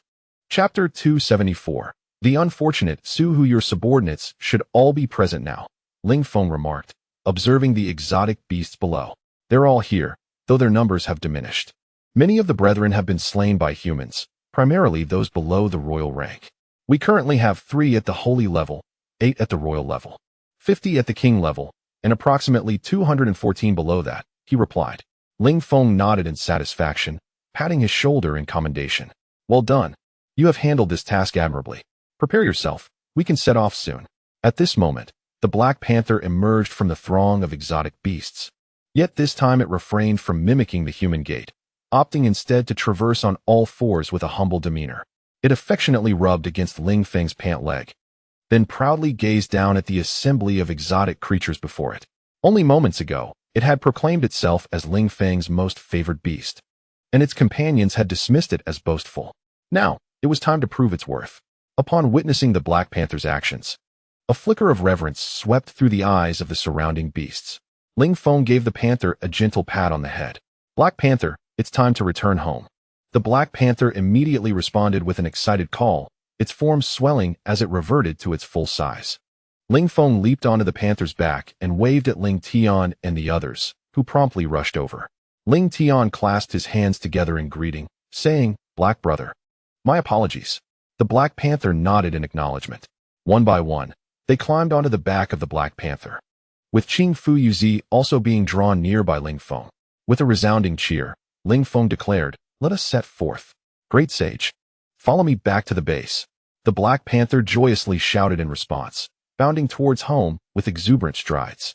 Ling Feng looked back at the imposing procession of exotic beasts behind him, filled with profound emotion. This expedition had yielded far more than he had anticipated, not only in the form of an abundance of exotic fruits and trees, but also in acquiring several promising companions and a formidable team of beasts. It had been nearly a week since they left the base, and he found himself wondering how Wang Long and the others were faring. He felt a twinge of nostalgia for them. Meanwhile, at the God of War base in Shanjing City, they were facing a fierce invasion. Su Hu, the military commander of Longping base, gazed at the casualty list before him, his face etched with worry. 3 days prior, he had arrived in Shanjing City with 3,000 well-equipped ability users, brimming with confidence. His initial plan was to annihilate the God of War base within half a day. After reconnaissance, he learned that the God of War base was severely undermanned, with the majority of their main forces having been deployed to Jinling, leaving only around 100 soldiers behind. This revelation had filled him with excitement, as victory in this battle seemed assured. Yet, it was precisely this remaining 100 soldiers that proved to be a formidable challenge. On their first night in Shanjing City, they were unexpectedly ambushed by the God of War base. Just as they had set up their tents and were preparing to rest for the night before launching a formal attack the following day, the God of War base unleashed an aerial assault. Dozens of armed helicopters descended upon them, raining down a barrage of explosive fire, transforming their area into a blazing inferno amidst the ceaseless sounds of explosions. The bombardment had just concluded when they were suddenly besieged by a formidable squad of 30 individuals. Each member possessed strength exceeding that of a king, with their leader surpassing even the emperor level. His mastery over ice and snow abilities proved devastating, unleashing a flurry of powerful tornadoes in an instant. Those under his command, known as the Zheng clan, could shred any adversary to pieces with a mere touch. Within a mere 20 minutes, they had already lost half of their forces.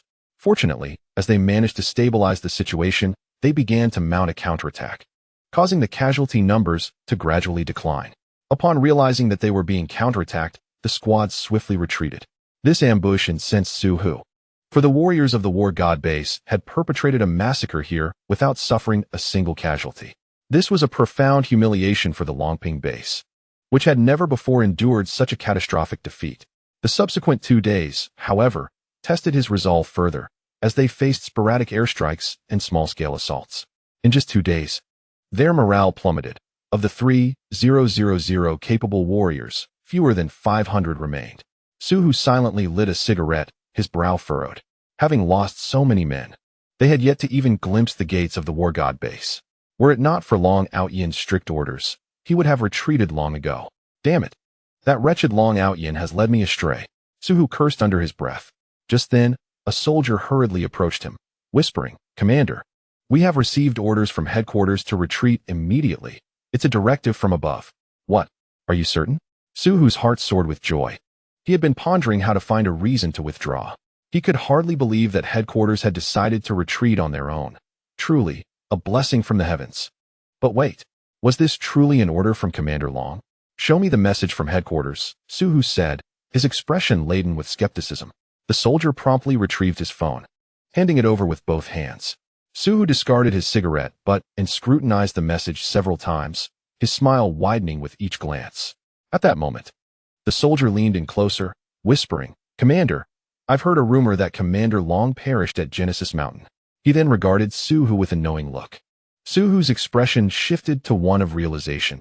It seemed that Long's demise was indeed linked to the War God base. Headquarters must be afraid. "Commander, what shall we do now?" the soldier inquired. "Is that even a question? We retreat at once. Raise the white flag and move quickly," Su Hu replied, in high spirits, humming a little tune as he took out a cherished bottle of wine, savoring a sip. Meanwhile, Lin Su, preparing to launch a new wave of attacks, was astonished to see the opposing side raise a white flag and hastily retreat. "Captain, should we pursue them?" a member of the War God squad inquired. Lin Su gazed at the enemies who had vanished from sight, slowly shaking her head. "Do not pursue a desperate foe. You few, stealthily follow them and observe their schemes." Several members of the War God squad immediately set off in the direction of the enemy. Lin Su, meanwhile, led the remaining members back to the base. On the other side, Su Hu, accompanied by the remaining personnel, made a swift retreat, soon reaching the border of Handong province. Just as he was about to breathe a sigh of relief, he suddenly discovered hundreds of colossal, menacing beasts glaring at him from the front. Chapter 275. A direct confrontation. Ling Feng surveyed the disheveled army before him. Their attire unmistakably marked them as members of the Longping base. Moreover, their marching direction indicated they had come from Handong, likely having suffered defeat in a skirmish with his own base and now seeking to flee. After a careful analysis, Ling Feng quickly arrived at this conclusion. This Long Jiao cannot even manage his subordinates. It seems I must give him a stern lesson. Ling Feng's eyes narrowed slightly, a cold smirk gracing his lips as he regarded the beleaguered troops ahead. Meanwhile, Su Hu, summoning his courage, stepped out from the ranks, facing the fierce beasts before him. His heart raced with anxiety. The sheer size of these creatures suggested that their strength was formidable. Among them, he noticed a creature resembling a black dog, upon which several individuals sat, one of whom exuded an air of superiority, unmistakably a figure of significance. He must be the leader of this contingent. My name is Su Hu, the chief commander of Longping Base. We are merely passing through. I kindly ask for your leniency and allow us to pass. Su Hu clasped his fists before Ling Feng, his heart pounding, though he maintained an outward demeanor of composure. Ling Feng smiled faintly, his gaze sharp as he replied, "Grant you leniency? Your Longping Base holds no standing here. Are you from the War God Base?" Su Hu's expression shifted. How could the man across from him know of his origins from the War God Base? Was he also a member of the War God Base? Furthermore, he displayed no respect for their base. This was a first for Su Hu. In the past, wherever he went, uttering his name had commanded respect, and no one dared to speak such disrespectful words. Who exactly are you? Su Hu asked, his face grave as he scrutinized Ling Feng. What manner of inquiry is this? You do not even know who I am. It seems your intelligence work at Longping Base is rather lacking. Ling Feng looked down upon Su Hu, a playful expression on his face. Su Hu furrowed his brow. Then, as he scrutinized Ling Feng closely, his expression abruptly changed. Could it be? You are Ling Feng, he blurted out instinctively. At least you possess some discernment. Su Hu's countenance shifted, and internally he lamented his misfortune. As he was about to step beyond the borders of Handong Province, unexpectedly, Ling Feng appeared. It was akin to stepping on one's own foot. What terrible luck!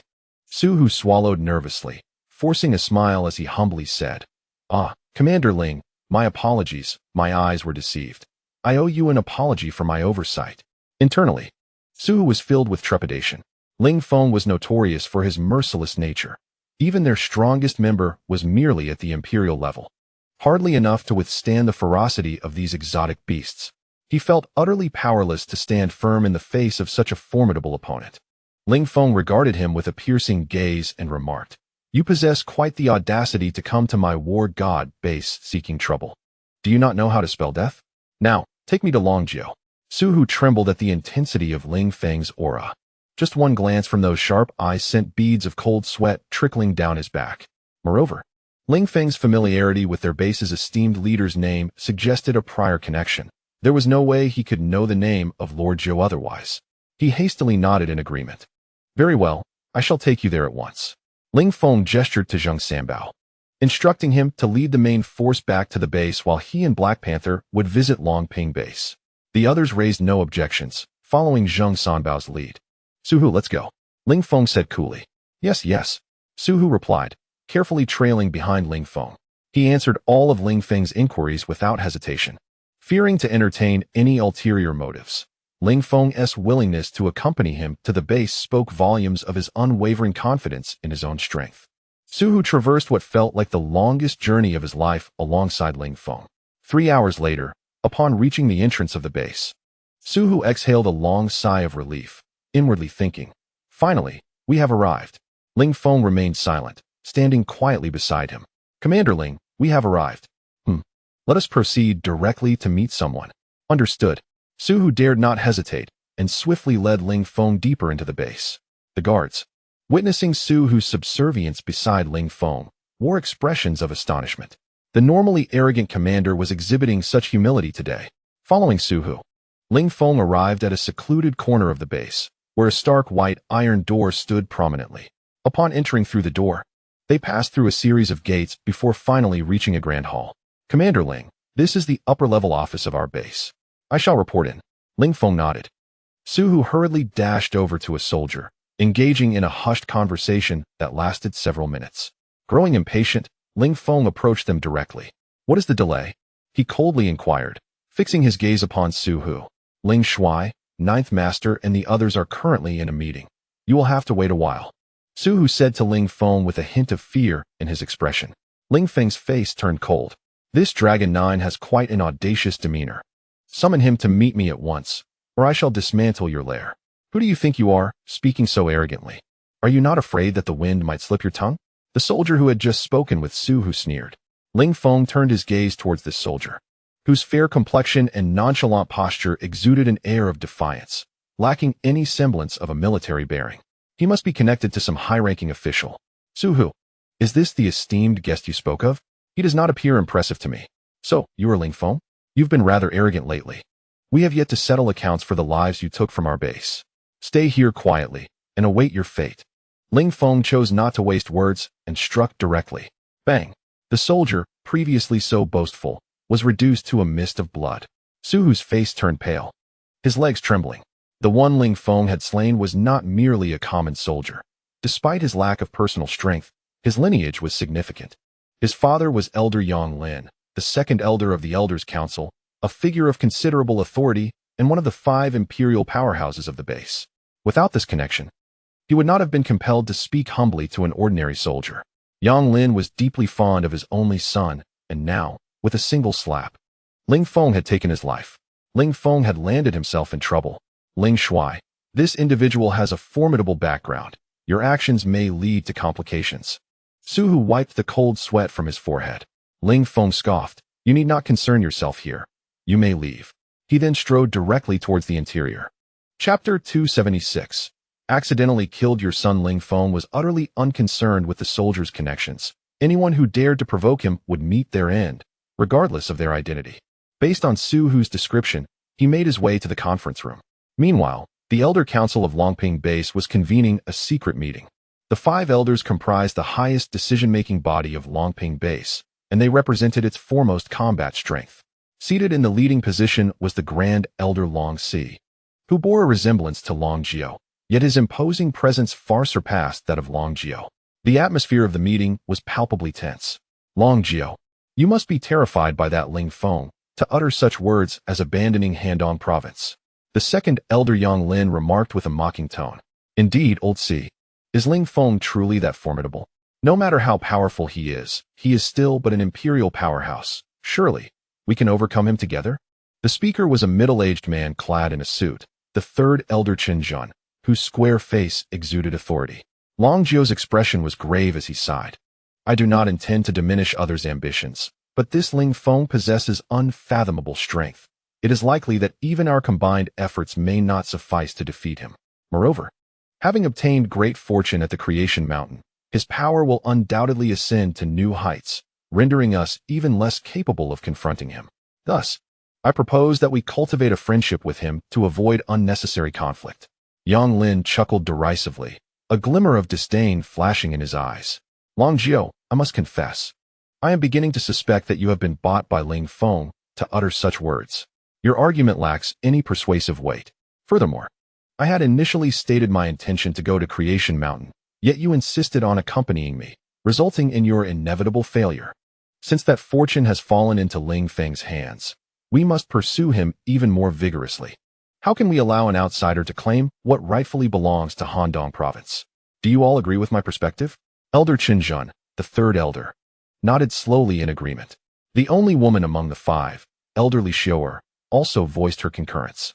A flicker of pride crossed Yang Lin's face. He was vehemently opposed to befriending Ling Feng, for the latter had previously slain numerous members of his faction. Yang Lin harbored a deep-seated hatred towards him, eager to obliterate the war god base entirely. Yang Lin, do not allow your personal vendetta to jeopardize the security of the base. Do not think I am unaware of your clandestine activities within the base, creating factions that have led to chaos. Most of those killed by Ling Feng were indeed your people, Long Jiao declared, slamming his hand on the table and pointing an accusatory finger at Yang Lin. Li Xiu'er and Qin Jun turned to look at Long Jiao, their expressions filled with astonishment. The fact that Yang Lin engaged in favoritism was a well-known secret. Even the Grand Elder turned a blind eye. Yet, Long Jiao had openly pierced through this veil and brought it to light, making the situation all the more intriguing. Yang Lin's face darkened with rage, a flicker of murderous intent crossing his mind. Long Jiao had always delighted in opposing him, thwarting many of his endeavors. Now, having exposed his bottom line, Yang Lin immediately retorted sharply. Long Jiao, do not speak such nonsense. One may eat haphazardly, but should not speak indiscriminately. I suspect you have received benefits from Ling Feng, and I believe a thorough investigation into your actions is warranted. Long Jio's face reddened with indignation as he leapt to his feet, exclaiming, "You speak utter nonsense. Do you dare repeat that?" Yang Lin also rose, his face radiating hostility. "Silence." A deep voice resonated, causing both men, who had been embroiled in anger, to quiet down. Long Si slowly opened his eyes, casting a dispassionate glance at the two. "Sit down and speak." Despite their evident reluctance, the two sat back down, discontent etched on their faces. They were all senior members of the base. Such unruly behavior was unbecoming. Long Si furrowed his brow slightly and continued, "We must deliberate carefully on how to handle Ling Feng. However, we cannot relinquish control over Handong Province. Although its area is limited and resources are scarce, its strategic significance is paramount. Abandoning it would not be acceptable to our supporters." Upon hearing this, Long Jio grew anxious and interjected, "But, elder brother, Ling Feng." Long Si raised his hand, effectively silencing him. "Let us refrain from personal titles during discussions. Enough of that. We must now deliberate on the selection of a leader for the base. With Long Aotian deceased, we cannot afford a leadership vacuum. Do any of you have suitable candidates?" "I believe Su Hu would be an excellent choice.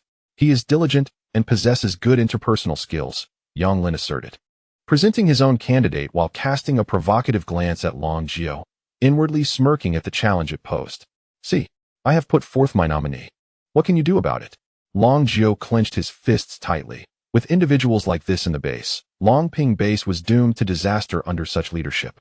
Yet, his elder brother remained indifferent, allowing Yang Lin to act with impunity. Although his elder brother was formidable, he was also overly cautious and reluctant to offend anyone, especially since Yang Lin had connections that allowed him to operate with impunity. Following Yang Lin's nomination, Chun Jun and Li Xiu'er remained silent, refraining from offering their own suggestions, thereby tacitly accepting Yang Lin's choice. They were acutely aware of Yang Lin's influence and were unwilling to antagonize him. Long Si glanced at the group and spoke solemnly. "Since you all have no objections, let us proceed with the selection." Suddenly, a loud crash interrupted him. Everyone turned towards the entrance, where the solid wooden door of the meeting room lay shattered, splinters strewn across the floor. At the threshold stood a young man clad in black, his expression icy. The youth exuded a formidable aura that commanded immediate respect and instilled fear. Long Jio's expression shifted in surprise upon recognizing the newcomer. "What brings Ling Feng here? He doesn't seem pleased." Ling Feng strode into the meeting room, scanning the 5 seated individuals. His gaze fell upon Long Jio, noting that his position appeared rather lowly based on their seating arrangement. "Who are you to trespass into a restricted area of the base? Who allowed you entry?" Yang Lin glared at Ling Feng, his tone laced with cold disdain. Ignoring Yang Lin, Ling Feng turned his attention to the others and inquired nonchalantly, "Which one of you is Yang Lin?" "I am Yang Lin. What do you want?" Yang Lin responded, his face darkening at the confrontation. Ling Feng feigned surprise, observing Yang Lin closely. "Is this really Yang Lin? He appears to be nearly 70, yet his son is so youthful. Impressive." With a subtle smile, he said, "Oh, so you are Yang Lin. It's really not a big deal. I accidentally killed your son just as I entered. I trust you won't mind." Chapter 277. The slaying of Yang Lin. Yang Lin's expression immediately darkened, though he harbored doubts about Ling Feng's words. He could not fathom that someone would dare to kill his son within the confines of the base. Observing the skepticism etched on Yang Lin's face, Ling Feng smiled faintly. "Do not question the veracity of my words. Had he lived, I would not have entered so stealthily." Yang Lin's countenance shifted, and he swiftly retrieved his mobile phone to call his son, only to find that the line went unanswered. His face gradually contorted into a grimace. "Who are you?"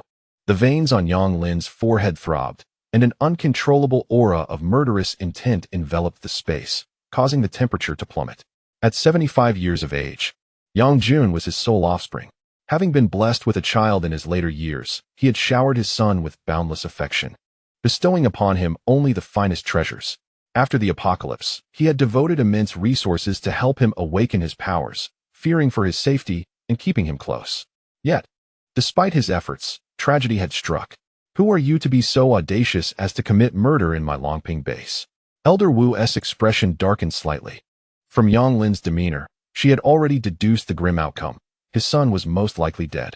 To be honest, a shred of satisfaction flickered within her. Yang Lin, a man who regarded others with disdain, had been brought low by the loss of his son. Elder Long Si remained silent, observing the unfolding drama with an air of contemplation in his gaze.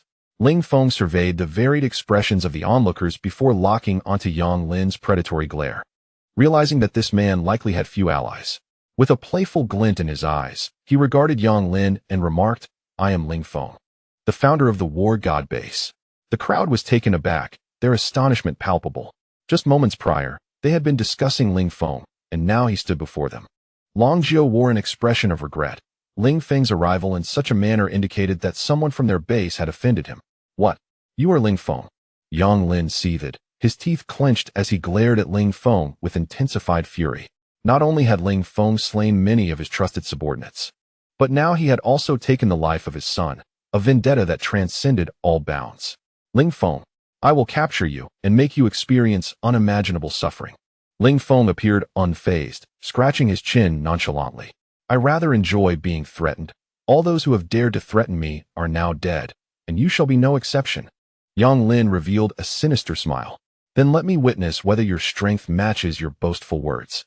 As the air surrounding Yang Lin began to transform, a surge of electricity coursed through his body, crackling with a menacing sound.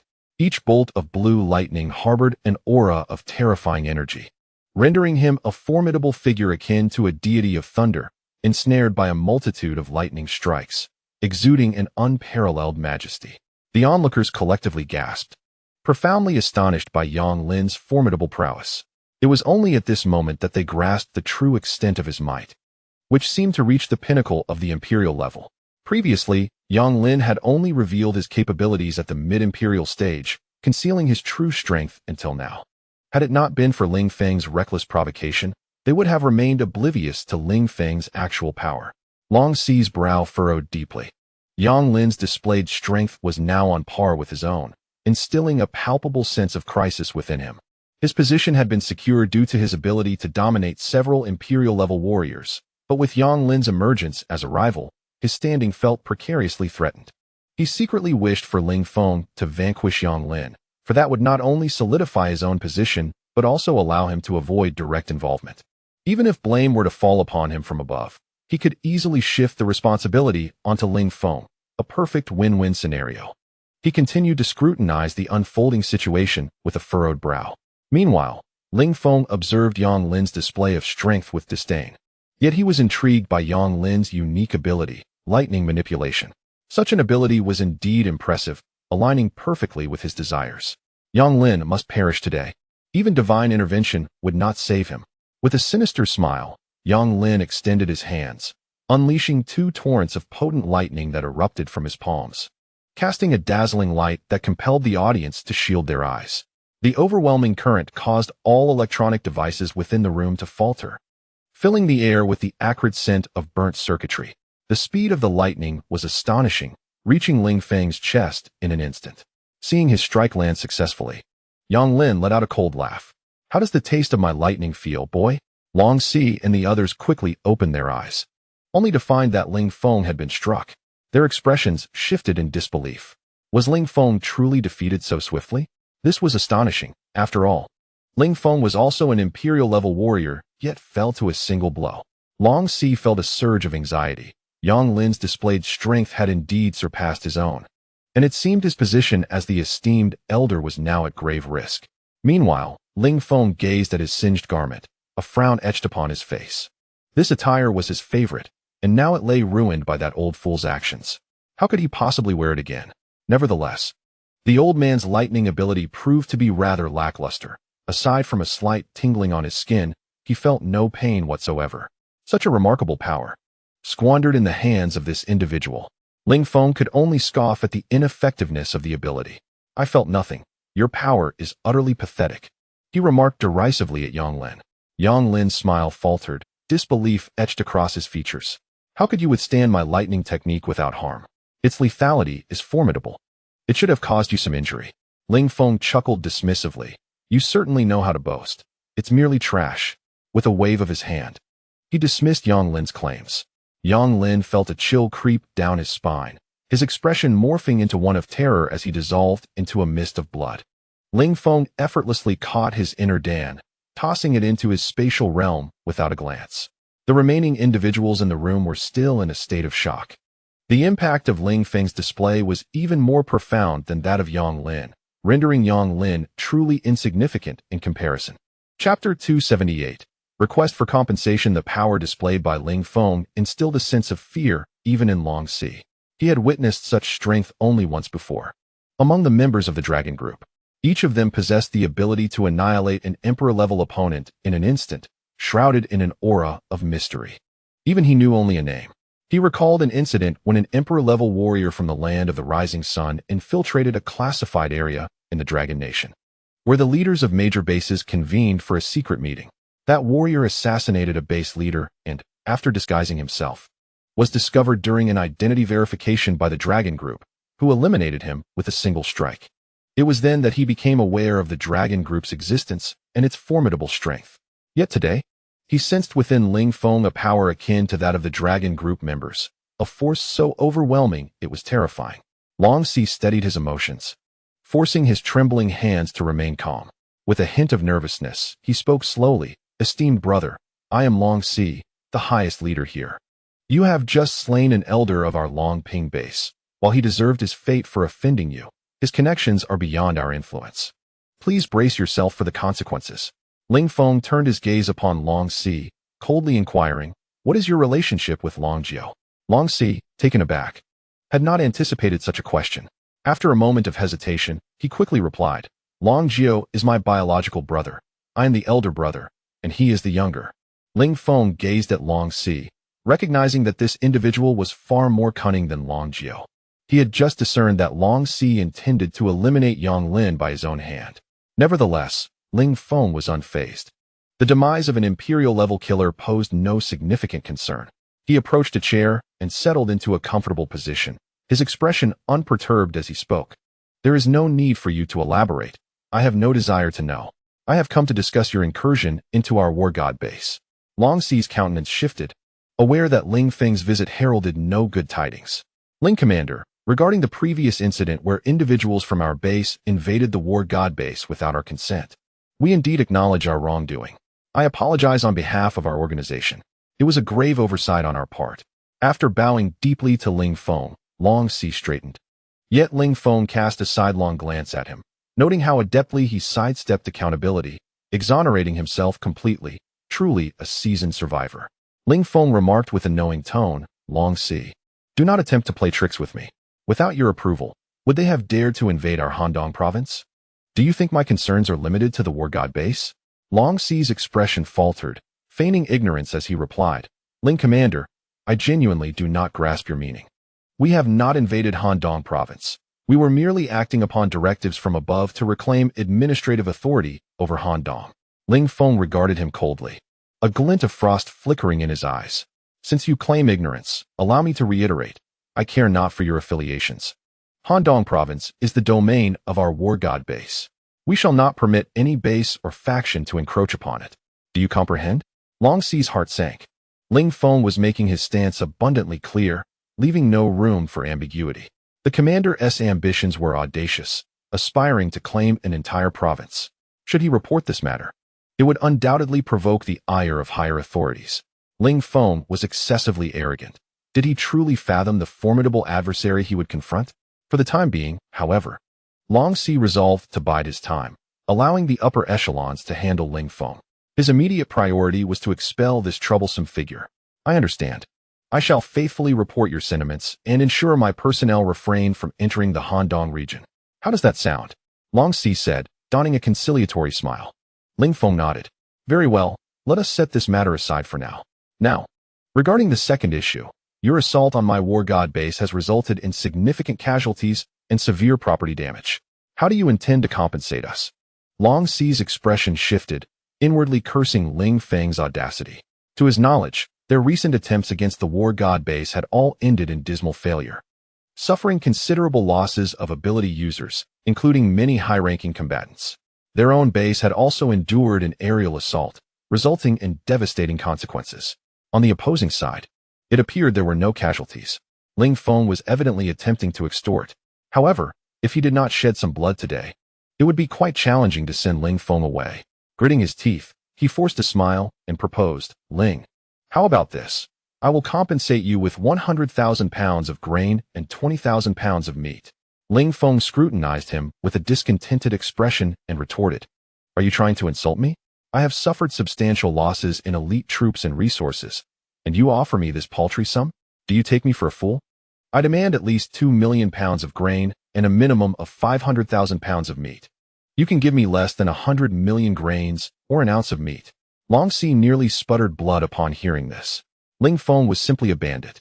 Worse than a common brigand, making such outrageous demands. He was asking for nearly half a year's worth of rations for his base. This was utterly extortionate. Yet, observing Ling Feng's unyielding demeanor, he had no choice but to agree with a heavy heart. Very well, we shall proceed as you say. Ling Feng, witnessing Long Si's acquiescence, felt a pang of regret, cursing himself for not asking for more. However, a thought struck him, and he quickly added, Oh, by the way, our ammunition depot was destroyed by your aircraft previously. Shouldn't you compensate us for that as well? Long Si felt dizzy, nearly losing his composure. Was Ling Feng never going to relent? Why was he now fixating on their weaponry? With a mournful expression, he replied, Ling, it seems our planes never even reached your base before being driven back. Ling Feng smiled lightly and stated earnestly, Indeed, your planes did not reach our base. But my soldiers, in their haste to intercept you, made operational errors that led to the explosion of the ammunition depot. Ultimately, it is still your responsibility. At this moment, everyone present was rendered speechless. Ling Feng's reasoning was unprecedented, a true revelation. He could have easily taken what he desired but chose instead to concoct an excuse. Long Si was thoroughly impressed by Ling Feng's cunning and ceased further argument, recognizing its futility. What do you wish for? Chapter 279, Acquisition of Supplies. Upon hearing this, Ling Feng immediately smiled, rising to gently pat Long Si on the shoulder, reassuring him, Rest assured, I, Ling Feng, am not one to be insatiably greedy. I only seek what is rightfully mine. Long Si let out a bitter laugh. He wished to curse but dared not. He longed to strike but still refrained. After all, the power dynamics were clear. Their Longping base had often bullied other bases, yet he never imagined he would one day find himself subjected to such treatment. Ling Feng disregarded his expression and spoke to himself. Prepare for me 100 of the latest model helicopters, 500 howitzers, 200,000 shells, and 200 all-terrain snow vehicles. That should suffice for now. Hurry up with the preparations. I am eager to return. If you delay, I might have to spend the night here. Upon hearing Ling Feng's words, Long Si decided against any negotiations and quickly replied, Rest assured, Commander Ling. I will arrange everything at once. Please wait here for a moment. With that, he hurriedly exited to organize the logistics of the weapons. He dared not allow Ling Feng to stay overnight. This man was more ruthless than a bandit, and one could never predict what mischief he might conjure after dark. The others also felt compelled to leave the room, following Long Si, except for Long Jiao, who remained behind.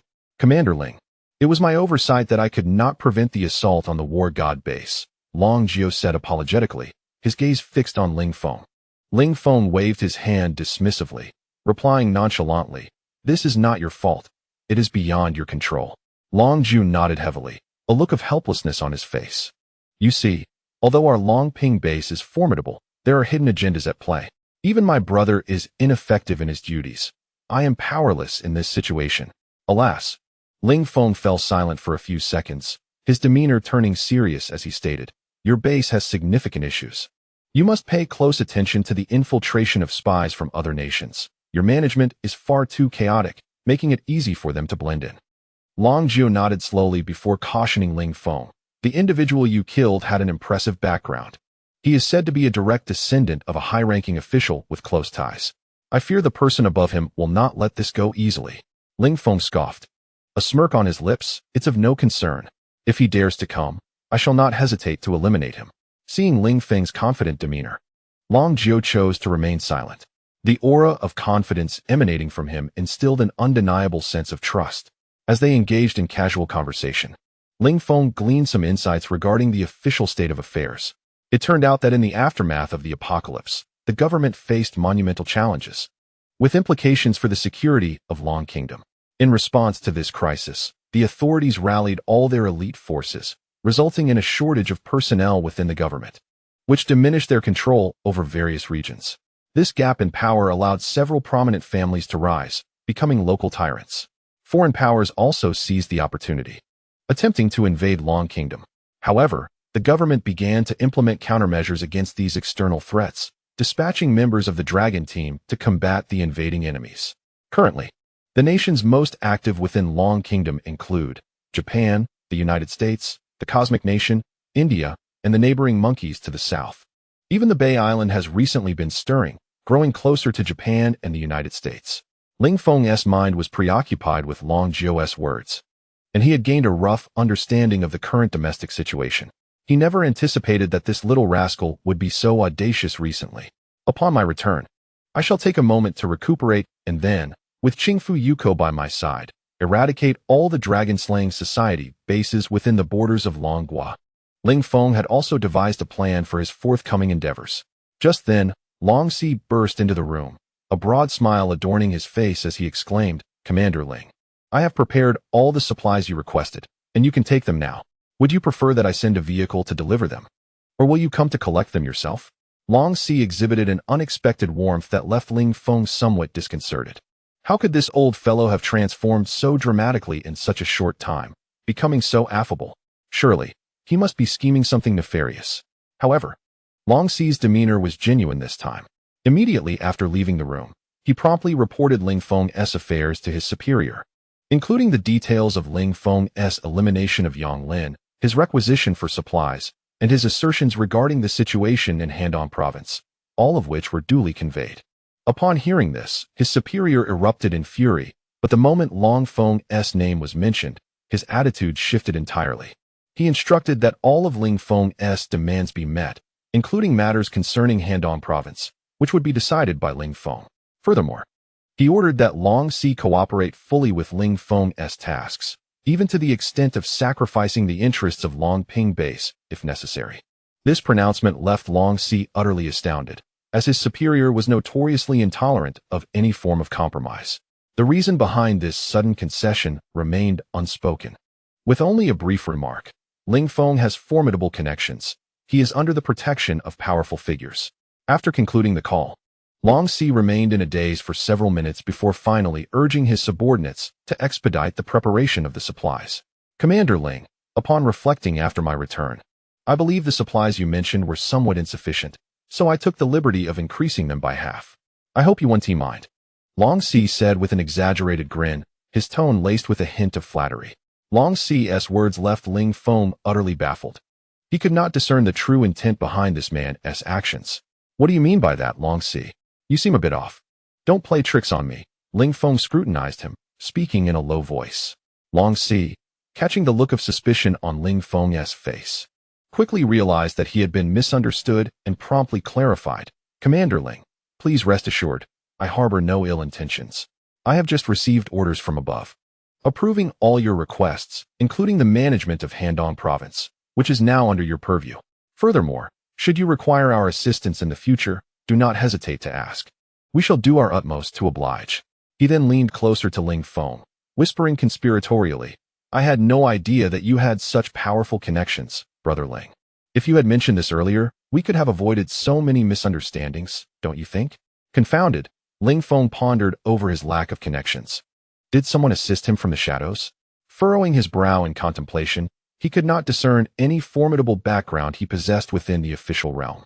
After much deliberation, he decided to cast aside his musings, for he would not refuse resources offered without cost. Chapter 280, The Schemes of the Beautiful Nation. With the supplies bestowed by Long Si, Ling Feng joyfully exited the Long Ping base. Despite Long Si's numerous attempts to retain him, he was ultimately escorted several miles by the Elder Council.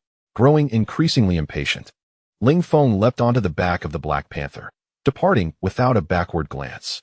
Yet, before his exit, he declared that he would henceforth communicate solely with Long Jiu. Ling Feng found Long Si too shrewd for his liking, preferring the straightforwardness of Long Jiu. As Ling Feng's figure faded from view, a profound expression flickered in Long Si's eyes. Li Xiu'er, standing behind him, asked in confusion, "Elder, why extend such courtesy to Ling Feng? His audacity is remarkable, surely. The headquarters will not overlook his actions."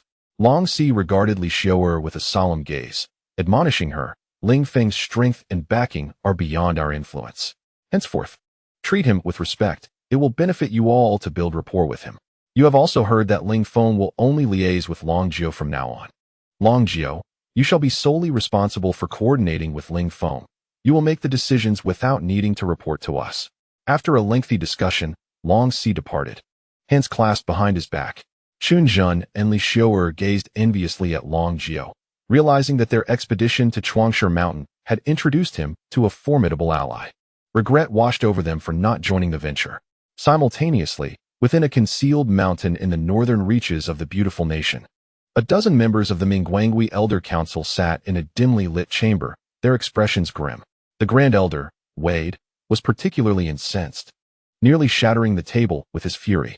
Who dares to assault our members? Such audacity is astounding. Their organization had recently lost contact with the latest combat armor they had developed at great expense of resources and manpower. This armor was imbued with their highest hopes, intended to counter the Long Kingdom's dragon team. Tragically, within mere days of arriving at Chuangshe Mountain, it was entirely obliterated. To add to their frustration, their spies within the Long Kingdom reported that a group, clad in armor strikingly similar to theirs, was robbing the elite families in their name, including several former collaborators. In a short span, Wade had received numerous calls decrying their breach of ethics, lamenting the betrayal of their allies. This individual is truly despicable, using our name to commit robbery while leaving us to bear the consequences. Such cunning from the people of the Long Kingdom, Wade proclaimed, a shadow of malice clouding his gaze as he struck the table once more. Among them, a strikingly beautiful blonde woman, her figure captivating, pondered thoughtfully and slowly remarked, Elder Wade, could it possibly be the work of the Dragon Group? It is unlikely, Wade replied with a serious demeanor. If it were the Dragon Group, they would not resort to robbery, and besides, wasn't that Long Aotian killed? He was an official, so it must be someone else. The woman furrowed her brows. Suddenly her eyes sparkled with realization. I've figured it out. It's quite simple. We just need to investigate who was not present at that time. Those robbers must be the ones who killed David and the others. Wade nodded appreciatively. Selena, your idea is truly brilliant. He then turned to a stern-looking middle-aged man in the room. Jerry, immediately contact our partners and verify who was absent at that time. Upon receiving Wade's command, Jerry promptly took out his phone and dialed a number in front of everyone. The call was quickly connected. Jerry, he spoke in fluent dragon language, his voice slightly hoarse. Mr. Liu, I have a few matters I need to consult with you. 10 minutes later, Jerry hung up the phone and directed his gaze towards Wade. Elder, I have conducted the investigation. There were approximately a dozen forces absent at that time, with the most formidable being Ling Feng from the God of War base. Ling Feng had previous conflicts with Long Aotian and the Miao family. He even forced Long Aotian to kneel before him. His current strength remains unknown, but many say he is an imperial-level ability user. Wade listened intently, his brow furrowing deeper. It appears that Ling Feng is the prime suspect. His power could very well have been capable of killing David and the others. Moreover, Ling Feng's mannerisms are notably audacious. Others would likely hesitate to act upon hearing our name, but he is different. Wade increasingly believed Ling Feng to be the culprit. At that moment, Selena suddenly stood up, her face alight with excitement. Elder, I am certain it must be Ling Feng. In my work on genetic serum, he has previously destroyed many of our secret bases and knows our identities, yet he still dares to act. Wade nodded and immediately turned his attention back to Selena. Selena, since you are more familiar with Ling Feng, I entrust this matter to you. If necessary, travel to the Dragon Nation yourself. This man is exceedingly troublesome, and he must be dealt with swiftly. Additionally, we must find a way to obtain the genetic serum in his possession. His formidable strength may very well be linked to it.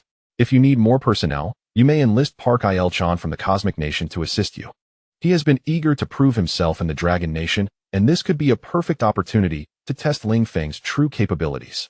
Selena rose immediately, her expression earnest as she declared, Rest assured, esteemed elder, I shall handle this matter with utmost diligence. I will present you with Ling Feng's head. Wade nodded in satisfaction, a rare smile gracing his lips. Selena, should this endeavor prove successful, I shall bestow upon you a magnificent reward, one that will double your strength. Our ancestral homeland has not forgotten us. Selena's countenance brightened, a flicker of fervor igniting in her eyes. The elder's words were clear. Someone had arrived from the ancestral land, and if she performed admirably, she would be granted rewards from it.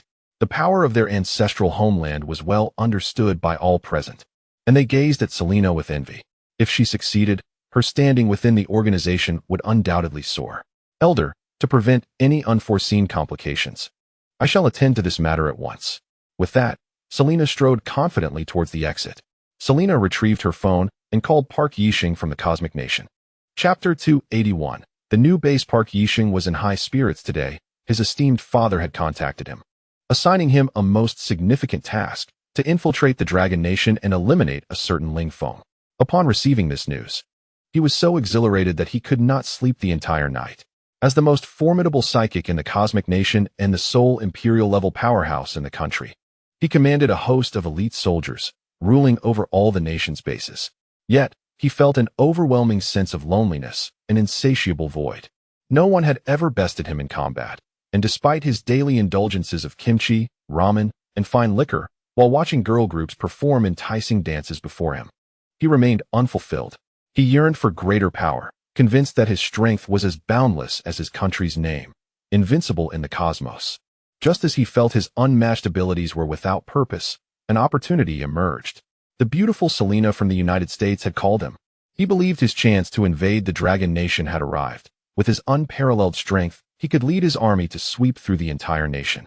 To his knowledge, the Dragon Nation had yet to hear of any imperial-level psychics. Today, he summoned his 4 greatest generals to devise a campaign plan. Each of these 4 subordinates possessed sacred-level strength, and he was determined to deploy his elite forces, leading 4 sacred-level warriors, 20 royal-level fighters, and nearly 300 king-level troops to embark on his path to invincibility. Soon, they formulated a series of offensive strategies. He planned to stealthily infiltrate the Dragon Nation, advancing swiftly to Handong Province, employing blitz tactics to swiftly eliminate Ling Feng, and to seize control of the entire province before establishing a foothold for further development. The troops assembled quickly, each soldier brimming with vigor and fighting spirit. Park Yixing gazed at his elite team, a satisfied smile gracing his lips. Onward, he bellowed, officially commencing his expedition. Meanwhile, upon returning to his base, Ling Feng began the construction work for the facility. Previously, due to the urgency of heading to Genesis Mountain, the relocation of the base had been postponed, but now it could finally commence in earnest. Wang Long and Ma Wu had already completed the cleansing of Jinling, with all factions, large and small, having submitted to the authority of the War God base. The future encampment of the War God base was now entirely vacated and ready for occupancy. This relocation primarily involved a select group of researchers and combat personnel. The ordinary residents were allowed to remain, with a manager appointed to oversee their welfare, while Ling Feng planned to designate armed personnel for periodic patrols. Although they were departing, this territory remained under the jurisdiction of the War God base. However, due to limited manpower, he could not station soldiers there at present. The large weaponry and machinery had been stored within Ling Feng's spatial realm, and essential supplies and documents had been meticulously packed and were ready for departure. Once everything was secured, Ling Feng led his entourage into the fray. This included 100 members of the War God team, over 300 exotic beasts, 1,200 new recruits, along with core management personnel Zheng Sanbao, Lin Su, and Dui Bai. Ling Feng rode atop a black panther, with Lin Su by his side. Positioned centrally within the procession, hundreds of exotic beasts marched at the forefront of the group, exuding an imposing aura. As they traversed through other cities, Ling Feng boldly passed through the territories of these bases. Upon learning of Ling Feng's arrival, some base leaders turned pale, fearing an impending attack. Fortunately, their fears were unfounded, yet the display of Ling Feng's power rendered these leaders as skittish as startled birds. This was one of Ling Feng's intentions, to intimidate these base leaders with his exotic beasts, compelling them to submit without resistance. The capital was merely a city away from Jinling, and with the swift pace of the exotic beasts, the entire journey took only half a day. Wang Long and Ma Wu had been anxiously awaiting their arrival, and upon witnessing the sudden appearance of hundreds of exotic beasts, they were taken aback, momentarily mistaking it for an invasion. Upon realizing that these fearsome creatures were Ling Feng's new allies, Wang Long was left speechless, his astonishment palpable. He couldn't help but exclaim, "Fengzi, it's truly you. This is incredible." These hundreds of exotic beasts surpassed the War God team by leaps and bounds. Ling Feng smiled gracefully, responding nonchalantly. Indeed, the current strength of the war god team is somewhat inadequate. I will ensure that their abilities are enhanced once more. I have acquired numerous benefits at Genesis Mountain, sufficient to elevate them all to Emperor level, if not Saint level. The assembled crowd was taken aback by the revelation. Saint level, are you not mistaken, Fengzi? Wang Long gazed at Ling Feng, disbelief etched on his face. Ma Wu and other members of the management looked at Ling Feng with equal bewilderment. The magnitude of Ling Feng's assertion was indeed astonishing. The resources required for an ability user to reach the Saint level were nothing short of immense. A Saint level ability user could establish a formidable power. The prospect of requiring such resources to elevate the 600 members of the God of War team to the Saint level was terrifying. It seemed that no force could possibly afford such an expense. Of course, it is true. Besides the God of War team, I will also elevate all these beasts to the Saint level. In the future, we will face overwhelmingly powerful opponents. Our current strength is absolutely insufficient. Ling Feng's tone was laden with gravity as he spoke. He vividly recalled the words exchanged with Huang Feier on Genesis Mountain. He needed to prepare well in advance. By the way, once this resettlement task is completed and your strengths are enhanced, your next mission will be to consolidate the troops and unify the entire Handong province. Ling Feng addressed Wang Long and Ma Wu. Wang Long immediately expressed his enthusiasm. Fengzi, rest assured, within a month, I will eradicate all dissenting voices. A glint of murderous intent flickered in Wang Long's eyes as he made this statement. Ma Wu, too, looked earnestly at Ling Feng. Ling Shuai, I will do my utmost to eliminate all bases that hinder the unification of Handong as swiftly as possible. Ling Feng nodded in satisfaction. I will elevate your strengths to Emperor-level ability users for easier management. After outlining these pivotal matters, Ling Feng sought a suitable location outside the base to establish his villa. Although Wang Long had allocated an area for him within the underground base, furnished with the finest decor and layout, Ling Feng was not inclined to reside there. He had grown accustomed to living in his own villa, finding it far more comfortable than any underground dwelling. Once the villa was set up, Ling Feng promptly descended into the basement. Chapter 282. Awakening Abilities. Ling Feng retrieved the Crimson Giant Stone obtained from Sun Dashing's cave. However, this stone had been upgraded once during its time in his space, resulting in a vibrant hue reminiscent of human blood, with intricate vein-like patterns sprawling across its surface. Standing before the stone, Ling Feng felt the powerful aura emanating from it. Under this influence, his blood surged as if boiling, and his body began to undergo a gradual transformation. Through introspection, he observed the quantity of golden blood within him steadily increasing. His previously stagnant 99 brain development began to show signs of progress. A surge of joy enveloped Ling Feng as he promptly sat cross-legged, retrieving the 2 imperial-grade inner elixirs from his spatial pouch and swallowing them whole. The elixirs instantaneously transformed into a vigorous torrent of warmth within his mouth, rapidly surging through his limbs and bones, synergizing with the energy emanating from the colossal stone to incessantly reshape his physique. Ling Feng felt as though he were engulfed in an immense furnace, his body seemingly melting away. The excruciating pain rendered him drenched in cold sweat, which evaporated the moment it escaped his skin, scorched by an overwhelming temperature. Strangely, his mind remained exceptionally cool, as if his head had been immersed in a refrigerator. And this sensation only intensified. The duality of ice and fire coursing through his body rendered him profoundly uncomfortable, far more so than during his previous 3 transformations. In a state of heightened consciousness, he became acutely aware of the exquisite agony each part of his body and each organ inflicted upon him. Uncertain of how much time had elapsed, Ling Feng's mind suddenly jolted, and a profound sense of metamorphosis washed over him. Instantly, a multitude of images flooded his consciousness, each depicting the entirety of his life's experiences, resurrecting long-forgotten memories before his eyes.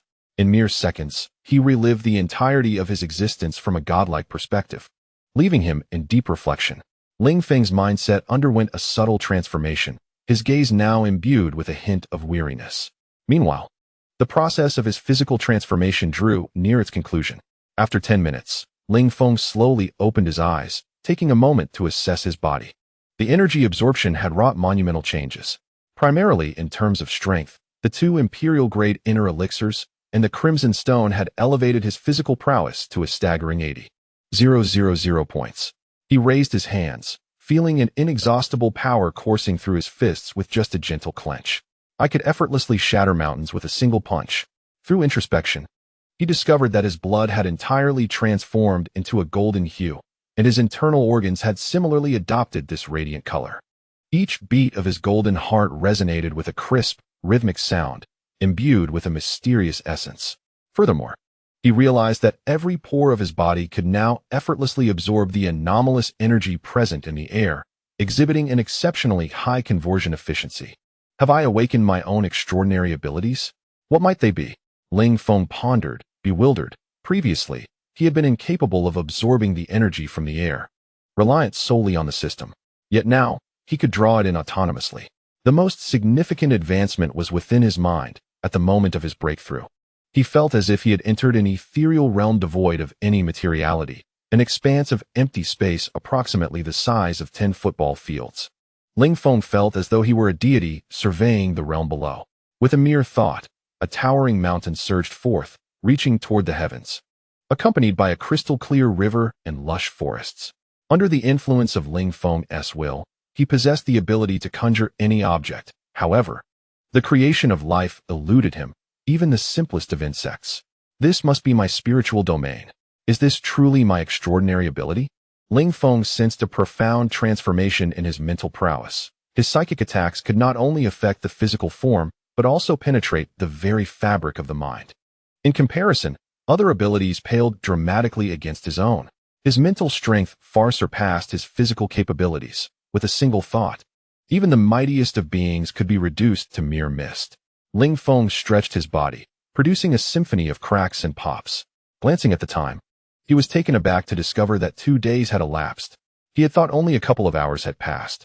Observing the massive stone, he noted its color had dulled somewhat, no longer as vibrant as it had been 2 days prior, and the intricate patterns etched into its surface had diminished by half. Thankfully, he possessed a system. Otherwise, even if he had drained it completely, his extraordinary powers would remain dormant. He stored the stone within his spatial realm. Although it could no longer facilitate his next transformation, the residual energy it contained was sufficient to elevate his entire being by several levels. Ling Feng proceeded to the laboratory, preparing to concoct a nutrient solution. His body had already undergone metamorphosis, and the effects of the golden blood within him surpassed those of any extraordinary fruit. After 8 hours of diligent research and creation, the latest nutrient solution was complete. Just one vial of this solution could enable an ordinary ability user to ascend to the holy level within mere minutes. If word of Ling Feng's solution were to spread, it would surely incite a frenzy among countless individuals. This nutrient solution not only incorporated his own golden blood, but was also concentrated from the essence of thousands of extraordinary fruits. The sheer number of these fruits was beyond what any other faction could procure.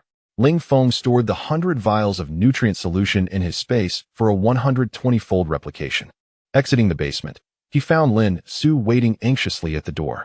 Upon seeing him, her face lit up with relief as she hurried forward and enveloped him in an embrace. "You've been in there for almost 3 days. I was so worried about you," Lin Su exclaimed, her face filled with concern. Ling Feng tenderly stroked her hair and replied softly, "I'm fine. It just took a bit longer to break through." Reluctantly, Lin Su released him from her embrace. Although she was heavily reliant on him, she understood that she could not impede his progress. He had more pressing matters to attend to. She scrutinized Ling Feng with a look of surprise and remarked, "Feng, you seem to have changed. What is different?" Lin Su scratched her head, furrowing her brow as she remarked, "I can't quite pinpoint it. But there's something distinctly different now. Perhaps it's the aura that instinctively evokes a sense of subservience." Ling Feng, wearing a mischievous grin, lifted her effortlessly and playfully remarked, "Let me see how one submits." Chapter 283. The Saint-class battle team. As Ling Feng stepped out of the villa, he observed the rigorous training taking place outside. Ma Wu stood at the forefront, his demeanor serious as he scrutinized the new recruits. The recruits, their expressions resolute, executed various training maneuvers with unwavering diligence. Fatigue evident on their faces, yet their movements remained resolute and unfaltering. These newcomers had undergone 2 weeks of training, already embodying a hint of the battle spirit characteristic of elite warriors. However, becoming a qualified member of the elite team was still a distant goal. Although the base was currently understaffed, Ling Feng could easily cultivate a skilled warrior using the nutrient solutions and genetic serums at his disposal. Yet, he refrained from doing so. He sought not merely a skilled individual, but someone who possessed loyalty to the organization, determination, perseverance, decisiveness, and an indomitable spirit. Only those endowed with these attributes could aspire to join the ranks of the elite team. As for innate talent, that was a trivial matter to him. He could elevate anyone to greatness in a remarkably short time. After observing for a brief while, Ling Feng departed from the training grounds and made his way to the underground base. Upon entering the subterranean facility, he was greeted by a warm temperature, maintained at a steady 15 degrees Celsius, quite agreeable indeed. As he traversed the corridors, he encountered very few individuals. This was primarily due to the sparse population within the base, which housed fewer than 3,000 residents. Aside from over 1,800 soldiers, the remainder consisted of researchers and support staff dedicated to maintaining the base's operations, providing electricity, meals, and other necessities for the soldiers and researchers. The ordinary civilians had been relocated to several other warehouses, previously utilized by Kai Haonan, which now served as their refuge. Though merely warehouses, the spaces were sufficiently large and equipped with various amenities. As Ling Feng wandered through the base, he observed everyone diligently at work, particularly the researchers, many of whom bore the marks of fatigue, dark circles under their eyes. He nodded in satisfaction. Arriving at the command center, he found Wang Long and Ling Tian engaged in jovial conversation, both wearing somewhat roguish smiles. Brother Long, I must tell you, the real deal is far more captivating than on television. Upon noticing Ling Feng entering, Ling Tian instantly retracted his mischievous grin, adopting a serious demeanor. Although Wang Long had his back turned to Ling Feng, he quickly discerned the shift in Ling Tian's expression and grasped the situation immediately. He turned around with an air of nonchalance and greeted Ling Feng. Fengzi, what have you been up to these past few days? I've been looking for you several times, yet I haven't seen you. He continued, keep your distance from that woman from Japan. She is quite dangerous. I advise you not to entertain any inappropriate thoughts. Ling Feng looked at the two of them and said. Wang Long, with a somewhat awkward smile, replied, I was merely curious. I certainly had no ulterior motives. After all, she is a seasoned artist. Ling Feng cast a sidelong glance at Wang Long and coldly remarked, would you prefer I arrange for you to have a private conversation with her for an entire evening? No need for that. Wang Long quickly waved his hands. A grin plastered across his face. Ling Feng retrieved a nutrient solution from his spatial storage and placed it on the table. This consists of 600 vials of a new type of nutrient solution meant for our God of War team members. They should consume it today. This solution can elevate their strength to the saint level. Wang Long's pupils flickered in astonishment. This can elevate them to the saint level? That's unbelievable. Fengzi, developing this nutrient solution must have required considerable resources. Ling Feng nodded. To enhance the efficacy of the nutrient solution, I used thousands of exotic fruits along with numerous other precious herbs. I can say I've nearly exhausted my resources, he stated calmly. Ling Tian, who had been silently observing, was rendered speechless by the shock. He gazed at the seemingly ordinary vial of golden liquid on the table, which could allow individuals to break through to the saint level. It was utterly astonishing. Considering he was merely at the king level, he couldn't help but look longingly at the nutrient solutions. However, recalling Ling Feng's earlier words, he realized these solutions were not meant for him. He couldn't resist asking, Feng Ge, do I get any? Ling Feng glanced at him and replied nonchalantly, you will receive some, but not just yet. You need to undergo a trial first. If you pass, you will reap significant rewards. Ling Tian's face lit up with excitement. Feng Ge, rest assured, I am absolutely loyal to you. I can withstand any trial. Ling Feng nodded. Good. Then you should go with the siblings Shun Hong and Shun Yin to find Ma Wu and train with the new recruits. Come back to me once you meet the requirements. Ling Tian immediately turned towards the door, brimming with enthusiasm, exclaiming, all right, I'm off now. He was eager to fly directly to Ma Wu's side, as he craved strength desperately. Observing his fervor, Ling Feng couldn't help but smile. He then turned to Wang Long, who was looking at him with palpable anticipation. What is this? Are you also unable to wait? Ling Feng said with a smile. Wang Long, with an impatient expression, rubbed his hands together. Of course I can't wait.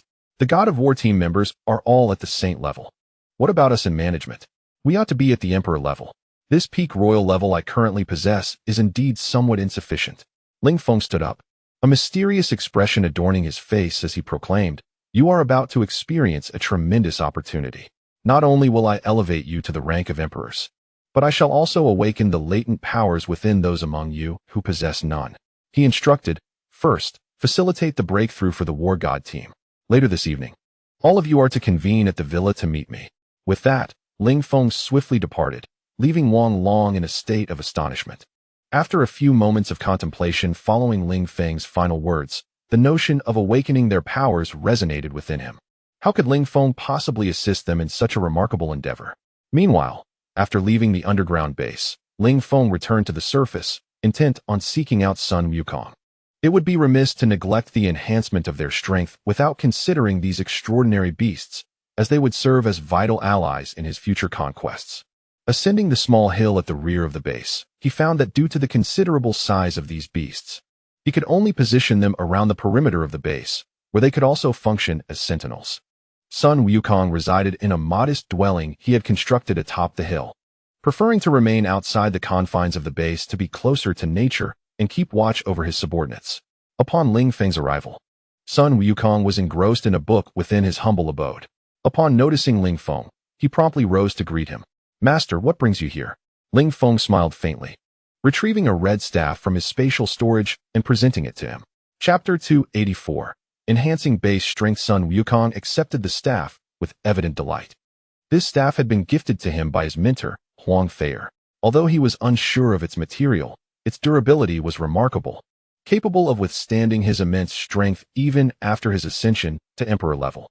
He had initially assumed that Ling Feng would claim it for himself after taking it. Yet he was pleasantly surprised to have it returned.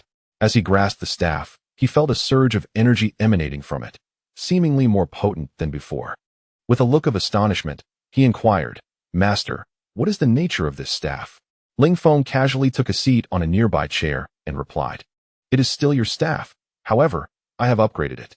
Its power has been significantly enhanced, now capable of doubling the strength you can unleash." A glimmer of excitement ignited in Sun Wukong's eyes. Doubling his strength. That would mean a remarkable increase in his abilities. By the way, I primarily came today to discuss the enhancement of the strength of your subordinates. Ling Feng's words snapped Sun Wukong back to attention. A look of confusion crossed his face as he pondered the meaning behind Ling Feng's statement. Ling Feng then produced 275 vials of nutrient solution, placing them on a table before him. This nutrient solution has been developed by the base and can rapidly enhance the strength of the extraordinary beasts. Distribute these vials to them, ensuring you supervise their usage personally. Sun Wukong gazed at the golden liquid on the table. Although uncertain of its utility, he felt compelled to unconditionally obey Ling Feng's instructions. He promptly nodded and declared, "Very well, I shall gather them at once and have them utilize it." Without delay, he opened the door and stepped outside. Calling out to the distant beasts with a peculiar cry, the creatures responded to his command, swiftly rising to their feet and racing towards him. Over 200 beasts surged forward, their passage stirring up a tempest of snow and shaking the very earth. Arriving at the open ground before Sun Wukong's supplies, the beasts quickly formed an orderly line, attentively gazing at Sun Wukong and Ling Feng. After counting the heads, Sun Wukong turned to Ling Feng and inquired, "Master, all the beasts have assembled. Shall we commence?" Ling Feng nodded slightly. "Begin." Sun Wukong brandished a vial of nutrient solution high above his head, proclaiming, "This is known as nutrient solution, a gift bestowed upon us by our master, which will aid in enhancing your strength. I will distribute it now. Upon receiving it, consume it immediately. Do you understand?" The assembled beasts nodded in unison. Sun Wukong moved among the throng of beasts, distributing the nutrient solution. The first to partake was a leopard of royal caliber. Upon drinking the solution, the leopard exhibited an expression of sheer ecstasy, gradually closing its eyes as its vitality surged at an alarming rate. This phenomenon unfolded among each of the beasts. Half an hour later, all the beasts had completed the absorption of the nutrient solution. Ling Feng, observing the transformed assembly of creatures, displayed a satisfied smile. Now, the entire group consisted exclusively of holy level beasts, with 4 having ascended to the imperial level, capable of articulate speech. They were the black eagle, white tiger, leopard, and azure python. Your cadre of subordinates has become remarkably formidable. You must ensure they remain disciplined and refrain from causing trouble. Ling Feng advised Sun Wukong. Rest assured, master. With me overseeing them, they will not dare to act recklessly. Sun Wukong replied solemnly. Tonight, come to my villa. I will personally assist you in enhancing your strength. You may manage things here. I have other matters to attend to, Ling Feng concluded before departing. He intended to visit the underground base to assess the progress of the warriors in the God of War team. Arriving at the training grounds of the underground base, he found Wang Long and Ma Wu supervising the warriors' absorption of the nutrient solution, perhaps due to the larger size and quicker absorption of the beasts. The God of War team, having been the first to utilize the solution, had yet to awaken from its effects. Ling Feng hastened to join Wang Long and Ma Wu. Fengzi, the effects of this medicine are rather potent. It has been an hour, yet none have awakened. I wonder if anything is amiss. Wang Long remarked in astonishment. A hint of concern reflected in his gaze. Ling Feng waved his hand dismissively and replied nonchalantly, their capabilities are rather feeble, hence the absorption process will be somewhat slower. The beast team next door, having commenced later, has already completed their absorption. Wang Long nodded, his anxious heart gradually easing. Another half-hour passed, and the soldiers began to awaken one after another, followed by exclamations of delight. Goodness, my stamina has reached 8,000 points, placing me in the middle stage of the saint level. You're still behind. I've hit 9,100, entering the late stage of the saint level. I'm at 8,800. I feel immensely powerful. Listening to the soldiers' astonished voices, Ling Feng's lips curled into a slight smile. 600 upgraded soldiers had completed their enhancements. The strength of his base had once again surged, fortifying his foundation. These individuals would serve as his capital for future conquests. After briefing Wang Long on a few other matters, he departed. With the soldiers and beasts empowered, it was now time to elevate the strength of the management team. Upon returning to the villa, Ling Feng descended to the basement. He retrieved a massive stone from his space, along with several upgraded nutritional solutions. He intended to awaken the latent powers of Wang Long, Ma Wu, and Lin Su, transforming them into true enhancers, thereby liberating them from the need for gene serum breakthroughs. Once everyone had enhanced their abilities, Ling Feng planned to take action against the dragon-slaying society in the Wokaku. From his interrogation, he had gleaned substantial intelligence from the woman of Wokaku. Most compelling was the revelation of 10 secret warehouses established by Wokaku within Longwa. According to her, Wokaku constructed these warehouses to ensure ample supplies for a future assault on Longwa, investing billions to fill them to capacity. These warehouses, built with national resources, contain nearly all the supplies painstakingly gathered by the dragon-slaying society. If he could seize these resources, it would undoubtedly deal a severe blow to Wokaku. Ling Feng stroked his chin, contemplating deeply. Chapter 285. The old man in rags at the headquarters of the Dark Shadow Tower in Daxing Mountain, the master, Lu Ming, paced restlessly in his chamber, a look of unease etched on his face. In recent days, his sworn brother, the vice-master of the Dark Shadow Tower, Zhua Hongfei, a genuine emperor-level powerhouse, had gone missing. Since the news of the creation of the Genesis Mountain opportunity spread, Zhua Hongfei sensed that the situation was fraught with complexity. He suspected a conspiracy at play and, relying on his status as an emperor-level powerhouse, resolved to personally investigate the opportunity, convinced that no unforeseen circumstances would arise.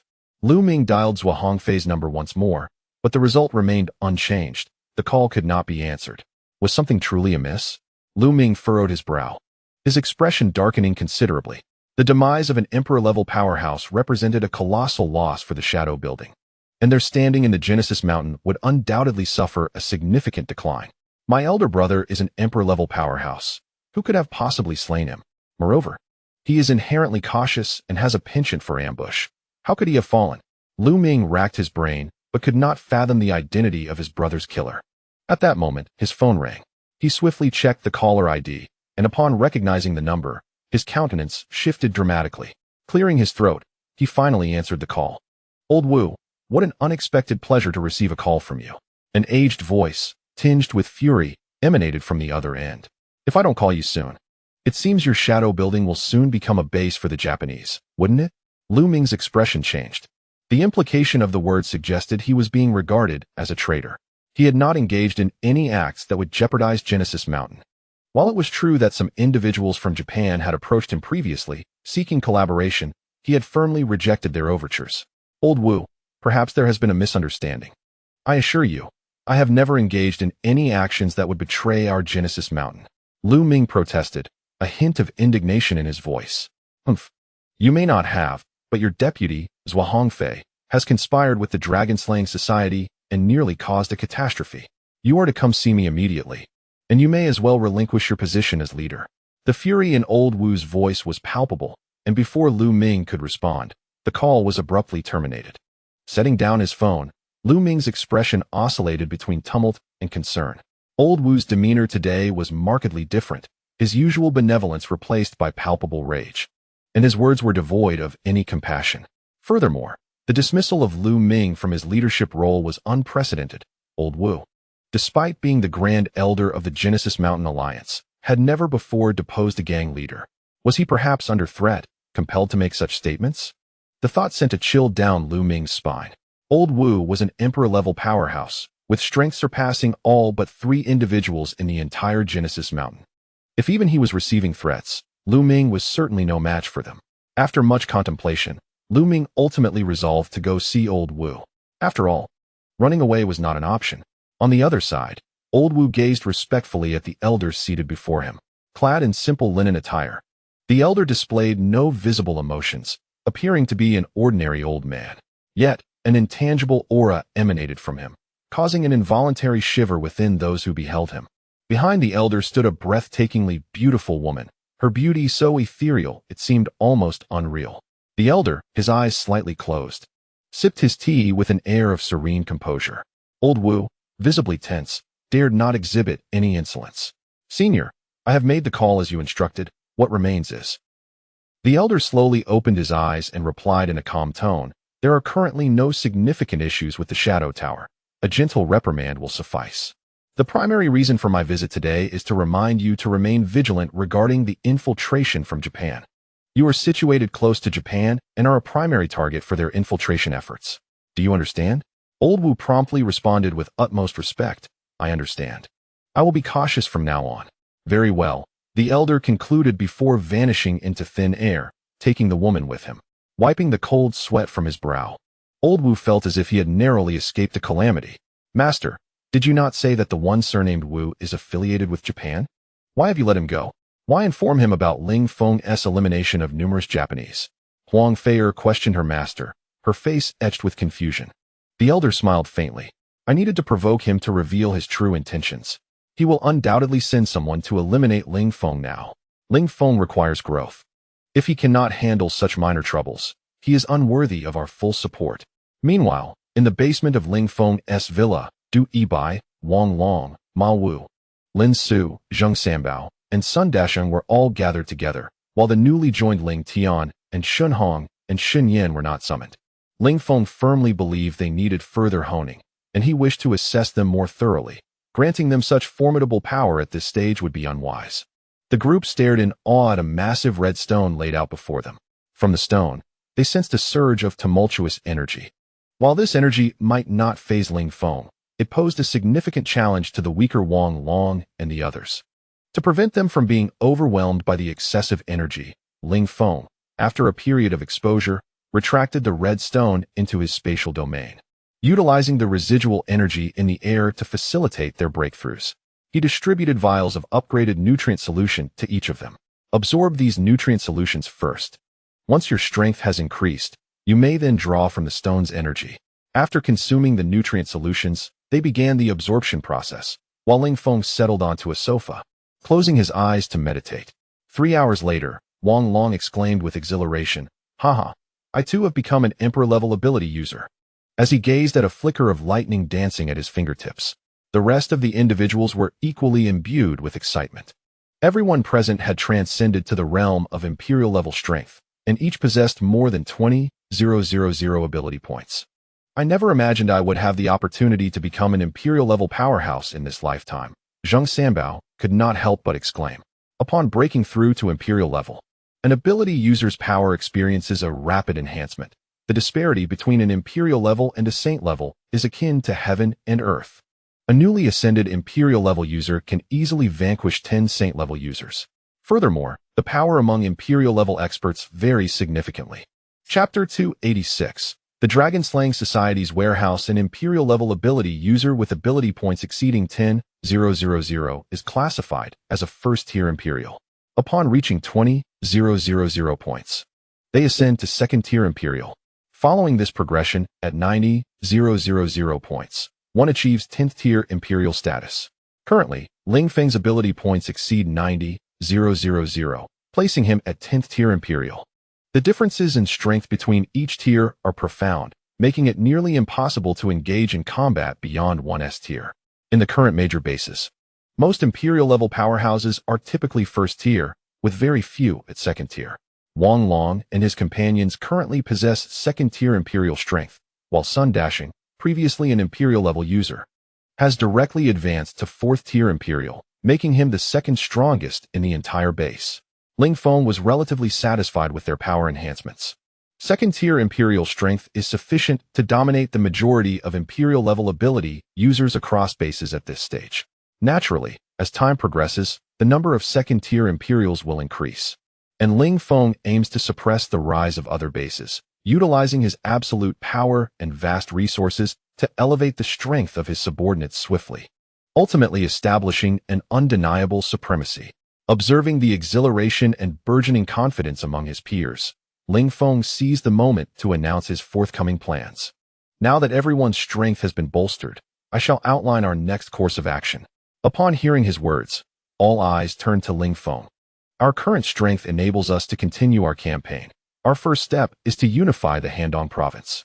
This task will be undertaken collaboratively by Wang Long, Sun Dashing, and the two of you. Wang Long, with 400 warriors under your command, alongside Sun Dashing leading 275 beast allies, should be more than sufficient to sweep through Handong. However, there is one critical point you must be particularly vigilant about: the Dragon-Slaying Society and the MK Company from the Beautiful Nation. Should you encounter either of these forces, they must be eradicated without hesitation. Wang Long nodded, a flicker of murderous intent glimmering in his eyes. Commander Ling, why am I not assigned to this? Ma Wu suddenly interjected, his expression tinged with disappointment. Ling Feng patted Ma Wu on the shoulder, smiling as he replied, "You have an even more important mission to undertake. This task holds greater significance than theirs." Ma Wu's demeanor softened slightly, albeit with a hint of curiosity. "What is it?" "The training of new recruits is a task for which you are most suited. You are aware that our current troop strength is severely lacking, and we need to swiftly cultivate this group of new soldiers into a formidable fighting force," Ling Feng said to Ma Wu, who appeared somewhat grave. In terms of combat capabilities and the ability to command troops, Ma Wu surpasses Wang Long, yet he is the most fitting choice for training the new recruits. The daily management of the base remains entrusted to Du Yibai, who has consistently performed admirably in this role. The research and development efforts will continue to be overseen by Lin Su. After delegating the tasks, Ling Feng bid farewell to the group, preparing to embark alone with Qing Fu Yuzi to dismantle the various bases of the Dragon-Slaying Society. His decision to go solo stemmed primarily from the considerable distances between the material depots of the Dragon-Slaying Society.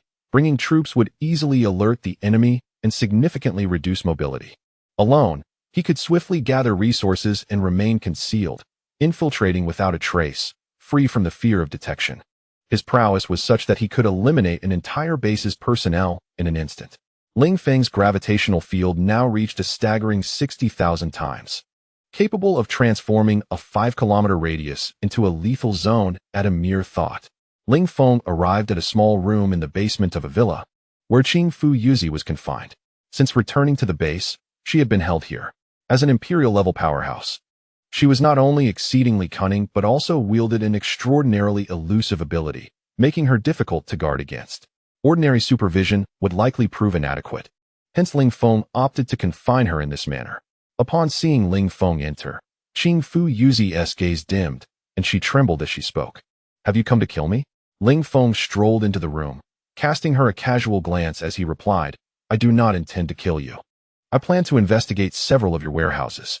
As long as you guide me obediently, you shall remain unharmed." A flicker of complex emotions crossed Qing Fu Yuzi's eyes before she resignedly nodded. Are there any warehouses of yours in Handong province? Ling Feng asked coldly. Yes. Prior to the apocalypse, we established a logistics center in Salt Sea City, Handong. Our warehouse is located there. It is a food storage facility brimming with provisions.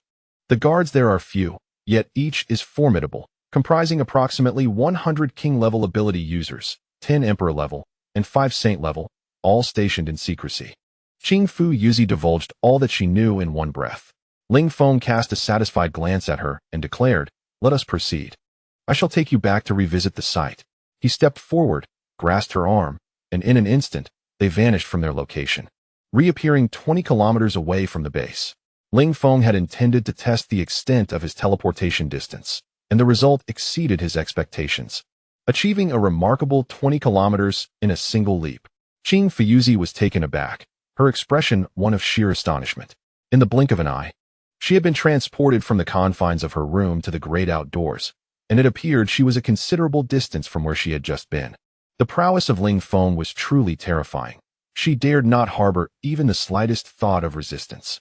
Ling Feng had teleported her over 30 times, ultimately arriving at the outskirts of Yanhai City.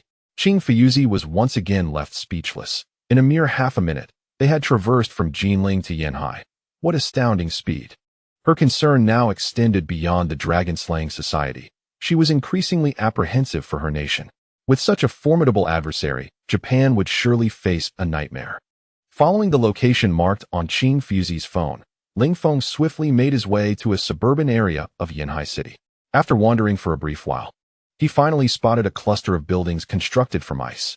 This must be the place. Those structures were merely a facade, with the entrance to the warehouse concealed within one of the rooms. Qing Fu Yuzi whispered, pointing towards the low-lying buildings ahead. Ling Feng nodded slightly in acknowledgement. He led her towards the diminutive ice-formed houses, and as they approached, 2 men emerged rapidly from the first row of buildings, dressed in the garb of farmers. They appeared indistinguishable from ordinary folk.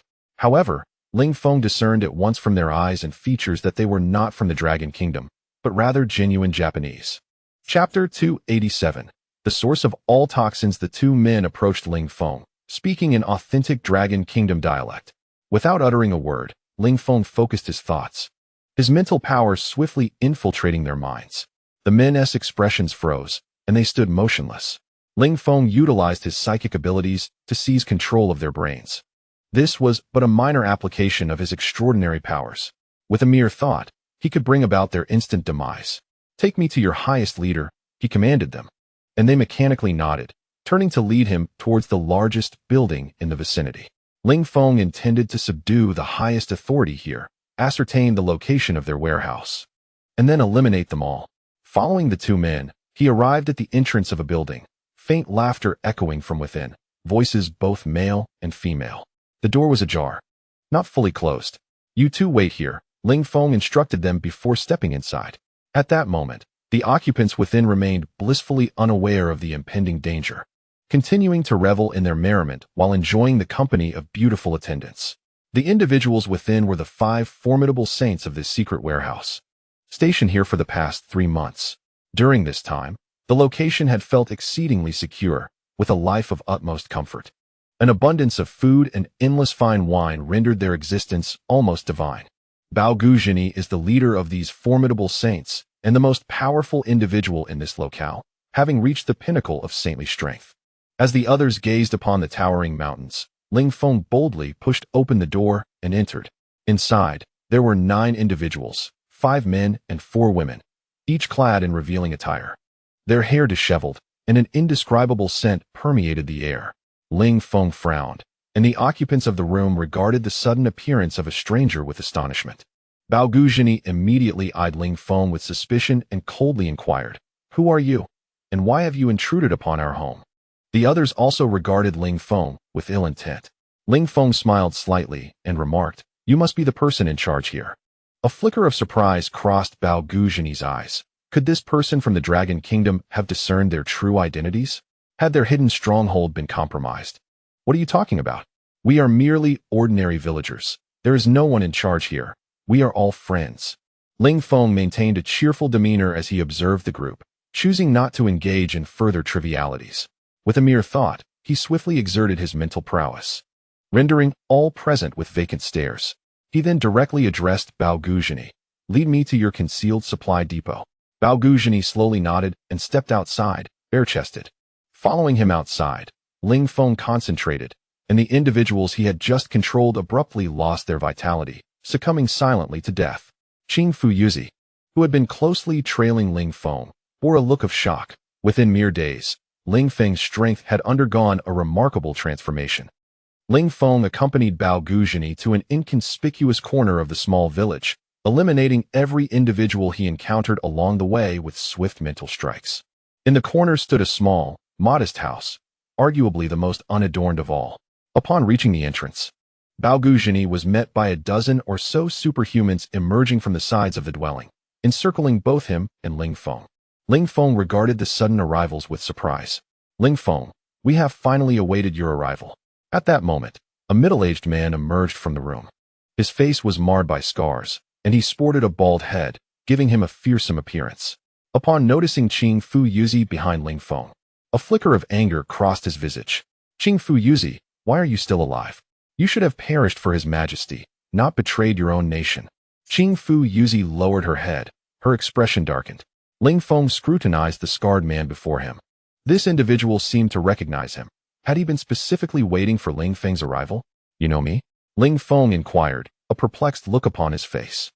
The bald man chuckled with a sense of triumph and remarked, "I do not know you, but anyone who can arrive here unnoticed is certainly not an ordinary individual. The only ones who could possibly oppose my dragon-slaying society, aside from you, are those at the Longping base. Yet only the higher-ups of our society are aware of this place. Ever since Qing Fuyuzi went missing, I have been vigilantly awaiting her return, fearing she might expose our location. As I suspected, that wretched woman is indeed unreliable. Ling Feng, how dare you come here alone? I cannot help but admire your confidence. However, today, you shall not leave." The bald man glared at Ling Feng, an ominous aura of murder surrounding him. Ling Feng, unfazed, smiled playfully and replied, "You are so confident in your ability to kill me? Your imperial-level powerhouse has already fallen into my hands." The bald man scoffed derisively. "Do not compare me to that trash, Qing Fuyuzi. Perhaps you are unaware of my identity. I am Yojiro, the foremost leader of the Dragon-Slaying Society. Qing Fuyuzi is merely a newly ascended first-class Imperial, while I stand at the pinnacle of second-class Imperial. Do you truly believe I am unworthy of battling you?" Upon hearing this, Ling Feng burst into laughter. Yojiro, observing Ling Feng's mockery, felt a chilling wave of murderous intent wash over him. He snorted, "Is this amusing to you? Even in the face of death, you still find time to laugh. Let us see how long you can maintain that mirth." Wiping a tear of laughter from the corner of his eye, Ling Feng shook his head and said, "You people from the land of the rising sun are indeed arrogant and self-important. I have encountered many of your kind, and you all seem to be cut from the same cloth." Ling Feng slowly raised his finger and coldly declared, "I possess an ability I have never utilized, as I deemed it too cruel. However, against you, I find it quite fitting." With a snap of his fingers, he unleashed the source of all poisons. In an instant, a pitch-black fog emanated from Ling Feng, swiftly enveloping the village and covering a 2-kilometer radius. His ability, the source of all poisons, could extend its reach to 10 kilometers. With but a thought, he could disperse the toxic mist within seconds, and he could imbue it with various functions. The one he chose to employ now was the most agonizing form of poison. Chapter 288. The acquisition of warehouse supplies. Anyone who came into contact with this noxious fog would experience an unbearable itch that stemmed from within.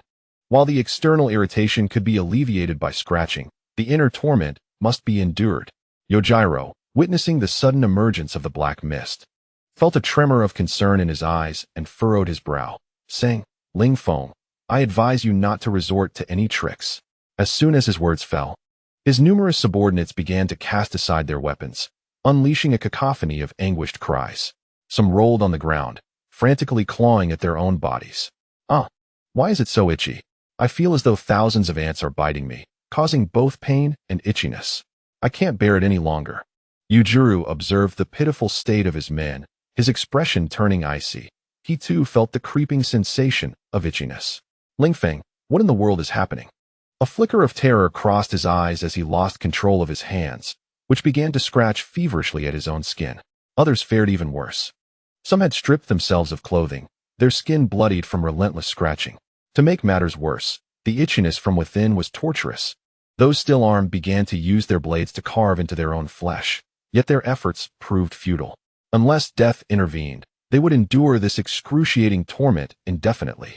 The village reverberated with screams of despair. Some, overwhelmed by the unbearable itch, chose to end their lives. Qingfu Yuko, witnessing this horrific scene, felt her scalp tingle with dread, especially since all these individuals were her compatriots.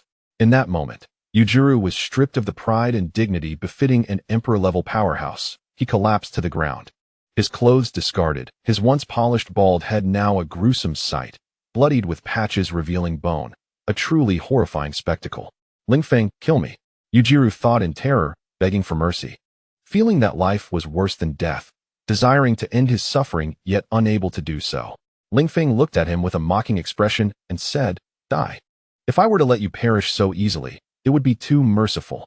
Think of the heinous acts you've committed in the dragon-slaying society. I cannot allow you to die without suffering." He added, "However, if you can endure for 3 hours, the poisonous mist will gradually dissipate." Ling Feng spoke with a hint of light laughter, offering him a glimmer of hope for survival. Upon hearing this, Yujiro's eyes brimmed with determination as he began to grit his teeth and persevere. Ling Feng's toxic mist was set to last 3 hours. Yet many would succumb to despair and take their own lives long before that time. Some might endure the full duration only to have the poison within them erupt, leading to their demise.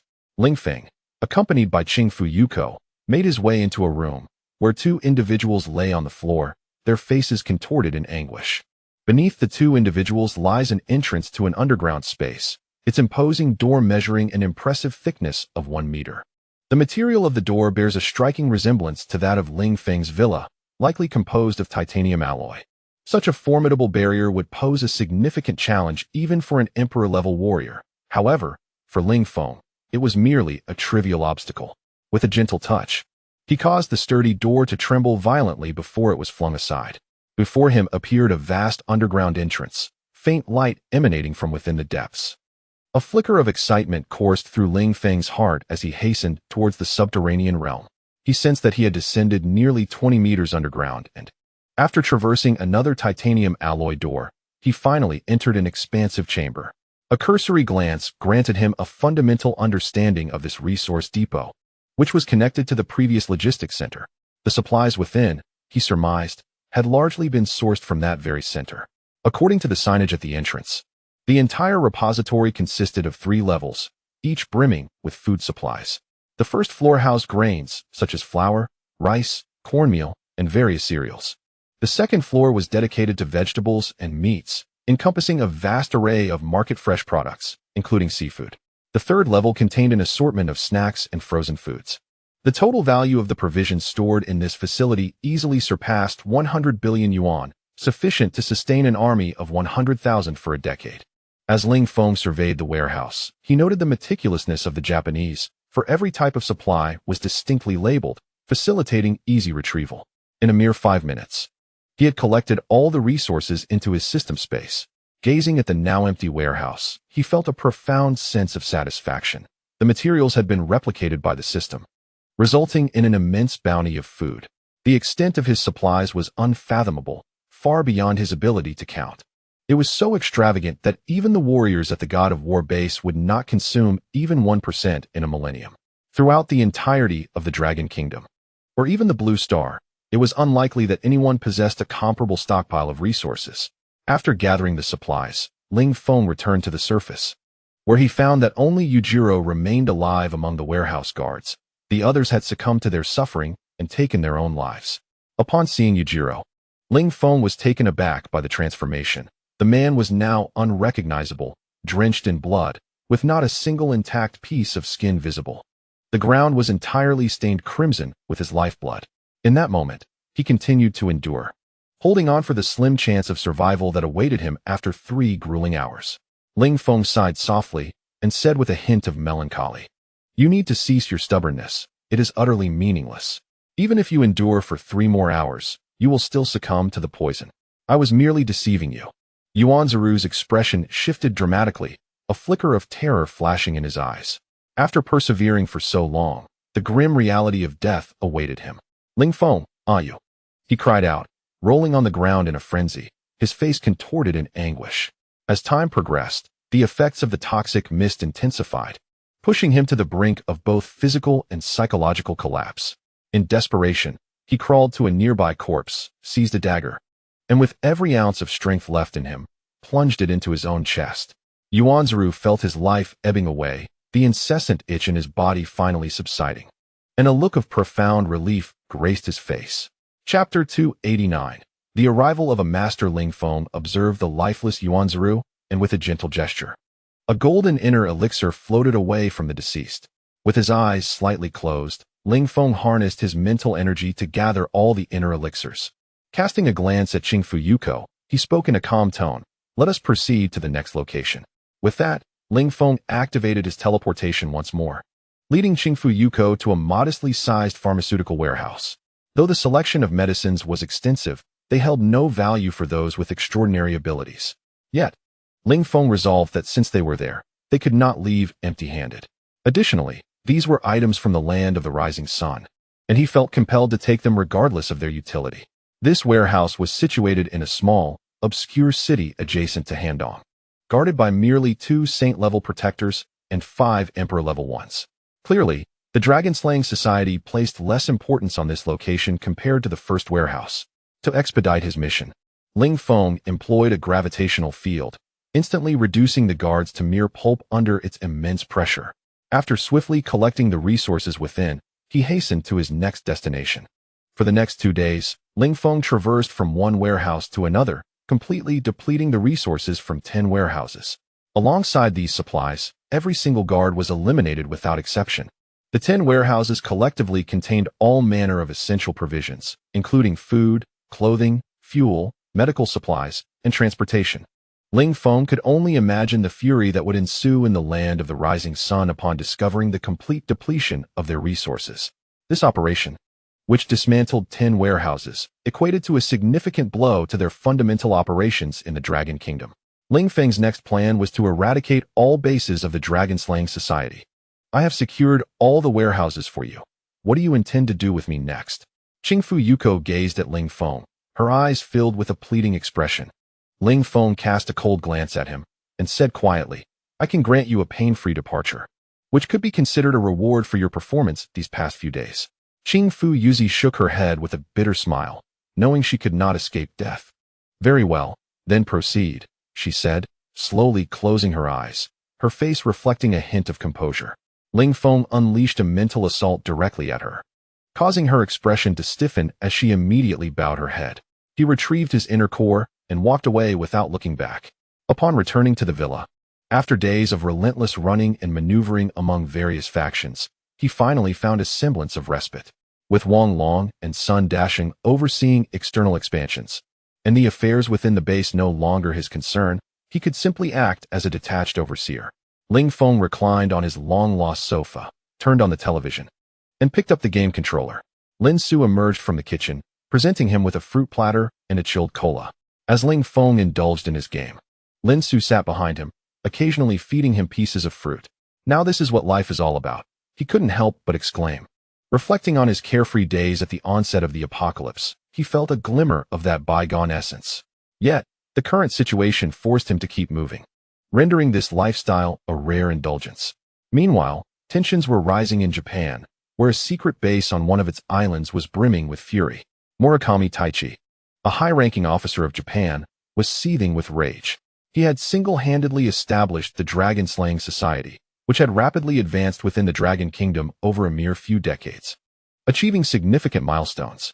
In his plans, it would not be long before domestic forces could directly penetrate the Dragon Kingdom, leveraging their accumulated resources and the factions they had successfully swayed. However, all his years of effort had disintegrated into nothing in just a few days. All resources in the Dragon Kingdom had been pilfered by a figure named Ling Feng, who had also eliminated several of his elite members. This Ling Feng was utterly audacious, not only taking what belonged to him and slaughtering his men, but also leaving behind a taunting signature proclaiming himself as the murderer. This was an unabashed provocation.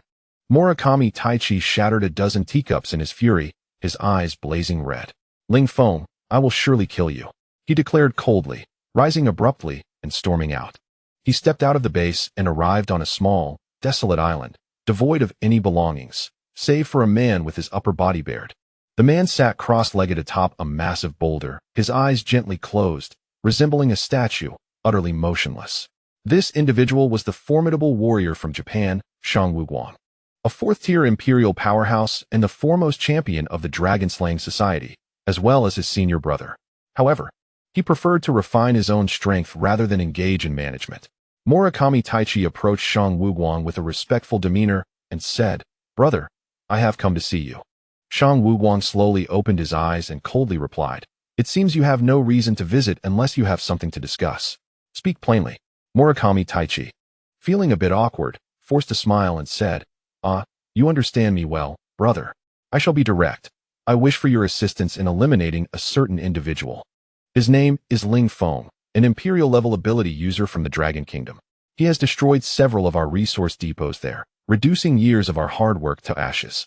I cannot swallow this grievance." With these words, Murakami Taichi's face twisted with resentment. Listening to him, Miao Guang, with a hint of bloodthirsty amusement, responded, "This Ling Feng seems intriguing. I hope he does not disappoint me. I would hate to make this journey in vain." After donning his attire, he strode outside. Murakami Taichi hurriedly followed, retrieving a mobile phone from his pocket and presenting it to Miao Guang. "Brother, take this phone for convenient communication.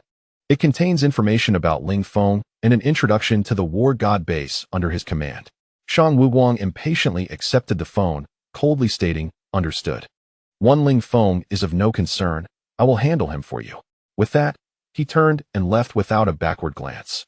As Miao Guang departed the island, a cold smile crept onto Murakami Taichi's face. Ling Feng, I shall see how you respond this time. The strength of a fourth-tier imperial is more than enough to crush everything. Chapter 290. Troubles 3 days swiftly passed. During this time, Ling Feng indulged in leisure, spending his days either gaming or sleeping. He finally completed the game Golden Myth, Wukong, which he had long desired to play. The tension that had previously gripped him and the fatigue that weighed on him dissipated entirely. Reclining on the sofa, he contemplated his forthcoming plans. His primary objective was to gradually cultivate his trusted subordinates, rapidly enhancing their abilities, while also training the new recruits. As the personnel at the War God base were severely lacking, suddenly recalling his comrades, Ling Tian and Shin, he wondered how they were faring in their training with the new recruits. Additionally, there was Dong Yinwu, the disciple of Zheng Sanbao, who was also undergoing transformation. It was time to check on their progress. Ling Feng donned his attire and exited the villa, making his way to the training grounds for the new recruits. On the training grounds, 200 recruits are being led in their exercises by 100 elite warriors. The recruits are organized into groups of 12, each overseen by a warrior serving as the squad leader, with Miao acting as the overall supervisor to monitor the training progress of the new soldiers. Currently, the focus is on physical combat training, where pairs engage in relentless sparring, employing any means necessary to confront their opponents. As long as they do not call for a halt, they must persist, regardless of exhaustion. Those unable to continue may voluntarily withdraw, relinquishing their chance to become elite warriors. However, to this point, not a single individual has chosen to forfeit. Each of them has previously experienced the benefits of the first warrior training program, and, influenced by the allure of seasoned veterans, the temptation to join the ranks of elite warriors is irresistible. Thus, despite the grueling nature of the training, no one has chosen to abandon their aspirations. When Ling Feng approached Miao, he was diligently recording the training status of the recruits. Upon seeing Ling Feng, Miao promptly tucked away his notebook and respectfully saluted him. "Commander Ling," he exclaimed, "how has the recent training been progressing, old Ma?" Ling Feng inquired, directing his gaze towards Miao. With a slight smile and a hint of pride in his eyes, Miao responded, "The recent training outcomes have been quite satisfactory. I anticipate that within another week, they will be ready for graduation." Ling Feng nodded, continuing his inquiry, "Are there any among the 200 who do not meet our standards? The selection criteria for the elite warriors must not waver." Miao replied with evident pride and excitement. "Out of the 200, approximately 900 will fully meet the requirements. This is double our initial expectations." The prospect of these 900 recruits joining the elite warriors would significantly bolster the base's strength. Surprised by this figure, Ling Feng had initially aimed to expand the elite warriors to 1,000, but it now seemed feasible to increase their numbers to 1,500. This expansion represented a substantial advantage, translating into 500 additional elite warriors, an extraordinary force capable of toppling any faction. What of Dong Yinwu? Has his character shown any signs of change? Ling Feng continued to inquire about Dong Yinwu's recent performance. Ma Wu spoke with an appreciative tone. Dong Yinwu is truly commendable. He is not particularly chatty or jovial in his demeanor, yet he trains with remarkable diligence and resilience. His performance ranks the highest among all recruits, earning him considerable respect within their ranks. He is indeed a talent. Nodding slowly, Ling Feng felt reassured by Ma Wu's assessment. Recognizing that he had not misjudged Dong Yinwu and could provide him with greater opportunities in the future. And what of Ling Tian? As well as the siblings from the Shin family? He inquired further. The siblings of the Shin family are quite commendable, although they arrived late. They harbor no grievances and exhibit remarkable resilience.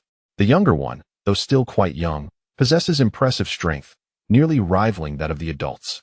His sister is exceptionally intelligent and progresses rapidly. It is that fellow Ling Tian. At this point, Ma Wu furrowed his brows, a look of exasperation crossing his face. Has that rascal resorted to trickery once again? Ma Wu nodded, feeling somewhat helpless as he remarked, that Ling Tian, ever since he arrived at this new recruits battalion, has been consistently engaging in sly antics, relying on his silver tongue. If he chooses not to train, that is his prerogative. But he also attempts to dissuade others from training. I intended to bring this matter to your attention. Ling Feng's expression darkened. Ling Tian's behavior was utterly disappointing, tarnishing the family's reputation. Where is he now? Ling Feng ground his teeth in frustration. Ma Wu immediately turned to search the ranks and, after a moment, replied with resignation. He likely did not come today. He is probably still lounging in the dormitory. Very well, I will handle this matter, Ling Feng declared, storming off in agitation. Watching him stride toward the new recruit's dormitory, Ma Wu silently offered a prayer for Ling Tian. Ling Feng swiftly arrived at the underground shelter of the base, locating the soldiers' resting area. Utilizing the room number provided by Ma Wu, he made his way directly to Ling Tian's quarters. Upon quietly pushing the door open, he discovered Ling Tian sprawled across the bed, snoring thunderously. The floor surrounding his bedside was littered with crumpled tissues. It was unclear how he had developed such an unfortunate habit. Ling Feng quietly leaned in closer to Ling Tian's ear and whispered, Qing Fu Yuzi has arrived. Startled awake, Ling Tian bolted upright, exclaiming, Where is she? His face beamed with excitement as he scanned the room. However, upon seeing Ling Feng, he quickly realized something was amiss. A sheepish grin spread across his face as he hastily donned his trousers and stood before Ling Feng. Brother Feng, what brings you here? Ling Feng regarded him coldly, scrutinizing him from head to toe before responding. Is this how you train after I instructed you to join the new recruits for practice? I dare say you are ill-suited for our base. Perhaps you should consider leaving. Panic washed over Ling Tian at these words, and he quickly grasped Ling Feng's arm. Please, Brother Feng, I genuinely wish to join the base. Grant me another opportunity. I promise I will not falter again. I shall train diligently. Ling Feng scoffed. Your words are utterly unconvincing. Ling Tian raised his hands skyward, an earnest expression on his face, declaring, I, Ling Tian, swear to the heavens that if I fail to train properly, I will voluntarily depart from the base. Noticing Ling Feng's silence, a glint of inspiration flashed in his eyes as he quickly added, Thank you, Brother Feng, for this chance. I will head to training at once. Without a moment's hesitation, she dashed out, disregarding whether Ling Feng would agree. Ling Feng smiled in silence. Just as he was about to leave, his phone rang. He picked it up and saw that it was a call from Wang Long. Why would he call at this hour? Had he encountered trouble? Chapter 291, The Emergence of the Fishmen. Ling Feng answered the call, and immediately, Wang Long's playful voice came through. Fengzi, guess what I've encountered? Spare me the guessing. If there's something urgent, just say it. Ling Feng replied, his impatience evident. I ran into a fishman attack in Lingjiang. Wang Long responded, his tone grave. What? You mean a fishman? Are you certain? Ling Feng was taken aback. Wang Long's voice turned serious as he affirmed, Of course it's true. Would I deceive you? However, by the time we arrived, those fishmen had already begun to retreat. We managed to capture one who was separated from the group. Where are you located? I'll head over right away. After hanging up, Ling Feng received a location from Wang Long. It pointed to a small coastal village called Lu Village, situated near Lingjiang and not far from Jinling. Since learning of the fishman's existence from Shin Hong, Ling Feng had specifically instructed Wang Long to monitor the movements along the coast closely. It seemed his concerns were well-founded, as the presence of the fishmen had finally been confirmed. These creatures had evidently begun to emerge recently, and little was known about their actual strength. The ocean had always been shrouded in mystery, and it was certain that the fishmen were formidable foes. Regaining his focus, Ling Feng examined the location on his phone. Approximately 300 kilometers away, he exited the underground base and found Black Panther lounging at the entrance of the villa. "Boss, are we going out to play again?" Black Panther exclaimed excitedly, bounding towards Ling Feng. Having advanced to the third tier of the Emperor level during his last enhancement, Black Panther was now second only to Sun Dashing. After his breakthrough, he could articulate as humans do, although his speech increasingly mirrored that of Ling Tian, which irked Ling Feng slightly. Additionally, ever since he had taken up smoking, he had become quite addicted, needing to indulge several times a day to feel satisfied. Ling Feng stroked the dog and replied calmly, "We are heading to Lingjiang. Let us go." "All right, let's set off." Black Panther shouted joyfully, his massive form darting away like lightning. In just 10 minutes, he covered the 300 kilometers to Lu Village. Upon arrival, Wang Long looked at Ling Feng in astonishment. "Wow, how did you get here so quickly? I just finished a cigarette when you arrived." The Black Panther gazed at Wang Long with an air of arrogance and declared, "What is this? This is merely my normal speed. If I were to accelerate, and I'm not boasting, I could achieve 300 kilometers in a mere second." Wang Long cast a disdainful glance at him, thinking that this fellow could only boast and never engage in a proper conversation. Ling Feng looked at him in silence, lamenting inwardly and cursing Ling Tian for transforming his loyal companion into such a boastful creature. Now he was utterly despondent. Disregarding him, Ling Feng turned to Wang Long and inquired, "Where are the fish people now? I have already detained one of them." "Come, let me show you," Wang Long replied, leading Ling Feng toward a temporary shelter constructed of ice and snow. As they walked, he informed Ling Feng, "By the time we arrived, everyone in this village had been slaughtered. Not a single survivor remained. The one we captured was already injured in the legs and could not move. The others have long since vanished." Ling Feng observed the corpses strewn across the ground, most of which were dismembered, with many heads missing and several bearing deep bite marks on their necks. The state of the bodies bore a striking resemblance to the descriptions provided by Shin Hong and Shin Yan. The two soon reached the place where the fish person was held, guarded by two elite holy-level team members, ensuring absolute security. Upon seeing the fish person, Ling Feng noted that it stood nearly as tall as a human. Its skin was blue, with blue eyes and hair, and even its blood was of the same hue, evident from the blood seeping from the wound on its leg. The fish person's visage was similar to that of a human, yet it bore scales on its face, coated with a slick, viscous substance that exuded a pungent fishy odor. Upon their entrance, the fish person's face twisted with malice, baring its sharp teeth in a menacing grimace. Its severed legs leaked blood profusely due to its frenzied movements. "This creature does not comprehend human speech. It is quite ferocious," Wang Long remarked, then struck the fish person across the face, causing its body to crash violently against the wall, breaking several bones. A torrent of blue blood spewed from its mouth, and it felt stars dancing before its eyes. The fish person's gaze shifted to one of fear, and it no longer dared to snarl at Wang Long. With a cold smirk, Wang Long looked at the creature and said, "You vile beast, you won't behave until you are shown some consequence. Fengzi, how do you intend to deal with this creature? I suggest we simply kill it and make soup. It cannot understand human language and will yield no useful information, so keeping it serves no purpose." Wang Long casually glanced at Ling Feng, who was lost in contemplation as he examined the fish person. The matter concerning the fishmen must be taken seriously. After all, a significant portion of Handong province lies along the coast. If this becomes a hidden danger in the future, our Handong province could be in peril.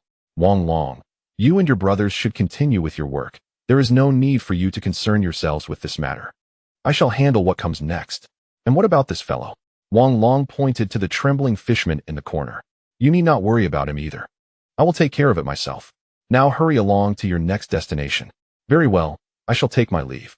After sending Wang Long off, Ling Feng turned his attention to the fishman, while Black Panther circled around him with a curious expression, occasionally tugging at him and leaning in to sniff. "Boss, can this thing be eaten? How about some pickled fish? Grilled fish sounds good too. Eat, eat, eat. That is all you think about. Go away." With a kick, Ling Feng pushed Black Panther aside. This fishman had its own purpose. He retrieved a golden pill from his space and controlled the fishman to slowly float before him. The fishman realized he could not move, his face filled with terror. Ling Feng tossed the golden pill into the fishman's mouth, and the injuries to its legs began to heal rapidly, returning to normal within moments. Seeing the fishman's wounds completely healed, Ling Feng and Black Panther vanished from the spot. Chapter 292. The Fishman's Lair. Ling Feng and Black Panther concealed themselves in the shadows.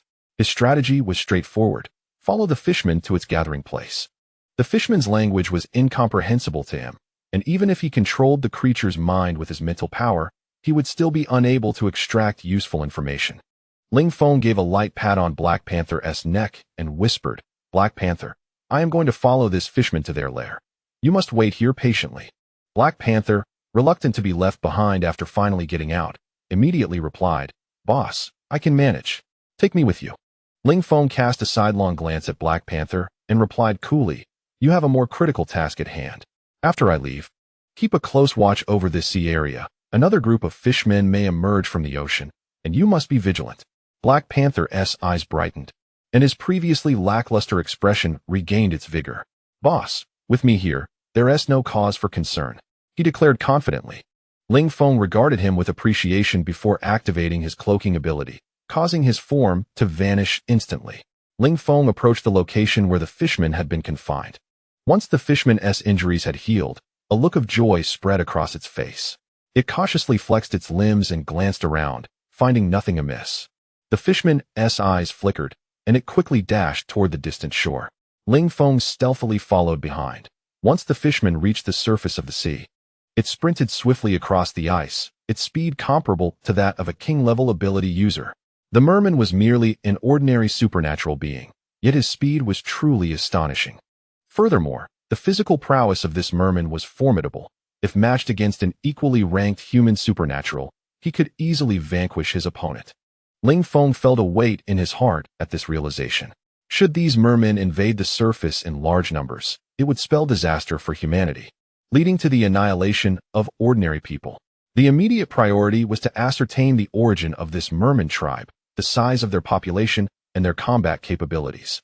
This information was vital. The mermen had traveled for half a day, and they were now nearly 500 kilometers from the shore, equivalent to the depths of the open sea.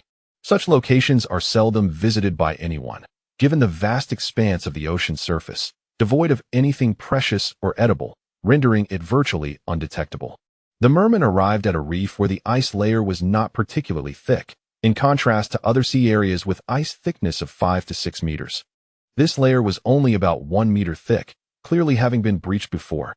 Could it be that these mermen emerged from this very spot? It was quite a distance from land.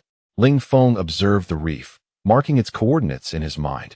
Meanwhile, the merman cautiously scanned his surroundings. After confirming he was not being followed, he delivered a powerful punch that shattered the 1 meter thick ice layer and leapt into the sea. Ling Feng stowed away all his belongings into his spatial realm and followed suit. Having undergone numerous enhancements, his body could function without air for an entire day, not affecting his mobility in the slightest. Ling Feng trailed the merman, swimming deeper into the ocean. As he descended, visibility diminished, ultimately plunging the waters into complete darkness, rendering him unable to see his own hand. Fortunately, Ling Feng's vision had undergone a transformation, granting him night vision capabilities, even in utter darkness. It appeared no different to him than daylight.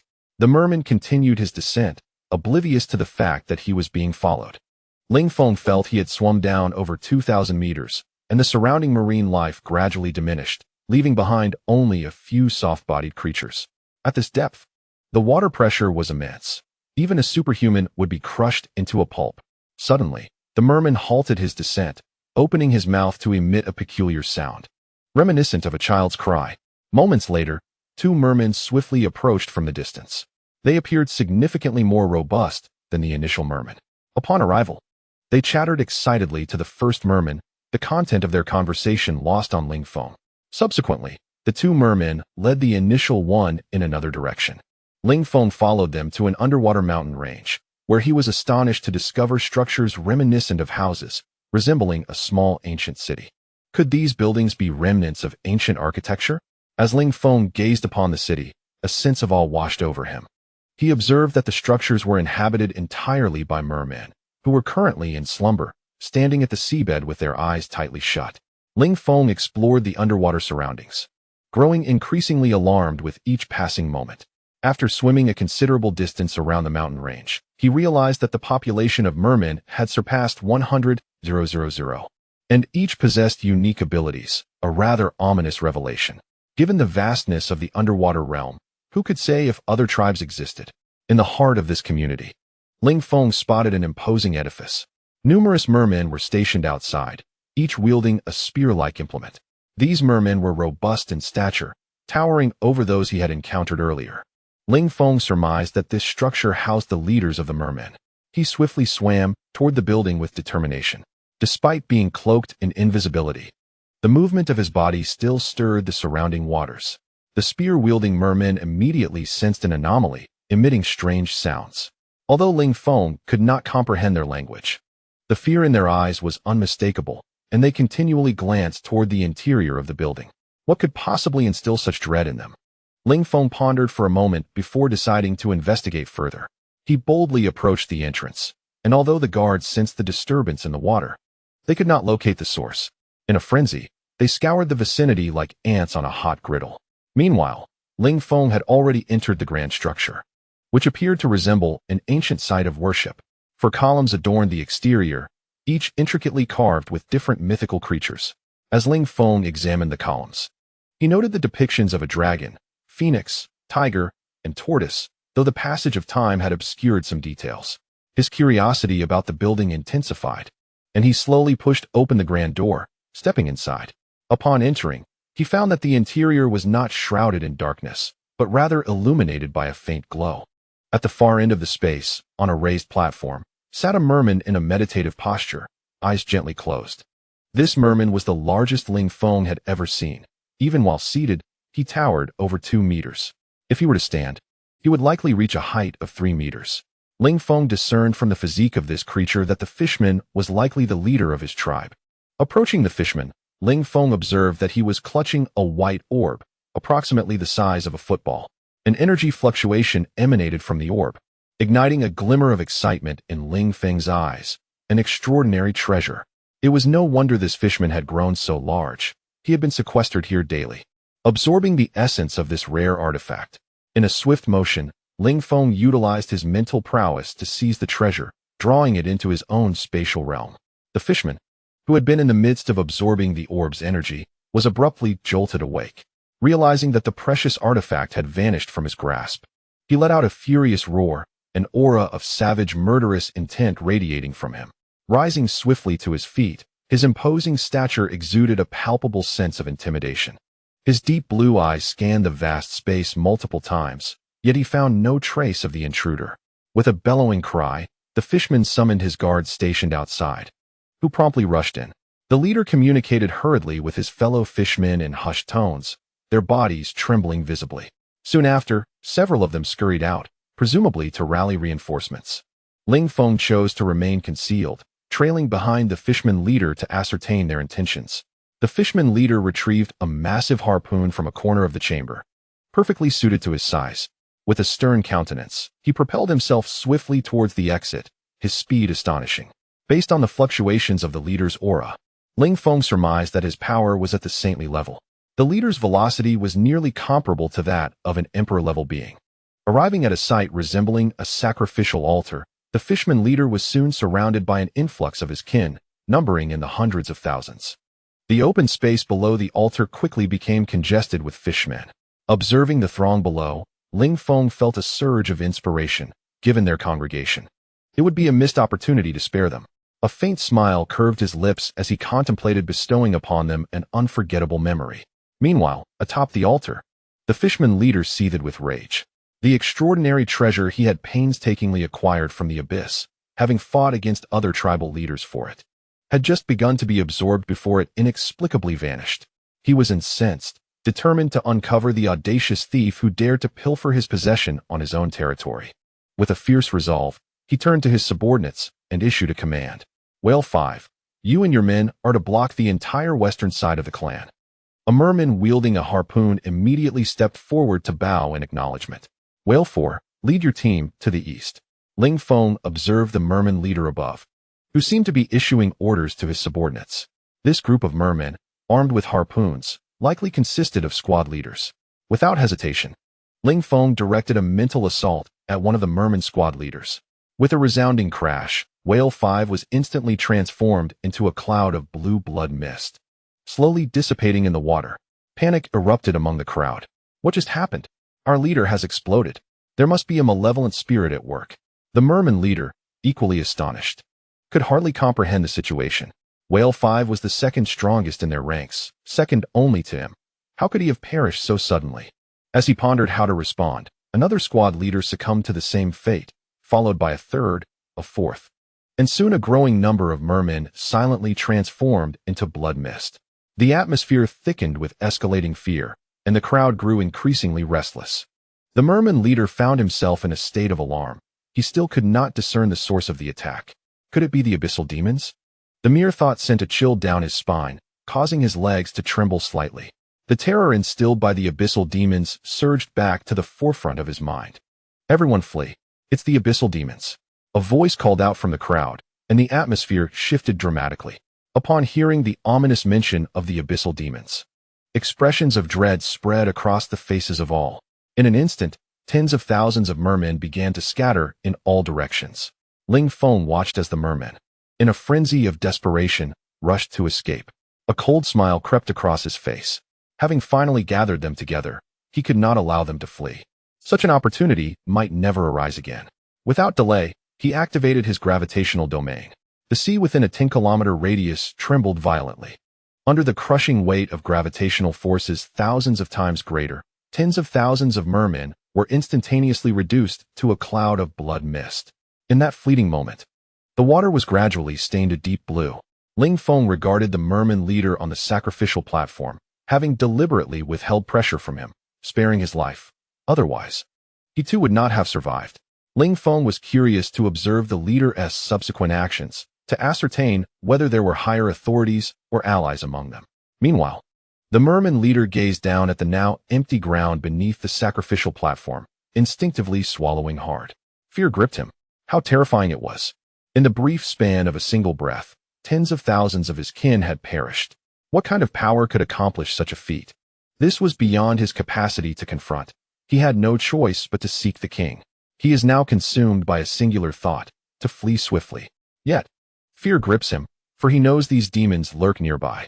His countenance pale, he surveys his surroundings with trepidation. After 5 long minutes, feeling no change beside him, he summons his courage and swiftly swims in a determined direction. Ling Feng offers a faint smile and promptly follows suit. Chapter 294. Discovery. Ling Feng trails the fishman leader, once more meandering through the pitch-black depths of the ocean, akin to a phantom shadowing the leader's every move.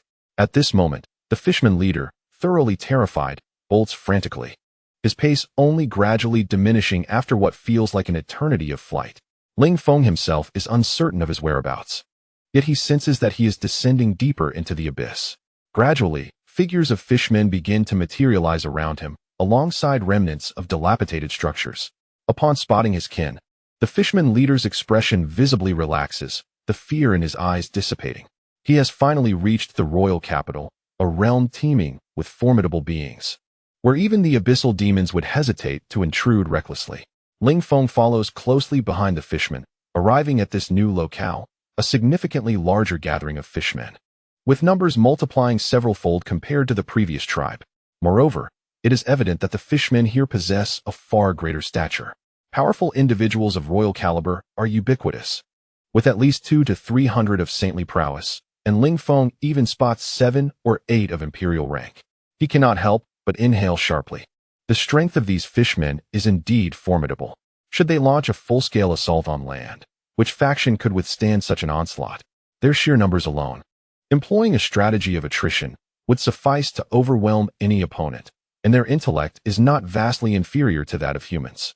This place surpasses the previous tribe by leagues. The disparity is staggering. What could this place possibly be? Ling Feng muses silently. Unable to comprehend their language, he relies solely on their gestures to glean understanding. Following the fishman leader, he ventures toward the heart of the gathering, encountering increasingly powerful figures along the way, with no fewer than 10 imperial experts. After several minutes, they finally halt before an edifice that exudes opulence. This structure, bearing a slightly modern aesthetic, stands as the tallest in the vicinity at 4 stories high. Upon arrival, Ling Feng feels an unsettling sensation, as though unseen eyes are scrutinizing him, despite his state of invisibility. Could he have been discovered? This peculiar feeling perplexes him. Yet his instincts cannot be wrong. He must have been exposed. The one who has detected him is undoubtedly a formidable foe. Resolving to sever his connection with the fishman leader, Ling Feng decisively pivots and swims toward a secluded area. At last, Ling Feng arrived at the outskirts of the gathering place of the fishmen, his sharp gaze fixed on a particular spot, and he proclaimed with a resonant voice, "Since I have come this far, you must comprehend my intentions. Step forth." Moments later, an elderly fishman emerged slowly. His age was evident, with white-tinted scales adorning his face and a gaze imbued with the weight of experience. "Ha ha ha, indeed a master, for you have detected my pursuit." The aged fishman regarded Ling Feng with a hint of admiration, surprisingly conversing in the language of the Dragon Kingdom. Ling Feng was taken aback. He had anticipated this old fellow to speak the tongue of his homeland, a remarkable feat. Narrowing his eyes slightly, Ling Feng coldly inquired, "How did you uncover my presence?" The fishman responded with a hearty laugh, pride evident in his demeanor. "My unique ability allows me to see through all illusions, disguises, and stealth. Your petty tricks are utterly transparent to me. You have been trailing my kin, and it is you who has slain those under my command, is it not?" The fishman cast a disdainful glance at Ling Feng. "Your kin? Who are you?" Ling Feng asked, perplexed. The fishman, brimming with arrogance, declared, "Very well. Since you are destined to perish today, I shall enlighten you. I am Shin, the sovereign of the fishmen of these waters. Do you comprehend?" Ling Feng scrutinized Shin, estimating his abilities to be around the 4th tier of the imperial level. Indeed formidable. Yet, in Ling Feng's eyes, this power seemed insufficient. With a mere hand, he could extinguish him. However, he had many unanswered questions and could not eliminate him just yet. Ling Feng pressed on. "How many of your kind are there?" Upon hearing this, Shin laughed heartily, pride swelling within him as he replied, "We, the fishmen, are the rulers of the ocean. Our presence felt in every corner of the sea. We possess 5 major regions, each home to over 100 million souls. I am merely one of the kings of 20 kingdoms beneath a single region, governing millions." Ling Feng was once again staggered by the sheer number of fishmen. Each region boasted over 100 million inhabitants, amounting to 500 million in total, more than the entire population of the Blue Planet. Moreover, they were stronger than humans. Seeing Ling Feng rendered speechless, Shin assumed he had instilled fear and sneered. "Human, you have slain so many of my kin. Today, you cannot escape death." Ling Feng, snapping back to reality, regarded Shin with disdain and replied coolly, "Is it just you? Do you truly believe you have me at your mercy? Your minions have invaded my territory and slaughtered my people. How shall we settle that score?" Shin's expression hardened, his demeanor turning grim. "This world operates on the principle of survival of the fittest. Those who are weak and perish deserve their fate. Yet you have slain my kin, and I shall seek vengeance for them. Even if I do not take action myself, you shall not escape today." As soon as he uttered these words, thousands of fishmen encircled him from all directions. Ling Feng gazed around, noting the uniformity of the saint-level and emperor-level beings, with at least 70 or 80 of the latter. Although most were of the first rank, their sheer presence was enough to instill awe. Shin, hands on his hips, regarded Ling Feng with a derisive expression and remarked mockingly, "Human, I dare say you have never encountered so many emperor-level warriors in your lifetime. They will treat you well." Ling Feng smiled faintly, casting a nonchalant glance at the fishmen, and replied softly, "What of emperor level? To me, they are but refuse." "Seize him," commanded Shin. Instantly, thousands of fishmen began to move, swiftly charging toward Ling Feng. With a cold chuckle, Ling Feng slowly raised his hands, and 2 luminous orbs of energy materialized in his palms, crackling with electric currents that danced around them. The moment the thunderous orbs appeared, the temperature in the vicinity surged dramatically. This was Ling Feng's latest mastery of lightning abilities, acquired from Yanglin and significantly enhanced by Ling Feng. Particularly lethal in the presence of water. The seawater served as a conductor, allowing the fishmen to experience a tingling sensation of electric shock. Ling Feng continuously transformed the unique energy within his body into concentrated lightning energy in his palms. Palm of thunder. A violent surge of electrical power erupted forth, hurtling toward the throng of fishmen with a devastating aura. Ling Feng himself felt a tingling sensation coursing through his body. Fortunately, his physique had undergone numerous transformations, rendering him impervious to such forces, thus the lightning barely affected him. The fishmen, however, were not so fortunate. The saint-level fishmen were instantly reduced to charred remains under the overwhelming electrical energy. The staggering voltage of over 1,000,000 volts left them no time to react, resulting in their demise as mere piles of ash. The emperor-level warriors fared little better. They were left battered and blackened, collapsing to the ground, grievously injured. From a distance, Shin was left utterly stunned. What kind of ability was this? It was terrifying. He, too, felt the stinging effects of the powerful attack, despite the distance. Human, what sorcery is this? Why am I being attacked from so far away? With a face full of murderous intent, Hongchun gazed at Ling Feng, who remained relaxed. He approached one of the emperor-level fishmen, who instantly transformed into a wisp of blue blood mist. Ling Feng extended his hand to retrieve a blue inner core. The inner cores of fishmen differed in color from those of humans. Upon reaching the emperor level, a human's core is golden, while that of a fishman is blue, akin to their skin. Ling Feng stored it in his space. There was no time for a detailed examination, as there were still dozens of emperor-level fishmen awaiting his harvest. As he approached each merman, their bodies would instantaneously explode. Panic ensued among the mermen. Their faces reflecting sheer terror, they longed to flee. Yet the recent assault from Ling Feng had left them gravely injured and utterly immobile. Cease this at once. Shin bellowed furiously. Witnessing Ling Feng's merciless slaughter of his kin filled him with both astonishment and rage. These imperial-level warriors constituted the elite force of his command. In truth, nearly 90% of his imperial-level strength was gathered here. Should they all perish today, his kingdom would be rendered a mere shadow of its former self. Without the support of these formidable beings, his lower-ranking merman subjects would become fodder for other races in the sea or be subsumed by rival kingdoms. However, Ling Feng's peculiar abilities made Shin reluctant to engage him in close combat. With a casual tune on his lips, Ling Feng methodically harvested the lives of these mermen. In less than 3 minutes, all the imperial-level mermen lay slain. The expression on Shin's face turned exceedingly grim, a sense of unfathomable murderous intent causing him to tremble. Ling Feng sauntered closer, casually remarking, "Do you have any other experts? This is rather disappointing, don't you think?" Shin's eyes blazed with a chilling fury, as if he could annihilate everything in his path. He stared intently at Ling Feng, declaring with conviction, "You are provoking our entire merman clan, inciting a war between us and your kind." Ling Feng scoffed, "Provocation? Haven't you mermen long desired to breach the land? To place the blame for this upon me, claiming I instigated the war, is utterly ludicrous. Do you truly believe my nation fears you?" He emphasized his assertion of being from the Wa nation. Shin's expression shifted dramatically. "You are not from the Dragon Kingdom?" Ling Feng replied with haughty pride, "I am certainly not from the Dragon Kingdom. I am a loyal warrior of the esteemed Emperor of Wa. Regardless, you are on the brink of death, so what does it matter if you know the truth? Once I slay you and frame the Dragon Kingdom, I shall revel in watching your two factions tear each other apart." The satisfaction on Ling Feng's face was palpable as he inched closer. "Die!" Shin roared. His entire body quaked as a powerful force erupted from within, exuding a ferocious aura directed at Ling Feng. His fist, infused with a subtle blue energy unique to the merman, surged towards Ling Feng's face. This energy possessed formidable lethality, capable of amplifying his strength several-fold. It was the secret weapon that allowed the merman to reign as the dominant force of the ocean. He held absolute confidence in his power. In close combat, no one could rival the merman.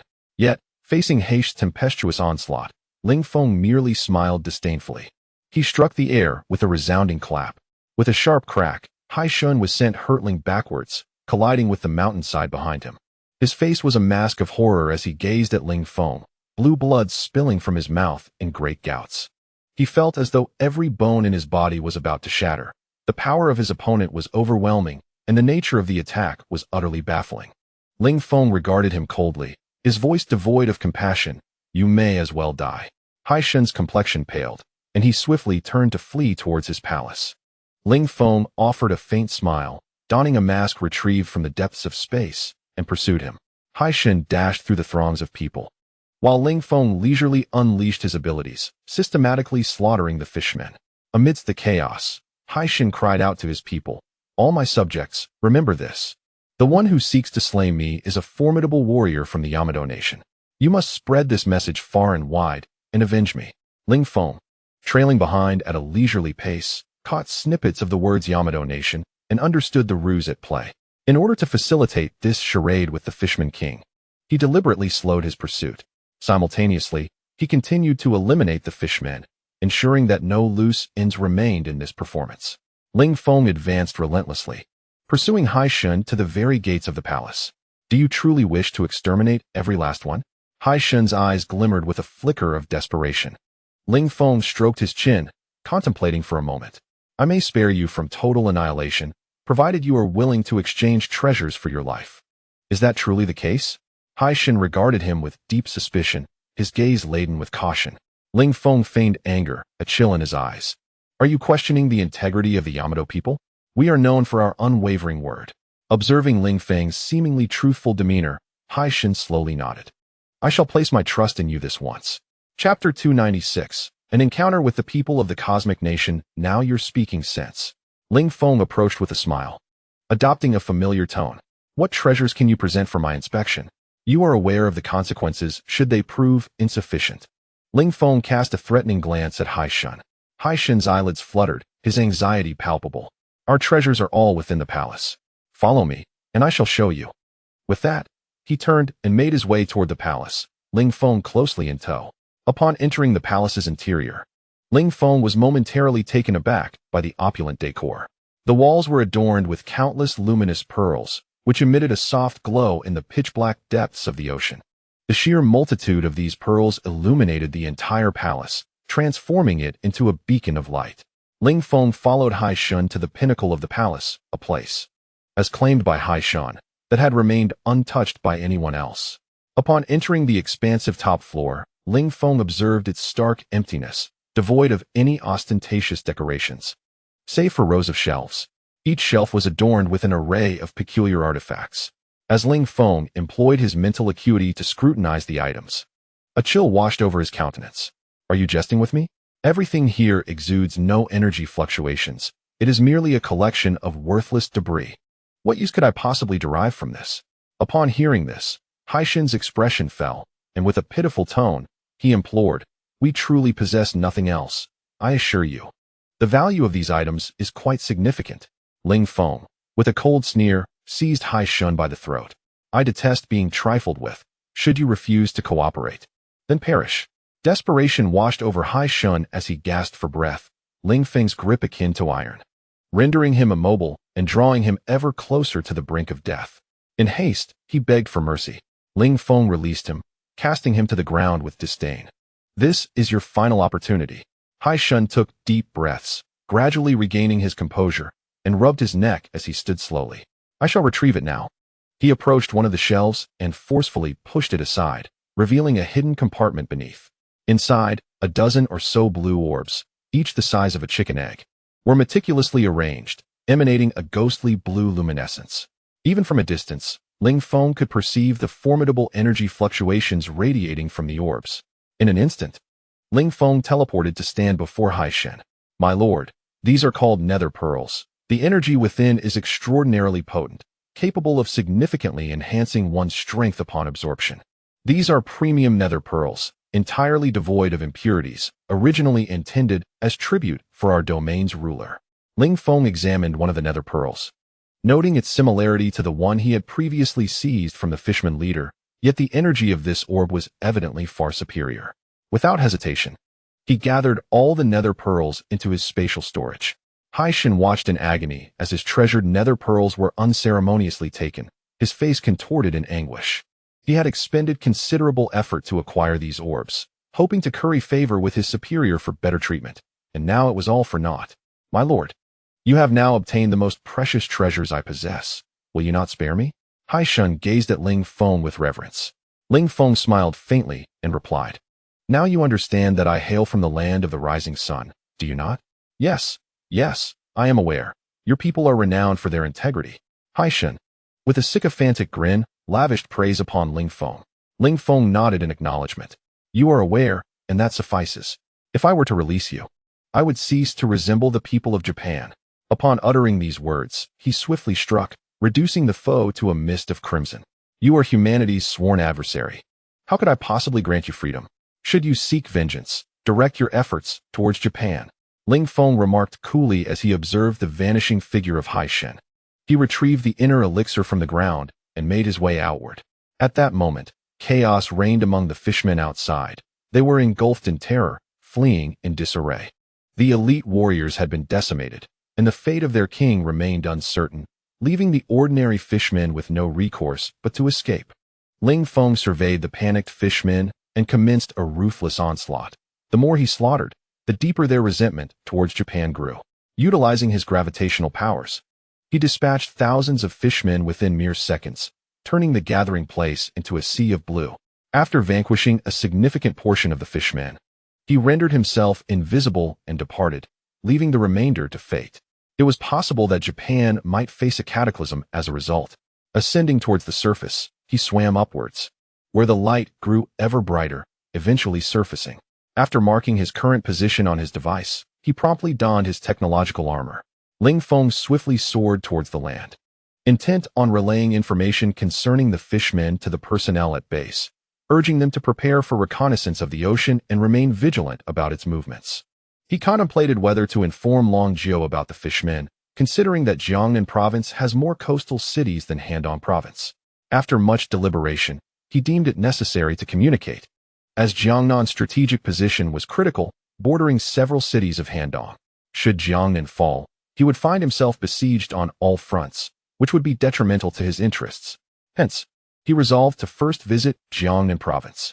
Upon returning to Lu village, he prepared to take Black Panther to Longping base, only to discover that Black Panther had inexplicably vanished.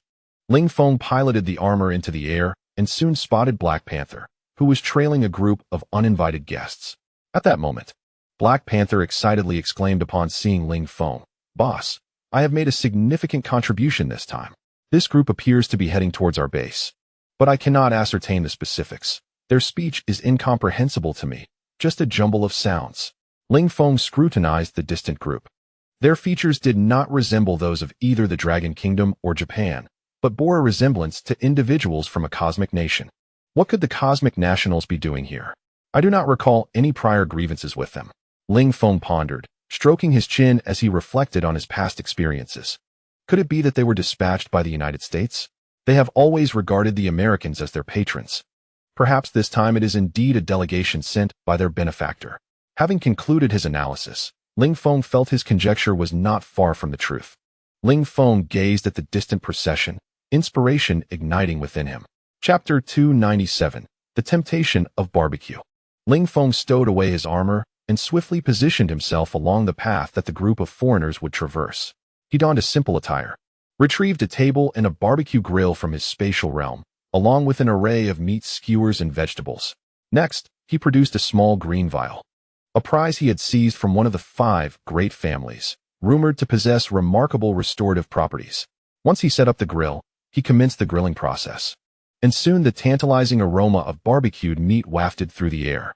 Ling Feng, unable to resist the delectable scent, swallowed hard, while the Black Panther-esque gaze fixated hungrily on the skewers in Ling Feng's hands, drool escaping its mouth. "Boss, let me have a taste," the panther implored, to which Ling Feng tossed him a skewer, cautioning, "When they arrive, behave yourself. No talking, understood?" The panther nodded vigorously while munching on the skewer, assuring, "Boss, I won't utter a word. If I do, I'm not human." Ling Feng shot him a glance of exasperation, refocusing on the skewers he was grilling. Before long, a contingent of over 300 individuals gradually appeared within his line of sight. Meanwhile, Pu Yixing, accompanied by his cadre of elite warriors, trudged slowly through the snow. It was not by choice that their pace was languid. Rather, his men were fatigued and famished, incapable of hastening their steps. After several days of relentless marching, exhaustion was etched across Pu Yixing's face. They had exhausted their provisions and had become lost, having lingered too long within their own borders. Lacking a true understanding of the vastness of Long Kingdom, they had assumed they would reach their destination within a day or two. Hence, they had only stocked supplies for that duration. However, upon entering Long Kingdom, the enormity of the territory became painfully clear to them. Despite the hardships faced along the way, Pu Yixing felt a swell of elation. Observing the expansive landscapes of Long Kingdom only fortified his resolve to invade and unify the entire realm, thereby erasing the disgrace of their universe nation. As he envisioned a promising future, he suddenly caught a whiff of a mouth-watering aroma emanating from nearby. What an enticing scent! Where is it coming from? Pu Yixing began to survey his surroundings, soon discovering the source of the fragrance, a young man grilling meat ahead of his troops, the soldiers in his command. Their eyes glinting with hunger akin to ravenous wolves, fixated on the skewers held by Ling Feng. Had it not been for Pu Yixing's presence, they might have charged forward to seize the food. Pu Yixing narrowed his eyes. The sudden appearance of a young man in this desolate wilderness raised his suspicions. Your Holiness, the other party has food. Should we not simply approach and take it?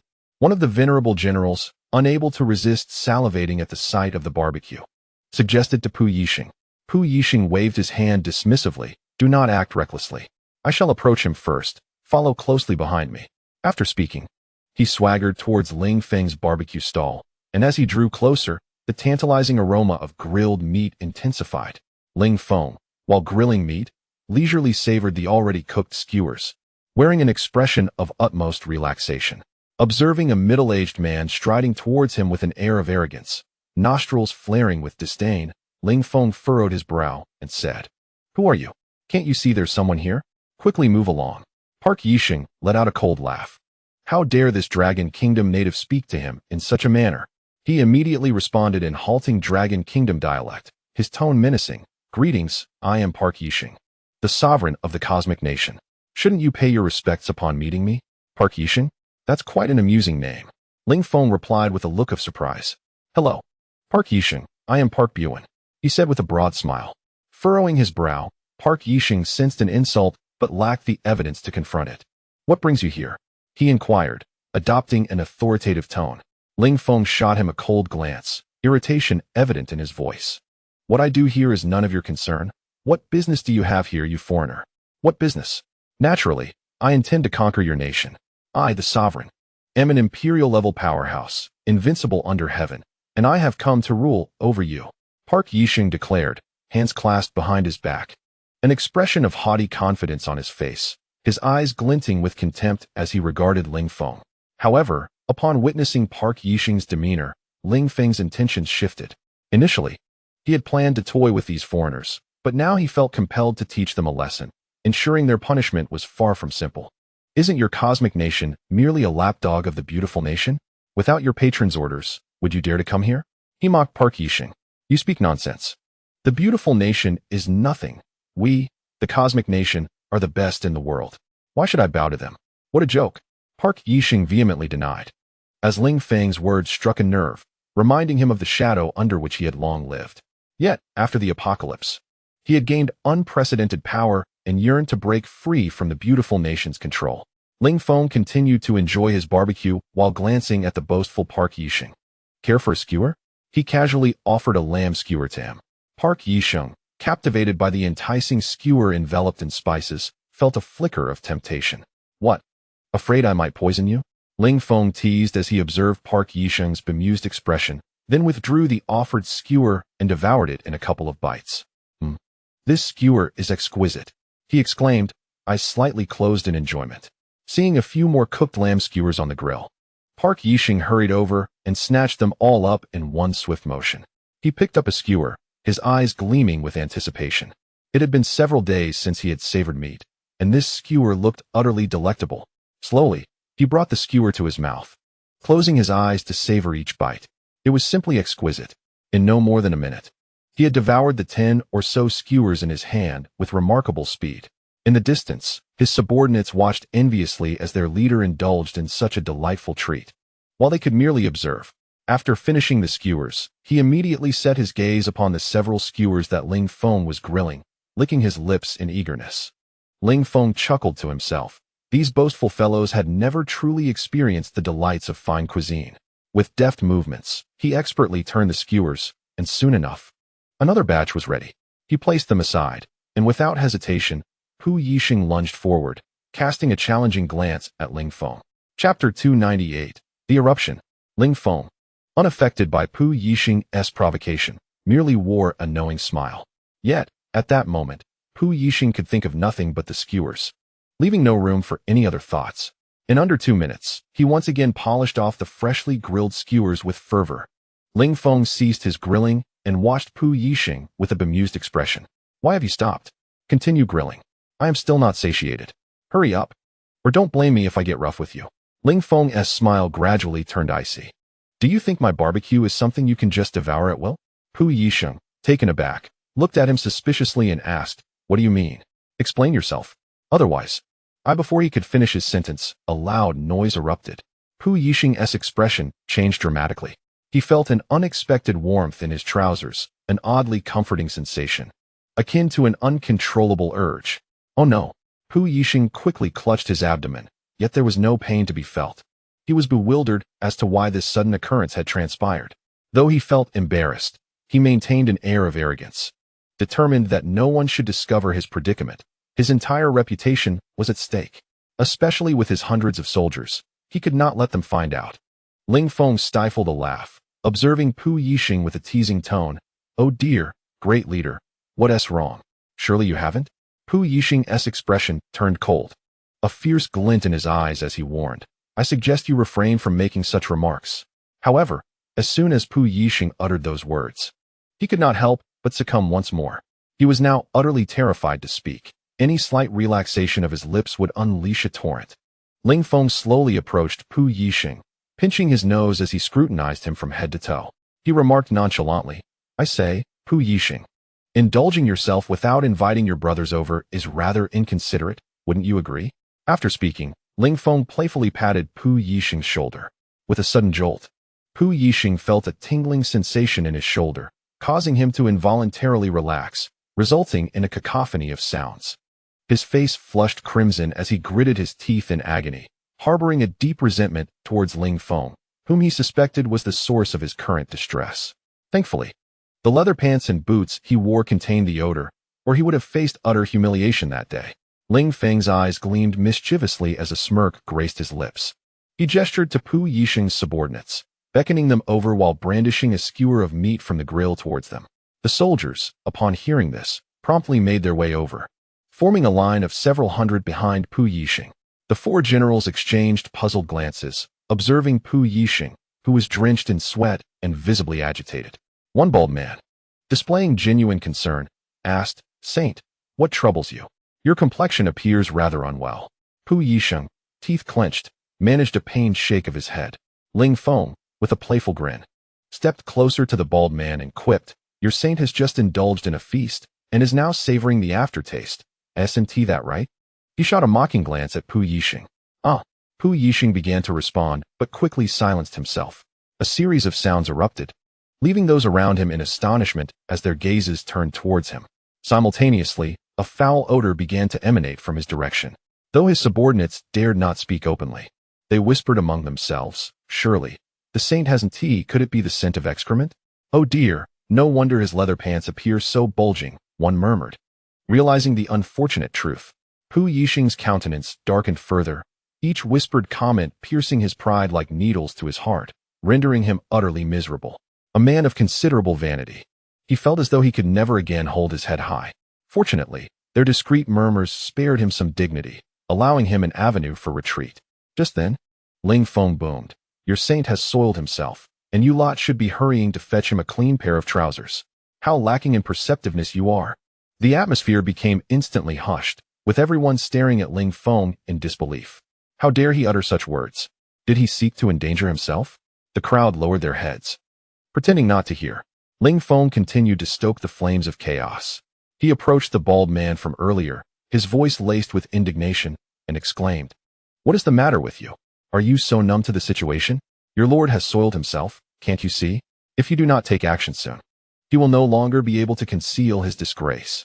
The bald man seemed oblivious to Ling Feng's words, covering his head with his hands and hastily retreating into the crowd, adopting an expression of ignorance and denial. Ling Feng gazed at this group of cowards in disbelief. How terrified they were of their leader. It was evident that they had suffered from bullying in the past, as they were now rendered mute in the face of such humiliation. It seemed he would have to intervene personally. With a thought, Ling Feng unleashed a surge of mental energy that invaded Park Yixing's mind. Suddenly, Park felt a wave of dizziness wash over him, but the discomfort dissipated, and he exhaled deeply, a look of relief spreading across his face. How delightful this sensation was. He closed his eyes, lost in the bliss of the moment. However, the group of subordinates behind him could no longer contain themselves. They scattered in all directions, some even retching as they ran. This was because their lord had just removed his leather pants, exposing his soiled, yellowish thighs. Thus began their nightmare, as Park Yixing transformed into a relentless force, unleashing a barrage upon his fleeing subordinates. Many were struck by his golden cannon, including a holy-level general, who lay on the ground, vomiting uncontrollably while threatening to escape. Park Yixing, meanwhile, wore a blissful expression, eyes closed, a gentle smile adorning his face. The bald man quickly approached, a look of desperation etched upon his features. Grasping Park Yixing's hand, he pleaded with a quivering voice, "My lord, please stop. I beg you, do not continue. The brothers truly cannot endure this any longer." Ling Feng, accompanied by his Black Panther, promptly distanced himself, for the air was thick with an unbearable stench. Staying any longer would surely induce his own retching. He withdrew to a distance of 200 meters before releasing his control over Park Yixing's mind. As Park slowly opened his eyes, an expression of lingering satisfaction adorned his face. Chapter 299. A life in ruins. The moment he opened his eyes, he was momentarily dazed. Observing his subordinates in their disheveled states, each one bearing traces of filth, he exclaimed, "What has happened to you? Have you all fallen into a cesspit?" Park Yixing furrowed his brow and pinched his nose as he shouted at his beleaguered subordinates. The soldiers, each cursing him in their minds, were well aware that it was he who had unleashed chaos upon them. Yet here he was, feigning innocence. How utterly infuriating. Was there no sense of justice remaining? Under the oppressive gaze of Park Yixing, his subordinates dared not voice their grievances and began to clean up the evidence of the debacle.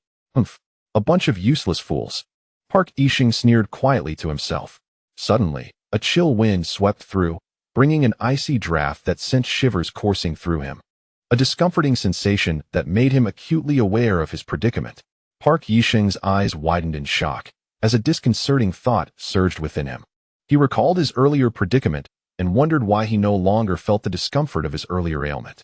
An unsettling apprehension gripped his heart, compelling him to lower his gaze. Alas, in a moment of dread, he shut his eyes tightly, too fearful to confront the situation below. How had his leather pants slipped down to his knees? His thighs were now a grotesque sight, reeking of an unbearable stench that assaulted his senses. Clenching his fists, his face flushed with embarrassment, he finally understood why his subordinates had gazed at him with such peculiar expressions. Turning his head, he spotted Ling Feng in the distance, stifling laughter behind his hand, which ignited a furious blaze within him. He pointed accusingly at Ling Feng and shouted in a fit of rage, "You scoundrel! This must be your doing." Ling Feng, regaining his composure, replied nonchalantly, "Calm down, Park. First, pull up your pants. You wouldn't want to unintentionally involve the innocent in this mess. This condition of yours could linger for several days." At Ling Feng's words, Park's expression shifted dramatically. His subordinates hastily distanced themselves, especially those who had felt his wrath moments before, fleeing in alarm. When he glanced down again, he noted the derisive and mocking glances directed at him. "You fiend! I shall have my revenge." Another wave of discomfort struck him. Sighing, he realized that, in his moment of carelessness, he had inadvertently afflicted those behind him once more. Ignoring the filth clinging to his pants, he hastily donned them, his gaze fixed upon Ling Feng, whose laughter only fueled his murderous intent. With a swift movement, he charged toward Ling Feng's position. Ling Feng's expression changed in an instant. He shouted urgently, "Don't come any closer." Park, now a veritable harbinger of chaos, was akin to a living biohazard. Who would dare approach him? Even Ling Feng felt a chill of fear at the sight. Seeing the terror etched on Ling Feng's face, Park sneered cruelly and declared, "Now you know fear. Prepare yourself to witness my unparalleled prowess." Ling Feng furrowed his brow, suppressing his discomfort, and unleashed a mental attack. Park's expression froze as his body became unresponsive, firmly ensnared in an invisible grip. He could only speak and breathe, and endure the torment. What kind of ability is this? Is this all you can resort to, you lowly trickster? Park glared at Ling Feng, his expression dark and menacing. Ling Feng, undeterred by Park's vitriol, maintained a smile, relishing the unfolding drama. The ensuing events promised to be even more exhilarating, perhaps even provoking Park to the brink of despair. Your insults stem from your ignorance of me. Were you to truly understand, you would seek to strike me. Ling Feng continued to manipulate Park's body with his mental prowess, twisting him into an agonizing position. Ling Feng gently tapped on Park Yixing's trousers, causing the upper portion to instantly disintegrate. He swiftly maneuvered Park Yixing's body to face away from his subordinates. What are you trying to do? Are you even human? Act like one. Park Yixing's face was a mask of horror as he began to comprehend Ling Feng's intentions. Was this something a person could conceive? It was akin to plunging one's face into a cesspit and rubbing it vigorously. Park Yixing's subordinates, witnessing their leader's posterior directed towards them, were visibly shaken. Some immediately knelt in supplication. "Please, I beg you, my lord, no more. I can't endure this. I'm already in clean clothes," they pleaded, suggesting that if the lord could find a plug to block it, that would suffice. The crowd clamored for mercy. No longer silent as they had been at the outset, emboldened by Ling Feng's encouragement, they voiced their pleas. Park Yixing's face turned ashen, his dignity irrevocably shattered, a loss he would never recover from in this lifetime. Ling Feng glanced at the time. The effects of the drug were nearing their peak. The initial wave had merely been a prelude. The second wave was about to commence. "Are you ready?"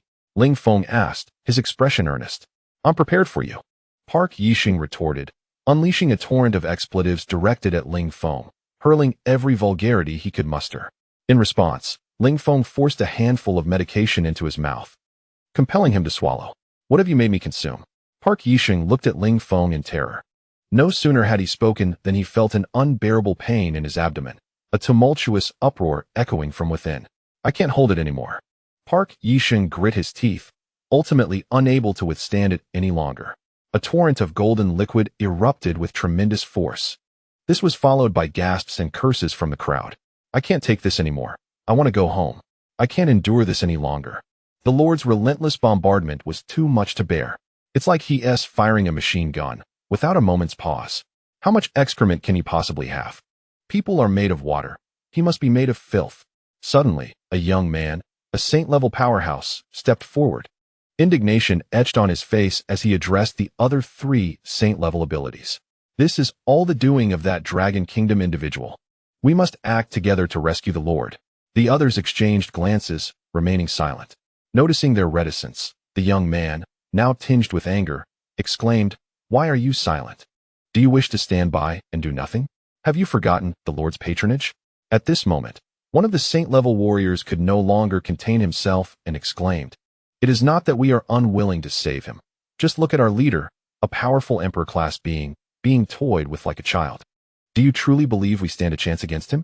If we were to join, it would merely be a death sentence, devoid of any significance. Moreover, should you choose to go alone, should you perish, there will be no one to avenge you." Another saint-level warrior chimed in. The expression of the young saint-level ability user instantly fell. He had merely spoken in jest, hoping to garner some favor. "If you all are not going, then neither shall I." He feigned anger, glancing at the three before stepping aside and closing his eyes to feign sleep. On the other side, after playing for a while, Ling Feng began to feel somewhat nauseous. If this continued, he would lose his appetite for the day. He retrieved a black pill from his spatial storage and unceremoniously tossed it into Pu Yixing's mouth. After swallowing the pill, Pu Yixing immediately felt an alleviation of his discomfort, and the relentless turmoil ceased. He let out a slow sigh of relief, a wave of weakness washing over him. Ling Feng regarded him with an amused expression and casually remarked, "Answer me a few questions, or you shall surely suffer a most unpleasant fate today." Pu Yixing's face turned pale, and he promptly addressed Ling Feng with the utmost respect. "I will certainly cooperate fully with your inquiries, esteemed senior." "Very well," Ling Feng nodded. Tell me the purpose of your infiltration into the Dragon Kingdom. You would do well to speak truthfully. You are well aware of my methods." Ling Feng's gaze was piercing as he fixed his eyes on Pu Yixing. Feeling the weight of Ling Feng's stare, Pu Yixing's apprehension grew, and he dared not lie. He quickly divulged all that he knew. "Esteemed senior, I shall answer every question. We have come to seek a place called the War God Base, and to eliminate their leader, Ling Feng. Did your American master send you?" "Indeed, indeed. You are truly insightful, esteemed senior." Pu Yixing seized the opportunity to flatter Ling Feng. Ling Feng pondered briefly, deducing that the foreigners had learned of his massacre of their technological warriors and had sent this group to test his strength. "What is the name of the person you were in contact with?" He continued to interrogate Pu Yixing. "Her name is Selena, a high-ranking official from the United States. I have never met her. This mission was arranged remotely by her." Ling Feng searched through his phone, uncovering the call and chat history with Selena, only to find that her number was a virtual one, rendering him unable to initiate contact. He would have to await her outreach. Ling Feng's pupils constricted. His counterpart was indeed cautious. He had initially intended to call her, hoping to lure her out, but it appeared that such a scheme was futile. Just as he prepared to toss his phone aside, it suddenly rang with an incoming call. Ling Feng cast a glance and was taken aback to find it was none other than Selena. Without hesitation, he instantaneously teleported in front of Park Yixing, extending his phone towards him, and coldly remarked, "Inform her that Ling Feng has been grievously injured by you. You know precisely what to convey." Park Yixing stared at him in astonishment, suddenly grasping the identity of the young man before him. Trembling, he accepted the phone, his expression tense as he unlocked the device. "Hello, Miss Selena." A crisp, icy voice resonated from the other end. "How goes the task? What is the strength of the War God Base?" Park Yixing glanced at Ling Feng, who gave a sharp nod, urging him to comply with his demands. Taking a deep breath, Park Yixing swiftly adopted a haughty tone, bursting into laughter. "Ha ha ha, Miss Selena, the War God Base you mentioned is utterly weak. With my subordinates, we defeated them all in just half a day. And that Ling Feng, I thought he would be formidable, yet he has already been heavily injured by me. He even lost control of his bodily functions." Ling Feng nodded in satisfaction, casting Park Yixing an appreciative glance. On the other end, Selena was momentarily speechless, processing his words for a full 30 seconds before inquiring with a hint of skepticism, "Park Shangju, are you certain of your words? You wouldn't dare deceive me, would you?" "How could I dare to deceive you? My loyalty to you is as bright as day. It is absolutely true," Park Yixing hastily affirmed, eager to demonstrate his allegiance. "Miss Selena, how shall we deal with this Ling Feng? Should I execute him directly, or do not kill him yet? You are to garrison at the War God Base. I shall bring my people over today to assess the situation. Ling Feng is of utmost importance to me."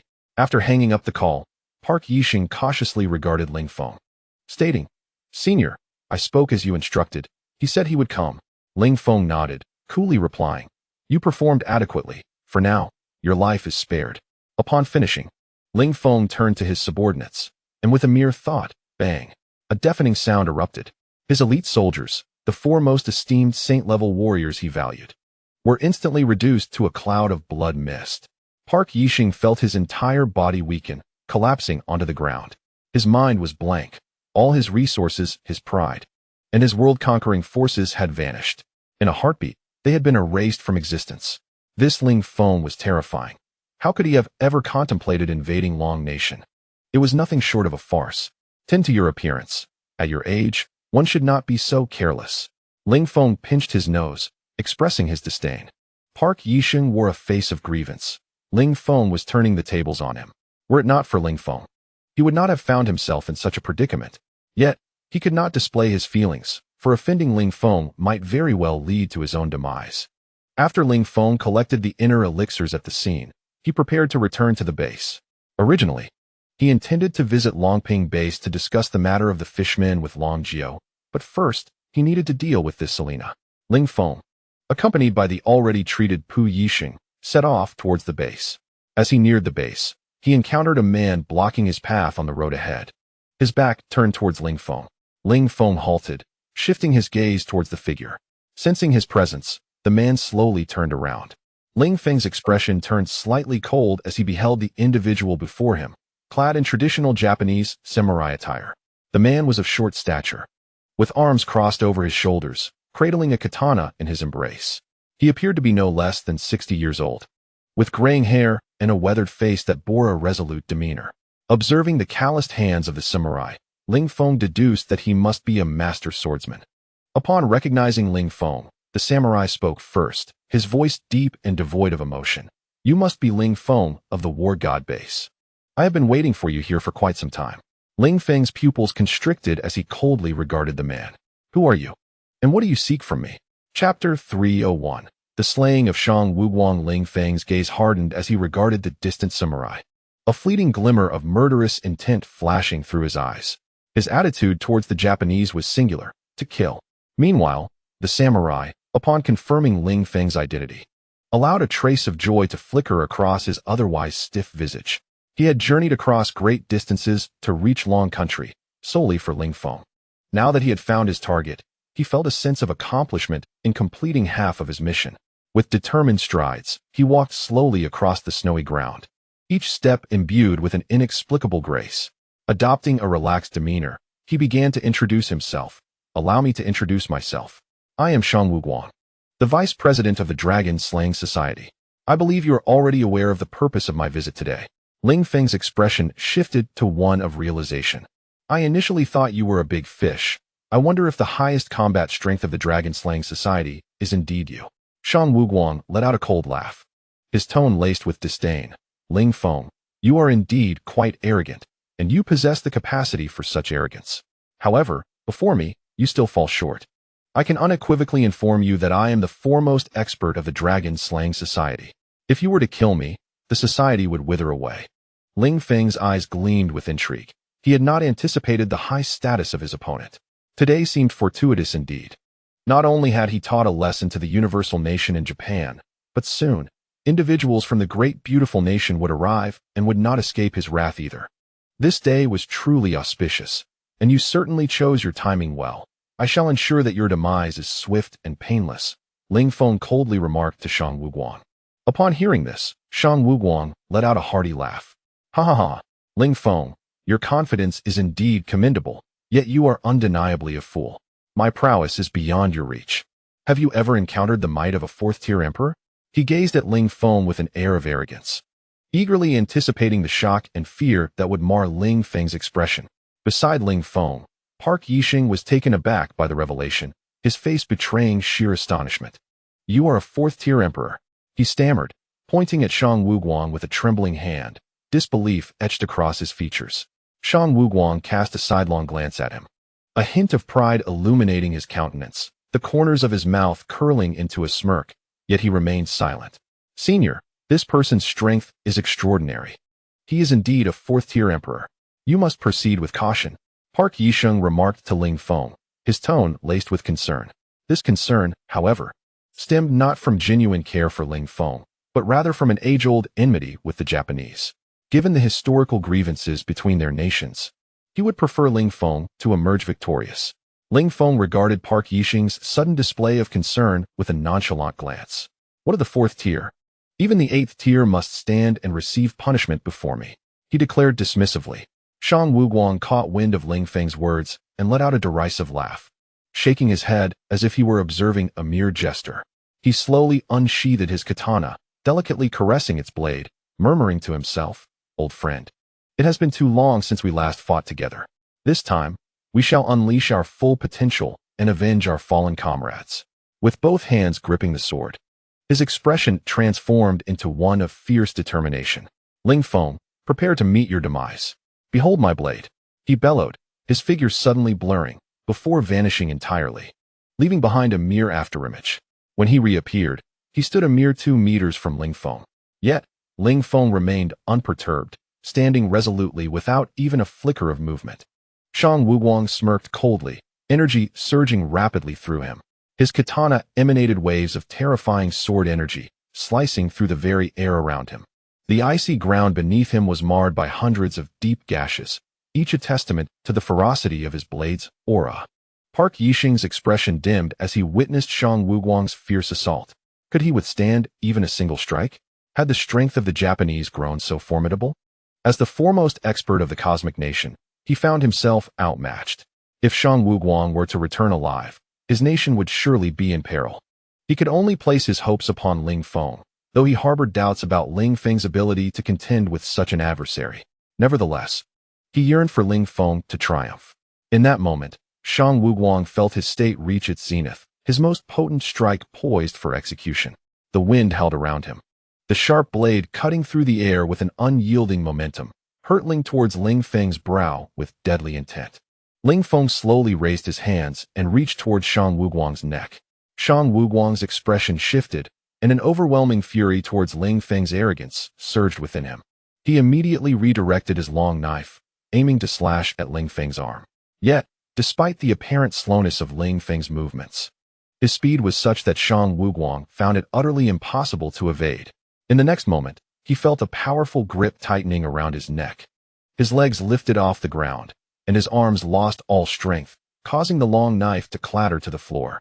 Ling Guang gazed at Ling Feng in terror, having always possessed absolute confidence in his own abilities. After decades of martial arts study, he had never encountered a worthy opponent. Yet now he found himself utterly defeated, vanquished in a singular, humiliating motion. "What level of power are you?" he managed to ask, his face turning a shade of purple from the lack of air. Ling Feng chuckled lightly. "What significance does your level of power hold? The prowess of the Dragon-Slaying Society's foremost expert is merely this. I expected you to withstand a few exchanges, but you have greatly disappointed me." He slowly shook his head. With a swift motion of his wrist, he severed Ling Guang's neck. Ling Guang's eyes widened in disbelief, his face marked by a profound sense of indignation. After retrieving a mobile phone from the man's possession, Ling Feng conjured a burst of blue otherworldly flame that reduced the body to ashes. Standing nearby, Park Yixing was utterly stunned. Ling Feng had effortlessly subdued a fourth-tier emperor-level expert and then casually extinguished his life. His previously unshakable beliefs crumbled in an instant. He now realized how ludicrous his earlier claims of invincibility had been. Ironically, he felt a sense of clarity. Ling Feng had chosen not to kill him outright, but instead opted to toy with him, thereby preserving his own life. Ignoring Park Yixing's expression, Ling Feng collected Ling Guang's emperor-level inner core, sensing the rich, otherworldly energy it contained. These inner cores would prove invaluable for his current needs. As he aimed to elevate his own powers to 100,000 points, he anticipated that upon reaching this threshold, his body would undergo another transformation. Chapter 302. Investigating traitors. Upon returning to the base, Ling Feng found everything to be in order. All personnel were engaged in their usual duties, and the new recruits were diligently training. It did not appear to be a location that had recently suffered an enemy attack. Summoning Ma Wu for an inquiry, he learned that no enemy had infiltrated the base. All was normal. Ling Feng's brow furrowed, his expression darkening. If Ling Guang had not invaded the base, how had he known of Ling Feng's absence and awaited his return? There could only be one explanation. There was a traitor within the base. Someone from the Dragon-Slaying Society concealed among them. Upon contemplating this, Ling Feng found himself increasingly restless. The base was of utmost importance to him, and he would not tolerate the presence of traitors or spies within its walls. This internal saboteur must be unmasked. Ling Feng retrieved Ling Guang's mobile phone and perused the contacts, discovering that Ling Guang had made only one call earlier that morning. The number of individuals possessing phones within the base was limited, primarily consisting of those in pivotal roles or managerial positions. Moreover, the majority of the troops had already departed for their mission, leaving a scant number of people behind. "Are you certain there are no issues with these new recruits?" Ling Feng inquired with a serious demeanor, fixing his gaze on Ma Wu. Ma Wu turned to observe the new soldiers diligently training, hesitated for a moment, and ultimately responded with conviction, "I choose to trust them. I believe they pose no problems." Ling Feng nodded slowly, placing a reassuring hand on Ma Wu's shoulder. "I understand that you have formed attachments to them, but I must conduct a thorough investigation. Allow me to handle this villain." With that, Ling Feng strode toward the training ground, Ma Wu trailing silently behind. Ma Wu gathered all the new recruits, instructing them to assemble neatly and await Ling Feng's orders. As Ling Feng approached the front of the formation, his piercing gaze swiftly scanned the faces before him. Most appeared unfazed, yet a few bore expressions tinged with fear. Ling Feng silently committed these faces to memory. Regardless of whether they were spies, they were unworthy of being part of the War God Brigade. Their timidity betrayed a lack of the fearless spirit essential for strength. Even if they were trained to be formidable, they would ultimately remain ineffective. Clearing his throat, Ling Feng addressed the group loudly. Brothers, I have gathered you here to announce something of great importance. There is a spy from the Wokoku among you. And as of today, he is still in contact with individuals from Wokoku. His words sent shockwaves through the crowd. They shared their daily lives. How could there be a spy among them? Some immediately voiced their skepticism. Commander Ling, we live together every day. There is simply no opportunity for anyone to relay information. Surely, you must be mistaken.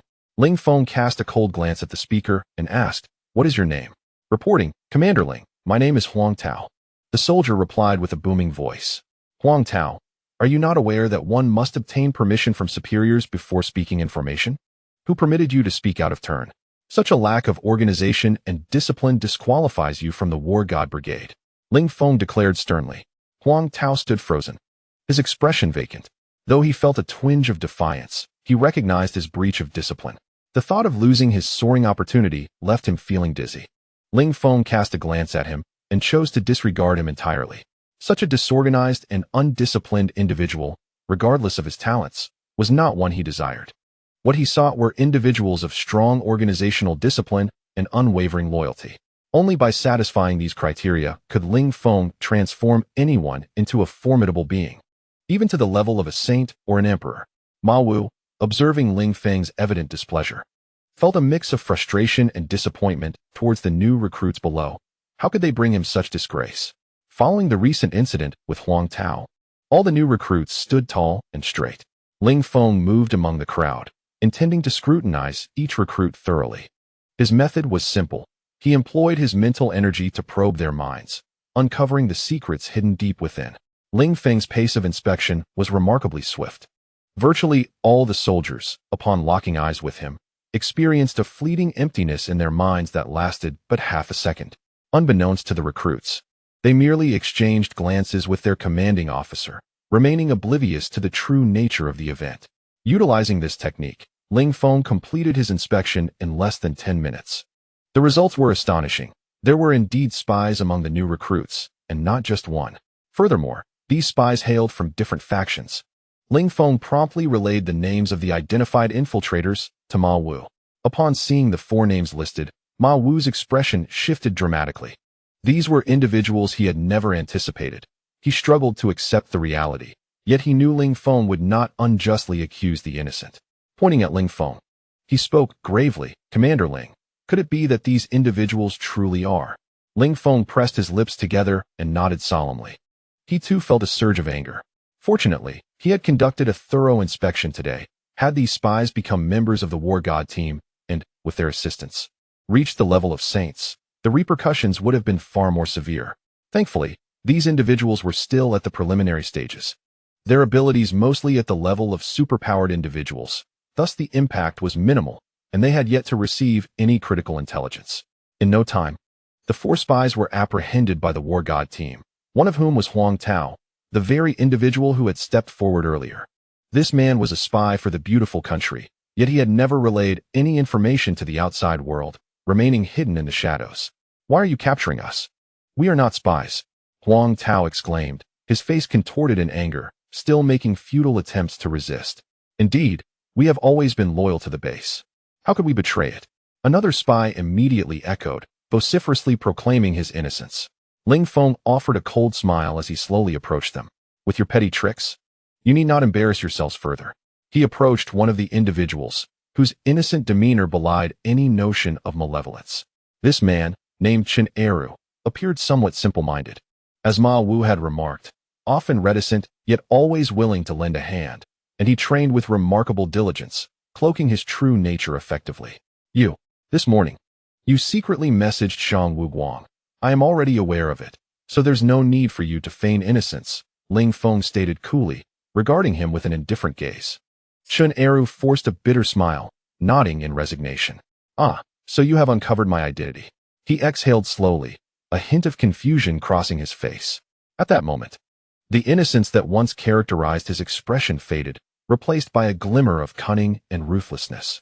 I have been lurking in your dragon country for over a decade. I arrived in China at the tender age of 5 and have fully assimilated into your society, living as a genuine citizen of your nation. How did you manage to discover me? Ling Feng smirked coldly. My methods are beyond your comprehension. Even if I explained, you would not understand. It is best for you to comply. With that, he subtly shifted his thoughts, and Chun Eru's body was instantly engulfed in ethereal flames. He did not even have time to scream before being consumed, leaving nothing but a pile of ashes. The remaining 3 spies, witnessing this, turned pale as sheets. Ling Feng, uninterested in further discourse, incinerated them all without hesitation, reducing them to mere remnants. The other recruits could only watch in stunned silence as their comrades were ruthlessly executed, their expressions a tapestry of confusion and disbelief. They struggled to accept the treachery that had been among them. For the first time experiencing the brutal reality of conflict and the insidious nature of the enemy. Ascending to a platform, Ling Feng addressed the group of new recruits with a stern tone. You have witnessed the truth. Your enemies lurk everywhere. They will approach you by any means necessary to eliminate you. If they are not dealt with today, they may become the very ones who stab you in the back on the battlefield. Thus, cast aside your sympathy and harden your hearts like stone, becoming as cold-blooded as a serpent. Do you understand? Understood. The soldiers shouted in unison, their voices hoarse yet filled with a newfound reverence for Ling Feng. Descending from the podium, he instructed Ma Wu to escort all soldiers to the underground base. Apart from the new recruits, everyone else on the surface was to be relocated underground, while he and Pu Yixing remained above ground. The arrival of Selena from the grand and beautiful nation was imminent, and he needed to prepare for her arrival. Soon, the vast expanse of the surface square was left with only Ling Feng and Pu Yixing. The latter wore a look of trepidation, fully aware that his deception of Selena had irrevocably offended her influential father, and he would undoubtedly face their retribution in the future. In that moment, he had no choice but to fight for his survival. Now, reflecting on it, he realized that even if he were to live, his situation would hardly improve. If Ling Feng did not eliminate him, the elders from the beautiful country would not spare him either. Their methods were more horrifying than those of the Japanese, as they would readily impose their so-called civilization upon anyone. The thought filled him with anxiety. Just the image of the robust black men from the beautiful country sent chills down his spine. Ling Feng, you must prevail. He silently prayed for Ling Feng's victory. Meanwhile, Ling Feng took out a sofa and a coffee table, placing a bottle of exquisite red wine upon it.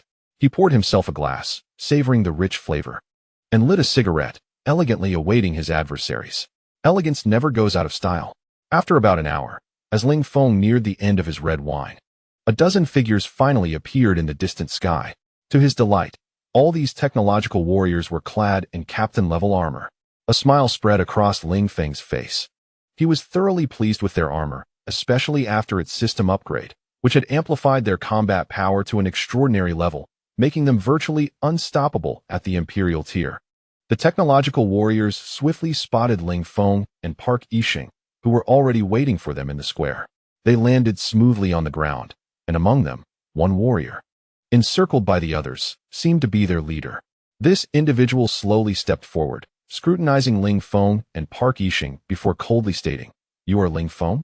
Ling Feng smirked, letting out a satisfied burp, and replied with a hint of amusement, "Indeed, haven't you been seeking an opportunity to kill me? You must be Selena. Today, your wish has finally come true." The technological warrior gradually removed his helmet, revealing a finely crafted visage, with skin as smooth and white as milk. "Indeed, I am Selena. It is a pleasure to finally meet you, Ling Feng," she responded, a flicker of surprise crossing her eyes. This was her first encounter with Ling Feng, and his presence shattered her preconceived notions about individuals from the Dragon Country. Not only was he strikingly handsome, but she also sensed an aura of confidence and relentless dominance emanating from him. This unprecedented intensity instilled a sense of awe within her, making it difficult to meet his gaze. This man seemed to possess a magnetic charm that irresistibly drew her in. Ling Feng gazed at the woman before him. From Park Yixing, he had learned that she was the infamous head of MK Corporation. He had never imagined that this stunningly elegant woman was the mastermind behind such a notorious organization. Their animosity was profound, stemming from the moment they began acquiring genetic serums, followed by a series of sinister plots and atrocious acts committed in the Dragon Country. It was clear that Ling Feng would not allow her to escape. "Mister," Ling Feng truly possesses an impressive demeanor that captivates my heart. I wonder if he harbors even the slightest affection for me. With a playful smile gracing her eyes, Selena gazed at Ling Feng, exuding an irresistible charm. Ling Feng, however, regarded her with a cold expression and stated earnestly, I am quite poor at recognizing faces. To me, beauty is indistinguishable. In my eyes, you all appear the same. Selena's smile faltered, yet she persisted, I can offer you an abundance of resources, elevating your base to the pinnacle of strength and wealth. Ling Feng replied with utmost seriousness, I have no interest in money. Nay, I have no interest in resources. My greatest joy arises when I possess but a single loaf of bread. Furthermore, aside from your commendable physique, I find you utterly lacking. Your appearance is, quite frankly, unimpressive. Ling Feng shook his head with a hint of disdain.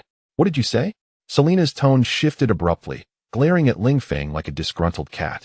She prided herself on her looks and figure, leveraging this advantage to navigate her career with ease. Every member of the Elder Council harbored lingering thoughts of her beauty. Yet Ling Feng dared to declare her unattractive. Was he courting disaster? Indeed, he seemed to revel in his arrogance. Ling Feng, taken aback, responded with deliberate clarity. I meant to say you are not beautiful. Surely you do not believe yourself to be exceptionally attractive? Is it possible that no one has ever revealed the truth of your lack of beauty? Selena's expression shifted dramatically. Ling Feng's words plunged her into profound self-doubt. Could it be that I am truly unattractive? Were all the praises I received mere fabrications? They were all deceiving me. Selena's countenance darkened, oblivious to the fact that her thoughts had been subtly manipulated by Ling Feng's mental prowess. Under his influence, she found herself ensnared in a dead end, desperately seeking to validate her beauty without a compelling argument to convince Ling Feng. Sipping a glass of red wine, Ling Feng chuckled softly. Chapter 304. The clone having merely exerted a slight influence, he had unwittingly ensnared her in his mental control. Are you the real Selena? Ling Feng inquired, his voice seemingly imbued with a hint of enchantment, causing Selena to freeze in place. With vacant eyes, she slowly replied, I am not the true Selena. I am her clone. The group of technological warriors standing behind Selena immediately exhibited expressions of shock. Had she lost her senses? What was happening? How could Selena divulge their secrets? The technology of genetic cloning had always been their focal point of research, kept confidential from the outside world. Selena's revelation constituted a grave breach of security. One of the technological warriors swiftly moved forward, intent on silencing her. Ling Feng gently pointed at the individual, and the technological warrior instantly found himself struggling to breathe, as though an unseen force were tightening around his neck. Desperate to escape this sensation, he realized that the invisible hands only intensified his discomfort. 3 seconds later, he slowly exhaled his last breath. Witnessing the death of their comrade ignited a surge of fury among the remaining technological warriors, who quickly discerned that the entire scheme was orchestrated by Ling Feng. United in purpose, they resolved to bombard this adversary and send him to meet his maker. The remaining dozen warriors reached a unanimous decision, activating their technological armor. Flames erupted from the soles of their armor, producing a tremendous roar as they ascended into the sky. Ling Feng disdainfully regarded the figures soaring above and slowly extended his right hand, snapping his fingers. In an instant, the warriors froze in midair, suspended in their previous stance. Time had come to a standstill. This was Ling Feng's inaugural use of this extraordinary ability during combat. Since awakening his powers, the potency of his abilities had multiplied. The time manipulation he now wielded allowed him to halt time within a 1-kilometer radius for 5 minutes. He exerted his mental prowess to gain control over the immobile technological warriors, compelling them to shed their armor, standing like mere shells of their former selves. Selena, too, removed her armor, her expression devoid of emotion as she gazed straight ahead. With a sweeping gesture towards the group from the beautiful nation, Ling Feng transformed them into a cloud of blood mist, which scattered across the square, carried away by the chilling breeze. He collected the abandoned armor of the fallen warriors into his spatial realm. Park Yisheng, observing the efficiency with which Ling Feng had dealt with Selena and her companions, felt a sense of disbelief. He hurried to keep pace with Ling Feng, wearing a sycophantic smile as he spoke. Senior, with Selena dead, have I not achieved merit? Can I not be allowed to leave? Ling Feng regarded him with a smile, casually replying, You may leave. I have not barred your exit. Park Yisheng awkwardly chuckled. Senior, Without your consent, I dare not depart. Moreover, our cosmic nation is but a vassal of the Dragon Kingdom. Without your command, I cannot take my leave. Ling Feng studied him with a knowing gaze, recognizing the thickness of his skin. In his quest for survival, this man would utter anything. Such a person viewed the world solely through the lens of self-interest, ready to betray for gain. Ling Feng patted him on the shoulder, speaking with earnest gravity. I do not wish to kill you, yet I have my own dilemmas. Your survival precludes my peace of mind. Park Yixing's expression shifted as he regarded Ling Feng's smile, which felt devilish to him. He abruptly turned around and sprinted with all his might towards the outskirts of the base. He exerted every ounce of his strength, hoping to evade a dire fate. He vowed that he would never again set foot in the Dragon Kingdom. It was truly terrifying. After running a staggering 500 meters, just as he was on the verge of escaping the harrowing base, he found himself utterly unable to move. Lowering his gaze to his legs, he discovered that they were ensnared by a green, otherworldly fire. In the next instant, he was consumed by the flames, reduced to ashes in a heartbeat. Once all was resolved, Ling Feng stretched languidly and ambled back to his villa. His foray into the underwater realm of the fishmen had yielded a considerable number of nether pearls, which could significantly enhance his power. Currently, he was at the pinnacle of the imperial level, with his ability points reaching 90,000. After absorbing these nether pearls and the inner cores of numerous fishman emperors, he anticipated surpassing the 100,000 mark. Ling Feng retrieved a dozen upgraded nether pearls from his spatial pocket, placing them on the ground in preparation for absorption. Grasping one in his palm, an immense surge of energy flooded into his body. Unlike other extraordinary treasures he had encountered, the energy within the nether pearl emanated a chilling aura. He felt his body growing rigid under the influence of this frigid essence, a layer of ice forming on his skin. Inside him, his innate energy began to compress gradually, becoming increasingly refined under the cold influence. As time passed, the layer of ice enveloping him thickened, and the aura he radiated diminished until it vanished entirely. Simultaneously, on an island not far from Handong Province, Selena wore a stormy expression. One of her avatars had perished, and not only that, but she had also lost contact with several elite soldiers. Clad in the latest battle armor developed by her company, each suit was worth a fortune, and losing them all at once pained her deeply. Those armors represented the might of numerous imperial-level warriors. How dare this Pu Yixing betray us? He shall pay dearly. I will make him my test subject. The thought of being outwitted by Pu Yixing filled Selena with a desire to dismantle the traitor piece by piece. Ling Feng, you have not disappointed me. I knew you would not succumb easily. Let us continue our game and see who ultimately prevails. It has been quite some time since I felt interest in a man. Selena licked her lips, gazing across the sea towards the distant land, murmuring to herself. She glimpsed Ling Feng through the camera of her battle armor, his captivating aura drawing her in, compelling her to watch him repeatedly. Only by conquering such a man could she experience the thrill of domination. Chapter 305. The plans of the Yamato nation. Ling Feng gradually awakened from his meditative state. With a slight exertion of his body, the thick layer of ice encasing him shattered into countless fragments, and his garments were rendered tattered by the frost.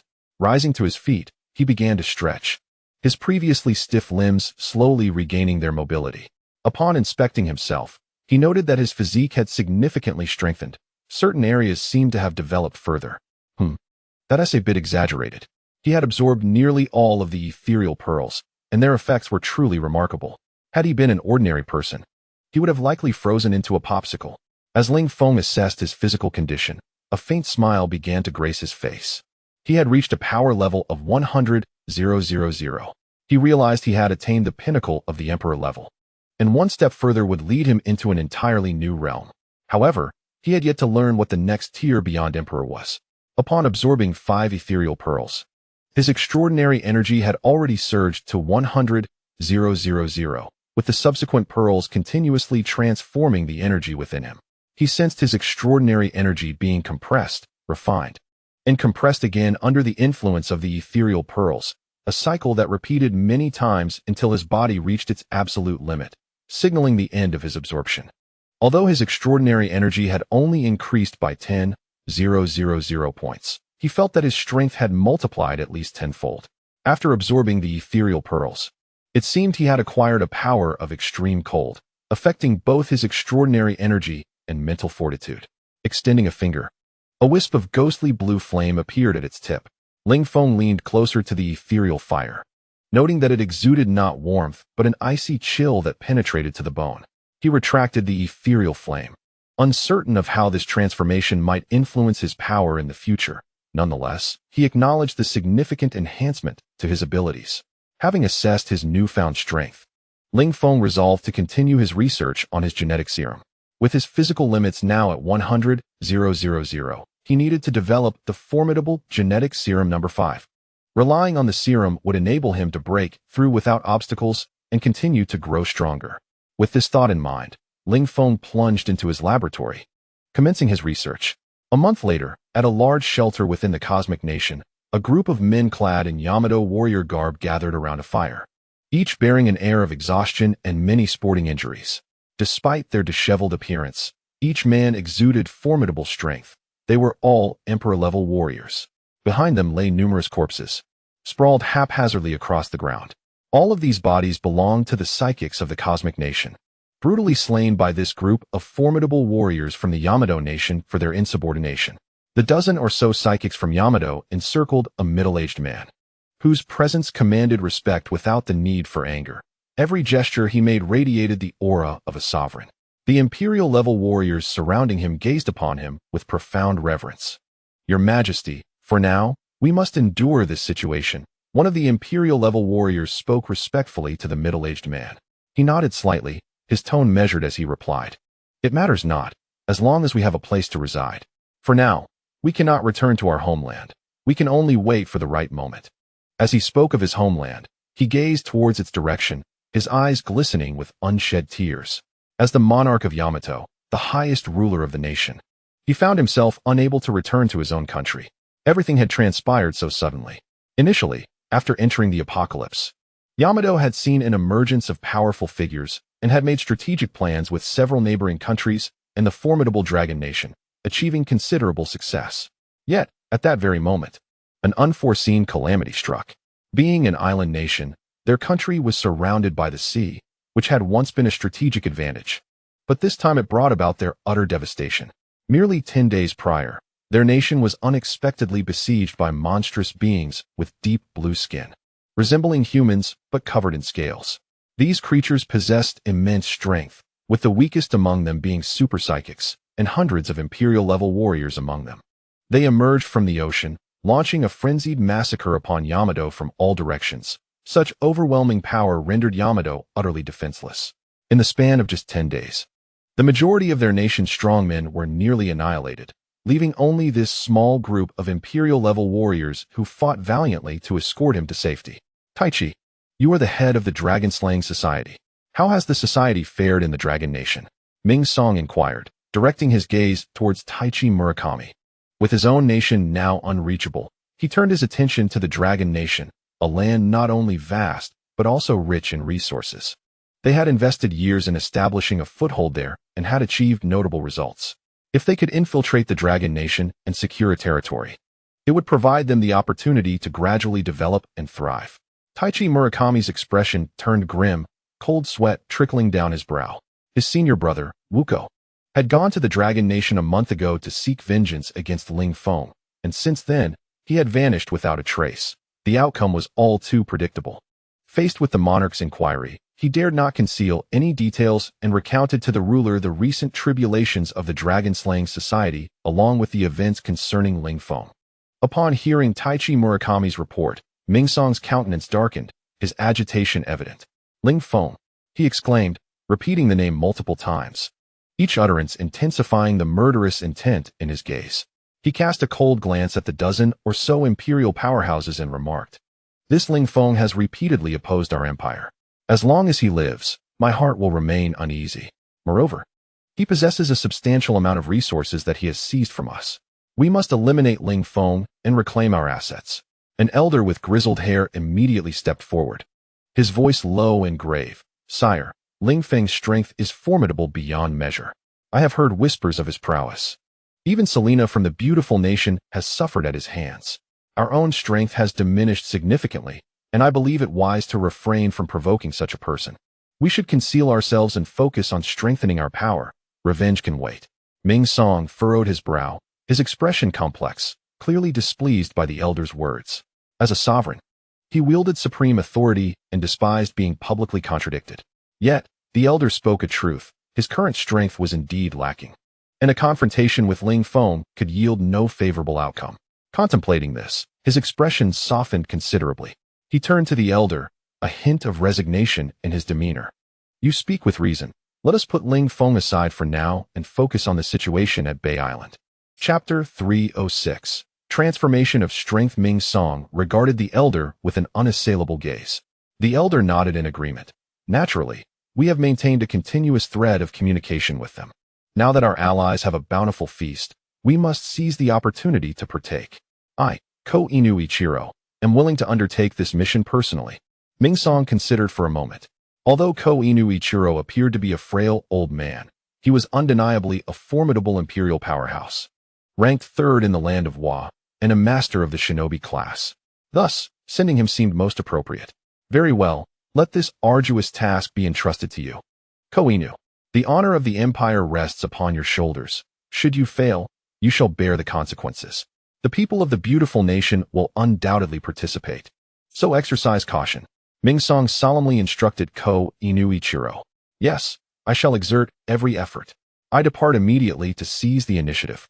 Ko-Inu Ichiro replied earnestly before promptly leaving the sanctuary.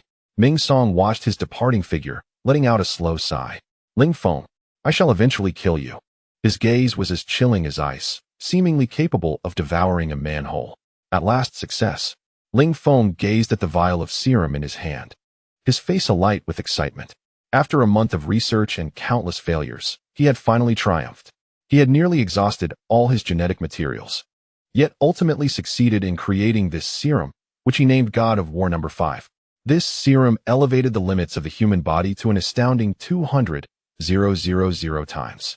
This was without any enhancements. With systematic upgrades, the effects would be even more extraordinary.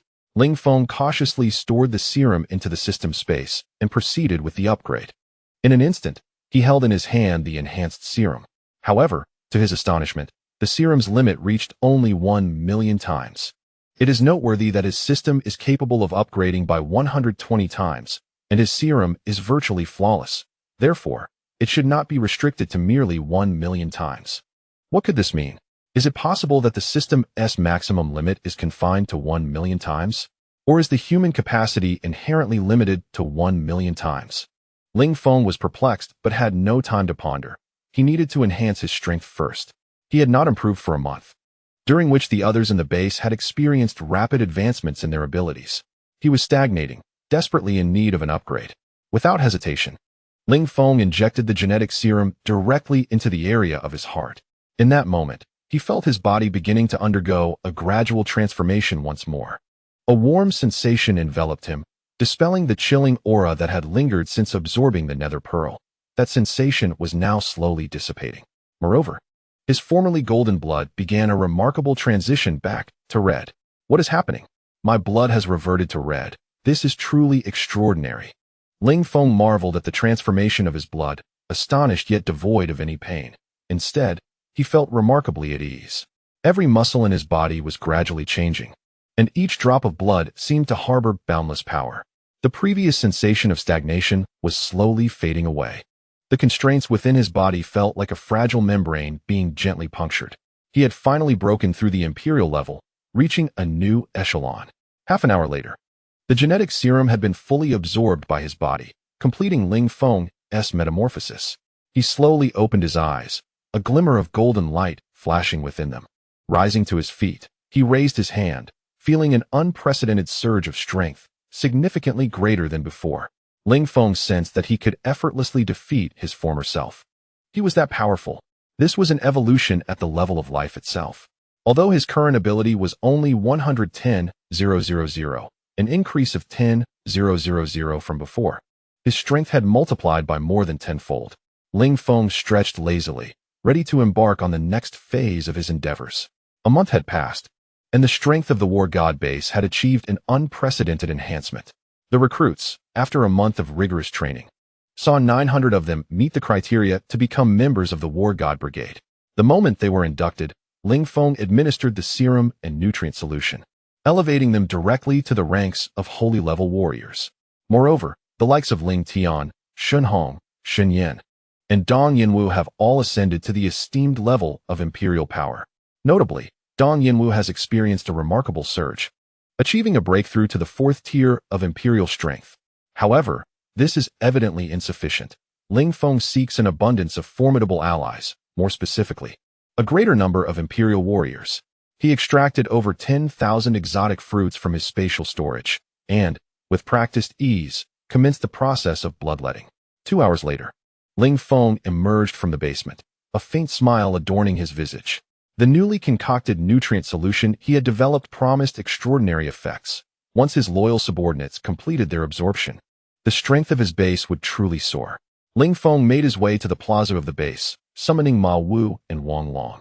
After a month of relentless campaigning, Wang Long had traversed every base in the Handong province, leaving only the battle god base standing. Before long, Ma Wu and Wang Long stood before Ling Feng. "Commander Ling, you have emerged," Ma Wu exclaimed, his face a picture of joy. During Ling Feng's month-long seclusion, opportunities for them to see him had been scarce. Now, witnessing his return and the evident cheerfulness upon his countenance, they speculated he had achieved a significant breakthrough. Wang Long circled Ling Feng several times, a perplexed expression etched on his face. "What are you staring at?" Ling Feng asked, amusement evident in his tone. "I can't shake the feeling that you've changed, possessing an indescribable aura." "What is that term?" Wang Long scratched his head, pondering for a moment before suddenly slapping his forehead. "I've got it. It's an ethereal quality, reminiscent of a celestial being. That's the impression you give me. Fengzi, you haven't become a deity, have you?" Wang Long's exaggerated expression elicited a chuckle from Ling Feng. "Spare me your flattery," he replied, amused. "Commander, Wang Long isn't merely speaking nonsense. I share the same sentiment. Could it be that this is due to your enhanced strength?" Ma Wu interjected. Coming to Wang Long's defense, Ling Feng regarded Ma Wu's earnest demeanor, sensing no deception in his words. He dismissed the matter, having little concern for appearances. He addressed the pair. "The reason I called you here is twofold. First, regarding the enhancement of the Battle God Brigade's strength. The nutrient solution I have developed can be administered today. Second, I will be reassigning the roles within our management team, so please gather everyone." At this, Wang Long rubbed his hands together in delight, eager at the prospect of further strengthening his abilities. Now, his strength has reached the 3rd tier of the imperial level, relying on substantial time and resources for each enhancement, and the progress is rather slow. However, the nutrient solution devised by Ling Feng allows their power to soar like a rocket with each use. The exhilaration derived from such rapid enhancement is truly one of the most sublime experiences in the world. "I shall gather the soldiers now," Wang Long exclaimed excitedly as he dashed away. "That fellow," Ling Feng chuckled and shook his head at Wang Long's retreating figure. Even as an imperial-level powerhouse in a significant position, he remains unable to shed his impulsive nature. "Ling Shui, I will summon everyone immediately."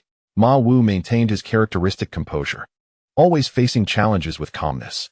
Ling Feng nodded slightly, feeling a sense of satisfaction as he observed Ma Wu's steadfast demeanor. Ma Wu's decisive actions and unparalleled military command within the base make him a rare talent. Ling Feng planned to adjust Ma Wu's position today as well. The two quickly returned, and all were assembled. 1,500 members of the God of War Brigade stood in neat formation, along with 217 exotic beasts, while the core personnel arrived one after another. Wang Long, Ma Wu, Lin Su, Du Yibai, Sun Dasheng, Zheng Sanbao, Dong Yinwu, Ling Tian, Shin Yan, and Shin Hong all stood behind Ling Feng. For the first time, Ling Feng felt an abundance of talent within his base, akin to the foundation of a grand establishment. There were nearly 20 imperial-level powerhouses present, a formidable number in any base. However, for Ling Feng, this was still insufficient. Even a small tribe of fishmen boasted more imperial-level powerhouses than his side. Should this group of fishmen launch a large-scale assault on humanity in the future, it would herald the true onset of an apocalypse, rendering the strength of his base inadequate. Furthermore, the fishman's offensive capabilities had already demonstrated their ferocity.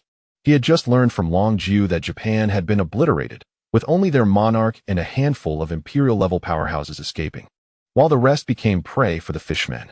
Upon receiving this news, Ling Feng was initially astonished, followed by elation. He had not anticipated that his massacre of fishmen and the subsequent framing of Japan would lead to such repercussions. He merely hoped the fishmen would seek trouble with Japan, never expecting their sense of vengeance to be so profound, resulting in millions of fishmen launching a campaign to eradicate Japan. A mere ploy of Ling Feng's had inadvertently led to the downfall of Japan. The demise of Japan further underscored the strength of the fishmen. Japan was recognized as a formidable power globally, yet it had only managed to endure for a mere half-month. The fall of Japan instilled widespread panic among the nations of Blue Star, particularly among the coastal small countries, each one like a startled bird, hastily abandoning their coastal sanctuaries. The official response from the Dragon Kingdom appeared remarkably composed. Ling Feng had long since conveyed the full extent of the merman's capabilities to Long Jiao, and numerous military installations had been established along the coastline, ever vigilant against potential incursions by the merman. Ling Feng, pulling back his thoughts, recognized that his own strength had become nearly unmatched. However, it was imperative to enhance the capabilities of his subordinates as well. He retrieved 771 vials of nutrient solution from his spatial storage and placed them upon a long table before him. Gazing down at the soldiers, he observed their resolute expressions, their eyes gleaming with fervor and a yearning for battle. Without uttering a word, he instructed Mao Wu to distribute the nutrient solutions to all present. In no time, every soldier and beast held a vial in hand.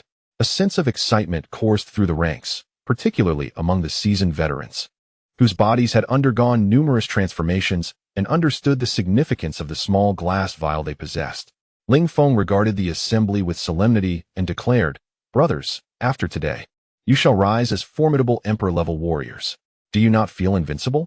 Upon hearing this, the soldiers remained silent, their eyes reflecting a contemplation of the true meaning behind Ling Feng's words. After a moment of reflection, Ling Feng continued, "You are all aware of the merman. Many of you have encountered them firsthand, yet their true strength remains unclear to you. Allow me to enlighten you. The merman number in the hundreds of millions. Wherever there is sea, there are mermen. Within a million-strong merman tribe, there exist no fewer than 10 emperor-level warriors, and alongside their vast numbers, the ranks of saint and yellow-level warriors are countless. Their might is indeed formidable." Upon utterance of these words, not only did the soldiers below exhibit expressions of shock, but the few individuals behind Ling Feng were equally astonished. The true terror of the merman's power, previously discussed by Ling Feng, had only now become apparent to them. It was evident that relying solely on their war god base to fend off the merman's advance would be a daunting challenge given their current strength. Ling Feng then continued, "Our province of Handong, being coastal, is destined to be the primary battleground during the merman's assault. Therefore, starting tomorrow, I shall station the majority of our emperor-level warriors at various coastal bases. You will face a significant risk of perishing, becoming prey to the merman. Yet, I must take this course. I cannot allow the merman to breach my defenses, nor do I wish for the Dragon Kingdom to become the next Japan. What you undertake here will remain unrecognized, and you shall receive no honor, not even from me, should any of you be unwilling to proceed. You may leave this base now and seek refuge in an inland province. With your current abilities, establishing a base would pose no issue." Ling Feng quietly observed the crowd below, his expression serene. Even if some chose to leave, he bore no resentment. After all, the peril of the situation was palpable, and even those of imperial strength faced the specter of death. Each individual possesses the inherent right to choose their own survival. Chapter 308. Transformation of Power 3. Everything I have now is a gift from you, my leader. I am willing to go. A veteran stepped forward, his resolve unwavering. I too am willing. A soldier dies for those who understand him. Even in a certain death, I shall venture forth. Another team member arose, gazing at Ling Feng with an expression that embraced mortality. I am unburdened by attachments. If death comes, then so be it. A soldier's fate is to perish on the battlefield. What need is there for a shroud? I yearn to witness the true strength of that merman. I am eager to slay a few more, haha. My blade has long hungered. I shall offer the blood of these beasts as a tribute. Not a single soldier withdrew. All bore expressions of martial fervor, embracing life and death with noble indifference. Ling Feng's eyes moistened as he gazed upon the youthful faces before him, tears silently tracing down his cheeks, his heart swelling with profound emotion. After such a cataclysm, he pondered how many would remain to stand here. No matter how formidable he became, he could not ensure the safety of each soul. His current mission was to strengthen them, providing them with greater chances of survival on the battlefield. Thus, he declared, "I will stand with you at the forefront of the battlefield, sharing both life and death. Your objective now is to transcend into imperial strength." The soldiers and extraordinary beasts commenced absorbing the nutrient solution.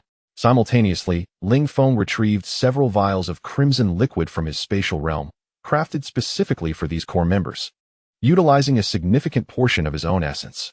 The efficacy of these red elixirs was explosive, promising rapid enhancement of their power. Wang Long, holding the nutrient solution gifted by Ling Feng, was visibly moved and spoke with earnest conviction. "Fengzi, I will safeguard the coastline alongside my brothers." Ling Feng nodded gravely, placing a hand on Wang Long's shoulder. The others expressed their determination in kind. "Boss, wherever you go, I shall follow. Those little fish will not stir any storms." Ling Tian remarked with a playful grin. "Brother Ling Feng, my sister and I will slay many mermen, avenging our parents." Shin declared, his fists clenched, his youthful visage alight with a fierce resolve. "I, Dong Yinwu, have never feared death." Dong Yinwu proclaimed with a cold demeanor. "I am but an old bone now. It matters not." Zheng Sanbao chuckled, stroking his beard. Seeing the unwavering determination in their eyes, Ling Feng felt immense comfort. He had not misjudged their character. Enough sentimentality. Let us hasten to enhance our power. When you grow stronger, none shall be able to harm you. With that, they each commenced their individual absorption processes. 1 hour later, Sun Dashing was the first to awaken, distinguished as the most formidable supernatural being within the base, having previously attained the rank of Imperial Level 4. Upon regaining consciousness, he swiftly assessed his newfound power, a rare smile gracing his typically solemn visage. "How has your strength improved?" Ling Feng inquired with a light smile. Rising to his feet, Sun Dashing bowed respectfully to Ling Feng, his voice brimming with excitement as he proclaimed, "I am deeply grateful for my master's benevolence. I have now broken through to Imperial Level 9. I shall dedicate my life to serve my master." Ling Feng's face radiated joy, as Sun Dashing's prowess surpassed his expectations. Possessing 9-level strength rendered him capable of devastating an ordinary army of 10,000 with ease. Following Sun Dashing, the remaining individuals began to awaken one after another. After a period of adjustment, exhilaration was evident on each face. To Ling Feng's surprise, Dong Yinwu was the second to achieve the breakthrough to Imperial Level 8. After months of rigorous training, he had matured significantly, culminating in this remarkable elevation that propelled him to new heights. Besides him, Lin Su also ascended to Imperial Level 8, a development that was entirely anticipated by Ling Feng, as Lin Su had always exhibited unwavering diligence, finally emerging as a master in her own right. Subsequent to Lin Su, no others managed to reach Imperial Level 8. Ma Wu, Wang Long, Du Yibai, Zheng Sanbao, Ling Tian, Shun Hong, and Shun Yin all attained Imperial Level 7. Ling Feng found their capabilities satisfactory. The lowest among them was at least Level 7, a status that even within the ranks of the fishmen signified an elite presence. As the few of them regained consciousness, the soldiers gradually awoke as well. Upon assessment, it was revealed that all these soldiers had also surpassed the threshold to become Imperial Level warriors, achieving Imperial Level 2, with several squad leaders and basic team members breaking through to Imperial Level 3. Remarkably, all 217 exotic beasts had attained Imperial Level 3 as well, surpassing the strength of the War God Brigade's members. Ling Feng felt relatively content with their current strength. A military force composed of Imperial-level warriors would undoubtedly stir significant upheaval if word were to spread. Most of the prominent experts within those superpowers relied heavily on sacred-level beings for their facade, while Imperial-level warriors were regarded as strategic assets, often being of the first or second level, and some bases lacked Imperial-level beings entirely. Ling Feng could dispatch any individual from his ranks to effortlessly overpower a major force without any strain. He had acquired the strength to unify the entire Dragon Kingdom. Yet his ambitions lay beyond that. Scanning the core members of the base, his gaze finally settled on Ma Wu, and he solemnly declared, "Ma Wu, I hereby appoint you as the military commander of the base, responsible for all combat directives. Wang Long will serve as your deputy.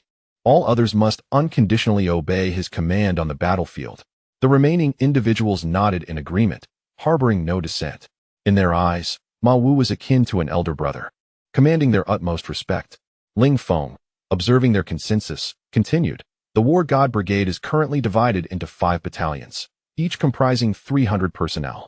Lin Su, you shall serve as the captain of the 1st Battalion, overseeing all its affairs. Dong Yinwu, you will take the helm of the 2nd Battalion, responsible for its operations. Wang Long, you will temporarily oversee the 3rd Battalion until a suitable candidate arises. Du Yibai, you are appointed as the captain of the 4th Battalion.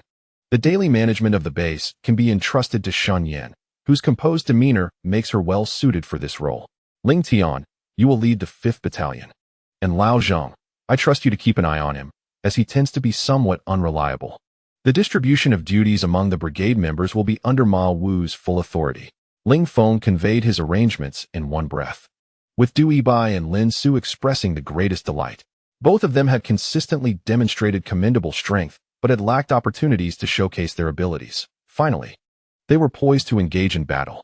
Ling Feng felt content with his allocations, having assigned roles to all present. "Brother Ling Feng, what about me? Why haven't you assigned me a role? I, too, wish to slay the fishmen." Shun Hong suddenly stepped forward, tugging at Ling Feng's clothing with an eager expression. Ling Feng smiled gently and replied, "You have an essential task to fulfill."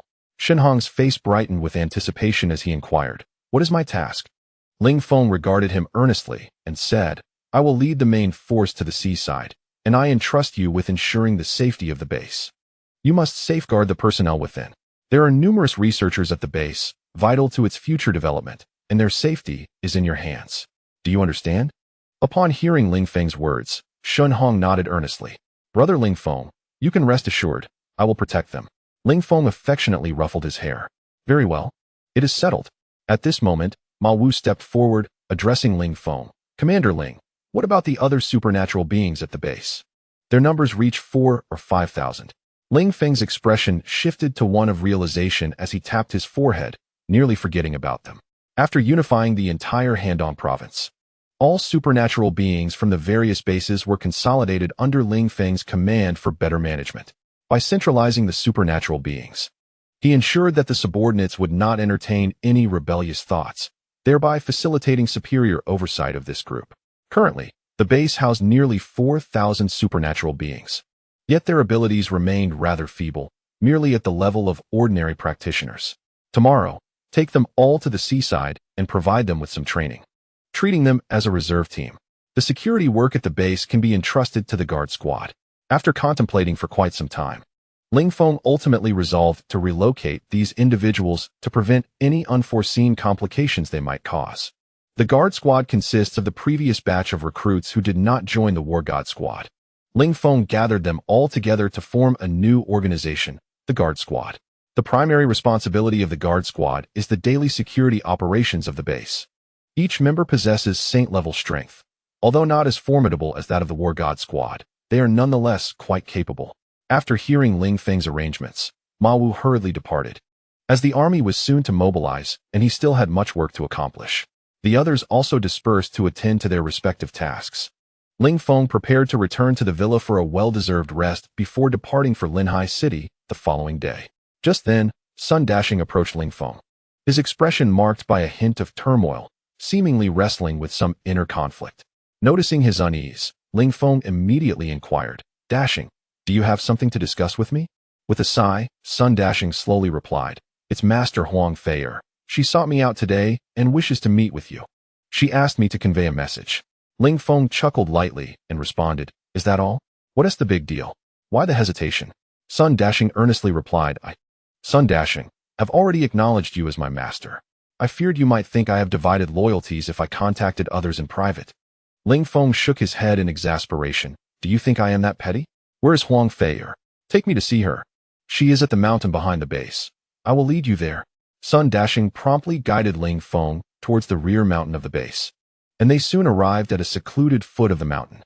There, Ling Feng beheld a familiar visage, Huang Feier. While she may not be the most beautiful woman he had encountered, she was undoubtedly the most unique, especially with her elegant and pure aura, reminiscent of the pristine and austere air atop a mountain. At that moment, Huang Feier stood behind an elderly man. Judging by her posture and respectful demeanor, The elder appeared to be her senior. With a mane of silver hair, he seemed merely an aged man, yet his gaze was as profound as the stars, brimming with wisdom. His attire was exceedingly simple, clad in a plain white robe that exuded an unadorned yet distinct charisma. A thought struck Ling Feng as he observed the elder. When it comes to bearing, he is unparalleled. His ethereal and independent demeanor was akin to that of an immortal sage from a novel. As Ling Feng gazed at the elder, their eyes met momentarily. And in that instant, he felt as though he had glimpsed the cosmos and the myriad stars within it. However, he did not sense any malice from the elder. Rather, he felt a profound kindness emanating from him. Huang Feier, it is a pleasure to see you again. Ling Feng approached the two and greeted them warmly. Huang Feier responded with a gentle smile. Ling Feng, it is astonishing to witness how much your strength has grown in just a month's time. Huang Feier exclaimed. Is that truly the case? Ling Feng replied, somewhat incredulous. Indeed, she affirmed. I find that hard to believe. Ling Feng retorted playfully. Huang Feier gazed at Ling Feng's prowess with deep admiration. He was taken aback, realizing that she could discern the extent of his abilities. Clearly, she possessed a considerable understanding of the power at the imperial level. Allow me to introduce you. This is my master, Qingwei Shangren. It is primarily my master who wishes to meet you today, Huang Feier indicated towards the elder beside her. Ling Feng's heart raced upon hearing Huang Feier refer to the elder as her master. He recalled her mentioning that she was over 100 years old, leading him to ponder the elder's age. This meant they must have been over 100 years old before the apocalypse. What could their origins be, shrouded in such mystery? The elder regarded Ling Feng with a warm smile, his voice deep and laced with a hint of enchantment.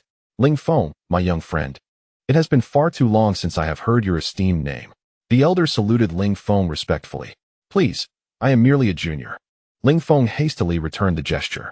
I am truly astonished, my young friend, that you have already transcended to the divine level. It took me 40 years to achieve this breakthrough, which is considered relatively swift. Yet, you accomplished it in under a year. What a prodigy you are. The elder looked at Ling Feng with a face full of pride. Divine level? 40 years? Ling Feng's expression was one of confusion. Wasn't the ability something that emerged only after the apocalypse? Why did this elder claim to have spent 40 years reaching the divine level? Did this world harbor secrets yet untold? Furthermore, he learned that the divine level was the realm beyond the imperial level. Chapter 310. The Heart of the Earth. Qingwei noticed Ling Feng's perplexity and chuckled, stroking his beard. I understand you have many questions. I shall gladly answer them. Feel free to inquire about anything you wish to know. Ling Feng nodded appreciatively. Thank you, esteemed Qingwei, for your willingness to clarify. Allow me to pose my first question. Is the divine level the realm following the imperial level? Qingwei nodded affirmatively. Indeed, an imperial level adept, upon reaching the pinnacle of the 10th grade, will attain the divine level upon breaking through. An imperial level warrior must accumulate 100,000 ability points to reach this threshold, which represents the maximum limit for a human. To continue advancing beyond this point requires breaking through that limit, a feat that 99 of imperial level warriors cannot accomplish, illustrating the formidable challenge it presents. The distinction between divine and imperial levels is akin to divine retribution. A newly ascended divine being cannot be vanquished by sheer numbers, for beneath the divine level lies only the realm of the insignificant. This assertion is not made lightly. The divine level is further categorized into 10 ranks, with each rank encompassing 100,000 power units. The disparity in strength between these ranks is substantial. Qingwei elucidated the classification of divine levels clearly to Ling Feng, who nodded appreciatively in response. Thank you for your enlightening words, esteemed senior. My second inquiry pertains to your mention of spending 40 years to ascend to the divine level. Wasn't the ability to wield such powers only realized after the cataclysm? Qingwei chuckled heartily. Who informed you that such powers emerged solely post-cataclysm? These abilities have always existed. It is merely that they became widely recognized following the apocalypse. Surely, you have encountered numerous reports online regarding individuals with extraordinary capabilities. Many of them are indeed endowed with such powers. Before the cataclysm, the authorities were exceptionally adept at safeguarding the existence of these individuals. However, after the cataclysm, the awakening of such abilities surged dramatically, leading many to mistakenly believe that these gifted individuals only came into being thereafter. Ling Feng's expression transformed into one of realization. I see. No wonder Qingwei mentioned his 4 decades of toil to reach the divine level. Yet, a look of concern soon crossed his face. If such powers have always existed, does that not imply that many adept individuals remain concealed within society? Surely, prominent families must harbor a multitude of skilled practitioners. Esteemed senior, if these abilities have long been present, does that not suggest that our nation, the Dragon Kingdom, possesses numerous divine beings? Qingwei slowly shook his head. While divine beings are indeed formidable, the path to ascendancy is exceedingly rare. Our Dragon Kingdom boasts only 8 divine beings, and you are the 9th. Ling Feng was taken aback, astonished to learn that the ranks of divine beings were so scant. Qingwei continued, you are the youngest among us, while we are but old relics nearing our twilight. Many forthcoming responsibilities will rest upon your shoulders, which is why I sought you out today. Ling Feng sensed a complex emotion and profound concern in Qingwei's gaze. He responded earnestly, esteemed senior, please continue. Qingwei regarded him with a serious demeanor, lowering his voice. What I am about to disclose is of utmost secrecy, pertaining to the survival of our Dragon Kingdom and the entirety of Blue Star. Ling Feng furrowed his brow, feeling an urge to withdraw. He had no desire to become a savior or a hero. Nevertheless, having arrived, he resolved to patiently listen to Qingwei's account.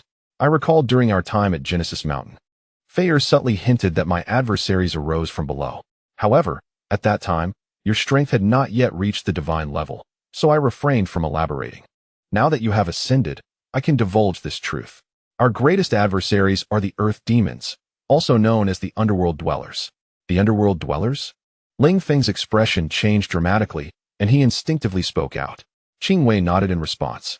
The Hollow Earth people are not a joke. You cannot be serious. Ling Feng found Qingwei's words somewhat unbelievable. This was not a film. The Hollow Earth people truly existed, and they had been continuously engaging in a game of wits with humanity. How formidable are the Hollow Earth people? Are they more powerful than the underwater fishmen? Ling Feng inquired. Facing his question, Qingwei replied with a serious countenance. You may not be aware, but those fishmen are the sustenance for the Hollow Earth people, who refer to them as the abyssal demons. What? That is astonishing. Ling Feng's brow furrowed deeply. The unfolding events were exceeding his expectations. He had initially thought that dealing with one fishman was already troublesome enough, and now another threat from the Hollow Earth people emerged. The very thought made his head ache. Do not worry too much. Although the Hollow Earth people are powerful, their numbers are quite limited. Their breeding capacity is rather poor, and to date, there are fewer than 10,000 of them. However, each of them is at least at the Emperor level of strength, and they possess an extraordinarily formidable ability. What ability? Ling Feng asked. Immortality. They cannot be killed. Even if they die, they will rapidly resurrect. You could reduce them to ashes, and they would still regenerate. Qingwei spoke with visible anger, recalling the years of battle against the Hollow Earth people. Watching as her comrades dwindled while the enemy's strength remained unchanged and even grew stronger. Ling Feng stroked his chin, revealing a contemplative expression. Immortality. Such a skill exists in this world. The Hollow Earth people are indeed formidable. Does this mean they are invincible? Could we not simply wear them down over time? Is it possible for them to resurrect indefinitely? That seems rather unscientific. Surely they must have a fatal flaw. Ling Feng refused to believe that these Hollow Earth people had no weaknesses. Within each of them lies a core akin to an ability user's inner Dan. But theirs is black and is referred to as the Soul Pearl. As long as the Soul Pearl remains intact, they can continuously resurrect. Is the Soul Pearl impervious to destruction? Ling Feng inquired. The hardness of the Soul Pearl is such that even the strongest blow from a divine-level warrior cannot damage it in the slightest. After hearing Qingwei's words, Ling Feng fell into deep silence. Her revelations had shocked him multiple times today, leaving his heart in turmoil. Is it truly impossible to kill these Hollow Earth people? Ling Feng pondered silently, convinced that a method to eliminate these subterranean rodents must exist. Perhaps one day, when he encountered the Hollow Earth people, he would discover the means to defeat them. Ling Feng, my young friend, you are now a divine-level warrior, privy to the secrets of this world. What are your plans for the future? Qingwei gazed at Ling Feng, her words laden with significance. Ling Feng let out a slow sigh, his voice cool and detached as he remarked, should I encounter the inhabitants of the Earth's core, I shall take action. However, my primary focus at present is the development of our base. I must enhance the strength of my people. for only then can we secure a greater advantage in future battles. Qing Wei nodded in agreement. Currently, an opportunity to elevate your strength presents itself. Chapter 311. Qing Wei's commission. Ling Feng's expression shifted, and he immediately turned his gaze towards Qing Wei. A recent report from Bay Island indicated the discovery of a substantial psychogenic ore, said to be of considerable quality. As Qing Wei spoke, a smile illuminated his face as he regarded Ling Feng. It dawned upon Ling Feng that this was likely the true purpose of Qing Wei's visit today. Feigning ignorance, Ling Feng replied nonchalantly, "What relevance does the ore from Bay Island hold for me? Moreover, I cannot ascertain the veracity of this information, even if I did. It would be of no consequence, as it is far too distant for me to venture." Qing Wei's smile faltered, inwardly cursing Ling Feng as a clever little fox. He chuckled heartily, adopting a congenial demeanor. "Ah, young friend Ling Feng, I have come specifically for this matter. I wish to invite you to journey to Bay Island." "Why me? I am but an ordinary person," Ling Feng protested. Qing Wei managed a strained smile. Wishing he could throttle Ling Feng for his knack for inciting animosity. No wonder he had so many adversaries. "Do not be so modest, my young friend. You are now a formidable being of divine caliber. Your intervention would ensure the ore is easily obtained. Furthermore, this ore holds substantial value even for those of divine abilities." Qing Wei continued to entice him. Ling Feng remained unmoved, sensing that this old fellow's words were honeyed yet fraught with hidden difficulties. "Elder, your strength surpasses mine. Perhaps you should undertake this venture yourself," he stated with a nonchalant air. Qing Wei sighed. "I find myself indisposed. Should I go? It would undoubtedly incite discontent among the divine beings of other nations, as I represent the official entity and cannot make the journey. Since you refuse to go, so be it. I had intended to offer you 80% of the profits from this endeavor. But it seems now that the millions of tons of ore will benefit others from different nations." With that, he prepared to depart with Huang Feier. "Wait," Ling Feng suddenly called out, halting Qing Wei in his tracks. A sly smile crept onto Qing Wei's lips, revealing his satisfaction at having executed his scheme successfully as he slowly turned around. "Is there something else, young friend?" he inquired. "Is what you just stated true? There are indeed millions of tons of ore?" Ling Feng asked, fixing his gaze on Qing Wei. "This information is absolutely reliable. We have operatives in Bay Island. And this news is undeniably authentic," Qing Wei affirmed with certainty. Ling Feng stroked his chin, a glimmer of insight flashing in his eyes. "I can go. When do we depart?" he declared decisively. The expression of joy flickered in Qing Wei's eyes as he promptly declared, "In 3 days. I will have Long Jiao from the Longping base contact you. At that time, 5 members from the Dragon team, all of whom are of the Imperial rank, will accompany you on this mission. They will not hinder your progress." Ling Feng furrowed his brows, expressing his dissatisfaction with a direct refusal. "I can manage on my own. Why bring so many people? If danger arises, I will still have to intervene. Rest assured, they are all third-tier Imperial rank experts and will not impede your efforts. Additionally, they are tasked with liaising with the infiltrators on that side. It would be inconvenient for you to go alone. Let them accompany you," Qing Wei said earnestly. Observing Ling Feng intently, Ling Feng fell silent, recognizing that further refusal would be inappropriate given Qing Wei's insistence.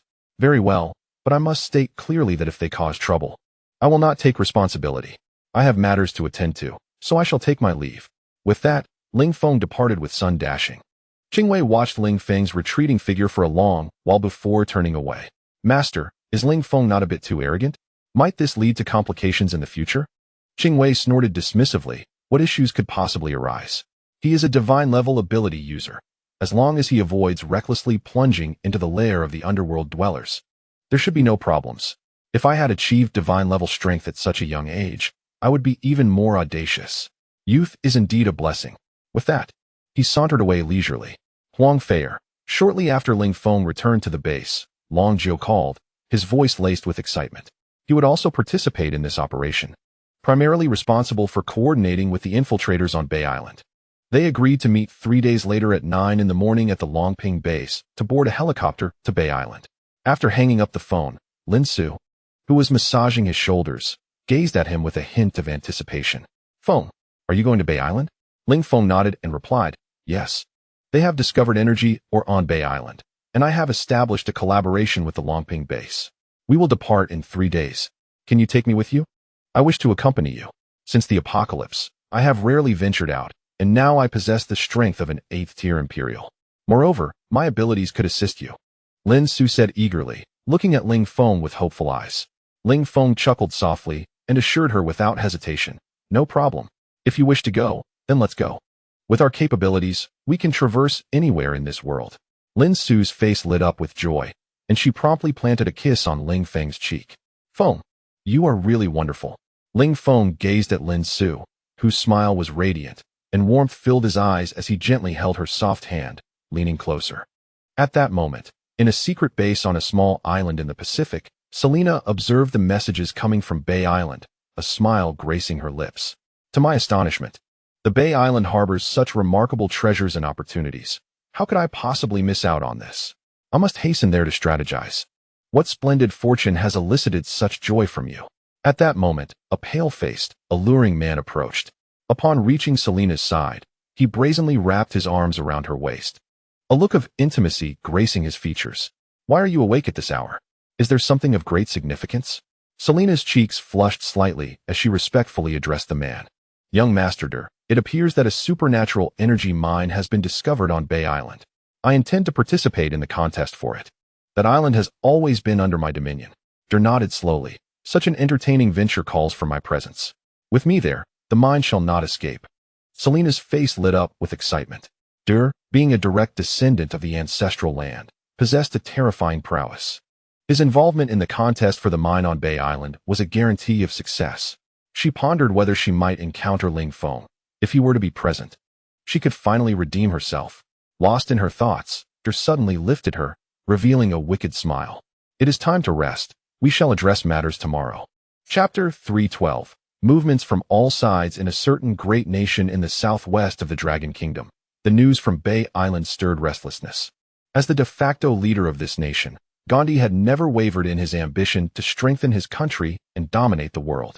After receiving the news, he convened a meeting that very night to discuss plans for the impending expedition. The White Elephant Kingdom, while a superpower, had long been suppressed by the Dragon Kingdom and yearned for rebellion. In the post-apocalyptic era, their strength had surged rapidly, with imperial-level warriors emerging in abundance, ready to contend with those great powers. Gandhi addressed the heads of various sectors in the conference room with robust conviction. The discovery of significant mineral resources on Bay Island compels our White Elephant Kingdom to take action. This expedition marks our first stride onto the world stage. We must assert our might. The attendees nodded in agreement, their spirits soaring. They had eagerly awaited this declaration, yearning to unleash their primordial power. "Errol Khan." Gandhi called to a burly, bare-chested, middle-aged man in the audience. "What are your commands, Your Majesty?" Errol Khan responded in a deep voice. "I order you to lead a contingent of 2,000 formidable warriors. Not only must we acquire the supernatural minerals, but we must also subdue all those from other nations." Gandhi issued a stern command to Errol Khan. Errol Khan immediately rose from his seat, his voice resonant. "Rest assured, Your Majesty, I shall not betray your trust. I will deliver a spectacular performance in battle." With that, Errol Khan strode out of the conference room with determination. Gandhi gazed in bewilderment at the vanishing figure of Alarhan. "I hadn't finished speaking. Why are you running off so hastily?" he exclaimed, promptly retrieving his phone to call the man. "Are you out of your mind? You leave before I conclude my words? Come back at once." On the other end of the line, Alarhan hurriedly hung up, appearing somewhat chastened. Gandhi began to question whether his decision to assign Alarhan to this task was wise. Could this individual truly fulfill the responsibilities required? Despite being the sovereign, he found himself with a limited pool of capable individuals. The other leaders rarely adhered to his directives, causing him considerable distress. If he were to delegate tasks to others from different regions, they would undoubtedly seek to benefit themselves, further complicating his management.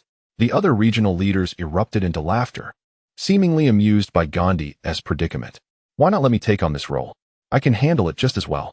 A young man chimed in with a grin. "I too am more than capable. My strength rivals that of Alarhan." In light of the unsolicited offers from the other leaders, Gandhi chose to disregard them, determined to support his own people. Before long, Alarhan returned, and Gandhi, his expression grim, chastised him thoroughly. He meticulously outlined the operational plan to ensure their actions would be foolproof. The strategy was exceptionally well structured. The The first step involved accurately locating one island to avoid any misdirection, ensuring that no one was left behind. Although Alarhan expressed concerns about this task, he vowed to strive for success. The second step, which was paramount, involved seizing all the ore. Anyone who dared to obstruct their path would be dealt with ruthlessly. Gandhi's plan elicited Alarhan's enthusiastic praise, who declared it a flawless strategy. Thus, the meeting concluded splendidly. Apart from the White Elephant Kingdom, neighboring nations of the Dragon Kingdom commenced their operations. South Vietnam, Sawadika, and the Philippines all dispatched their elite, determined to achieve significant accomplishments during this expedition to one island. The formidable families within the Dragon Kingdom, such as the Yunchuan Miao clan and the Dashing Mountain faction, were also gearing up for action. On the following morning, Ling Feng arose early. After enjoying breakfast, he made his way to the square of the base. Today marked the departure of the War God base stationed by the sea. The members of the War God Brigade, having finished their meals, gradually assembled in the square. Soon, all 500 members of the brigade were present, with the commanders of the 5 battalions standing proudly at the forefront. Behind the God of War Brigade stood a staggering assembly of 850 extraordinary individuals from various bases, each adorned in an array of eclectic garments, their formation a chaotic spectacle. Ling Feng surveyed the multitude of superhumans, his brow furrowed. This disordered assembly, when thrust into the battlefield, would merely resemble a rabble, devoid of any combat efficacy. He resolved within himself that it was imperative for Ma Wu to swiftly train this contingent. In the rear, 217 imperial-grade beasts loomed, their sizes having expanded significantly after reaching this formidable tier, each one comparable to a 10-story building, though capable of altering their dimensions at will. Most of these beasts preferred to maintain their imposing forms. Ling Feng held minimal expectations of them. Obedience was all he sought. Commander Ling, all units are fully prepared and ready for departure. Ma Wu whispered from behind. Ling Feng nodded, surveying his entirely imperial-grade battalion with a countenance of resolute confidence. With a grand gesture, he commanded, "Let us set forth." The vast throng commenced their orderly advance. Siblings Shun Hong and Shun Yin gazed at Ling Feng with reluctance. "You two are in charge of the home front. Should any issues arise, consult Ma Wu first. If he cannot resolve them, then seek me out." Ling Feng spoke gently to the duo. Shun Yin nodded earnestly. "Rest assured, Brother Ling, my sister and I will ensure the base is well guarded." Shun Hong pledged with sincerity. Ling Feng patted his shoulder, smiling as he replied, "You both are now formidable 6th-tier imperial